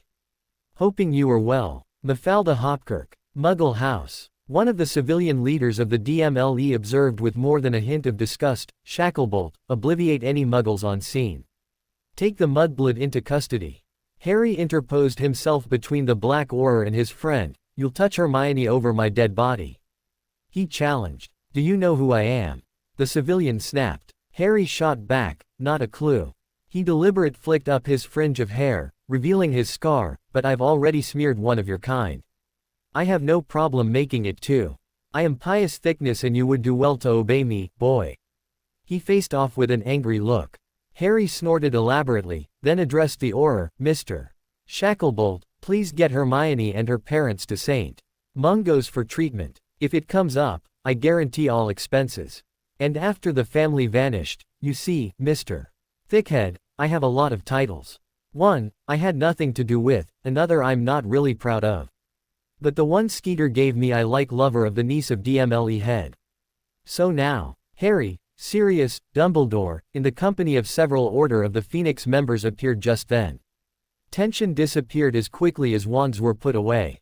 He took in the scene with a few seconds' contemplation and drew his conclusions. "My apologies, miss, I do not know your name. I must say, while I am pleased Miss Granger and her family are unharmed, your actions in resolving this situation are apparently nothing to your credit." The female bounty hunter smiled. "Well, sir, that's because this isn't my real face. In my profession, one benefits from anonymity. Let's just say I did above average in defense back in my Hoggies days. And that Slughorn was an infinitely better professor than his replacement." "Sure, I know who she is," said Harry, before the headmaster could even cock an eyebrow his way, "but she'll tell you if she wants you to know. I only have two regrets. A. Hermione's mum was tortured. B. I missed Lestrange." Thickness fired a spell that shattered a vase and shouted, "How dare you ignore me? How dare you usurp my authority? I'll make sure my girlfriend's auntie knows you owe the Grangers for that." Harry snapped, "Now, until a Granger comes back, I'm in charge here, so, get out or I'll throw you out. Or Moody, you'll take all our statements." And sometime later, when the head of the DMLE arrived, she first listened to the incident report and then, "Lord Black, you are released on your own recognizance. Your use of an unforgivable is deemed justified under the circumstances. Now, ordinarily, 6 a.m. is entirely too early for visitors. However, Harry Potter, I order you into the custody of one Susan Bones until she deems you well rested. The Ministry is not contemplating charges at this time. Cruel and inhuman punishment, madam," quipped Sirius, applying a gentle elbow in the ribs. Harry just grinned. The Quibbler, your only source for official Harry Potter information. May 31st. Yesterday, many of us were awakened by the sight of the snake and skull symbol of Voldemort in the sky above a well-to-do suburb of Muggle London. Yes, this publication does not subscribe to the notion of fearing a word. Mr. Potter has previously made light of the self-described Dark Lord's name. This article is not the place for another dissertation on the matter. At approximately 2 a.m. 6 of the so-called Death Eaters attacked and burglarized the home of the Muggle family of Hermione Granger, a seventh-year to-be student at Hogwarts and well-known close personal friend of Harry Potter. Mr. Potter, his godfather Sirius Black and an official bounty hunter whose name and even say, is being withheld took action before the ministry could even summon an owl. The bodies of Silas Crump, a previously unknown werewolf, Antonin Dolohov, Joanne Selwyn and Corbane Yaxley were recovered from the scene. Selwyn and Crump had their throats slit with a knife, Dolohov and Yaxley died of Avadas. DMLE spokesman Pius Thickness declined to comment further, citing ongoing investigation. An unknown masked Death Eater fled the scene, abandoning his cohorts. Lastly, escaped convict Bellatrix Lestrange was identified by Lord Black, her first cousin, by blood, Mrs. Lestrange was a Black before marriage, as having been at the scene. After a Muggle-style fight, she disapparated as well. Wounded critically, but reported recovering at St. Mungo's, is Michelle Granger. Her face is undergoing skelegrowth and epidigrowth treatment. Both Hermione Granger and her father, Ian, are being treated for cruciatus exposure. Particularly egregious, this reporter must mention, is that just as the victims of this terrorist assault were being stabilized for Portkey to St. Mungo's, an owl from Madame Hopkirk of the improper use of magic office arrived, announcing Miss Granger's expulsion from school for use of underage magic. Madame Hopkirk has not replied to the Quibbler's request for an interview. The last major development of the day is a major surprise. In fact, a complete turnaround. Brother and sister suspected Death Eaters Electo and Amicus Caro arrived at St. Mungo's, barely an hour before the Granger incident, with Fred and George Weasley. To remind our readers, these brothers were kidnapped during the occasion of the nuptials of their eldest brother, William, to Fleur Delacour of Triwizard fame. Second brother, Charles, was murdered at that same incident. The youngest, and only girl of the family, Ginevra, was one of those slain in the Fiendfire massacre. Their business, Weasley's Wizarding Wheezes, in Diagon Alley, has been running on what product lines were created before their kidnapping. The twins' condition was not known at press time. By Ivana Lynch. Photos by Dennis Creevy. More on the Weasleys. PG-8. Granger's actually purebloods. PG-11. Yes, Mr. Potter, you officially have my approval to visit the Weasleys and Grangers, after breakfast this morning. Clad in t-shirt and jeans shorts, Susan flopped on the bed beside him and ruffled his hair. He smirked at her, dug a knuckle into her kidney and rolled on top of her. Maybe I'll just stay here, he declared before Key, dotting her lips black and blue. A couple days off seems to be just what you need, Healer Bones approves. She countered with a breathless laugh, and cupping his cheeks in her hands. He smiled down at her, you know, with the sun like this, Key. Your hair, all yellow, Key. Orange, Key. SS, and red, Key. SSS, you're an angel. You're so sappy. She scolded him with a laugh, I'm not half what you make me out to be. He took a handful of her hair and tossed it across her face, you're twice what I deserve, Sue. I love you. I love you too. But, any more of this, we'll be undressing instead of dressing. She actually blushed, it had been a while. In retaliation for him rolling his face over her B.Easts, she squeezed between his legs. Remarkably loud, came Amelia's voice, Susan Bones. It does not take that long. Dunno, Auntie, he's real hard to wake up. She gave an extra squeeze and a long key. Before pushing herself off the bed, a raised eyebrow and a flick of her hair later, she wanted to know, problem walking. Harry cleared his throat and said, your fault, which? The room was in the common care ward of St. Mungo's, generally used for the usual run of drunks from Nocturne Alley. However, for the past 2 days and 3 nights it was a special semi-private suite for patients who were famous and whose treatment expenses were personally guaranteed by, if not the richest, certainly the most famous, in the wizarding world. The entourage Harry Potter arrived with was staggering, men who were working to create a school that even in its first year of real operation had name recognition beyond Hogwarts. One of the most influential names in the Wizengamot, whose daughter, also present, was pledged to marry Sirius Black. The niece of the head of the DMLE, plus that potentate herself. Hospital security, augmented by Aurors, was present in force. Thus far, your sons are responding fairly well to treatment. Healer Williams was telling the Weasleys. Mrs. Weasley, wiping her eyes, wanted to know, then, why? Healer. Why? Why won't they talk to us? Extensive exposure to the Cruciatus curse causes nerve damage, as in your friends are a complete mental retreat from the pain. Explained Williams, patiently, the mind, in a sense, goes somewhere else. It may sound strange, but despite the distress it certainly causes you, they may think they are laying in a field of daisies with warm sun on their faces. Mr. Weasley put a comforting restraining arm over his wife's shoulders. Do you know, sir, you distinctly remind me of my father. But, be that as it may, surely some medicine must be available. There is. But one, sir. The healer acknowledged. I was hesitant to even mention it, because the potion is both experimental and incredibly expensive. 1,000 galleons per 6 ounces dose. Mrs. Weasley just squeaked and promptly fainted, while her husband gasped, bloody hell. Can nothing be done? I can raise a bit. Mortgage the burrow. Maybe get an advance from the ministry. I'll pay for that, offered Harry, who had come into hearing range about halfway through the conversation. Sirius gently restrained him. Think before you leap, Harry. Healer Williams, I am sure you recognize my instantly generous boyfriend. Susan even interrupted the marauder. I'm not so full of myself to believe you know me on sight, or even my auntie, by name. But surely you've heard of the head of the Department for Magical Law Enforcement. Now, don't you think helping Cruciatus victims who happen to be close friends of the boy who lived with a potion that happens to not be ministry approved yet, might be worth some consideration? The healer's jaw dropped. The Medowitches caring for the twins and Grangers stopped what they were doing. Harry frowned at her in confusion. He finally said, Young miss, I'll take this up with the director and return shortly.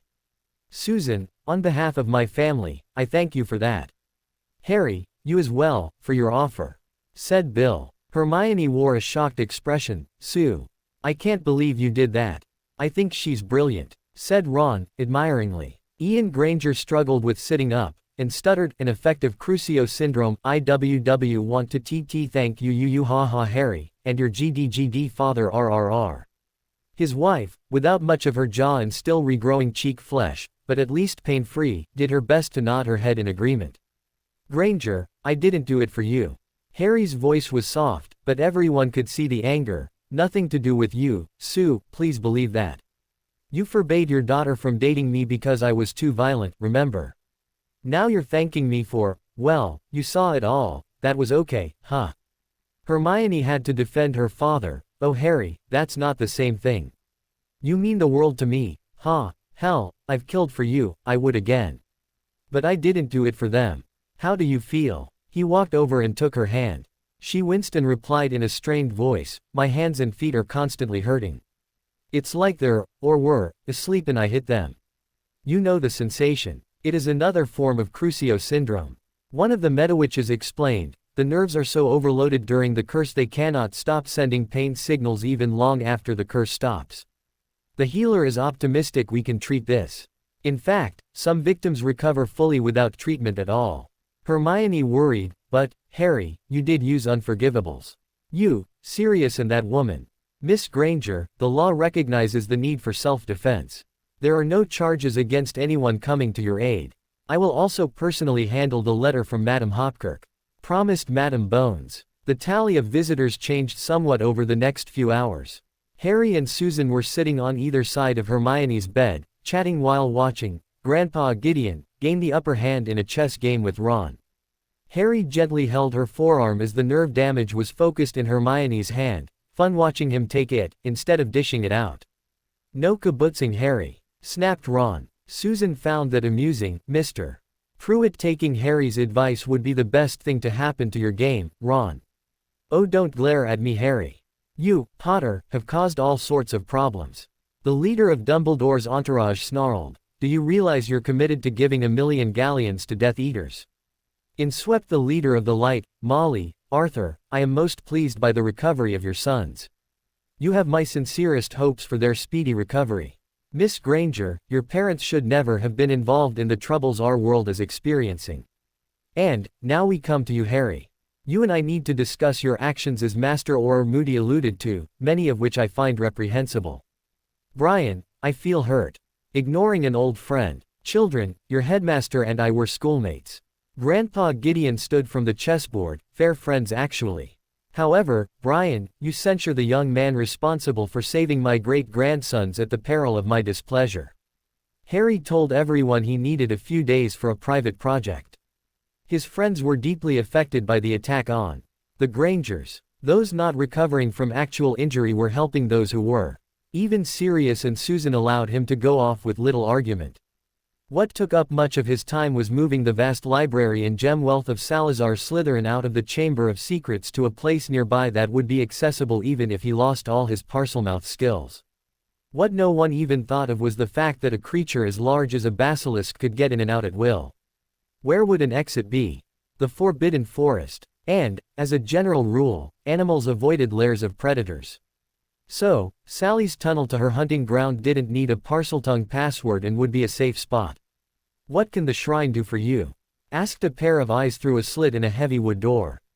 Harry followed the directions of the diary to the letter. He bowed his head and spoke softly, "Accept, please, a small donation to your cause.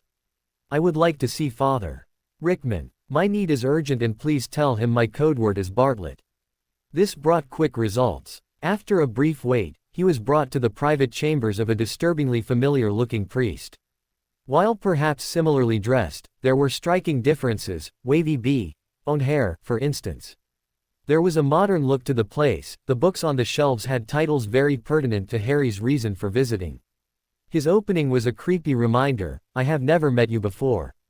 Just how do you know my mother's name? You don't know me, Father, but I know you, or rather, we did in another time, enough for you to tell me enough about you to help with the introduction." Harry stumbled a bit over, "I know, most important for me, that despite your youth, you're already one of the church's most knowledgeable exorcists." Rickman frowned, even more alike than his look-alike. "I do have, at a guess, at least a decade over you, Mr. Potter. What makes you think you have need of an exorcist? 5 years ago, a very old man gave me this book." Harry produced the diary from under his shirt, deliberately allowing the priest to see him remove the charm that hid it against his belly. "I've never told anyone about it on such a short acquaintance, and I'm breaking a whole mess of laws by showing you proof that I'm a wizard. Yes, we're real and no, we're not a threat, well for the most part, to non-magicals." The priest was most observant. You had to be in his profession. "I find your claim of being a wizard credible, subject to some additional proof." He acknowledged, "I do not know if the church is aware, but I would not be terribly surprised, nor that not everyone is aware. As you say, I am young." "Quite." Harry rather liked the man, "and please forgive me if I seem to be staring. The diary did mention your resemblance to someone I know, well, knew, but it is uncanny. Probably why I ended up associating with you." There was a bit of a frown, that led to a deeper sense of familiarity on Harry's part. "Continuing my previous thought, Mr. Potter, I hope you can offer me something more in the way of proof. I have seen magic shows and pulling a book out of thin air is not very special. The time travel you have alluded to is something more out of Doctor Who than Merlin and King Arthur." Merlin was indeed a wizard, one of the most famous. Acknowledged Harry. "One of my friends used a device known as a time tuner to take more classes than possible 3 years ago. The me who gave me the book hasn't told me how old he was, but I bet he was over 150. For all I know, he was from 2200. Alan couldn't refrain from a snort of disbelief. "I trust you'll forgive me, Mr. Potter, but I find that statement difficult to credit. If you've a real need for me as an exorcist and it is connected to these claims, then please convince me." "Of course, sir." Harry recognized the no-nonsense tone. He drew his wand and demonstrated, perhaps something simple. "The first thing I learned in school was turning a toothpick into a needle." "None handy." "No problem. Your pen." He turned that into a toothpick, and back again. "3rd year, I learned to fix broken things Accio plate." He allowed it to hit the stone floor, shattering, reparo. "Accio." He then floated the whole dish to the somewhat shell-shocked priest. He saw a spider. "These are neither good nor bad, just useful. We can use it for cooking and cleaning. Then there are evil spells, a control spell Imperio." The insect danced around under his control, Crucio. There was no doubt it was in excruciating pain. Avada Kedavra. It was dead. Alan was appalled and fascinated by the demonstration, and there are people, everywhere, that can do this. My school has hundreds of students. Harry acknowledged, allowing him to assimilate this. There was a contest when I was 14, with schools from France and Romania. America, Australia, India, I don't know about Russia, China, or Japan. Using those last spells isn't something many witches or wizards can manage. I'm stronger than most, but using them on a person is usually punishable by life in prison. If my wand had still had a trace on it, our police would be here any second to wipe your memory and take me to prison. Alan pinched his nose and groaned. His first thought was, and a boy, forgive me, you did say you were in school. I assume this is still true. You know how to make yourself untraceable from your government. The trace automatically ends when we turn 17. Explained Harry with a nod. I'm not, but the diary taught me how to break it. Every so often, it glows and tells me what's about to happen. The priest raised an eyebrow and sneered, and this magic book is never wrong. Not about everything, Harry replied, thinking bitterly of the diary's utter failure concerning Luna, and sometimes it nails something, just not in the right way, or a little late. It even told me at the beginning it was going to get more wrong as time went on. It avoided telling me about some things until after they happened so as not to change them. Which leads me to why I'm here today instead of years ago. Father. Rickman nodded, intrigued but somewhat impatient. By all means, it is about time we got to the point. It's a bit scary how much you really are like him. Commented Harry, dryly, anyway, to the point. The diary told me it has a section keyed to your blood. Just prick a finger, smear it on a page and read. At the priest's skeptical look, he giggled, just what he told me. Now, imagine what you would have thought if a 12-year-old boy came here with this tale. Alan managed to both frown and grin, but complied, sticking a finger with a pin. He was deeply surprised when the book in his hands glowed and words appeared, Witchblood. He hissed, hello old friend. I imagine that sounds odd to a young man like yourself. But from my perspective, I last saw you about a month before your death at the respectable Muggle age of 69.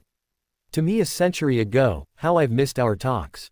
Forgive an old man a practical joke. My teenage self was probably quite stunned when face to face with a dead man. You look exactly like, and I do mean exact, well, minus the greasy black hair, a certain teacher of my acquaintance. You've likely done the math and worked out my age fairly close, feel free to share with young Harry. I hope he does as well. It was, in fact, that similarity in appearance that led to our friendship. I whipped out my wand and hexed you.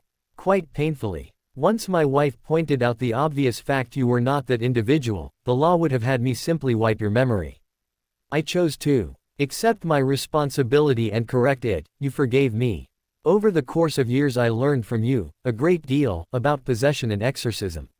I wouldn't wish to seem to teach you your profession, and in a sense, I'm not. Just consider this as relaying your own knowledge. The next few pages detail everything you told me word for word. Use what I have to impart, I beg you. My young self, while not precisely possessed, is host to what you defined as an unclean spirit. And Voldemort, I'll leave him to explain in greater detail, is definitely that. Your friend, Harry James Potter, Peas. As of allowed Harry knowledge of the future, I offer you a peek. Godspeed your excellency. O Lord, I pledge I never sought that. The young priest was a bit shaken by the form of address. And to the young wizard's baffled expression, your book implies I will be a bishop at some point in my life. Harry smiled, then I imagine you will. Unless of course something happens regarding that foreknowledge. Don't you just hate time travel? Now, I ask you, will you help me? Tell me, then, about this unclean spirit.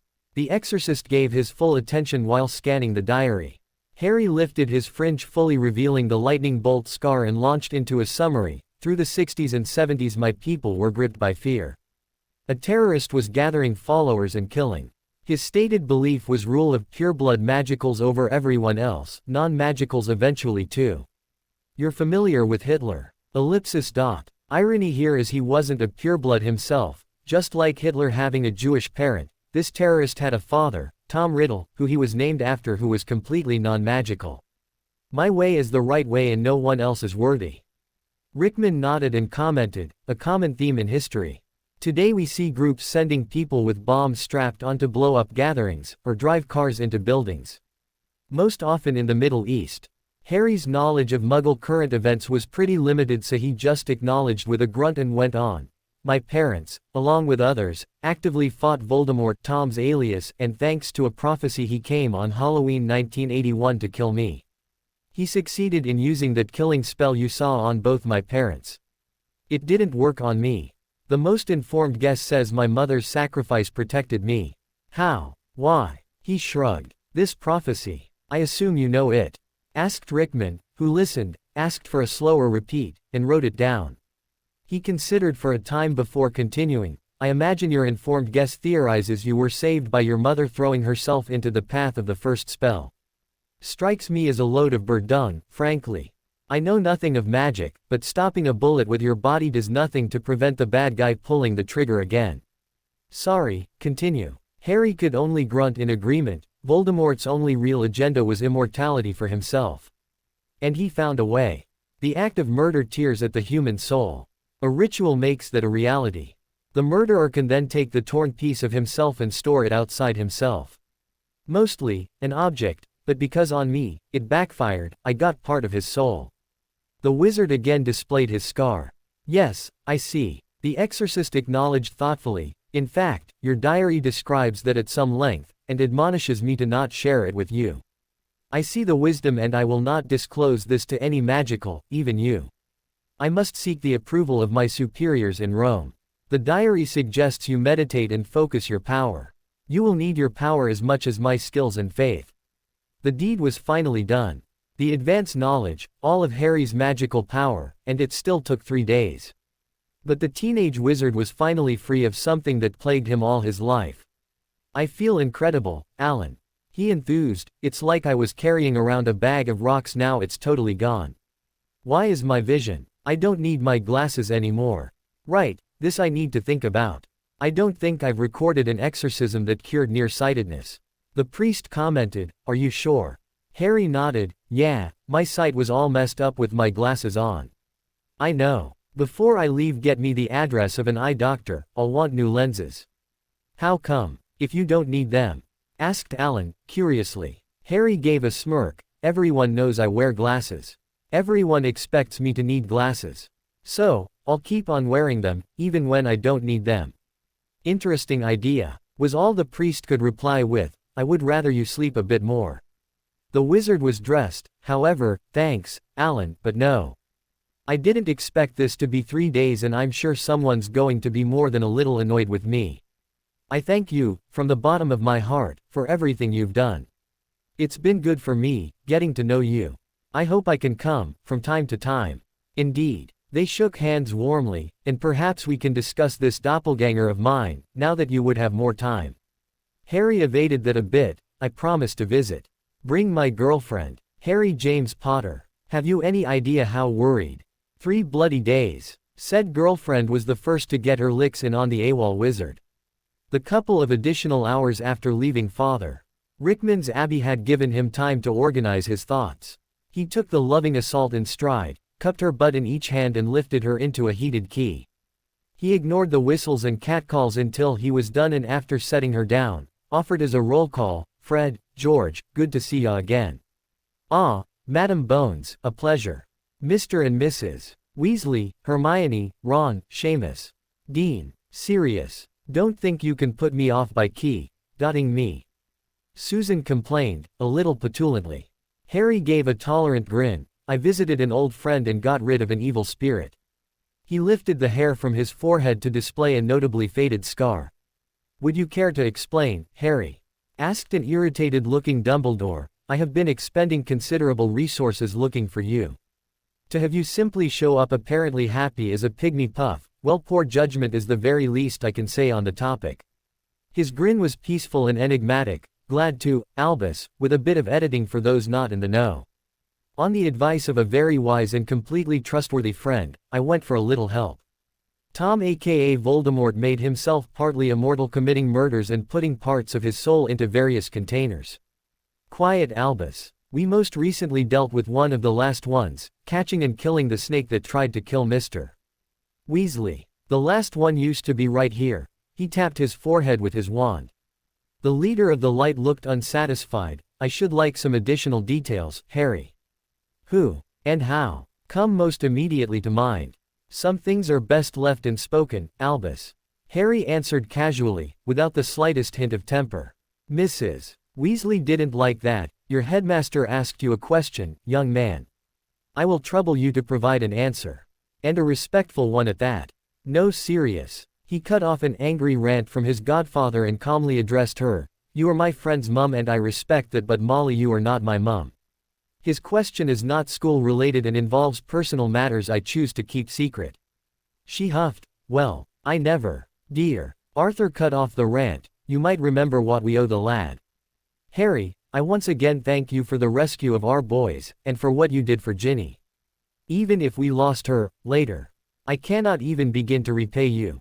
To that, Harry was pleased. I didn't do anything I did expecting to be repaid. I'm glad Fred and George are healing. There is nothing to repay. What you've done I recognize and thank you for. Mrs. Weasley acknowledged, her expression one of continued disapproval. What that does not excuse is disrespect toward Professor Dumbledore. Harry didn't show even a hint of anger as he replied, that is your opinion. Where we agree I will do as he suggests, where we do not I will not. And, you're welcome. Ron, Hermione, Sue, Madam Bones, Sirius, let's retire to your room. Privacy wards, please. I didn't mean to imply I didn't trust any of you out there. Those who don't know about old Harry and the diary, there were just too many. You seem very different, Harry. Hermione observed. To which he nodded. The main method we've used to destroy Horcruxes has been basilisk venom. Not a very good technique if you want to live. So the old man sent me to an exorcist. It really fought to stay, but well, those Catholics know their stuff. Funny thing, the guy is no relation, but he looks like Snape's good twin. I would have preferred to go with you. Sirius complained. Harry shook his head. Sorry, exorcism is a very personal thing. Just as much for him as me. And as long as Voldemort is alive, he's at risk if his name comes out. Which brings me to now. Voldemort is mortal without Horcruxes. Nagini was the last intentional one, my scar was the last accidental one. Dumbledore would be totally against what I've been doing, in secret. Madam Bones, I'd like your support, publicly. You're the one behind the bounty hunters getting rich off the Death Eater killings. It wasn't a guess, she knew, and she wasn't making an accusation, only stating a fact. The head of the DMLE offered, you have a problem. You promised a payout to anyone saving your friends. Amicus and Electo Caro are Death Eaters, confirmed marks on their arms. They're currently in Ministry holding cells. Sirius had the answer for that, they had children together. Flora and Fauna, I think their names are.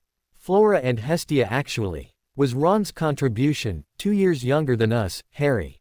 Slytherin. Shared a class with Dennis Creevy. Amelia sighed, I think that explains their motivation. It doesn't, however, excuse their crimes. A solution, Harry, you may make a payment to their estate. Only on condition that I personally approve their wills. You mean to execute them, Auntie? Susan's voice displayed distress. Voice hard, she replied, I mean to end a threat to my house. My generation was sloppy last time. I will not repeat that mistake. What you pass on to your children is your business, girl. Yes, ma'am. Susan flinched. Everyone else in the room looked away from the family conflict. You have my support, Harry. Go public. The department will take any bodies without question.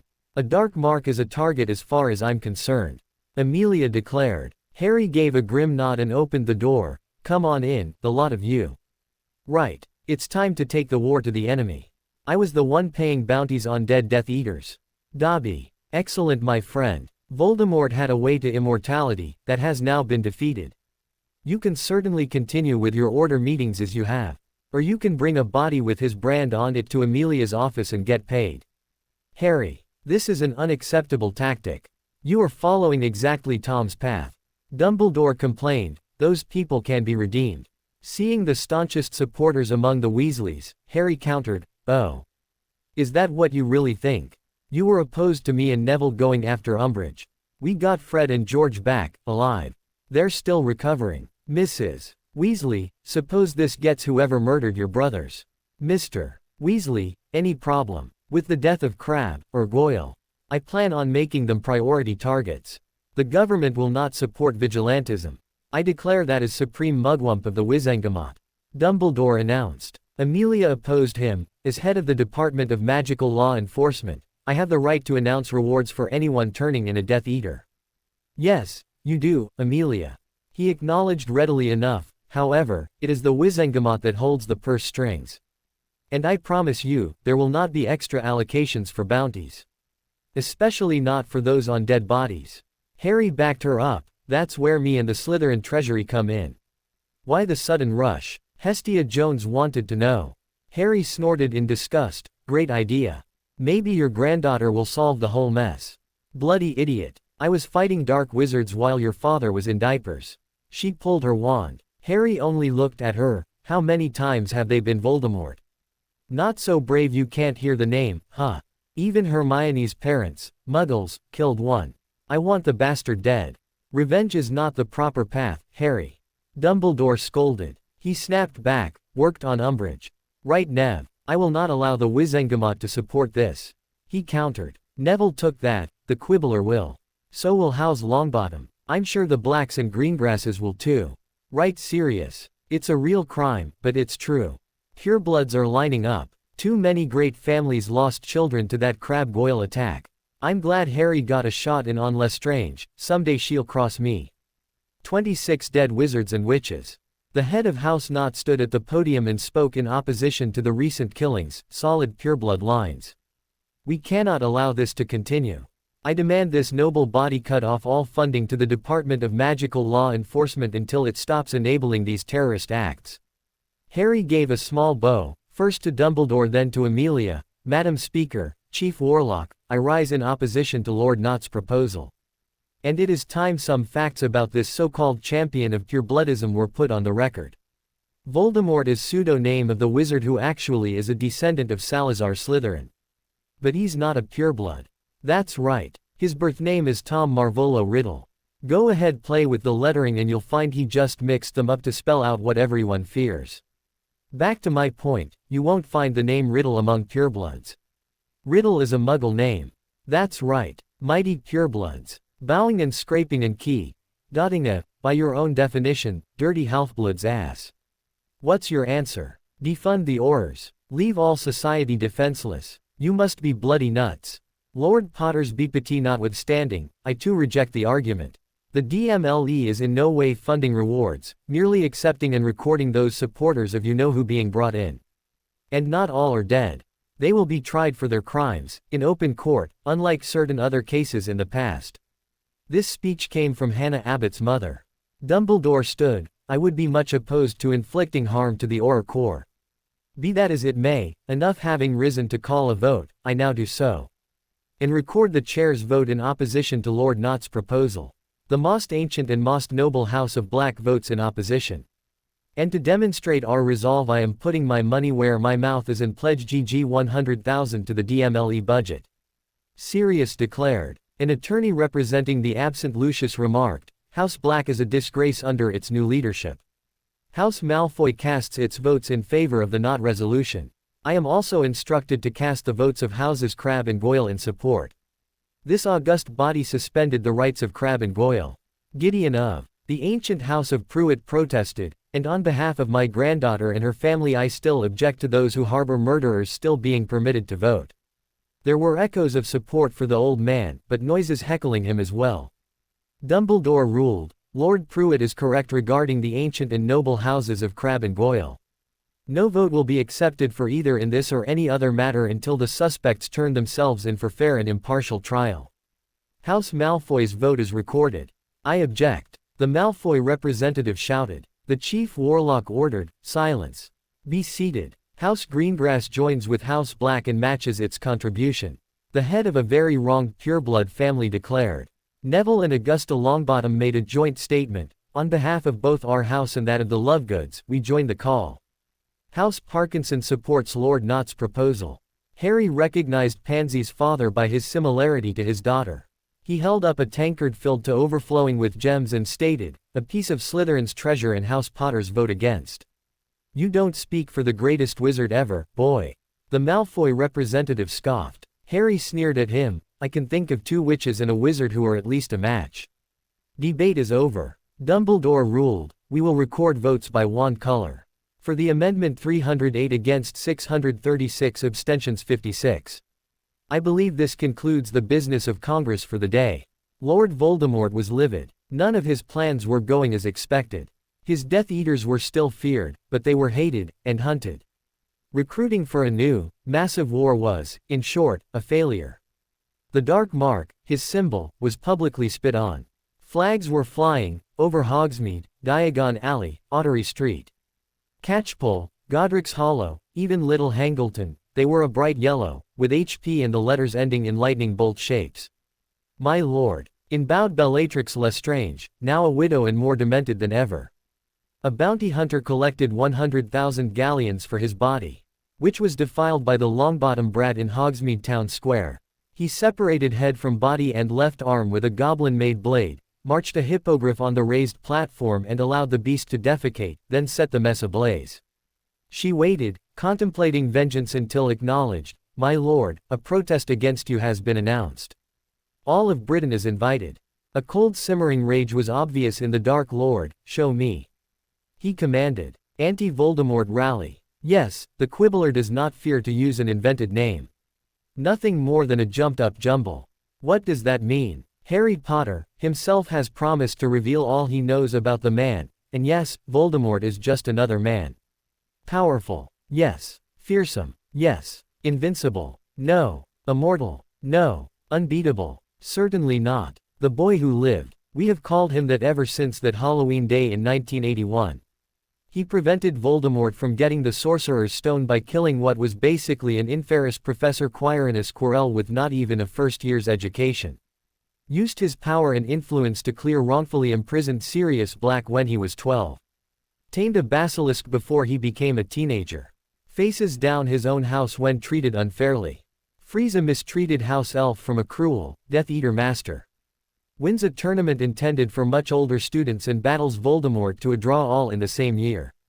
Of late, using the vast treasure of Salazar Slytherin, not for frivolous teenage things like Weasley's Wizarding Wheezes products, but for the betterment of our nation. Harry James Potter invites all of Wizarding England, Scotland and Wales to Hogsmeade Village on July 31st to celebrate his birthday and to protest the depredations of Voldemort. Have you lost a loved one or a friend to Death Eater attacks? Are you a businessman made poor by the economic downturn caused by criminal terrorists? Your chance to be heard is now. Harry has guaranteed a hot dog, hamburger, or BLT for every wizard or witch who comes. Even up to the entire population of Britain. You're on your own after that, folks.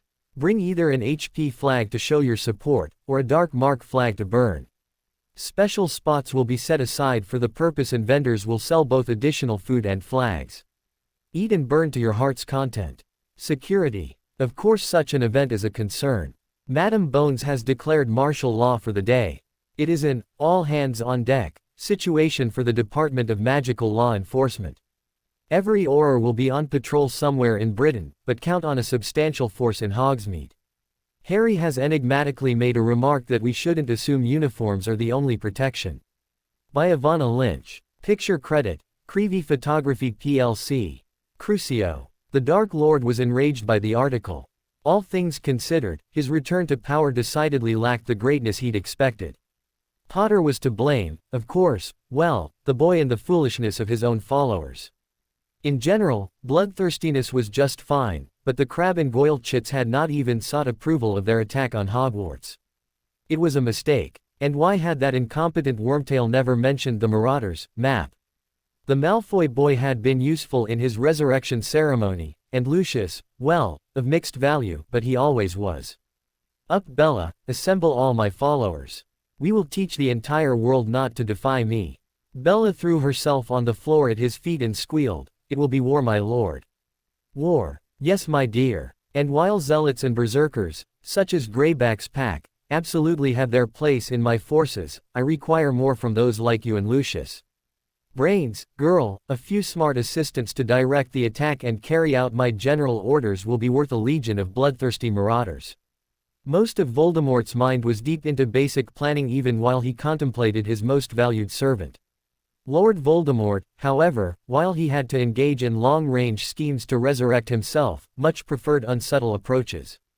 If you haven't stopped Voldy by now, I imagine the war is heating up. The problem now, is I have no doubt all the advice I've given has made my foreknowledge useless. The Deathly Hallows, something you don't have to pursue. In fact, two are instantly accessible. Dumbledore has the Elder Wand aka Death Stick. He won it by defeating Grindelwald.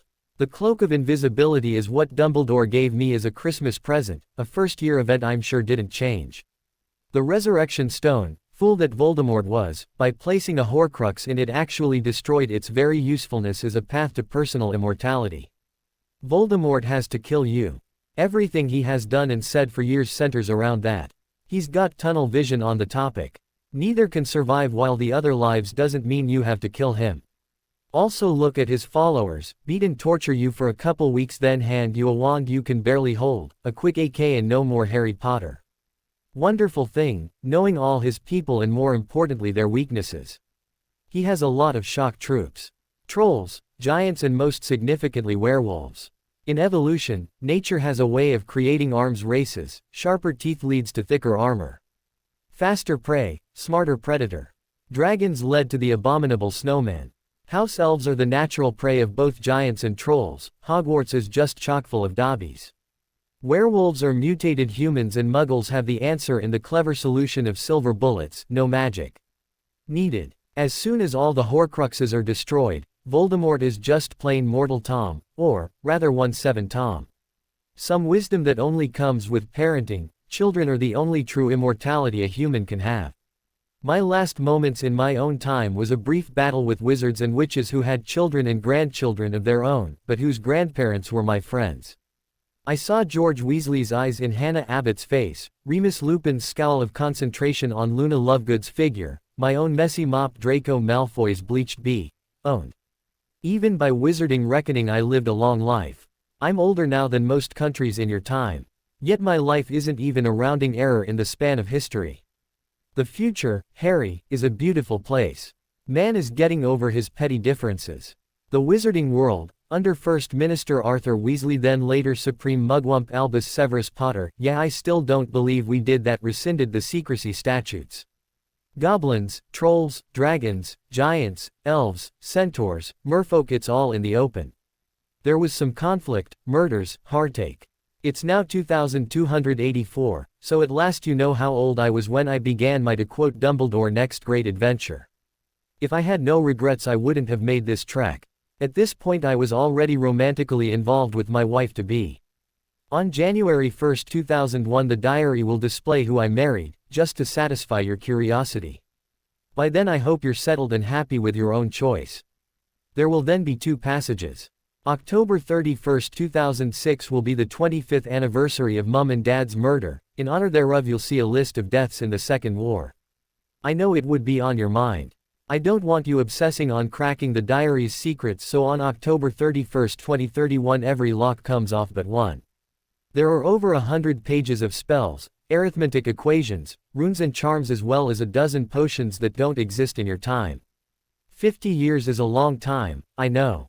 I have every reason to believe you'd still be alive, but best laid plans. So a blood ward will allow any descendant of yours to see it.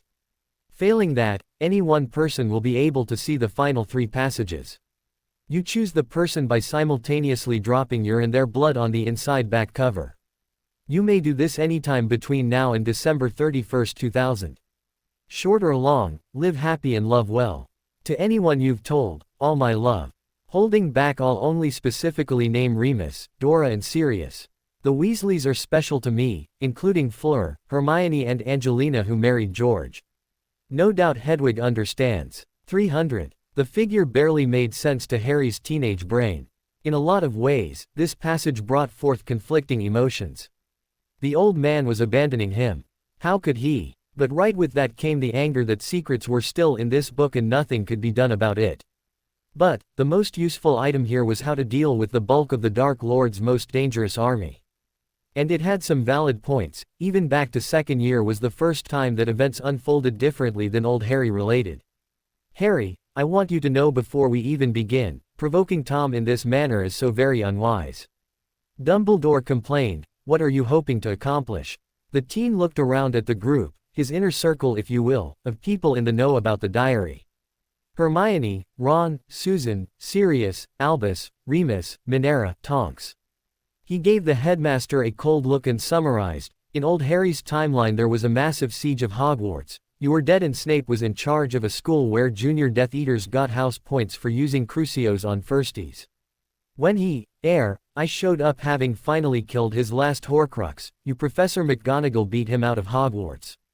Over 100 defenders died, including Fred, Ron. Moody was killed in an earlier battle, and George lost an ear in that same fight. And you don't think putting potentially thousands of innocent people at risk is a bad idea?" Dumbledore argued. "Scheduling it deliberately on a full moon. I assume this was intentional. How would you deal with the obvious werewolf factor?" Harry gave an unpleasant grin. "Our first line of defense. Gringotts was mildly annoyed with me. I had them convert 100 galleons into sickles and then melt them down into bullets. Any werewolf will be shot. Any responsible werewolf, like Remus here, won't be with Voldemort. He will spend the night with Buckbeak and a nice dose of Wolfsbane potion. I do not like the notion of skipping out on a fight my fiancé will be in." Remus complained, tone harsh.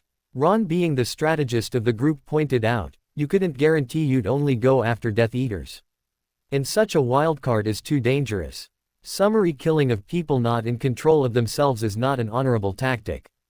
Dumbledore was most forcefully opposed to this first part of Harry's plan. Madame Bones countered, "Any werewolf out there with the Dark Lord is just that, with the Dark Lord. They are enemies of Magicockand and really all of humanity. And they can choose, just like Mr. Lupin, to not endanger innocent men, women and children. Lycanthropy is not a crime, it is the irresponsibility of an afflicted individual that is. I wish all people believed that, Amelia." Remus said gratefully, "And, Harry's right, sorry to disagree Professor Dumbledore. Voldemort enjoys tremendous support among the Pax who believe he will free them from Ministry oppression." At that Hermione gave a snort. An analysis of Voldemort's prior and current behavior shows exactly the opposite. He quite literally despises any non-human. The only exception he makes to this is those who take the dark mark. Of course, mudbloods need not apply. But this is only to please the pureblood segment, of which he himself is not a member. Dissemination of such knowledge is not wise. Offered Albus, a secret kept as an advantage and the fewer people who know the better. Ron answered eventually, a secret must be used or it has no value. Last go around Sirius died because of the Order keeping secrets from old Harry.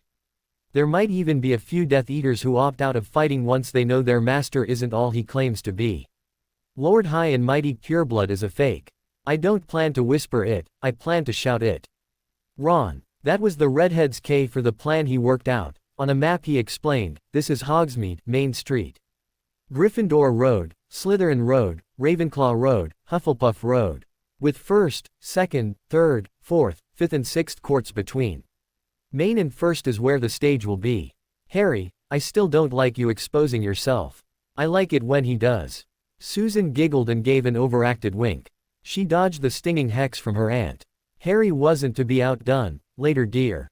Back to business. Continue, Mr. Weasley." Amelia ordered curtly, not appreciating will innuendo about her niece. After a shrug and wink at Harry, Ron continued, "Harry's bounty squad, armed with Muggle weapons, will be on top of buildings all along Main Street. We assume werewolves will be in front since they're changed and will just want to charge forward. Then whatever of giants, dementors and other dark creatures. Once Death Eaters and Voldemort himself cross 5th, Charlie and the other warders will put up a wall no one can get through. That's the signal to fire. If everything pans out it should be a simple slaughter, giving no one a chance to surrender and repent." Dumbledore was not at all pleased. "I do not condone this in any way, shape or form. And, Harry, since they all know, I do not mind sharing my firm conclusion that it must be you that kills Tom." Harry pushed up his fringe of hair and growled accusingly, "You thought it had to be him to get rid of this thing as well. See how fated it is. The semi-Horcrux is gone, totally and completely. And, no, I will not tell anyone how until after every last Death Eater is in prison or in a grave. Can't even speak Parseltongue anymore. This last was actually a lie. The Horcrux had been driven out by Father Rickman's exorcism, but it unlocked all of Voldemort's ability and knowledge up to the moment of his failed attempt on Harry's life. This fact, he'd only shared with Susan. And as for the prophecy, the power to kill him could mean anything you want. It means, Harry, the capacity to love. That is what Tom never learned. From literally the day he was born, no one really showed him a moment of caring. Except for Professor Dippet, my predecessor as headmaster. Dumbledore offered his viewpoint, which was all but unanimously met with skepticism. Harry gave a derisive snort. So what? I should snog him to death. Well, Sue, what do you think? Sorry to save the wizarding world, I have to cheat on you. That's just gross, Harry. She quipped. You're not dotting me again after that. Well, at least not without Major, and I do mean, Major, cleaning charms on your lips and tongue.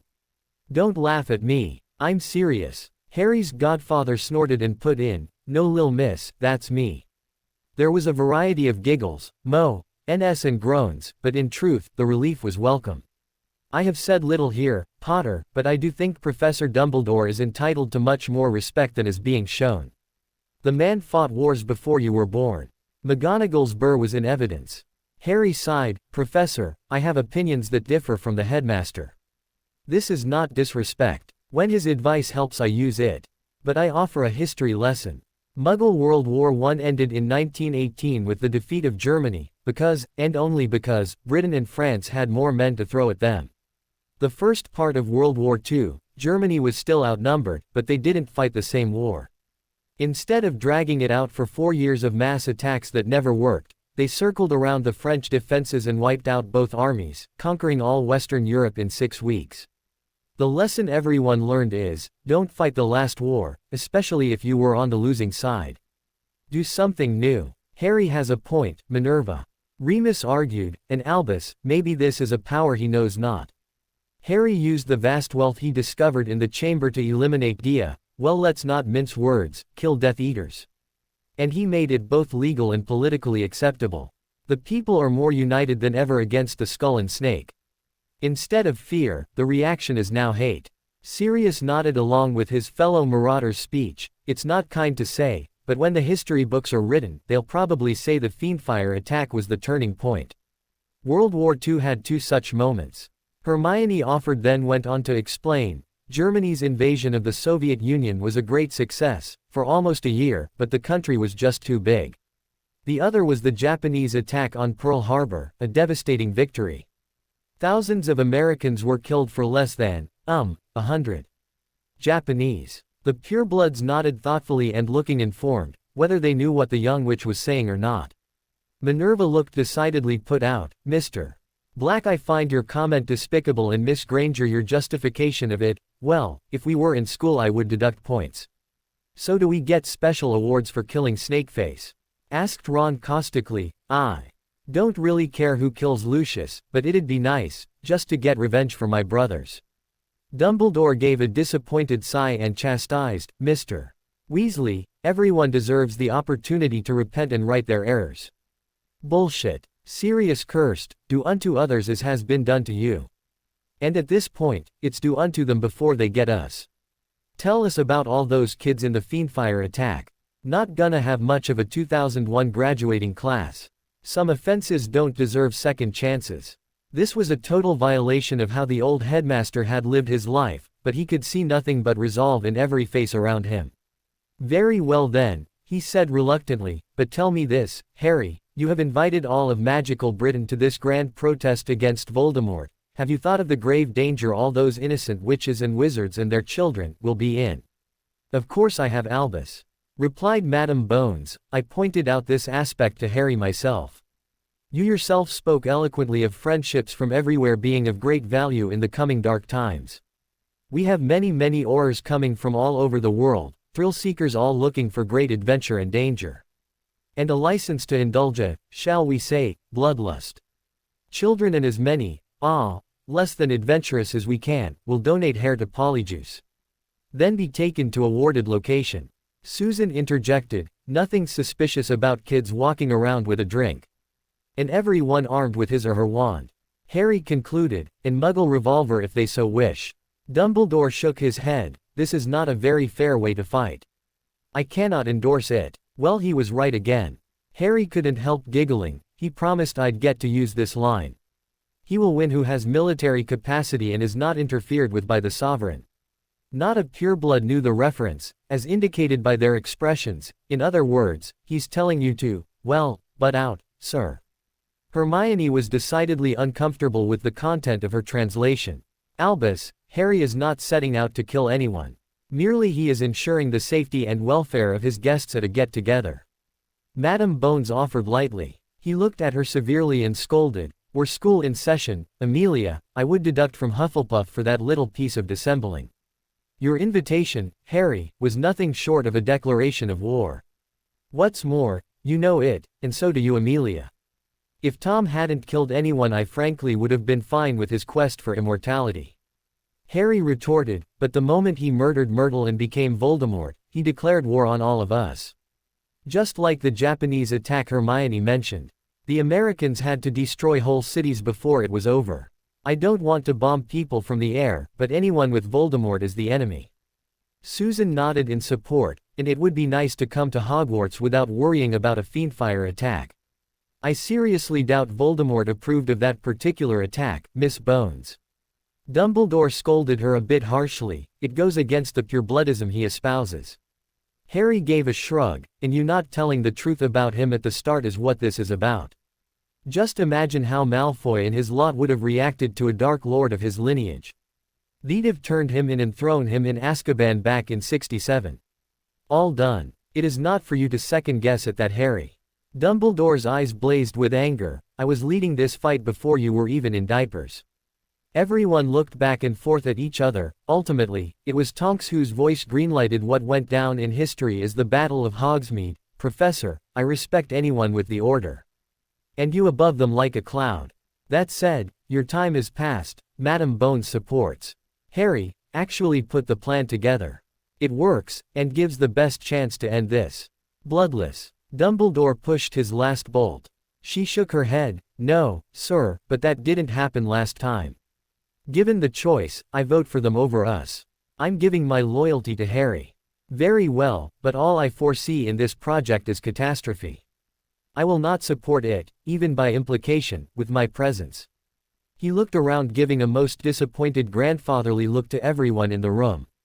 Amelia then asserted control. Then, Headmaster, I would ask that you in no way discuss anything you have heard up to this point, and please depart at this time. Be it on your head, Amelia, declared Dumbledore, exuding displeasure. He stood looking completely undefeated and thoroughly dignified. Commanded, come, Minerva, we do have an academic year to prepare for. The senior witch inclined her head in a nod of respect, but didn't stand, replying, you are my boss. However, in this matter I choose my own path. I would know the exact plan and how best I can help. Thank you, Professor, said Harry with a grateful grin. And with the headmaster's departure, planning began in earnest. Many witches and wizards have criticized Harry Potter over the years for what he did during his school years. Whether be it for his unorthodox handling of the Triwizard tasks or the duel with Dolores Umbridge. This chronicler notes that none is more disputed than what has gone down in history as the Hogsmeade turkey shoot. It was not a thing of great heroics or magnificent triumphs. No individual witch or wizard did a single deed to turn the tide. To his supporters, Mr. Potter's accolades are merely adequate. His detractors complain, most notably, about the destruction that was not prevented. The fiendfire attack in Hogwarts and the werewolf slaughter of the Ulpost employees and owls are most often cited. Conspiracy theories about the collapse of Zonko's joke shop allowing Weasley's Wizarding Wheezes to get its start abound. In his autobiography, Albus Dumbledore criticized the whole day as wasted slaughter and cold-blooded. Most scathingly, oaths exchanged. I might have informed Tom of the plan, to save lives, of course. Regardless of those, Harry, the Weasley brothers and Alistair Moody are credited with ensuring as few innocents, particularly children, lives as possible were put at risk that bloody day. You're her, aren't you? An awestruck little voice asked. Susan Bones turned and looked down to see a little black girl tugging on her robe. She exchanged looks with apologetic parents, then smiled at her. And who is it you think I might be? Harry Potter's girlfriend, she answered, more awed than at first. Red hair flopped about a bit. Well, take 10 points to Hogwarts with you. I am Susan. What's your name? Aaron Johnson. My sister was a Gryffindor chaser for 6 years. The girl answered with pride. Susan nodded. Well, I'm in Hufflepuff, so I didn't know her much, except when watching Quidditch. Quidditch is the best, enthused Aaron. Susan grinned at her. Well, we'll see about getting you a meeting. Sir, ma'am, I wonder if you would mind donating a few strands of Aaron's hair for Polyjuice Potion. Aaron will be taken to a specially warded site nearby, and if you'd be willing to assume some risk, continue to walk around town with a stand-in. Why? What's going on? Demanded Mr. Johnson. Both parents went for their wands. Susan held up a steadying hand. While I'm not authorized to discuss details, let's just say we want those unable to fight just in case trouble happens safe and out of the way. You're not just providing security. Someone is expecting trouble. Mrs. Johnson commented. Susan shrugged noncommittally. Did you happen to be a Slytherin? Class of 71. The older witch acknowledged with a curt nod, and not one of the bigots that dominate it. Cunning, guile, sneakiness. In my case, using my feminine wiles to bag the best chaser of our age. Now what is going on? The teen repeated her shrug. To quote Auntie, you cannot keep a secret by telling people. We have a couple alternatives if you'll follow me. Aaron expressed a desire to meet Harry, a rather easy thing for Harry's girlfriend to make happen. She escorted the little family to Honeydukes in the back room where a tunnel previously known only to the Marauders, Map was quietly accepting the bulk of Wizarding Britain's children. Well, well, well, Minerva Hatstall. A derisive voice called across the post office. Hogwarts, Deputy Headmistress blinked. That less than complimentary nickname dated back to her student days, hung on her before her first night in Gryffindor Tower. You must know me, but, forgive me. I would not have known you, but da numero 2 at Hogwarts is famous. Mein Fazer was the Czech ambassador, Boris Huzik. His term ended in 1952. I was Slytherin. Young Minerva had few pleasant relations from her student years among the House of the Cunning. Many of whom had become the first generation of Death Eaters. I've not heard that in decades. I trust you will not be offended if I admit to not remembering you. Not at all. The Czech waved dismissively. Z's seemed to be Z-Plas for thrill. Mein Wife Ekaterina. Nodding at the other woman, she also noted the children. We can ensure their safety, but we could use as many competent wands out among the crowd as we can get. Follow me. Ah, Minnie, 3 new victims for the wheezes. Cheered Fred, or was it George? The pair were assigned to what was essentially babysitting duty. This much to the delight of Mrs. Weasley, who had already lost 2 children to this war, though she repeatedly scolded them for corrupting young witches and wizards. They'd come back from the brink of Cruciatus-induced insanity and were their old selves, mostly. In the center square, the Tonks family was reporting for duty. Ted Tonks was telling the boss of the whole operation, and Remus is none too happy being left out of this night, let me tell you. One day, when we are all old and gray, my favorite cousin-in-law, we will tell you a story about how my fellow marauder took care of a most dirty job. I assure you, he has nothing to be ashamed of. Sirius gave a conspiratorial nod to his godson. Harry gave them each a large stack of flyers and explained, had the Quibbler presses running these all day. Neville's Gran was glad to make the contribution. There should be enough for the entire magical population of Britain. All you need to know about Tom Marvolo Riddle aka I am Lord Voldemort. By your humble host Pajamas the Terror aka Harry James Potter. You must read this to qualify for the free hot dog, or hamburger, and Coke. Under 6 exempt. The self-proclaimed Dark Lord, who is he? Born on New Year's Eve 1926 to Merope Gaunt and Tom Riddle Sr. His mother a near squib but a potions prodigy on a par with contemporary Horace Slughorn. Why do I mention this? Put any positive lights on an evil wizard. Simple, you don't ignore your enemy's real abilities. And while she was truly gifted in the art, she used the talent for wicked purpose. Evil, perhaps. You see, she used it to potion the man she loved, but who did not reciprocate. In other words, stole his free will. Now, pay attention avid purebloodists. This is not a crime as recognized by the Ministry of Magic. Merlin. Why ever not? Tom Riddle Sr. was a muggle, not a half-blood, or even a squib. 100% nonmagical. 0. Nada. Now, Sometime during her pregnancy, Merope slipped up and forgot to dose her potioned husband. The moment he was potion-free, he left her. Merope died in childbirth and Tom Jr. grew up, well halfway up, in a Muggle orphanage.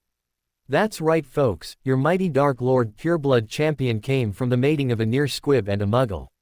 He didn't even know, as a society, about magic.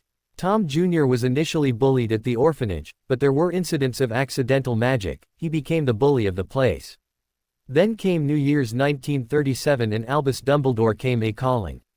At Hogwarts, he learned and learned well. He went on to become head boy. Framed Rubeus Hagrid for his murder of Myrtle Henderson. His second murder, that of his own father.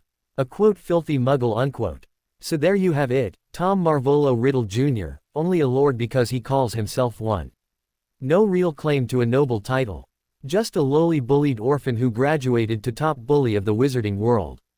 Is he powerful? Yes, I don't deny that. Amazing that, by the purebloods' own definition he's barely a half-blood.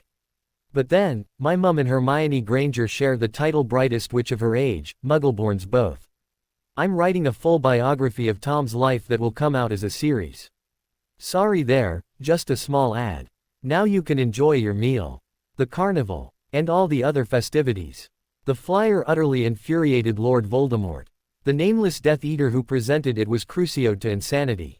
Fenrir Greyback lumbered up to the Dark Lord's side, grinning maliciously. He contemptuously kicked the gurgling fool aside and gave Lucius Malfoy a hate-filled glare. My packs are ready. Just keep the weak ones well back. My lord, the owned pureblood's fortunes had fallen drastically. I do not have to be insulted by this thing. Voldemort cackled with dark amusement. I'll not have two of my top followers battle each other before the battle of the millennium. Of course, if you feel your differences are irreconcilable, then in 12 hours or so I will be glad to entertain this, from atop the bodies of my enemies. Fenrir, I encourage your pack to convert any you might wish. Double and triple your numbers. I shall share your good wishes, ally, said the chief werewolf before making his way to the front. The Dark Lord offered a salute, while hissing, once the battle is won, Lucius, it would please me to see those animals, put down. The giants will follow the werewolves, then we ourselves can go in and clean up the detritus. I take great pleasure in issuing those commands on your behalf, Lord. Malfoy bowed and took his leave. Dominic Maestro's music shop was the loudest of all places at Hogsmeade Village. It attracted so many customers no one would think of it as a place to conduct secret meetings. Which, unsurprisingly, made it the perfect place. There were several layers of the plan and this was the most active, and violent. Being led by Madam Bones, Alistair Moody and Kingsley Shacklebolt, although Arthur and Ron were in charge of the meeting. We have here for each of you 2,000 galleons, a Muggle peace-tool, the senior Weasley was saying, and a couple hundred rounds of sickles melted into bullets. Gun is another term, explained Ron, holding up one of an identical collection of mass-produced weapons. Separately he held a rectangular piece of metal, each of these is loaded with 20 bullets, made from a melted-down sickle coin. You push it in the empty slot, so, pull once on the top, like this, now you can shoot. 1, maybe 2, of these will kill a werewolf. They'll kill a dead just as easily. We're assuming you know who will have trolls, giants, acromantulas and other dark creatures, we don't know how many it'll take. One of the troop of bounty hunters put in, I was promised a lot more than 2,000 galleons. I have rarely seen 2,000 galleons at one time. Arthur snapped, the pile on this table offends my sensibilities. Regardless, you all agreed to the same amount, you also agreed to most of it after the battle. Ron interrupted with a smirk, or, your heirs. Enough, son. Arthur scolded him, Amelia. She announced, I am, for non-Brits, head of the Department of Magical Law Enforcement. Officially, this is not a sanctioned affair. However, I can unofficially assure you that no Auror will make any effort to impede your movements tonight, on my orders. You may be assured of immunity from any charges and I have officially seen none of your faces. Even if you're being well paid, we thank you for risking life and limb this night.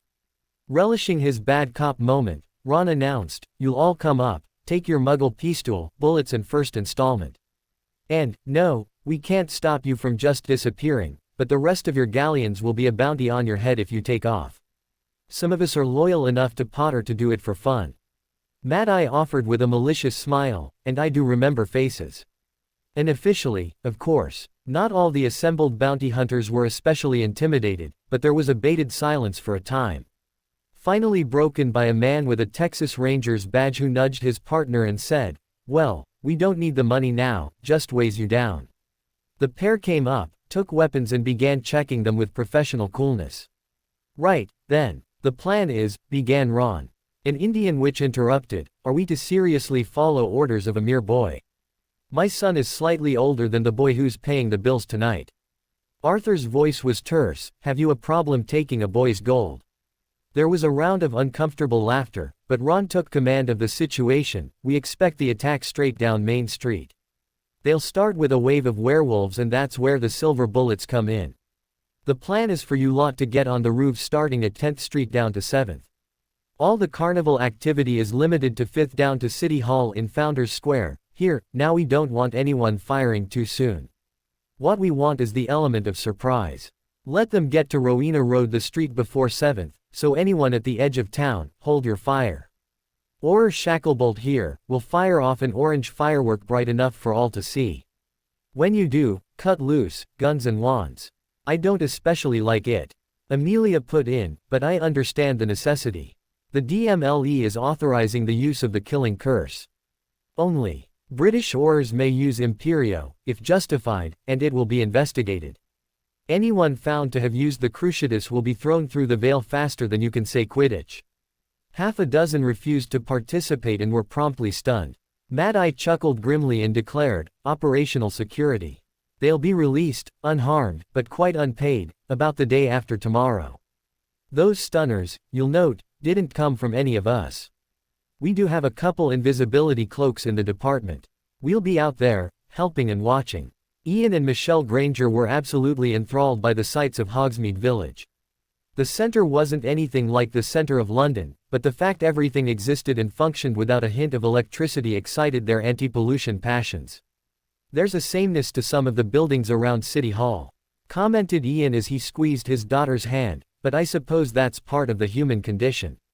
Let's explore the outskirts." "Assuredly, Governor." Michelle gave the right tone of pomposity as she curtsied. Hermione, noting the disappearance of the sun and gathering darkness, pulled them into an alley and growled, "Oh, why have I allowed myself to get distracted? I was supposed to do this hours ago, but now it's too late. Mum, Dad, this whole evening is a trap, a setup. The people who killed all those students at school, who murdered Harry's parents, Ron's brother and sister. They are ARRRRRRRRRO. Why, I've never heard such a sound before." Her mother was not at all frightened. Fascinated was the proper adjective. Hermione paled, "Only a little better than most of the other magicals, Mum. Dad, that is a werewolf howl. How could I be so stupid? I doubt there is time to get to the tunnel. Come, follow me. Young lady, you should know better than that." Ian chided her, "You clearly forgot about my time in the army. I was, for example, training to recognize when someone is armed. And I mean in the Muggle sense. Beside your wand, I felt the peace in the small of your back. I don't imagine anyone here is professional enough to notice the one in your hat. Only a real pro could tell there's snipers on the roof." Michelle was shocked. "It's the fault of that Potter boy. I knew it. Never say that again." Hermione barely refrained from slapping her. "Now. Yes, much of this is being led by Harry. He's the bankroll, you might say. If you want a single mastermind, you might look at my boyfriend. Everyone here will be safe. And you're armed because," demanded Michelle in a harsh parental whisper. Hermione recoiled some. "Then, because, Mother, to those people out there I am a mudblood. Not worthy to do magic, actually stole my magic from some noble pureblood, if you can believe that tripe.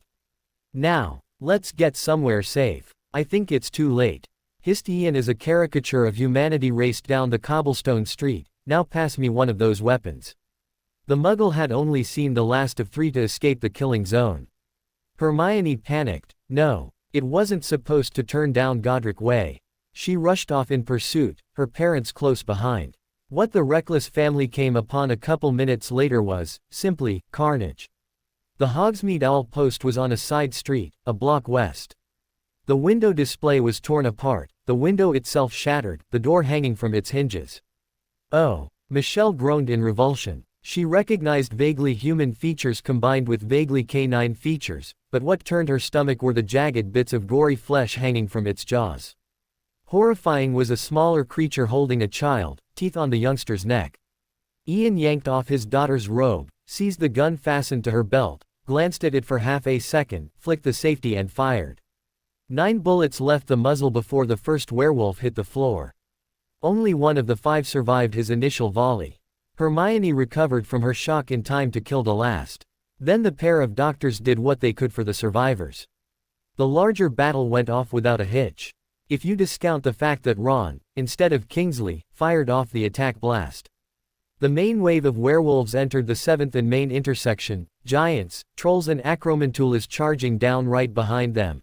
The aerial assault of dementors right over them, backed up by human Death Eaters and lastly Voldemort himself. Charge. My loyal followers. Kill everything that stands in your way. As fast as triggers could be humanly pulled, former sickles rained down on the invading army. 1 or 2 were usually enough to kill a werewolf, some were hit by 10. The creatures took more. 2 giants and a troll hammered at one of the buildings, destroying it and killing 2 of the mercenaries. They were quickly slain in retaliation, however it spelled the end of Zonkos. Death Eater ranks were rapidly decimated, but it seemed fear of magicless slaughter overrode fear of their lord's Cruciatus curse. More than a few slipped through. Defenses not set up for this unexpected occurrence. No one doubted Voldemort's knowledge of magic, or power, but not even he could absorb a salvo of bullets coupled with an array of powerful spells. The first story is usually believed and such is the case here. The Daily Prophet offered a sensational headline with 2 inches tall letters Potter kills Dark Lord. In fact, and as the Quibbler reported a day later, Harry Potter only used 2 weaponized spells that day. Both defensive, a shield and a Patronus. Both under the watchful eye of his godfather, who was maintaining a shield on the teen. Well, more than one witness claimed they saw a Dementor destroyed. Final analysis of the battle scored it 11 carnival attendees, including 2 children, dead. 20 wounded, mostly panic-trampled. 6 including the children died in the post office massacre. A 9-year-old girl and 6-year-old boy, as well as 2 visiting adult muggles, were infected with lycanthropy. 7 bounty hunters and an Auror also died. The invaders took massive losses.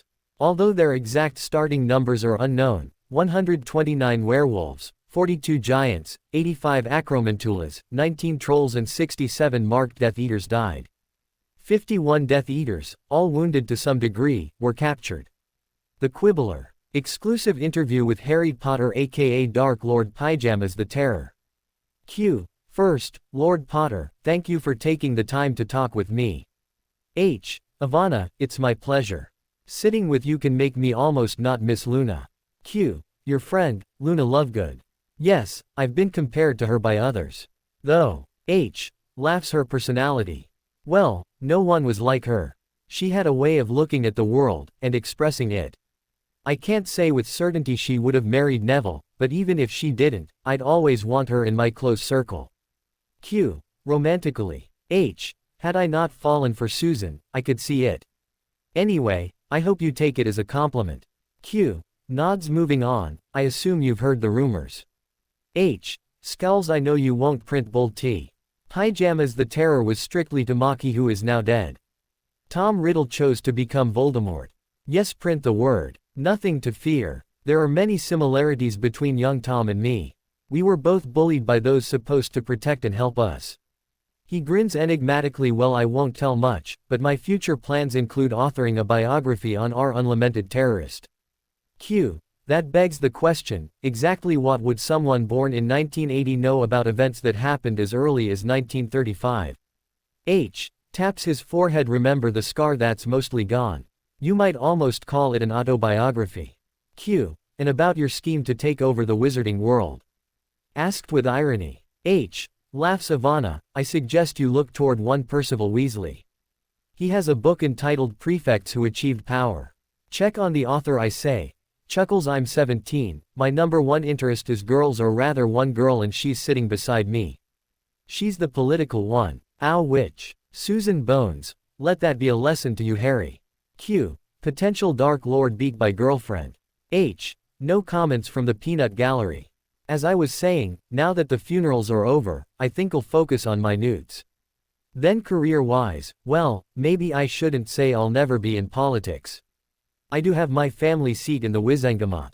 For the time being, I've assigned Remus Lupin as my proxy. I'm training up to try out for Seeker on a pro team.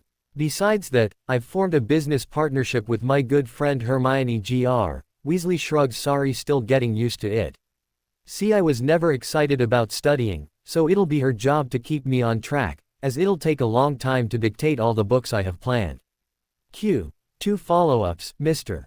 Potter, first, you're responsible for the deaths of dozens of werewolves. Why would you appoint one to the Wizengamot, thus offending many of your peers? H. Remus is a family friend. Notice he didn't die in the Battle of Hogsmeade. Why? He wasn't there. He keeps himself in a place where he can't harm people even by accident during his little furry problem grins, as my dad called it. Those werewolves who charged the village were just out for human blood. Q. The other part of your plans. Good luck with Seeker tryouts. And tell us more about your plans for your future. You mentioned books. H. Oh yes. I have a deal with Quibbler Publishing for 3 different series. In no particular order, you understand. My own story, one for pre-Hoggies and one for each year. The same for Tom Riddle aka Voldemort, plus his terror years. My first couple can be for kids. I'd give adult ratings even for early Tom. And then, there's all of Salazar Slytherin's Parseltongue writings. Some about magic, his diary, a biography of Merlin, one of Helga Hufflepuff. Q. Great Merlin. Surely that isn't all. H. Nah, that's just a tease. I haven't even read all the book titles. I have no idea what's in most of the collection. What I promise is to put out whatever is in them, whatever they say. And as fast as I can, while not that is still having a life. I won't eat and sleep in a library. I can guarantee that. We have certain, dynastic responsibilities. Bats eyes flirtatiously. Q. You have offered some promises that indicate you won't take over, but what would you say to your critics? After all, you imported foreign mercenaries who killed British citizens. And rumor has it many of them are still here on our soil. H. Nods, and I heard 2 of them were picked up for a bar brawl in Diagon Alley. They were paid, and quite well, to do a job. That job is done. I never told them it was a lifetime job, and I didn't pay that much. The prophecy said the power he knows not. Well, I used Salazar Slytherin's money, which Voldemort didn't know existed. Why? Because he treated Sally, the basilisk, as a creature to use. She was my friend and told me about the room hidden in the Chamber of Secrets. But the mercenaries, we have parted ways, quite satisfied on both sides. Q. Well, Susan, thank you for your insight into the boy who lived. And Harry, I hope you and the Quibbler have a profitable future together. And that, loyal readers, was my sit-down with what many people are calling the first couple of the future. November 7, 1999. I now pronounce you witch and wizard. What magic has bound, let none unbound. Albus Dumbledore held up his arms and announced, I have the honor to present, for the first time, Harry and Susan Bones Potter. After the ceremonial key, he shook hands with the couple, at the bride's cheeks. Neville, the best man, gave the groom a slap on the back that rattled his teeth. Ron laughingly caught him as he stumbled. Hermione tearily hugged both. Fred and George fired off celebratory fireworks combining Gryffindor and Hufflepuff colors. Assorted guests congratulated the couple. Some weren't exactly sincere. By custom, the closest by blood were the last. Don't you listen to those snobs, said Amelia with a dismissive snort. We know, despite the legal need for a marriage treaty, you did genuinely love each other. Though, just between us bones, your mother would have pushed for more concessions. Sirius Black was mock scolding his godson. Now perhaps your parents would approve of this. As your godfather, however, I am most disappointed. Boy your age should be out gallivanting, casting your seed about the forest. Tying yourself down to one woman for the next century and more. Tisk tisk. But seriously, haha, sorry. You've done more in your short life than most wizards even read about. If anyone deserves a life of love with a good woman, it's you. Harry, I have been deeply honored by my inclusion in your union today, said Dumbledore, interjecting himself into the moment. hopefully a reconciliation, a new understanding between us. Susan was instantly wary and approached. Harry extended his hand and grasped hers, replying flatly, "Not outside the realm of possibility, Albus." "Ah, Hagrid, this is a special day and use of my first name is not disrespectful. I hear it all too rarely." The old wizard held up a hand, halting the giant. "In the spirit of this festive day, I would like to honor one of our oldest customs. You've perhaps heard of the tradition that a groom, or his family, cannot refuse a request made on this day." Harry exchanged a look with his godfather, then answered, "No, Hogwarts doesn't cover customs, but then as headmaster you would know that. Me and Sirius have had other priorities the last few years. What's on your mind?" "I am having a great deal of difficulty with highly important Wizengamot matters," said Dumbledore with a benign smile. "A powerful block has aligned against moving forward, healing our society. You must, Harry, must, help me in pulling them into the future." Amelia gave an annoyed sigh. "Cut through the bullshit, Headmaster, these two have houses to set about restarting. In short, then, the Crabs, Goyles and Malfoys need to resume their proper places," he proclaimed, looking distressed. "Unfortunately, emotions are rather high in the sad affair." Harry's brain was a bit clouded by the upcoming honeymoon, but just as he had worked out what was being asked of him and formulating an answer, Sirius stepped in. "I'll make you a deal, Albus, old boy. All you have to do is convince the Weasleys and Greengrasses to support their release and I'll put the full weight of the Blacks behind it." "I see." Visibly disappointed, Dumbledore donned his hat and stroked his beard. "What about it, Harry? The boy who lived could turn the tide, help lead us into an era of reconciliation." Having a tough time with his desires, the new husband was quite blunt. "You saw my interview, Headmaster.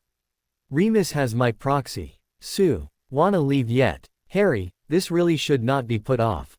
People waste and die in Azkaban," argued Dumbledore in his grandfatherly tone.